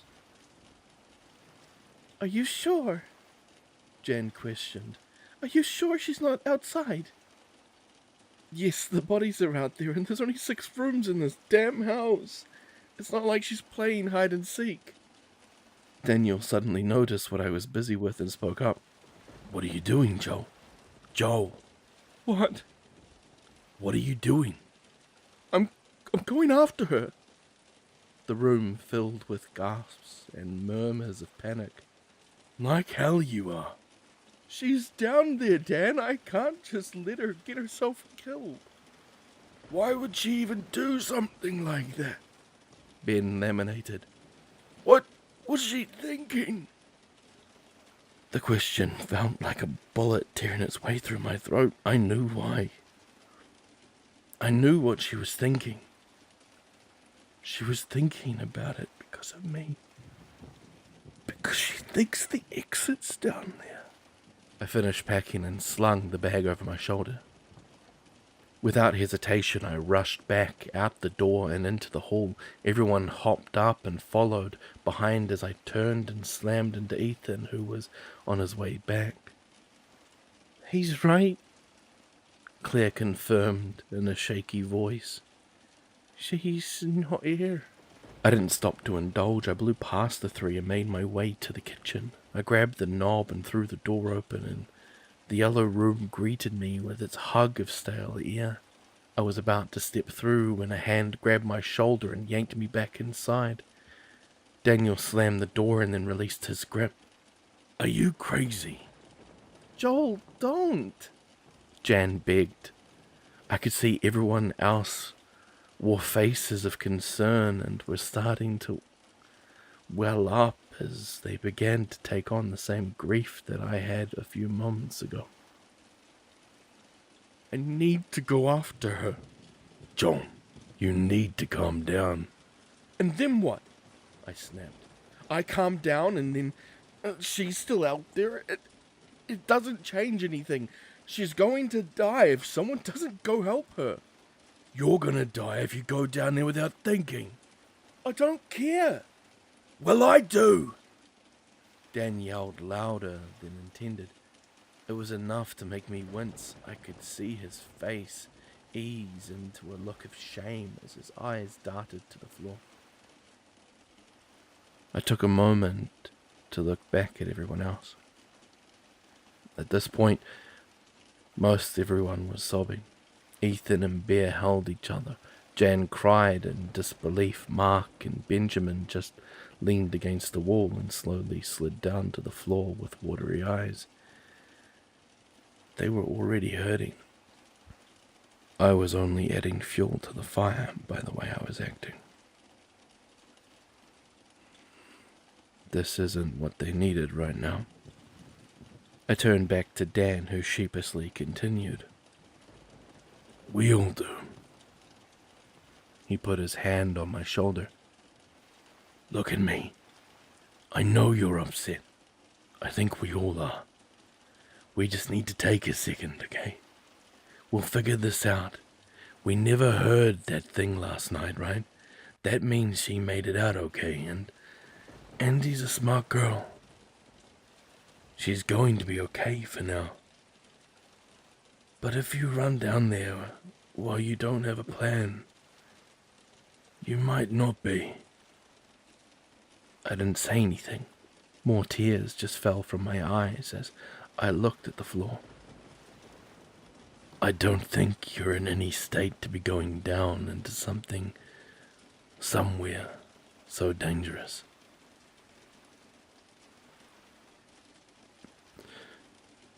I need to... Daniel, I need to find her. I know. We all do. But when you're acting this impulsive, you can't. I'll go. What? Jan said, perking up. I'm gonna go down. I'm the only one here who's been down there. I remember most of the layout. If that thing's down there, I think I can sneak around it. Daniel, Ben muttered. We don't have time to argue. If we want to find her, this is the only way. I want to go with you. John, no. I just told you why that's not a good idea. I wanted to argue, but when I locked eyes with Dan, I couldn't bring myself to say anything. His eyes were watery and full of sorrow. He was grieving just as much as I was.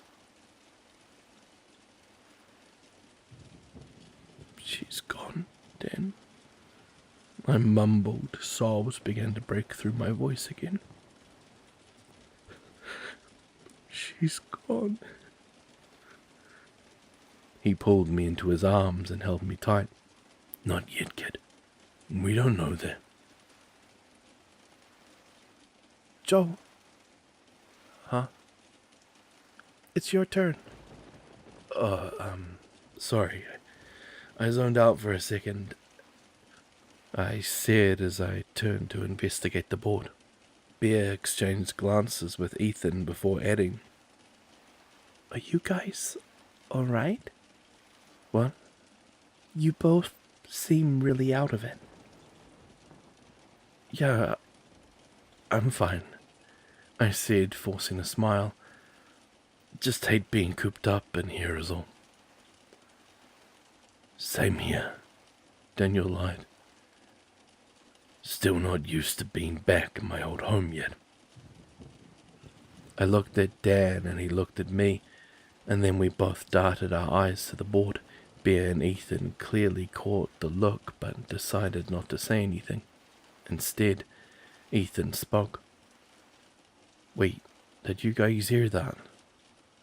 I listened to the sound of rain pattering on the roof, but when I didn't hear anything else, I returned. No. What? Exactly. That thing isn't screaming anymore. We all listened again for a moment, and when we realized that Ethan was right, we slowly stood. Bear crossed to the window and pulled the curtains back just enough to look out, then softly said, "Uh-oh." "What is it?" See for yourself. We all joined her at the portal and gazed out as she drew the shades all the way. Outside, the water continued bucketing down. However, to our lack of checking, we hadn't noticed it was coming down so much it was beginning to flood the streets. The places where sewer grates once were now were overflowing and pulling with water, and the roads themselves had turned into foot-deep rivers that flowed slowly across the way. The thing from downstairs perched atop of the roof of a house, staring down at the water the way a cat might look at a full bathtub. Upon seeing us, it let out one last squeal, throwing a tantrum of fist pounds against the shingles, then vaulted off somewhere behind the structure. We listened as it squealed away into the distance until eventually we didn't hear it at all. Thank goodness. Bear sighed under her breath. Better wait a bit before we go back out there, Daniel suggested, just in case. Ethan nodded. Then we can get the keys to your old car and get out of here. Daniel and I looked at each other again, but we didn't linger on it this time. We may not want to wait too long, though.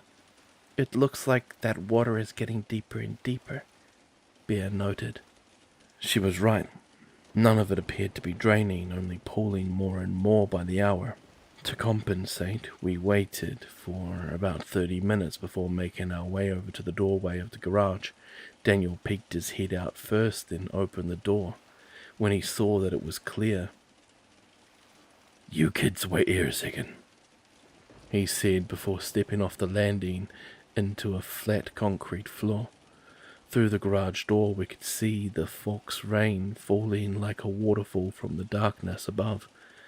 By this point the flood was so high it surpassed the street curb and was slowly creeping up the driveway.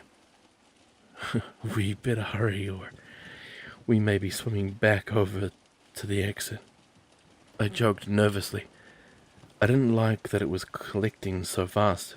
At first I thought it might just be some weird simulation of rain to fit the reality of the neighborhood, but the fact that it was flooding seemed intentional, and I didn't want to hang around long enough to figure out why. Bear, Ethan, and I watched as Daniel crossed over to his now famed Ferrari. I was never a big car person, but even I could appreciate its value and beauty. The vehicle was sleek and spotless, and the shiny yellow frame was slender and clearly built for speed.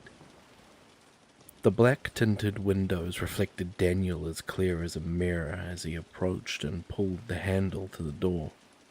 It opened wide, and the light within slowly glowed to life as if it was welcoming its owner back after his long years away. Daniel didn't seem to care at all, however. He simply slid into the passenger seat and opened the middle compartment, then reached inside, shuffling around its contents. Man, what on earth did you do for a living, Dan? Ethan asked. Daniel laughed. I was an accountant for a company that manufactured car engines. Dang, really? I didn't realize you were smart. Some might say I'm not. After a moment, he came back out with a small black car remote, then pressed a silver button on its side, unfolding the key. He smirked. Glad I got a spare. Keeping a spare key inside your Ferrari might be why, some people may not think you ain't smart. Watch yourself. We all stepped down the landing and gathered by Daniel, then turned to the pouring rain outside the garage door. Well, should we get moving? That's probably the best idea. You wouldn't happen to have any umbrellas, would you? I think we're gonna need something more heavy duty, especially for all the water on the ground. Come on, it doesn't look deep. I have some old fishing boots that might get us there without getting hypothermia. We all walked upstairs to Daniel's closet in the master bedroom. He began to pass out jackets that he had and fitted us each with a pair of boots, some of them in better shape than others. I slipped into a new coat and then reached down into my pocket. I retrieved a faded, crumpled note and went to slide it into a pouch on my bag where it would be safe if it got wet. As I did, I traced its edge, considering a look. I knew the words by heart, but even still, I never felt like I read them enough. After we all changed, we reassembled in the living room, and with a simple nod to one another and a twirl of the key around Daniel's finger, we stepped out into the streets again. The water came down in thick droplets that would have simply felt like rain were it not for how messy it felt. The flood was cold, and I was glad Daniel suggested that we tried to stay as dry as possible. It would probably take weeks for our clothes to dry once we got out of the water. And with how frigid it was, our health would have probably been severely at risk. We all sloshed through the water in a diamond formation, although we said very little as we travelled back to the door. Besides, with the pummeling flow from above harshly meeting the liquid below, it was hard to hear anything other than the sound of our boots wading through the murk. It was now 3/4 the way up our calves, and we made sure to walk slowly as not to let any slosh over inside our boots. I caught Dan looking down at the water with a blank expression at one point. He wasn't even watching where he was going.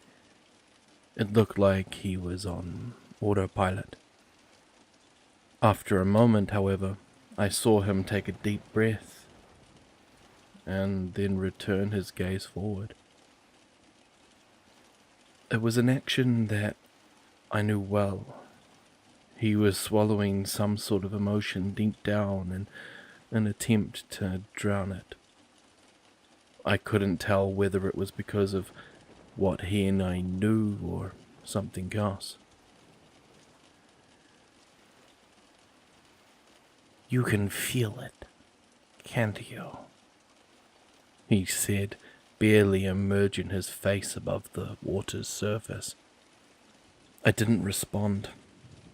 I was done indulging my insane imagination. "This is all going too well. Nothing's been this easy so far. You know that. I know that."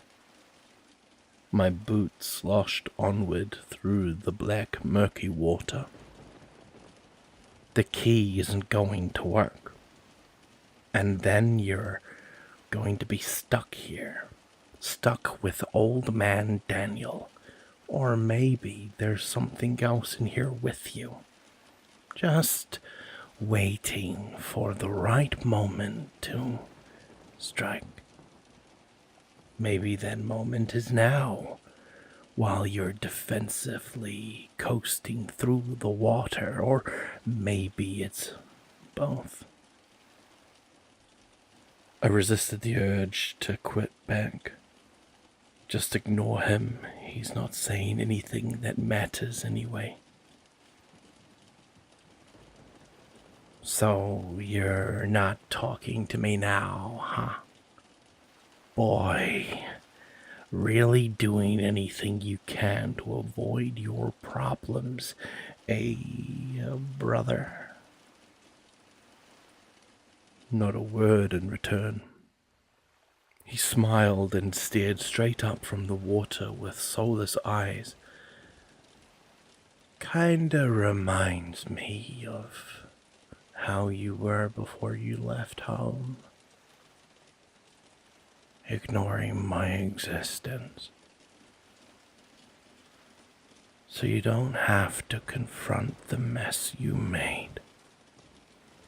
I clenched my fists and tried to focus straight ahead. If I keep ignoring it, it would stop. Right? But you and I both know that's not how it works, Joel. Ignoring things, running from them, it doesn't change what you did. Please stop, I muttered. That's what's got you so worried, isn't it? After all these years, I think you're starting to figure this place out. What the rooms are. My heart began to pound fast. Why was my imagination doing this to me? Why would it do something that just caused more pain? But then again, part of you always knew, didn't it? Ever since you got here, you did. That conversation with Mark before he bit it was enough to sell you. But coming down here just confirmed it. Stop, I demanded. What do you think your room is going to look like? If Daniel's looks like this, then you've probably got a good one in store. Shut up! What skeletons do you think he's hiding anyways? A place like this. Dead daughter. Maybe you should ask him.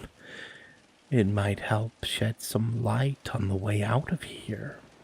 Well, for you three at least. He suddenly lifted his head entirely from the water and began drifting slowly to me, his neck stretching like a serpent. I don't think he's going anywhere.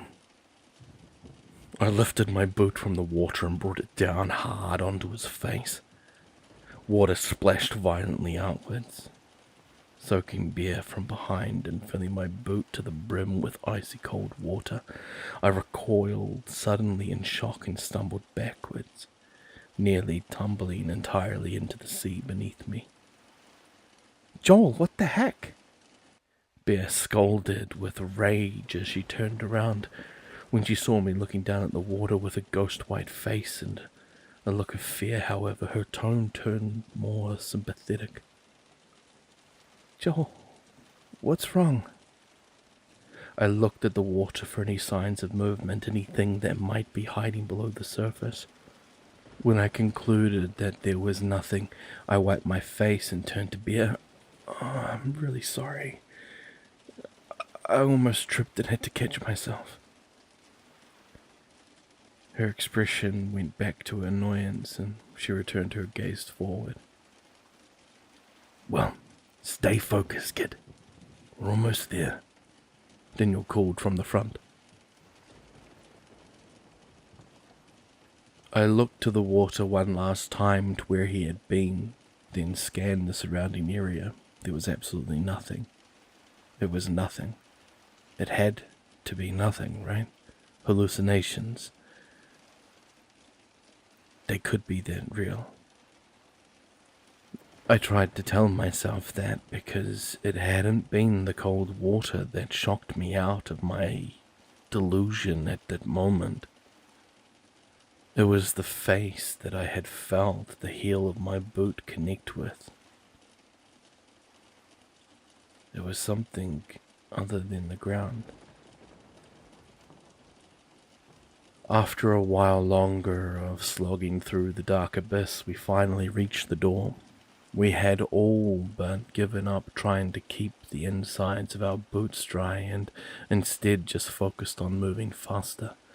This was because the water seemed to be rising a lot quicker now, reaching the rim of our shoes by the time we hit the catwalk's edge. There was no longer a moat below us. It had risen up to spill over into the landmass. We would have hardly known there was a bridge if it weren't for the railings that stuck out above the water. Daniel reached the door first, then turned back and waited for the rest of us. He looked specifically at me with an intense dread, and I returned the same look as we both prepared for the worst. "What are you waiting for?" Ethan asked. "Let's leave before we have to drink our way out." All right. Dan shot back, a slight longing in his voice. He inserted the key and it slid in with the perfect shunk. I saw him take a deep breath, turn it, and try the handle. Our collective hearts sank when we heard the metal bars resist. Dan looked back at me with a knowing glance. "Did it not work?" Bear asked. "No, the key fits, but the door won't unlock." "Maybe it's the wrong key," Ethan suggested after a pause of thought. "Some keys fit in locks but don't actually turn them." "It has to be this key, kid. It turns in everything." "Let me see." Daniel stepped back and let Ethan try, but it yielded the same result. Dan looked up and closed his eyes before speaking again. "Look, there's something that I need to..." "Let's all try," I blurted out before he could continue. "There's a ton of water piling up. Maybe the pressure is keeping it shut." He gave an expression of sympathy and nodded. "Sure, let's try that." I could tell he was just going along with it to make me feel better. He knew I wouldn't be content until we tried everything. We all managed to squeeze up close to the door and fit our hands on the handle. Then, all at once, we began tugging hard. Despite our best efforts, we didn't even manage a groan out of the thing. "Damn it!" Bear yelled, delivering a kick to the metallic surface and sending a wave of water splashing onto our faces. Ethan wiped the tsunami from his mug. "Whoa. Cool it. We'll figure this out." Daniel turned to me. "Joe, this isn't going to..." "No." I interrupted again. "Ethan tried too, Dan, so it can't be that." "Can't be what?" Bear chimed in.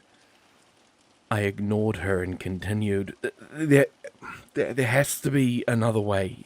Daniel, that ballerina who helped us upstairs knew where we were heading when we were looking for that key. That means she knew where it was, which means you do too. So just think for a moment. Is there any other key that would work. Daniel and I stared at each other for a long moment, me in desperation and him in distress, before his eyes suddenly widened. "These are just the spare keys. We need the real ones." "Okay," I said with a breath of relief. Where are they?" His face contorted for a second before he spoke again. "They're in the bathroom upstairs in my house." Bear made a confused face. "Bathroom? Why were they there?" "Because my daughter loved them. They'd keep her calm during baths." The air felt heavy as more pieces of the puzzle slid into place. Nobody spoke for a moment, and only the sounds of pattering water could be heard. That was until something broke the silence. Far off from the dark void to our right, we heard crying, horrific, sobbing sounds of agony.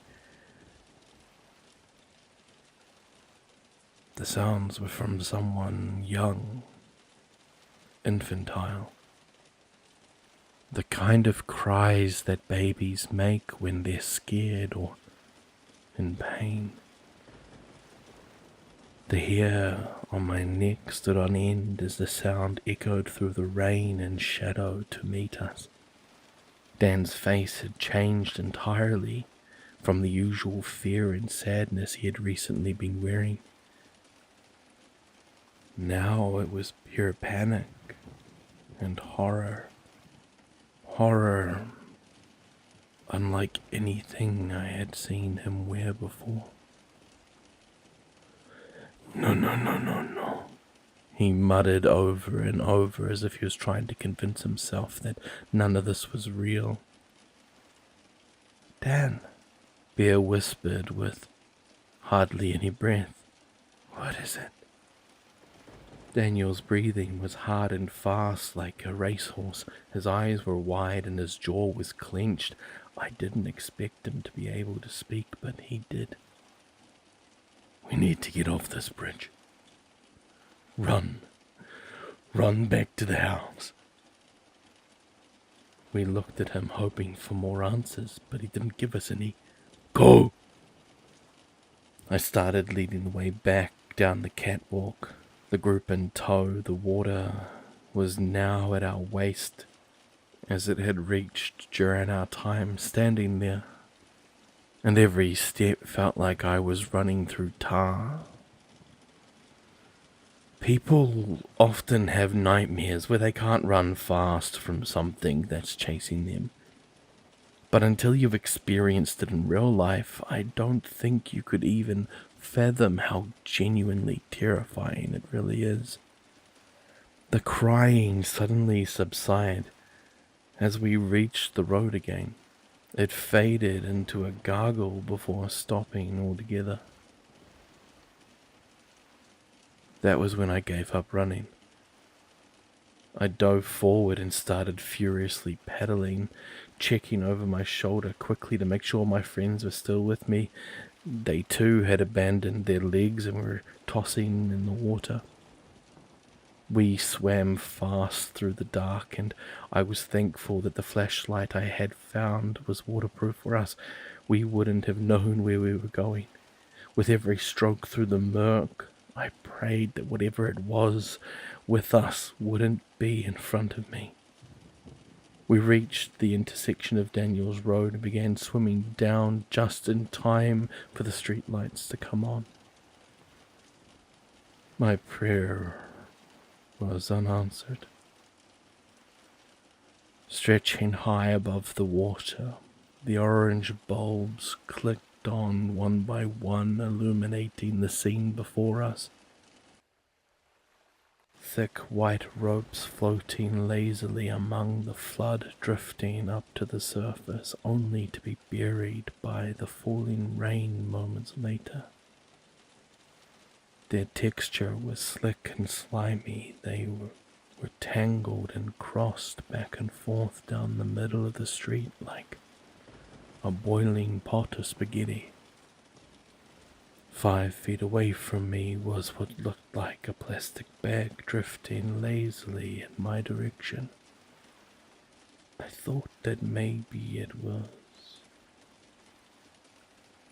until the light ahead of me shined a spotlight down on top of it.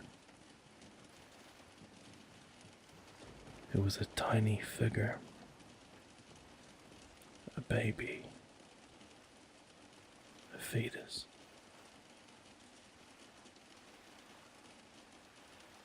But it certainly wasn't. Its skin was too distorted, too warped. It was bloated and far too long. Its eyes were nothing but soulless black beads that bore right through me from beneath the dark swell. The cords that invaded the streets plugged themselves into various spots around its body as it moved towards me. It dragged them along with it. Further down the road, I could see more of them, all curled into balls as they drifted closer. I watched as the nearest one to me opened its mouth beneath the water and began emanating a muffled sob that bubbled and gasped to the surface. Not wasting any time, I launched myself back, stretching my arms out and knitting my friends. I could hear Bear start to protest, but as soon as everyone took the sight in for themselves, they followed suit. We all turned and paddled back the way we came, but it was too late. We could already see more jellyfish-like tubes approaching. "Shit, what do we do?" Ethan yelled. I looked around quickly. Daniel was in sheer panic, panting hard with eyes wide. Bear struggled to open her jacket and retrieve the gun that I had hoped still worked, and Ethan moved closer to huddle up to everyone. Off to our left, I suddenly noticed a clearing in the tentacles, a spot where they hadn't reached yet. Beyond, a raised porch led back up to safety, and a fence connected to its side. If we could reach it, if we could walk to the edge of the wall back to Dan's house, from there I had no idea. "Over there, the red house!" I screamed over the sea and sobbing of rainfall. I took off, leading the way through the wake as everyone followed, looking both ways. I saw the fetus things were quickly closing in. They glided through the water with a jerky, thrashing motion of their bodies, and their cords did the same, stretching outward with a mind of their own. I hit the porch first, climbing halfway onto the steps, then turned back to help the others. Bear took my hand and hauled herself out, then withdrew the gun. The pale, slimy ropes were now only 10 feet away and began to spread further apart, casting a vile net of flesh. Daniel was next, but he didn't need any assistance. He launched himself forward on sheer adrenaline alone and hoisted himself up from the floor, looking back at the pursuers in utter horror. As Ethan swam, he yelped when a rope drifted close to his side, and he quickly flipped into a backstroke to avoid it. His butt hit the stairs, and I bent over to grab his jacket, but I wasn't the only thing that had a grip on him. A tentacle barely caught his leg, and the muscle within tightened. "Ethan!" I yelled as his legs were abruptly yanked back into the water. I took a step down off the porch and pulled back with all my might, but there was no give at all. Another tendril drifted close and wrapped around him once more, further up the leg this time. I pulled him in further, and Ethan looked back at me with an expression of pure fear. "Joel, you have to let go." "No! It's gonna take you in too." I ignored and continued tugging. It was no use. I felt my feet slipping, and I fell down onto my tailbone, my boots sinking below the water once again. Behind, I felt Daniel grab onto me and begin assisting, but even with two of us, Ethan was only getting pulled further in. The fetus that had him raised its head above the water and made its muffled cries known over the sound of the chaos. "Let me go!" Ethan screamed. "No, I won't let you!" Bang! The water by the fetus's head exploded, sending a shower of liquid launching high. The noise was so jarring that my hand slipped a bit, causing my grip to slide from Ethan's shoulder. Immediately I scrambled for his hood, catching it with the tips of my fingers. More fleshy tumors were upon us now, and they too were reaching out for Ethan. I began to panic, demanding that my body pull harder, but I was only rewarded by slipping further into the pool. Ethan was up to his neck now, and I let out a loud scream of defiance. I was not going to lose him. I could not lose any one of the only friends I had left. I was going to die before I let him go. Bang! Flesh and dark crimson burst into the water surrounding us, and then the tentacles that had held Ethan loosened their grip. Wasting no time, he yanked them off, and then in the same instant, Daniel and I pulled him onto the porch. I looked over my shoulder to see Bear lower the pistol with shaking hands, partially from shivering, partially from fear. "Nice shot," I offered between breaths. She nodded and gave me a very pitiful smile. We looked back at the water to see the creature Bear had just shot was floating lifelessly as rain relentlessly beat against its corpse. The others brushed by the unmoving chunks of flesh without a second thought and made their way to the edge of the porch. The four of us scrambled against the walls of the house and held our breaths as we waited to see what happened next. But relief found us as we watched them bounce harmlessly against the wall, unable to pull their limp bodies from the water. I breathed a sigh of relief and then turned to everyone. "You okay, Ethan?" "Yeah, it didn't hurt me at all. Just tried to pull me in and I swallowed a bit of water, but other than that, all good." I nodded. "Dan?" Dan tore his eyes away from the corpse and looked at me. I couldn't tell if the water streaming down his face was from the rain or from tears. He wiped all of it away and replied, Yeah, I'm alright." "Good."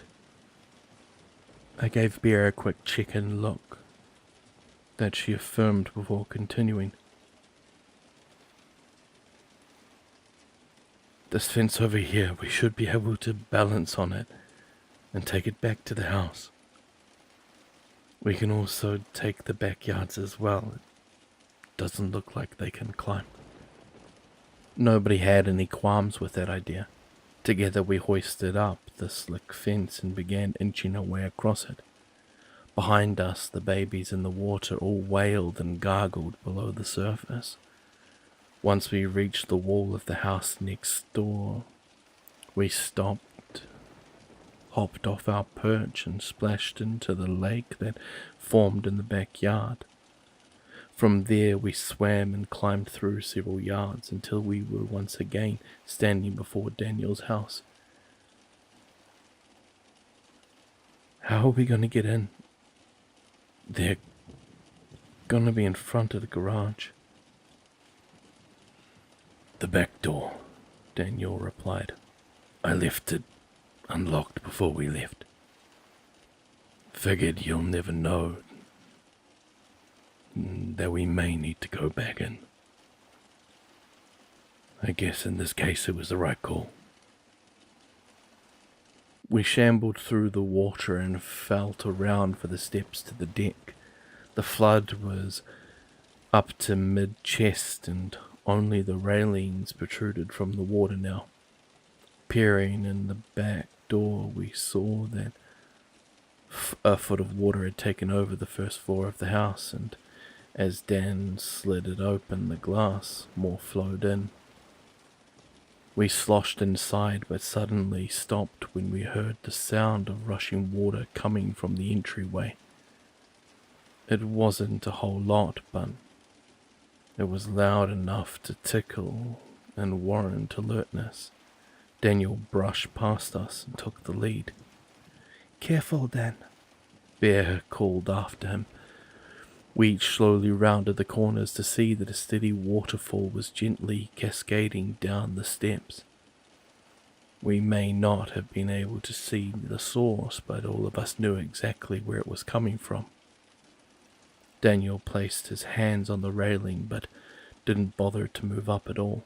He just stood there with his eyes locked on the bathroom door, breathing almost inaudibly. Ethan, Bear, and I didn't say anything. We waited until he was ready. Without a word, he slowly took the first step, then another and another, carefully repeating the process until he stood at the top of the stairs. We followed slowly behind, making sure not to slip on the slick steps, but halting again when Daniel placed his hand on the doorknob. We could hear a stream of water pouring into a full bathtub from the other side.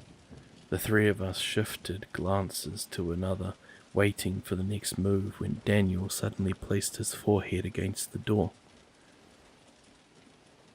We were confused until we heard a soft sob coming from him. Instantly, Bear crossed the rest of the way and stood next to him, then slowly wrapped him in a hug. Ethan and I followed suit.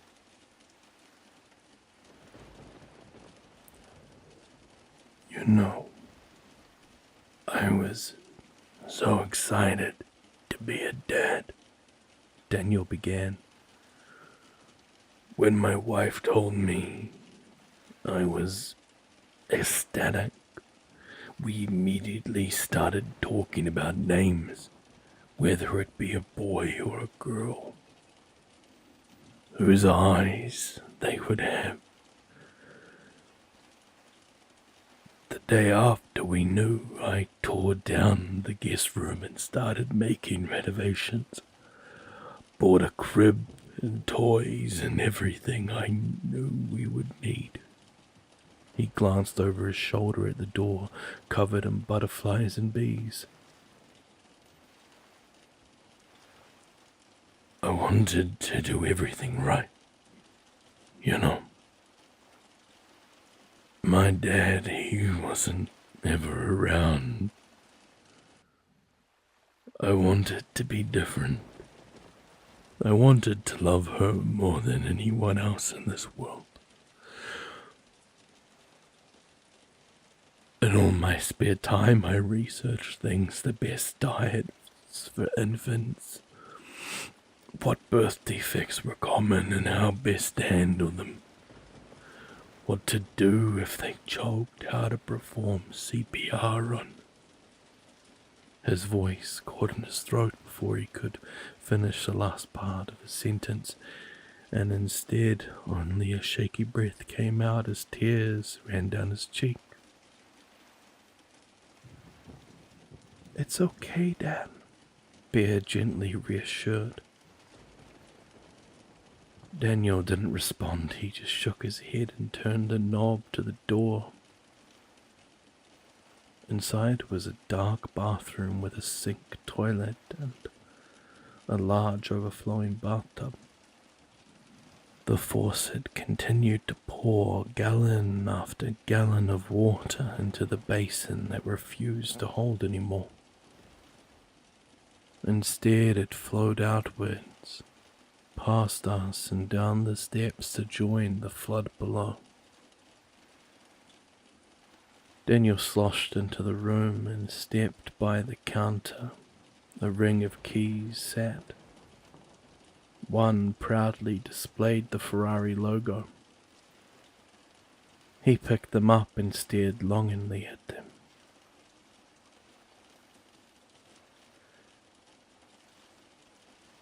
When she was born, it was the best day of my life.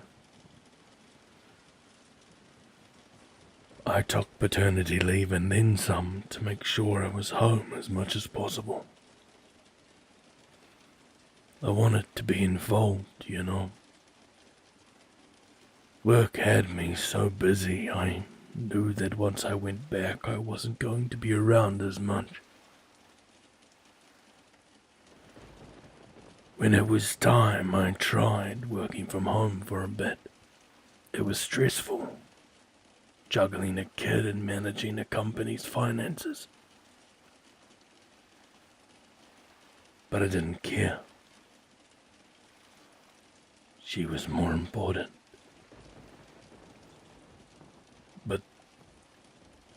But then... His voice caught again.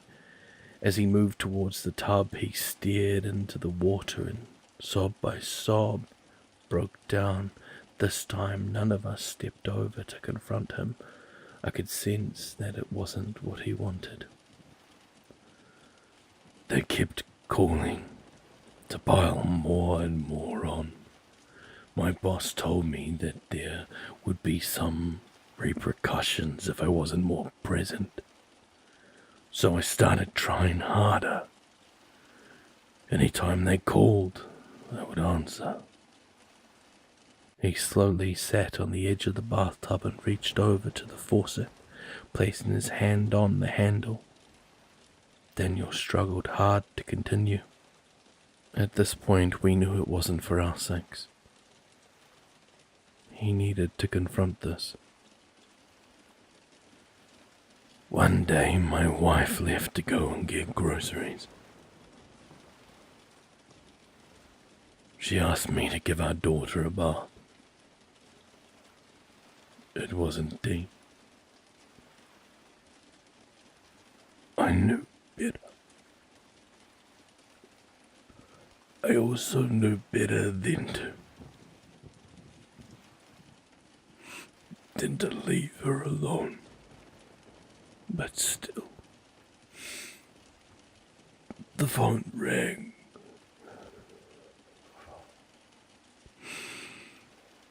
And I thought,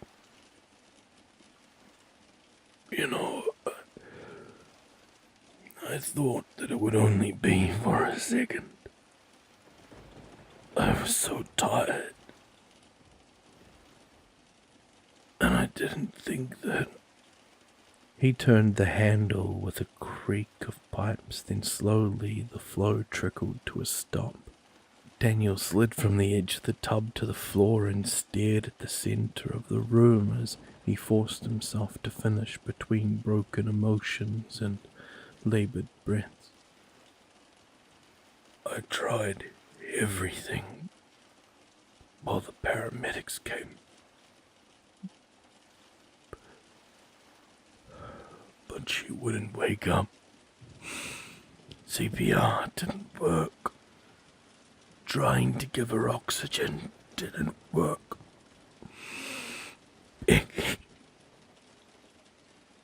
Begging her to wake up didn't work. It was too late for any of that. I let my daughter die because He looked at the keys in his hand and angrily lobbed them out of the door against the hallway wall. I belong here. This is what I deserve. He buried his face into his arms and knees and let the grief take over as bare Ethan and I stared at one another. Nobody knew what to say. Nobody wanted to move. Nobody wanted to do anything. After a moment, I looked back at Daniel and then silently stepped into the room with him, sliding against the vanity and sitting in the puddle. After a moment, Ethan and Bear did the same. Our thoughts on what happened were irrelevant. What was done was done. We knew that, and Daniel certainly did as well. Nothing we could do was going to cure that.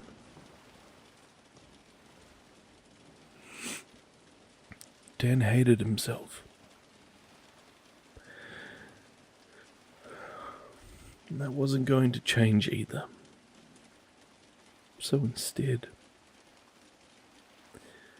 we just sat with a man who was broken and hoped that was enough. I hugged my knees, and Bear hugged me as we sat in the corner of the living room. Across me, Jan sat, biting her nails with Mark next to her. A hand placed reassuringly on her leg. Claire, Benjamin, and Grace were whispering in the hallway, and I knew that they were talking about Andy. I didn't hear what they were saying, however. I was solely listening to the underbelly of the house, praying to God that Daniel was okay down there. Ethan and Frank stood by the kitchen door waiting with bated breath to thrust it open whenever the need be. Eventually, the conversation in the hallway fizzled out, and the entire mold-covered structure fell into pure silence. For our collective sanities, we constantly interacted with each other at every point of the day. No matter where you were in the house, you could always make out the ambience of someone talking from somewhere. The fact the place was this quiet during daytime was unsettling. My imagination wandered to what this house might have looked like before we arrived. Just sitting still among the hills, sinisterly waiting for unfortunate souls to arrive in its vacant walls. I imagined that this is what it would have sounded like. Across from me, Jan suddenly perked up, as well as Mark. It didn't take me long to realize why. Footsteps beneath us, rapid and not sparring caution. Jan scurried on all fours into the hallway and peered down towards the kitchen. "Get ready!" she shouted in a whisper. Top, tink, plug. It was faint and far behind, but we knew the creature was fast. From one end of the building we heard footsteps pounding up the stairs towards the yellow room, and the other, the beast, burrowed through the labyrinth of the rooms below. We all stood up and rushed into the hallway, in time to hear the door of the kitchen swing open and see Daniel sprint into the room. Frank and Ethan slammed the door and dragged the pantry back into place as we all crowded around the panting man who had just returned. The thing downstairs had just reached the yellow room and began to scream and pound, but we didn't care. There were more important matters. "Daniel, are you okay? Did you find her? Why's she down there? What do you see?"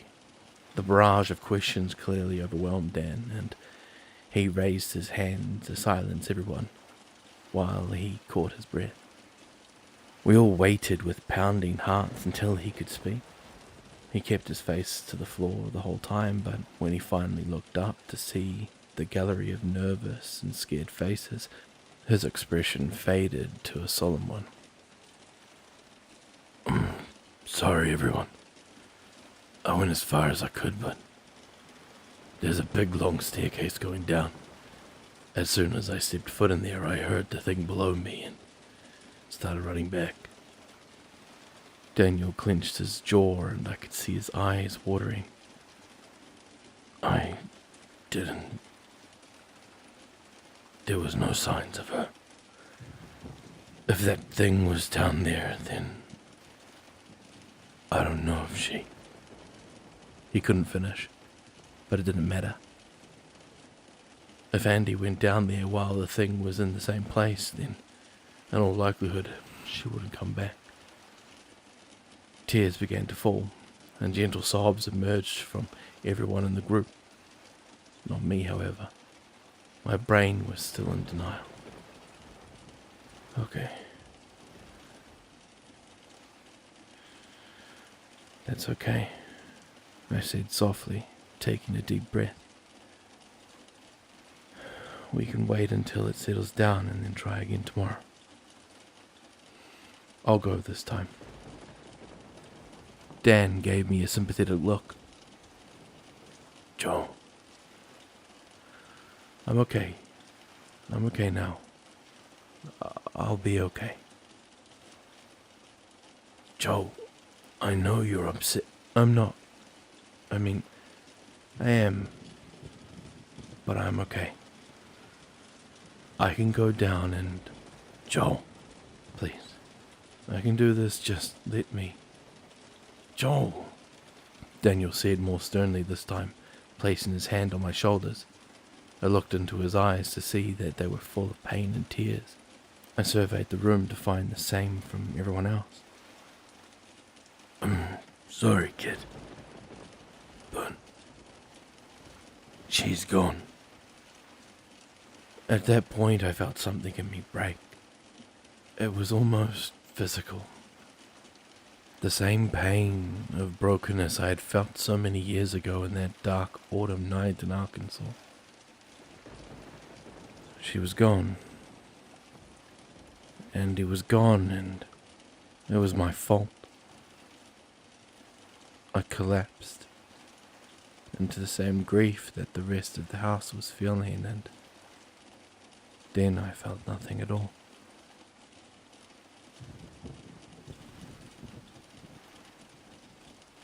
We all sat up when we heard the sharp groan of pipes from outside.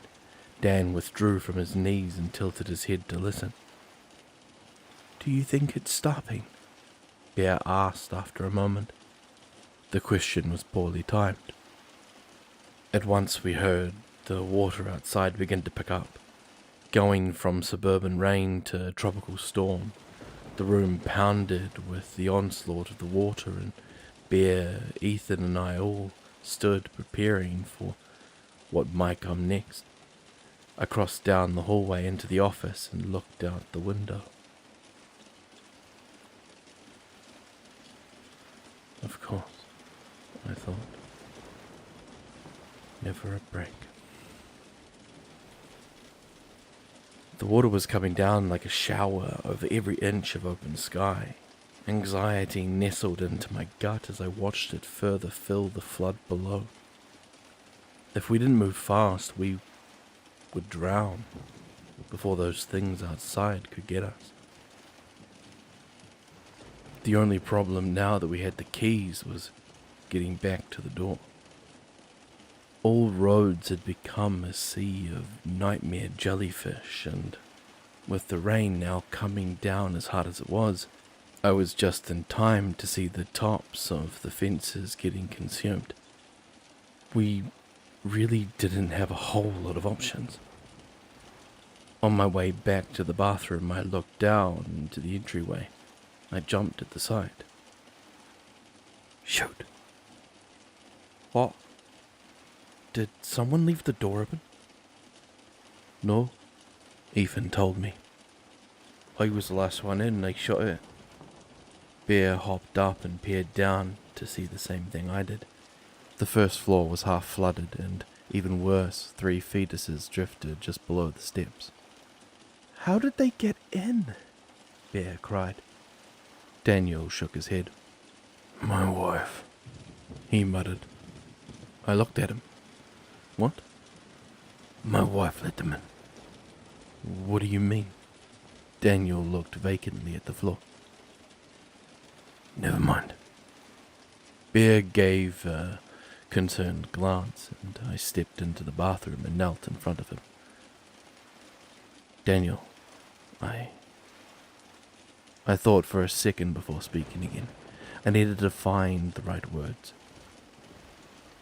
I have no idea how it must feel going through what you did. I wish I could tell you the exact thing you needed to hear right now, but I don't know what that is. I don't think there is anything.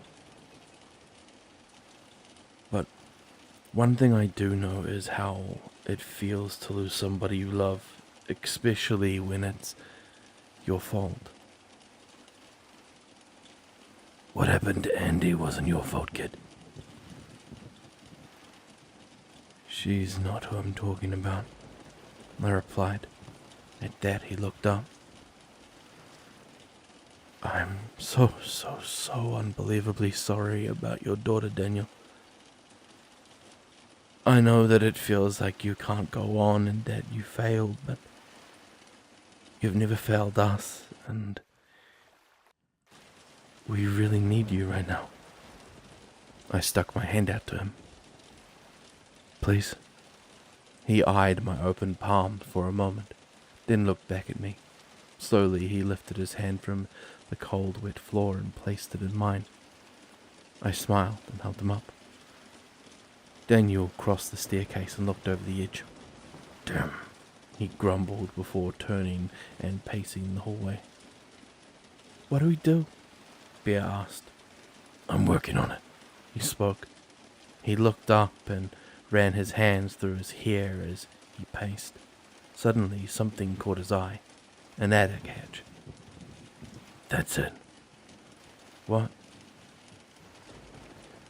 We aren't going to be able to swim back to the door, especially with those things chasing us. We're going to have to sail. Well, then I hope you have a boat up there, Ethan quipped. Air mattresses. Air mattresses? Yeah, blow-up beds. My wife had them for whenever her family came to stay and there wasn't enough mattresses. We can inflate those and paddle them back over there. Do you need electricity to blow them up?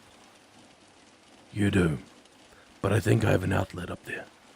The street lights outside are still on, so I think the power will still be running. Bear sighed and looked around.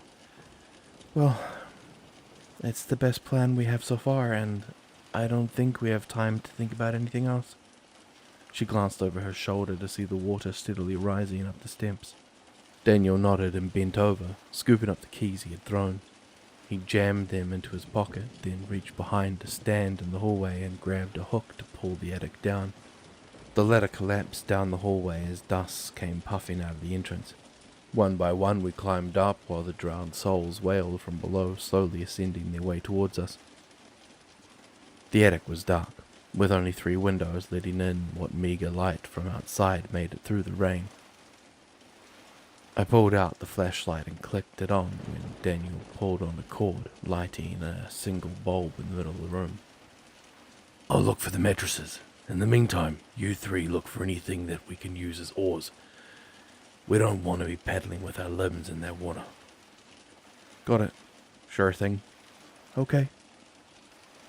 We all set to work. In separate areas of the attic, digging through boxes and looking for anything we could. Dan pulled out the 2 air mattresses and began to unpack them, ensuring there weren't any holes or signs that it might not make the journey. I found an old plastic rake for oars, and Ethan found a dusty broom. A roll of duct tape had been sitting on top of one of the boxes, so we began taping the bristles and claws to both, making sure that they had enough surface area to paddle through the wake. Outside, the water was rising incredibly fast. I looked down through the attic entrance and saw that it had reached the 2nd story and was already a foot away from the ground. Below me, the things that called the water home turned their curled bodies to look at me. Their black eyes leaked a dark substance into the water. I pulled away and continued searching. Bear found an old tennis racket for a paddle, and she passed it to Ethan to duct tape. 3 out of 4. Daniel gave us all a heads up and opened the window, throwing one of the mattresses outside before plugging it into an extension cord and inflating it on the roof. Beyond the neighborhood had become an ocean, with only the houses that had 2 stories standing tall above the storm. I looked off to the direction that the exit was in and hoped that we would find it in all of the chaos. Just as Dan got the second mattress outside and began to inflate it, Ethan withdrew a shovel tucked far in the corner of the room. "Hey, why don't we duct tape this one?" he joked. Nobody was in the mood. Our second vessel finished with a few feet of water to spare. The fetuses were now close below us. We could hear the choirs of their muffled screams. We all moved to the window where the mattresses rested outside, and I noticed that Daniel looked especially distraught. "Don't worry," I told him. "This will all be over soon." He smiled with no confidence behind his eyes, but nodded anyway. "All right," he stuttered. "Here goes nothing." He pulled a pair of hedge clippers he had found and snipped both cords of the mattresses so they wouldn't be tailing us. Then slowly pushed one of them off onto the water below. It fell gracefully on top of 2 of the drowned, but they resurfaced to the side after a moment. We all watched and waited to see if they would be able to drag the thing under, but after a minute of it still being afloat, we breathed a collective sigh of relief. "Bear, you and Ethan take one. Joel and I will take the other, okay?" The 2 nodded and then climbed out of the window, oars in hand, taking caution not to slip off the shingles in the onslaught of the downpour. Daniel and I followed suit and gingerly climbed onto a mattress that had already been set in the water. Part of a fleshy mass drifted through the murk no more than a foot away in any direction. "Are you kids ready?" Daniel called over the storm. "Not really," Ethan yelled. "But when have we ever been?" Daniel nodded. "Keep your paddles away from the tentacles. If they get dragged in, you'll have to use your hands, and I don't think I need to explain why that's a bad thing." Behind us, we could hear water blurbing into the attic. The whole house would be submerged in a few minutes. It was time to move. Together at once, we all pushed off the roof of the house and into the storm. We sat on our knees as we gently weaved our makeshift instruments through the water. My heart pounded every time it entered the pool for fear that at any moment the oar would be yanked into the murky abyss. Below the water we could see the orange glow from the streetlights that had somehow still been going and continued glowing brightly. Dozens of blobs were below too, swimming along with our rafts as we went. We followed the path that the lights presented, while I held the flashlight in my mouth, keeping a beam out in front of us, in case any rooftops still posed a threat. The things in the water were fast, but luckily our paddling was faster, and eventually we no longer had to worry about our tools getting dragged under by anything. After we got ahead of everything, we beelined it, didn't stop, rowing straight down the road towards the catwalk. Soon the wall came into view through the rain, and with it a pipe that had been directly above the door. We stopped paddling and pulled the oars onto the raft. Dan looked over to Bear and Ethan. "All right, no time to waste," he said in a shockingly optimistic tone. "I'll see you kids on the other side, all right?" They nodded and slowly crawled to the edge. I went to do the same, but Dan suddenly grabbed my arm. I turned back. "What's the matter?" Dan smiled. Yeah. He slapped a rude awakening into my hand, the car keys. I suddenly remembered something I had forgotten amidst the chaos. This was Daniel's room. He wasn't planning on leaving. I love you, kids. You and everyone up there. Get them home, okay? Before I could say anything, Daniel stood and launched himself into the water. Seeing him do so, Bear and Ethan did the same. Dan! I yelled before diving in after. The water was dark, and only the beam from my light guided us. I wanted to get Daniel out safely, but I also had to get Bear and Ethan there. I shone the light on the door and saw that all three of them were heading towards it. As we descended, I could feel the pressure mounting in my ears and pushing against my chest. The icy water chilled me to the bone, and my heart pounded, not only from activity, but from fear. I couldn't let Daniel stay here. I had to get him out. We reached the door, and Ethan and Bear hooked their legs to the catwalk. I passed the light to Ethan, and he held it while I slipped the key into the hole. Please, I pleaded, please work. The muffled sound of the mechanism turning echoed out from the door. I instantly pulled the handle. It turned, but no matter how hard I yanked, it wasn't moving. The water weighed too much against it. I braced my feet on the wall and tried again. No use. Come on, I screamed internally. Open up, God damn it! Ethan saw my struggle and placed a hand on it as well. Then Bear, together, we all tugged at once. That's when I felt it.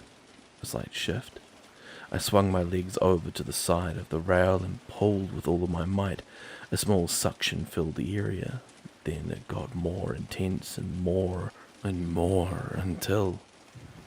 whoosh. I pulled the door towards me and watched as water began rushing out like a geisha. Ethan tried to hold on to the rail, but the force was too strong. His hands slipped and he was dragged out into whatever fate lay beyond. Next was Bear. She still clutched the side of the door, but with how she was trying to hold on, if she didn't stop, she was going to cause it to pull shut again. Still holding the handle and the rail with my legs, I reached out and pried her fingers loose. I knew she was only holding on to make sure we were safe. We were going to be okay. I looked to Daniel last, who was still clinging to the rail. At this point, I could feel my lungs begin to burn, and I knew that time was running out. I nodded to the opening, but he shook his head. I stared at him for a moment, and that's when he realized that I wasn't going to go until he did. At that, he let go and let the current take him. Thud. The suction suddenly stopped. I peered around the door to see something strange. A thin sheet of glass was blocking the door. I let go of the handle and reached out to touch it. It was cold and slick. Not glass. Ice. Daniel looked at me and then shook his head with an expression of grief. This was it. This was the barrier. He'd been right. It wasn't going to let him leave. I wasn't going to take that for an answer, however. I bit hard against the sheet, trying to break it. Doing so only took more oxygen that I was already running low on. But I didn't care. I wasn't letting it in like this. On the other side, I could see a staircase that led down and continued to bang and pound. I saw Bear and Ethan running back up.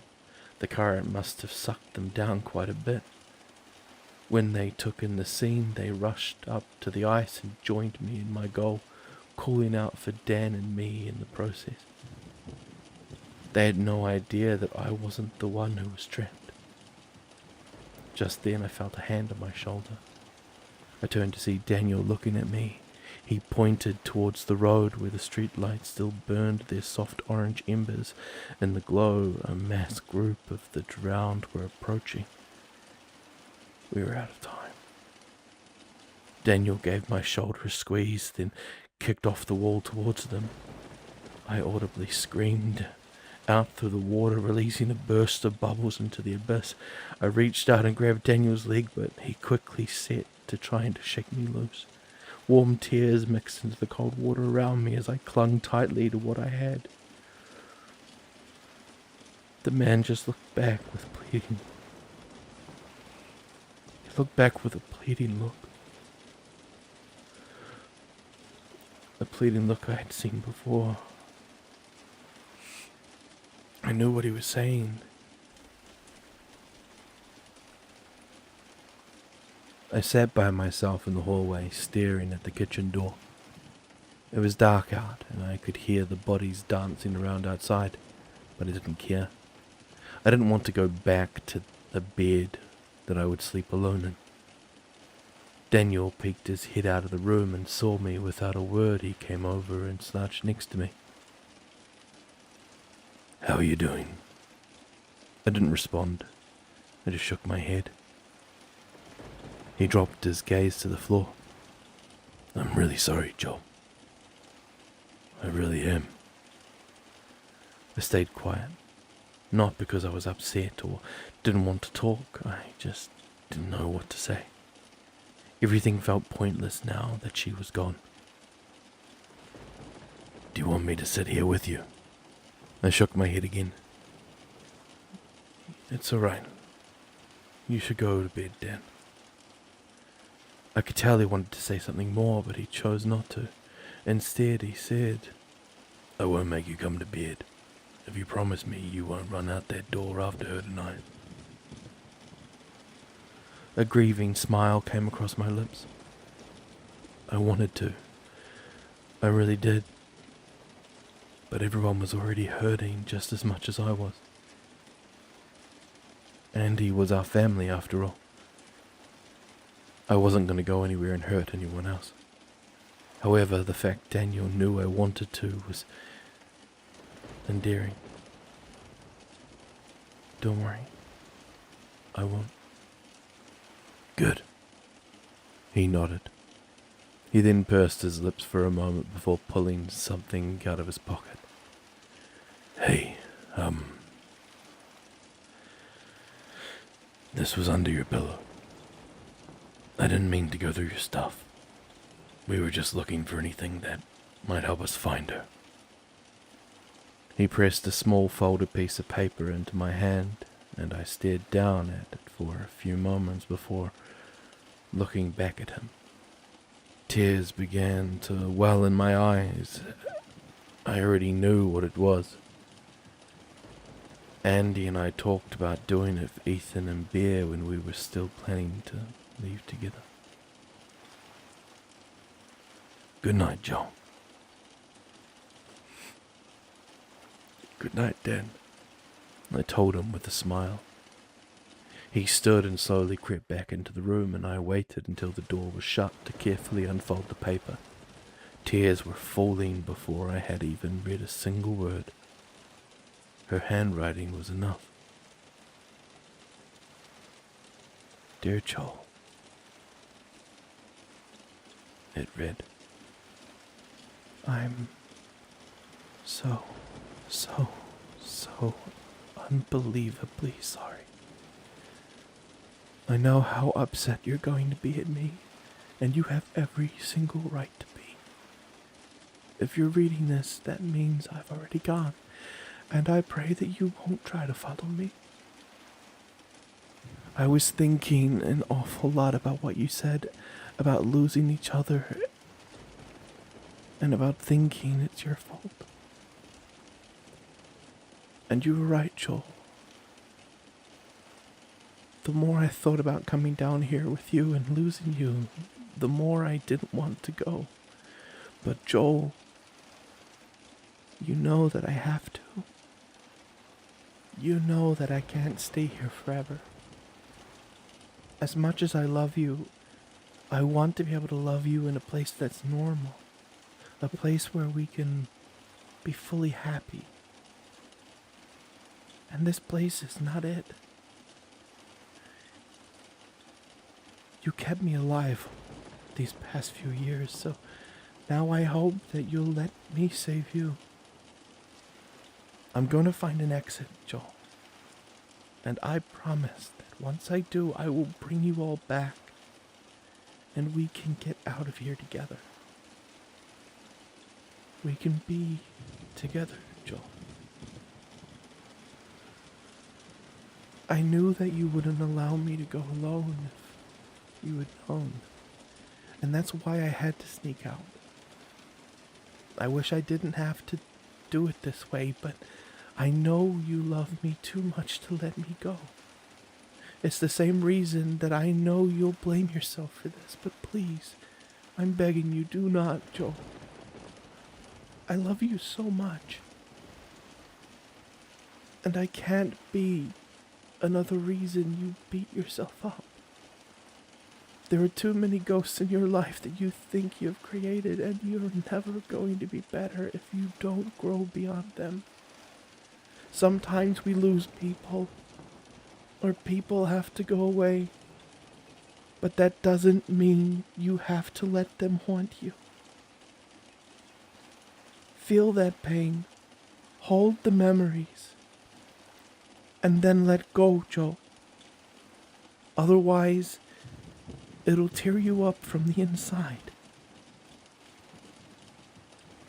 I love you so much, and I will be back before you know it.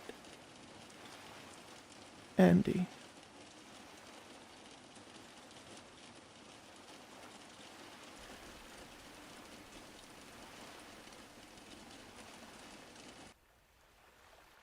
Daniel looked at me and I looked at him. I was suddenly aware of how tightly my fist was clenched around his leg, of how much my lungs burned, of how bad my eyes stung. His eyes pleaded with me, a pleading look I had seen before. I knew what he was saying because Andy had said the same thing to me many times before, and I had never listened.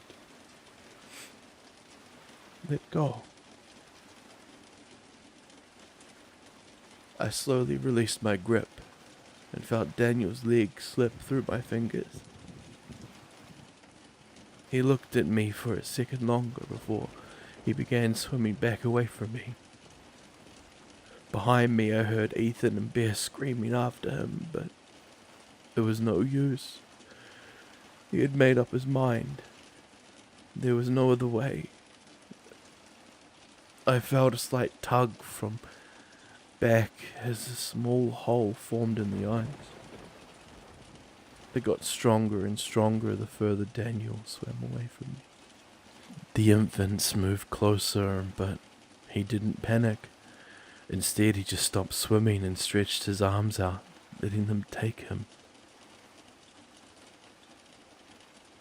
The last thing I saw before the ice broke and the water swept bare Ethan and I further down into the house was Daniel looking back at me, eyes closed and accepting. My mind swirled with the dark water that carried us deep into the unknown.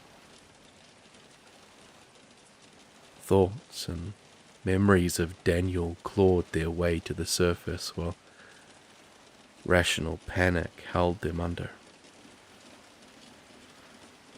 He was gone, but right now the others weren't, and we were currently barreling down a concrete flight of steps and being violently tossed around in the process. I focused on keeping myself balanced in the water, but it was useless. The currents dragged me down against the steps like a wet rag against a washboard, then slammed me into the walls at every turn. I struggled between surfacing to find Ethan and Bear ahead of me, but my eyes stung from the dirty, frothy murk, and my thoughts were about as steady as the crashing rapids. Dan was gone.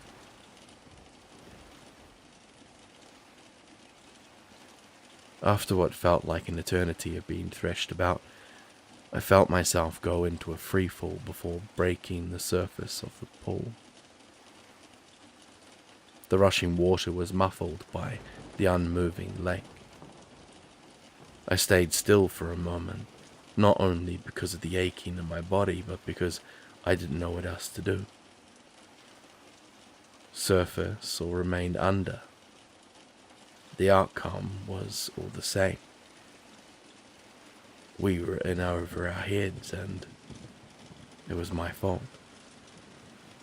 At least if I drowned down here, I wouldn't be around to see any more of my friends die. Swim up. I snapped at myself. Daniel died because of you, and you're not going to throw that away. I obeyed and broke the surface, taking in a deep breath of air. I had forgotten how good the feeling was. Around me, a subway station lit with flickering lights that was rapidly filling with water. The whole area was already halfway submerged, and ahead I could see Bear and Ethan supporting each other as they crawled out of the water into a seat of steps.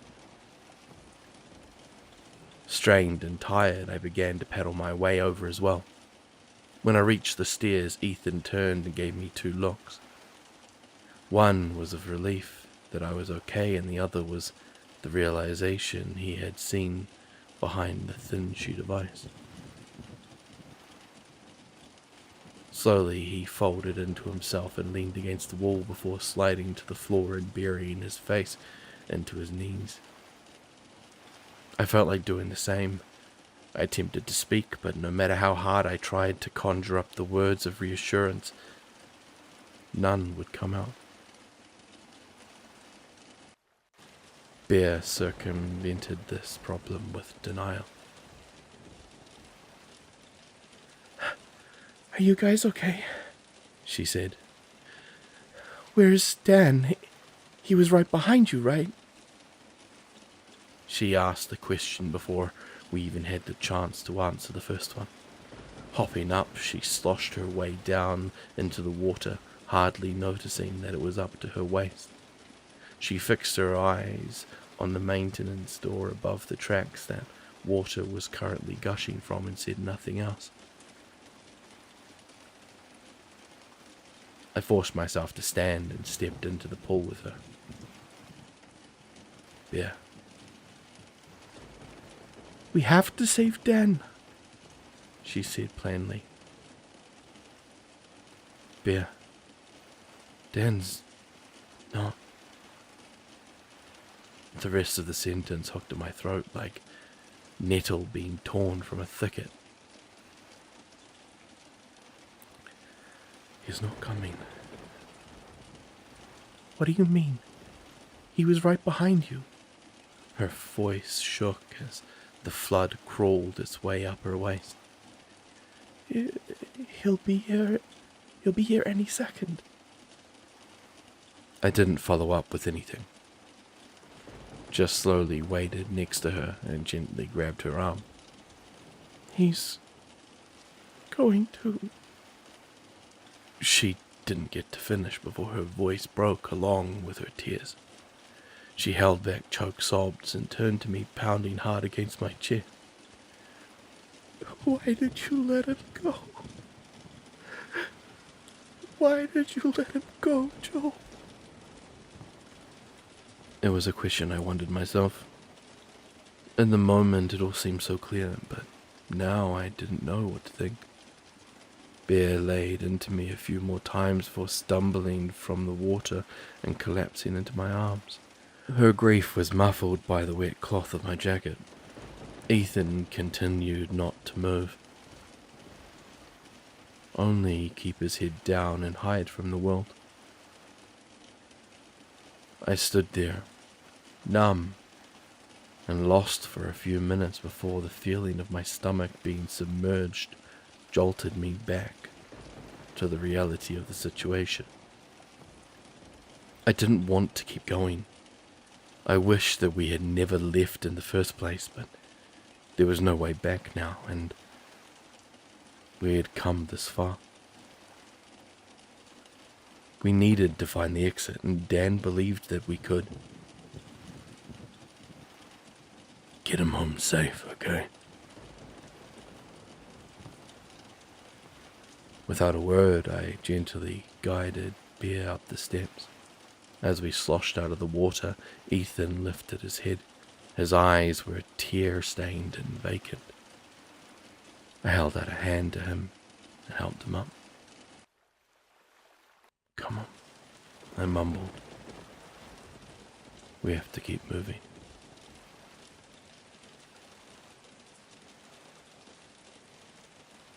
$6,248.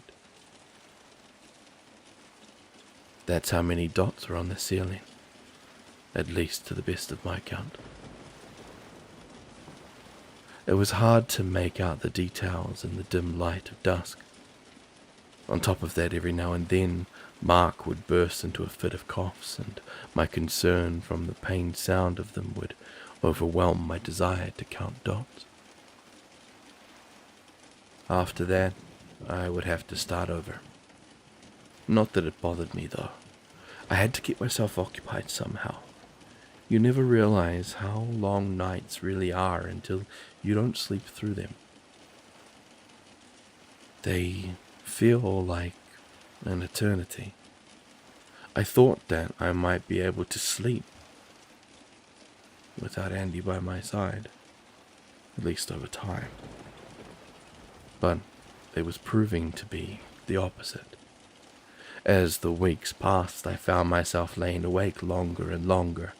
It was like my brain was rejecting the idea that I could ever get used to not having her there.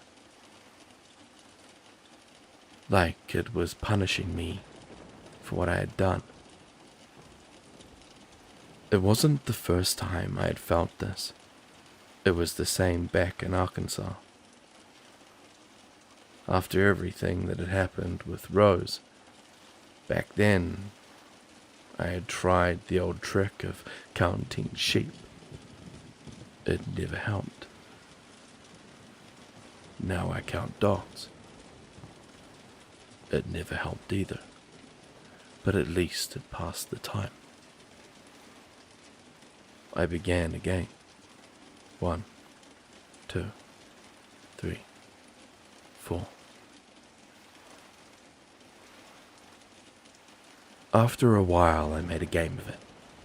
I never used any tricks to calculate dots per tile, times the number of panels in the room, and I never counted by 3s or 5s. I decided I had to count one by one until I got my answer. I figured if I ever got the same number multiple times, I would know that it was finally right. Then I would be done.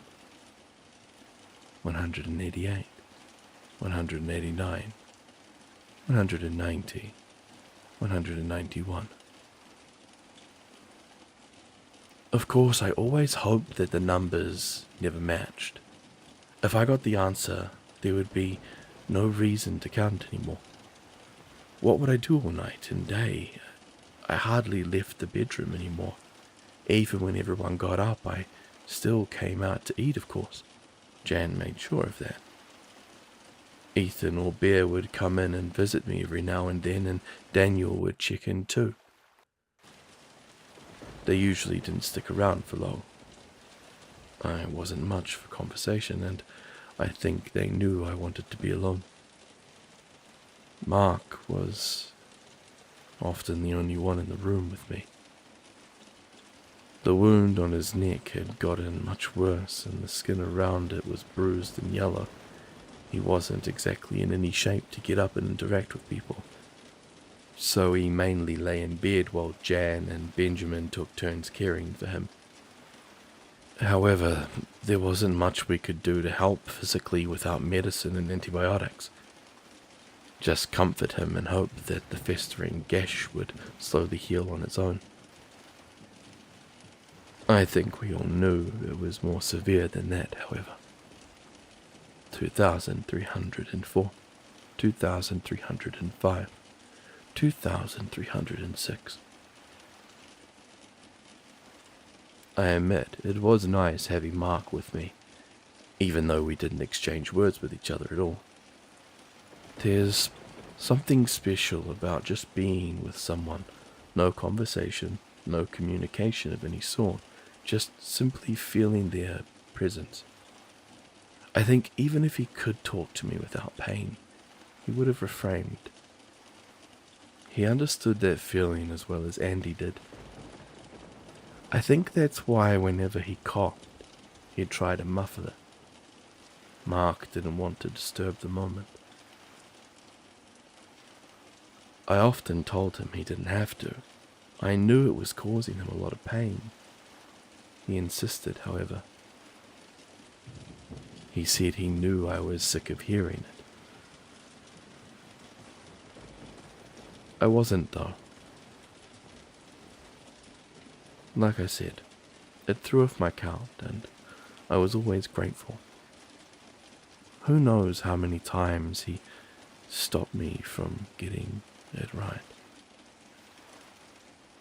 5,796, 5,797, 5,798.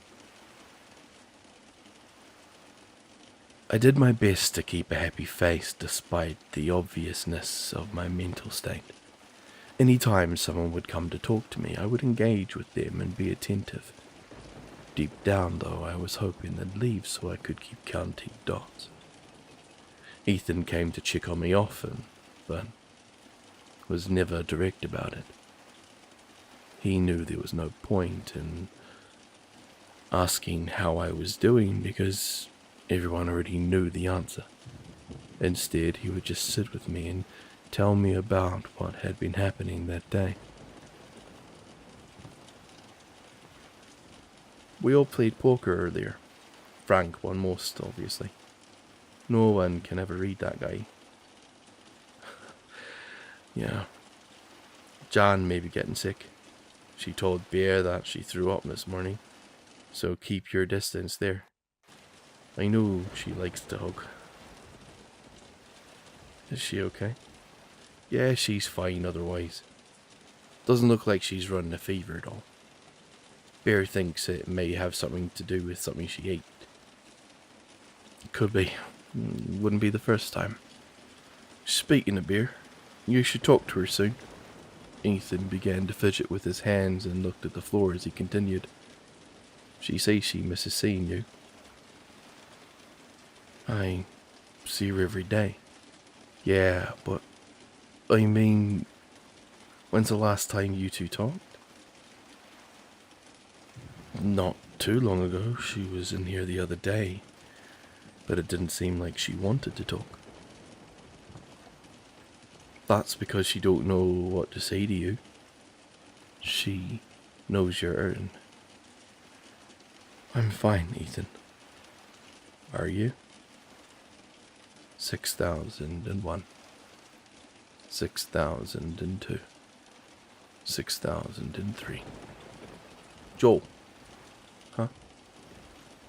Ethan sighed. Never mind. I'm sorry. I'll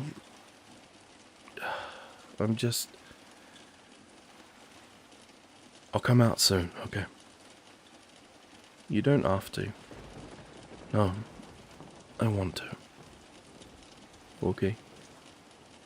There was a long pause before he continued. What happened wasn't on you. You know that, right? Mark shifted across the room, sensing the shift in tension. Ethan, I'm fine. Yeah, I know. I'm sorry. I'll leave you alone. Before he left the room, he turned back to me. We're all going to have a gathering and talk tomorrow night if you want to join. Don't feel like you have to, though. I wish I had stopped him and told him I was sorry. That I knew I was being a jerk. There's a specific window to apologize to someone, and when you don't do it for long enough, it stains into the relationship. Always silently there in everyone's memories after. For those months after Andy died, I wasn't much of anything to anyone. And I got a lot of my relationships dirty. The sad part was I didn't really care. It wasn't what I wanted to happen. I just wanted to count dots. 6,245, 6,246, 6,247, 6,428, 6,248. Huh?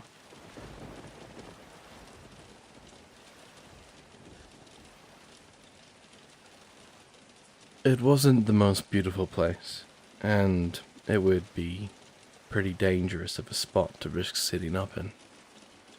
Then again, I could describe the hills above the same way. And that's where we usually made our graves. Besides, Dan deserved the best we could find, and we all felt confident that this would be it. The floor we found ourselves on was a mole. Old and still.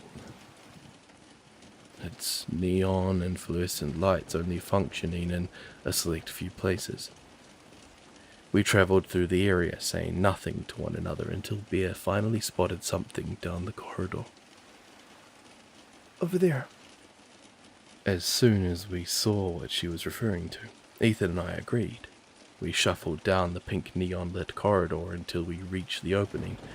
It was a large room that rose several balconies up with hardly any working lights, save for a few colourful tubes lighting the edges. The corners of the place were dark, but right in the centre before us, a single spotlight shined down from the ceiling, several stories above us, into a planter displaying in the middle.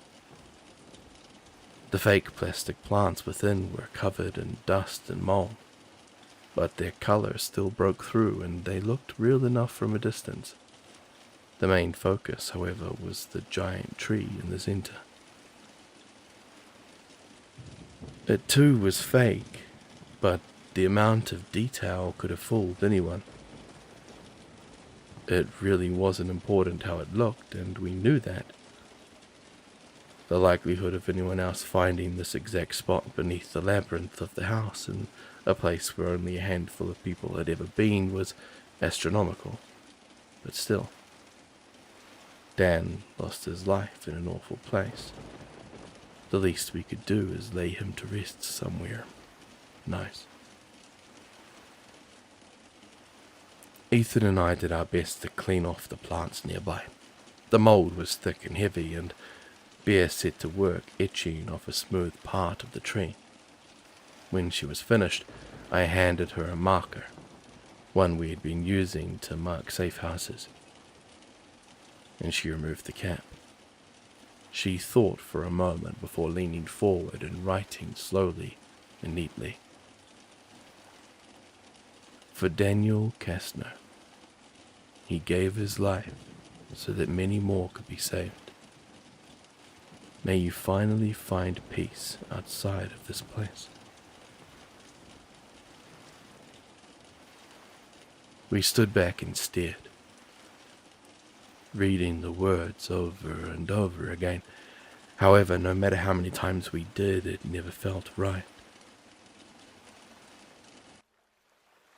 There was too much to say about the man that just couldn't be told in a few sentences on a grave.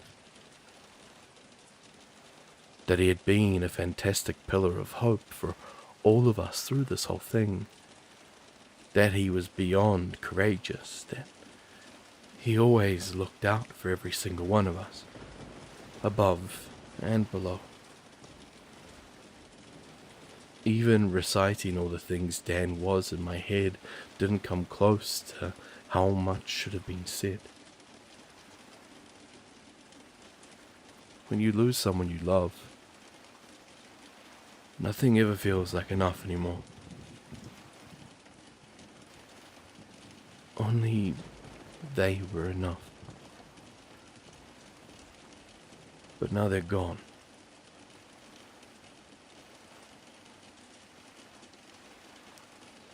I wanted to say all of this out loud when the time came for us to speak, but I didn't have to. Every single one of us already knew.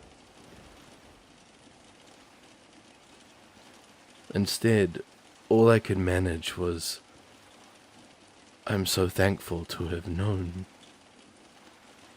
I hope you. Thank you, Daniel, for everything. Ethan nodded and started to say something, but the words fizzled out as he wiped tears from his eyes and slipped his hands into his pockets. You know, Bear whispered softly after a few minutes, when I was really young, my dad died. I hardly even knew him. Apparently there was an accident on the job site where he worked. I guess that's not really important. Point is, I never really knew him. But I knew that I should have been sad. I mean, my mom was for sure, but like I said, I never really knew him, so how could I be? She paused again for a moment as Ethan and I waited for her to continue. My mom remarried after a few years once I was older, and my stepdad was a pretty horrible guy. He was abusive to my mom, my sister, and me, but, well, none of that is really important either. The point is, I never really had a father in my life. I was only sad that I didn't have one after knowing what a bad one looked like.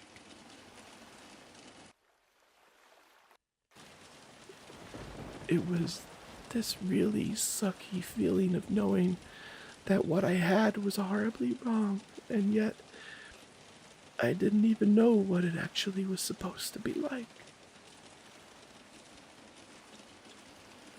After a while, though, I just kind of accepted it. Figured that I wasn't missing out on much. But then I met you. In the worst place of my life, I met you. When I needed someone the most, you were here. Bear looked up with tear-filled eyes and took a deep breath, trying to keep her voice from breaking. And you know, it wasn't until just now that I realized you were the thing that I was looking for. Someone who looked out for me, who protected me, who was always there to talk when I had no idea what to do. You were the person I was so sad I didn't have in my life, and now you're... She let slip a handful of sobs before trying to push onward. I never really knew my real dad. And I never really got to grieve him. But I'm so grateful that I could say I had someone in my life who gave me an idea of what it should feel like.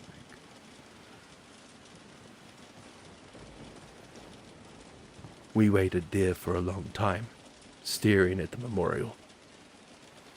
None of us wanted to leave as soon as we did. We knew we would probably never see this place again.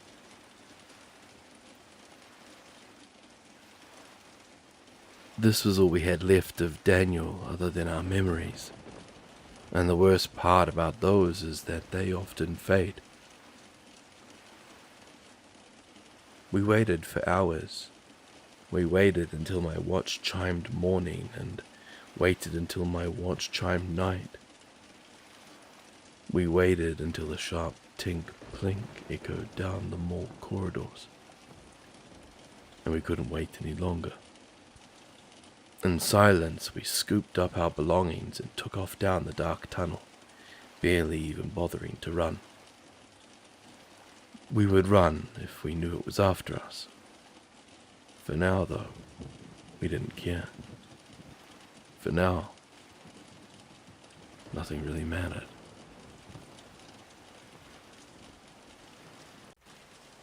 $1,209, 1,300, 1,301. Hey, brother. 1,302, 1,303, 1,304.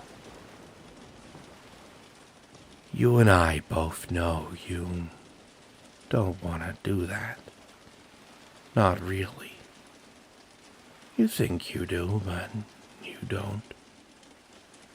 1,305, 1,306, 1,307. You've already committed to those rules in your mind, haven't you? That's why you don't want to.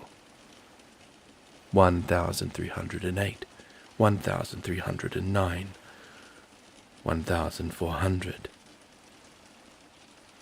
8, 72, 46, 19, 1,401, 1,402. I took in a deep breath and let out a sigh.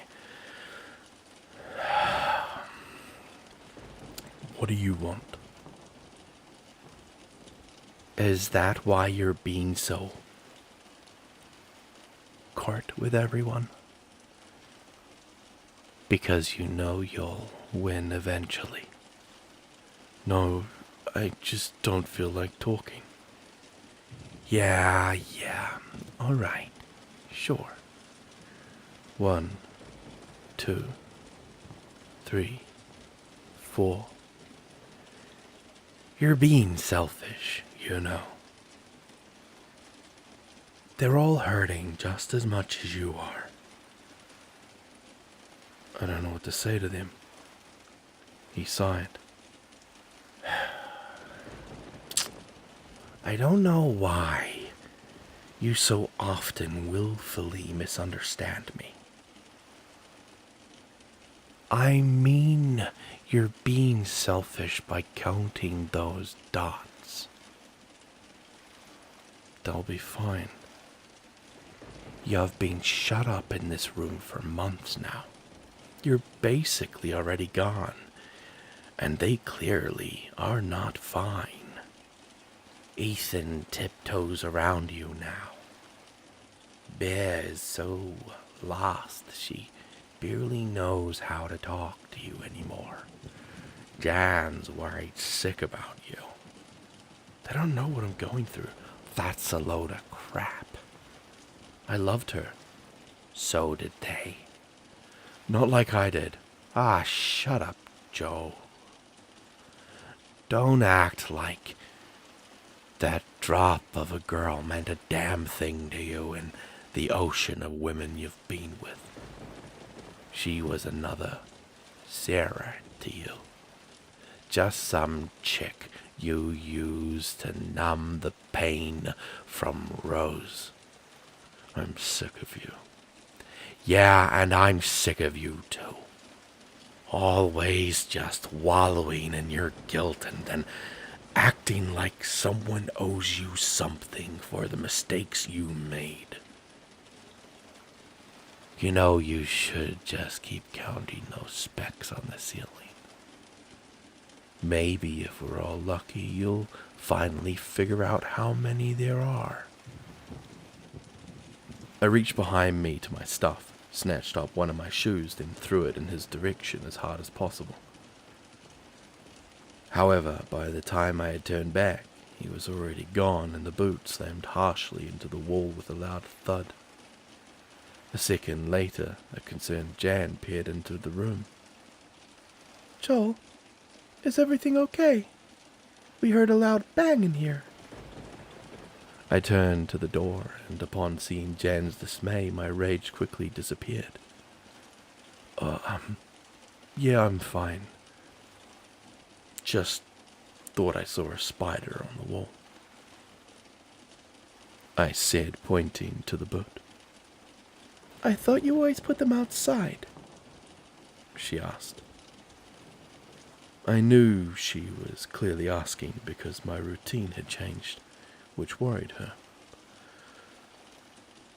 Oh yeah, I guess I just figured they'd find a way back in anyway. I lied. Besides, that was Andy who always got me to do that.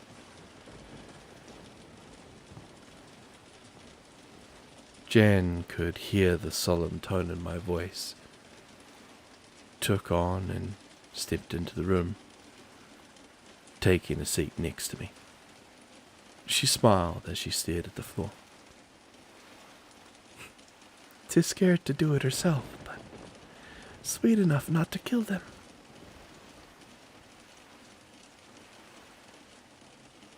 I looked up at the dots on the ceiling, and yet she turned out to be the brave one. 1, 2, 3, 4. Jan frowned and nervously picked fizz from the blanket that she sat on. You should join us. We're all having a fun talk. Even Mark came out. That's all right. I'm not feeling the best. Maybe I'll do it later. Joe, you haven't come out in a long time. Everyone is worried about you. You mean you are? Yes, Joe. I am a part of everyone. I care about you. I just don't want to see you end up. End up like what? Like Larry? She shifted in place. No, things are already miserable enough in here. You don't need to make things worse for yourself. I just need time to think, Jan. Please. The woman looked longingly at the floor. Okay. She stood up, crossed back to leave. With her hand on the knob, she turned back. Hey, Joel. Yeah, We all love you. I love Jan. I snapped before she could finish. I didn't want her to... I couldn't handle hearing it, especially when I was so close to figuring out the dots.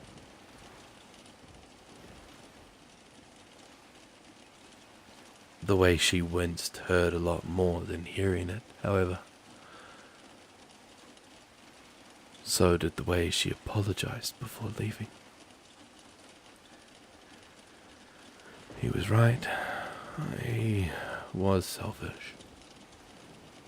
They were all hurting, and I was just deciding to hurt them even more. Before I could think about it any further, I just launched back into counting. When the thoughts tried to catch up to me, I went faster, laser focused. 325, 326, 327, 328. Still, they relentlessly invaded. It hurt. Everything hurt. I was awful, and I knew it. I began to count out loud, and tears blurred the corners of my eyes. I was trapped in my own mind, and trapped in this damn house. There was only one way out, and it was through the dots. Yet as I counted further and further, I couldn't help but feel more and more terrified. The number climbed, and there was no one to stop me. I prayed that Mark would cough from the corner, but he wasn't there. I hoped that maybe he would come back and harass me some more. Mess me up again, scream at me, do anything, but he never did. I couldn't stop on my own, however. That was against the rules. My throat tightened as the end drew near. I could see the last row approaching, and one by one my eyes ticked them off. When I reached the final number, my breath steadied, and all the chaos of my brain fell into a gentle peace. 6,248. That's how many dots were on the ceiling. And now I knew for sure. I lay there for a while, just looking up at the white panels full of tiny holes. There was no longer any reason to count them. I had nothing left to do. With that, I sat up and looked at the bedroom door. I could hear the conversation from the other side. It sounded happy, content. I remember being glad about that. I wanted them to be happy and content. I stood up from my spot and stepped over to the door, placing my hand on the handle. I hesitated for a moment.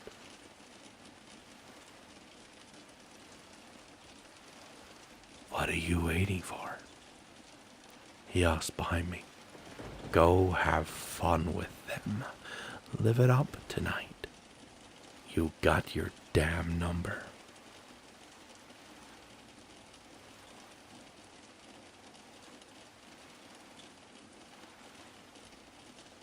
When Daniel and I set out into the house, we were always on alert. Every step, every corner, we were always listening and looking out for any danger. The same was true for when Bear and Ethan caught up to us. None of us knew what to expect below the house. And the one thing we did know to expect was a creature that no one could possibly imagine. We didn't care to find out what else could be down here. After a few months, however, we had gotten somewhat used to navigating the halls, rooms, and sprawling structures. We knew when to be quiet and when to move slow, when to rest and when to hide. In between, however, we got comfortable talking to one another. It really did help to pass the time, and an odd wonder came with exploring the intricate structure and seeing all of the strange places that ended up here. Yet traveling through it for so long in silence would be enough to drive anyone insane, even with taking breaks and stopping. Without Daniel, though, no one felt like talking. We shuffled through the encroaching roads of unknown structures like wandering husks, chasing the flame of an exit with no idea how to get there. We were alive and still on our journey, yet it felt like we had already lost. Daniel didn't need to die. Andy didn't need to die. Mark didn't need to die. Larry didn't need to go insane. From the second we got here, it had just been one hit after the next. If you wanted to be really pessimistic, one could even say that Hillary dying was our defeat. Even if we found the exit, even if we escaped the house and got out of this place, we weren't going to be leaving with everyone who came in. And that in itself was a loss. The game was over before it even started. The ship had already set sail, and the only other option was to try and row across the ocean with whoever else got left behind.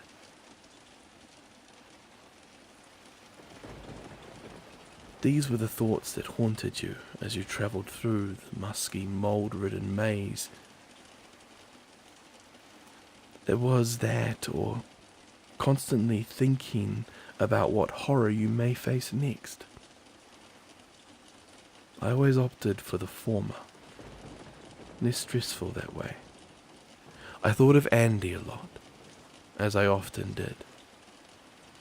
This whole time we had thought there was only a couple of rooms below us and that she had died, when all the while she was venturing through an impossible space entirely on her own. I wondered how many of these same rooms we had come across, how many times she had narrowly avoided danger. I thought about it all of the moments she pushed herself onwards, even though she had no clue what lay beyond the next door. At least we had reasonably solid proof that there was an exit. She was going on nothing at the time, just a broken promise and a radio broadcast. I wondered if she'd ever thought of me. When we stopped to rest at one point, I reached into my pocket and pulled out the old note she had left me. It was so wrinkled and waterlogged that it barely was even recognizable. After debating for a long time, I opened it. I needed to know if the words were really the way I remembered them. The familiar writing was gone, however. Just smears of ink and grains of pulp.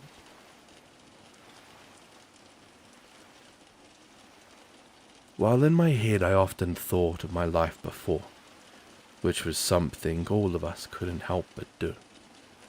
It came up frequently in conversations about escape. What's the first thing you're going to do when you make it out? What do you miss most about life before? It's an overused statement, but the old saying, you never know what you've got till it's gone, really is true. I miss so many things from the world that I had never even thought twice about. Of course, there were big things, people, comfort, and not living in constant fear for your life. But then there were small things. Warm showers with fresh water, food that didn't come in a can or vacuum-sealed package, trees, and just being able to go outside to be there.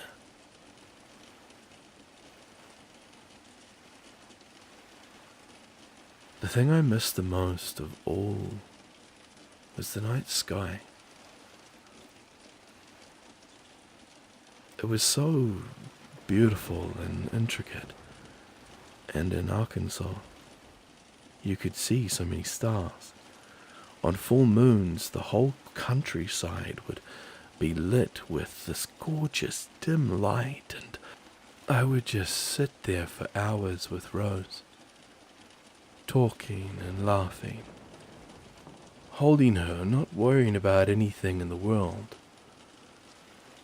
I also sat out with him a lot when we would talk. We would sneak a beer from his stepdad, climb out the window and sit on the roof just looking up and thinking about the future. You think we'll stay in touch as time goes on? He once asked. Yeah, man, of course, why wouldn't we? I don't know. I see a lot of friendships fall apart after high school. I just don't want that to happen. It won't, dude. You've been my friend since like 5th grade. There's no chance we would just move on from that. I care about you too much to lose you. Yeah, he smiled. I guess you're right. It's funny how thoughts can chain together and pull you into a whole new one. Like how recalling fond memories of people you once knew can dredge up negative ones. The night I sat beneath the moonlight alone with Rose, looking up at the stars with tear-filled eyes. The day that he had told me he never wanted to talk to me again. I think back to that night on the roof, mainly due to the question he asked me. It seemed so obvious, so true. I wasn't lying when I told him we would always be friends. How could I be? I didn't know the future. I didn't know what I was going to do yet.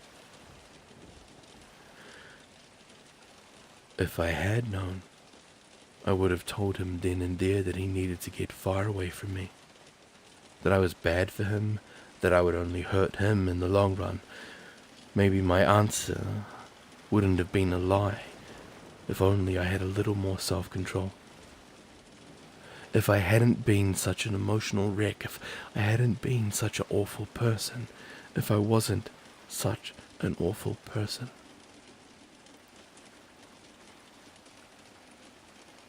I always wondered if he had heard I had gone missing. If all my friends had. Would he still not want to talk to me once I got out? Was he sad when he was told? Maybe no time at all had even passed in the real world. Maybe when we go back, my life would be just as tangled up as I left it. I wanted to fix it all so bad, but I didn't know how. How do you fix things when the thing you broke doesn't want to be fixed?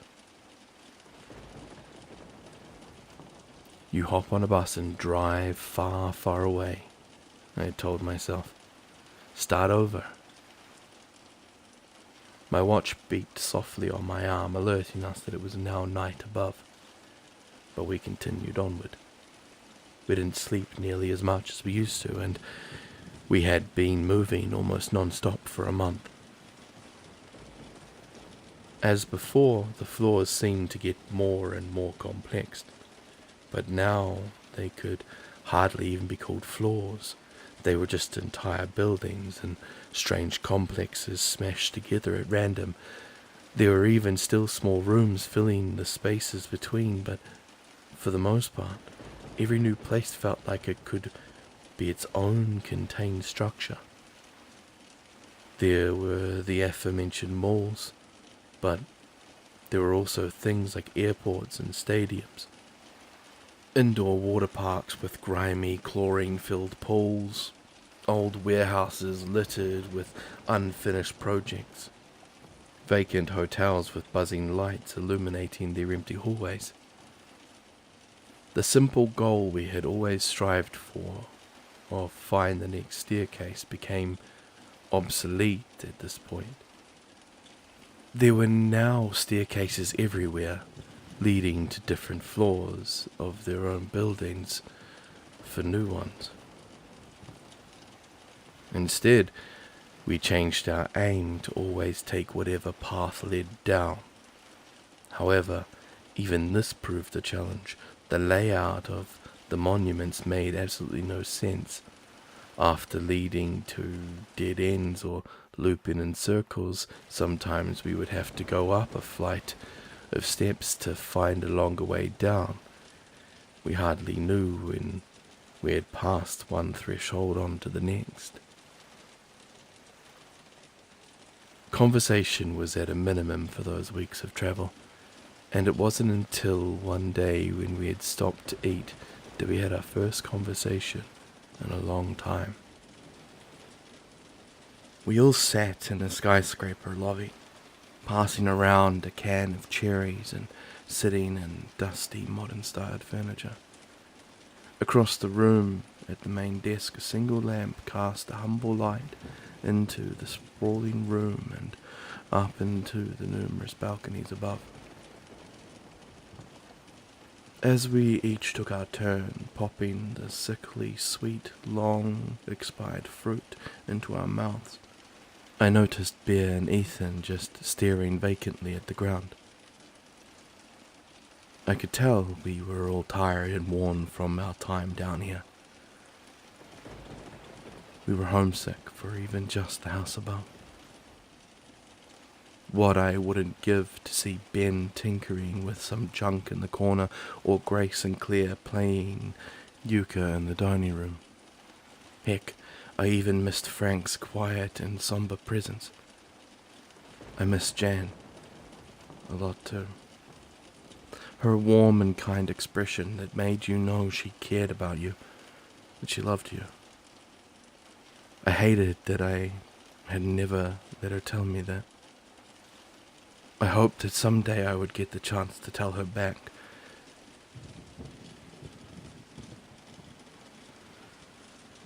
How are you guys holding up? I asked, forcing my stiff throat to make a sound. Bear and Ethan looked up at me like I had just spoken another language. To be fair, it was a question nobody had heard in a while. None of us had been okay, so why bother asking? After a moment, however, Ethan responded. I'm alright. I think, I mean, everything still really sucks, but, yeah, I'm okay. I'm okay too, Bear said, offering a very half-hearted smile. Good, I said. I'm glad. Are you? Yeah. Good. Yeah. Things fell silent again. But it felt odd now, like a seal had been broken. Ethan seemed to notice. Nice going, Joel. You weren't supposed to talk. Now that we remember we can, all of our silence is just awkward.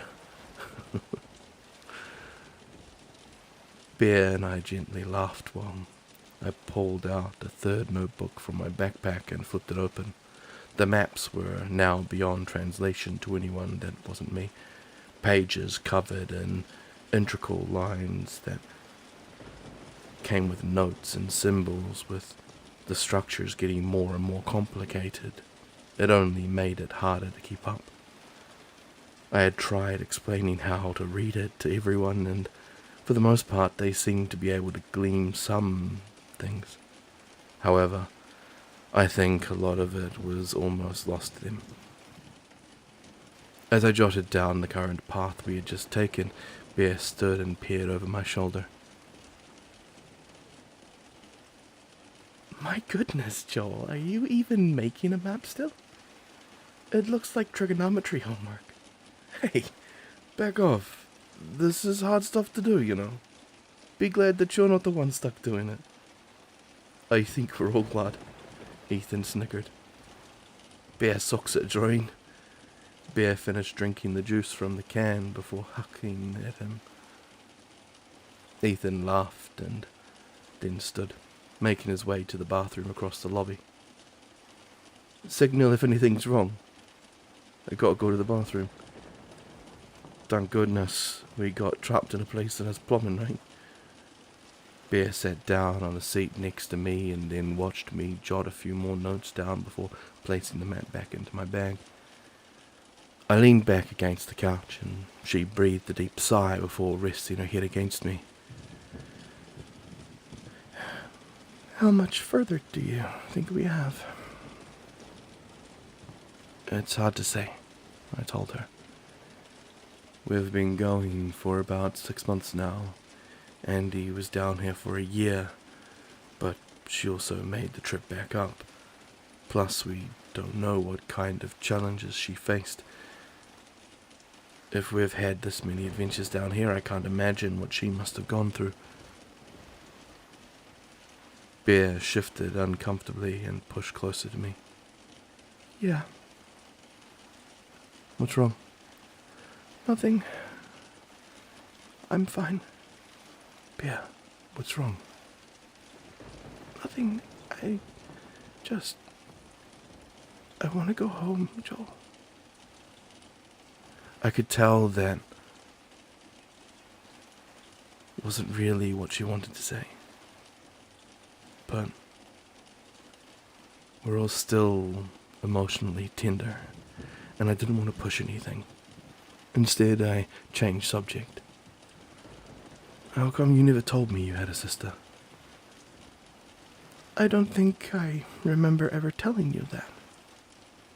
Well, technically you didn't, but you mentioned her during Dan's memorial. Oh, yeah. I forgot about that, she said distantly. I do. A half-sister. You excited to see her? I felt her shake her head. I mean, I am. I loved her, but I don't think she'll be too happy to see me. Not wanting to rehash the conversation with Daniel about his wife, I pulled back a bit. Oh, I'm sorry that I brought it up, yeah. No, it's okay. It's good to think about. I think we've been in here so long that I kind of put off thinking about my actual life, in case I never got back to it. Ain't that the truth? I muttered. I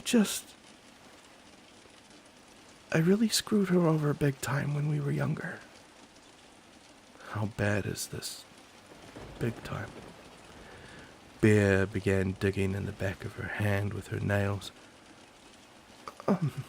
Well, when she needed me most, I kind of left her. Then she got really hurt because of it, and I wasn't there to stop it, so now she blames me, which she's right to. It was on me. I watched her dig her nails harder into her skin and slowly reached my hand up and covered hers. It was trembling and warm, and she instantly parted her fingers, allowing me to lace mine with hers. I never got to apologize to her, telling her that I was sorry for not being the big sister I should have been. You'll get the chance, Bea. When we get out of here, you'll get the chance. She chuckled darkly at my remark. If we get out of here. And besides, she'll probably be more mad at me. All of my family probably thinks I just ran off. She went silent for a second and her hand went still. I squeezed it and turned my head to the top of hers and softly kissed it. I'm sorry, Bea. How come you've never talked to me about any of this? She shrugged. I was afraid to. I don't know why. I just was. She lifted her head and looked at me. But I'm glad I did now. I like talking to you, Joel. Even when it's about shitty things, it makes me feel better. I'm glad you did too. I always love talking with you. I feel like it's been a while since we've actually gotten to. Bear chuckled. Yeah, that's true. Pretty much since we left. Oh man. That's true. Gosh, once we get out of here, I'm taking you out and we're gonna have a long conversation. She raised her eyebrows. Are you asking me out, Joel? Because that sounds like a date. My face must have turned bright red. What? No, I just mean, like... Bear laughed and shoved my shoulder. I'm kidding. Calm down. I smiled and laughed with her, but her expression grew sad once again as the joy died down. Hey, can I ask you for your opinion on one last thing about my sister? Yeah, of course. What is it? Well, it's kind of weird. I just wanted to know if you thought so too. What? Well, Beer. Never mind. Oh, come on, just tell me. No, you think I'm crazy. Beer, please. Now I'm just worried. What's going on? She took a deep breath and stared at the floor. Well, it's been going on since around when we first got here. I don't know if it's just guilt or if I'm going insane or what, but, well, I still see her. My sister, I mean, like, I see her all the time, but she's obviously not really there.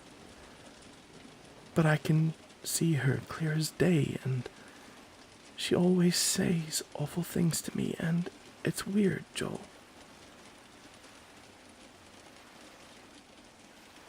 Joel?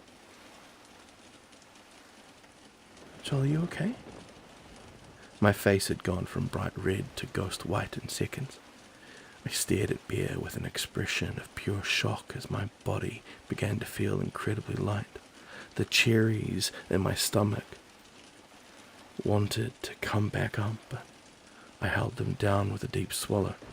I suddenly felt unsafe, as if there were eyes somewhere in the darkness watching us. You think I'm crazy, don't you? I promise I'm not, I just... No, Bear. I said quietly. I don't think you're crazy. Are you sure? You look really freaked out. Suddenly, behind her, I caught movement from the corner of my eye, from a balcony up above where we stood. He looked down on us from the shadow, resting his hands on the railing and smiling with an unnerving calmness. Bear noticed that I was looking behind her and turned to see why, but as she did, he turned around and walked off into the hallway. Joel, what's going on? Wait here, I commanded before brushing past her in a sprint towards the stairs. Huh? Joel, wait! Bear called out. It was too late. I had already thrown open the door and was halfway up the steps. It was stupid, I knew it was. It was incredibly dangerous to pursue something that I knew was a threat, but I had to know. I needed to find out what the thing that had been haunting me for the last 4 years was, because it clearly wasn't in my head anymore. So why was it pretending to be?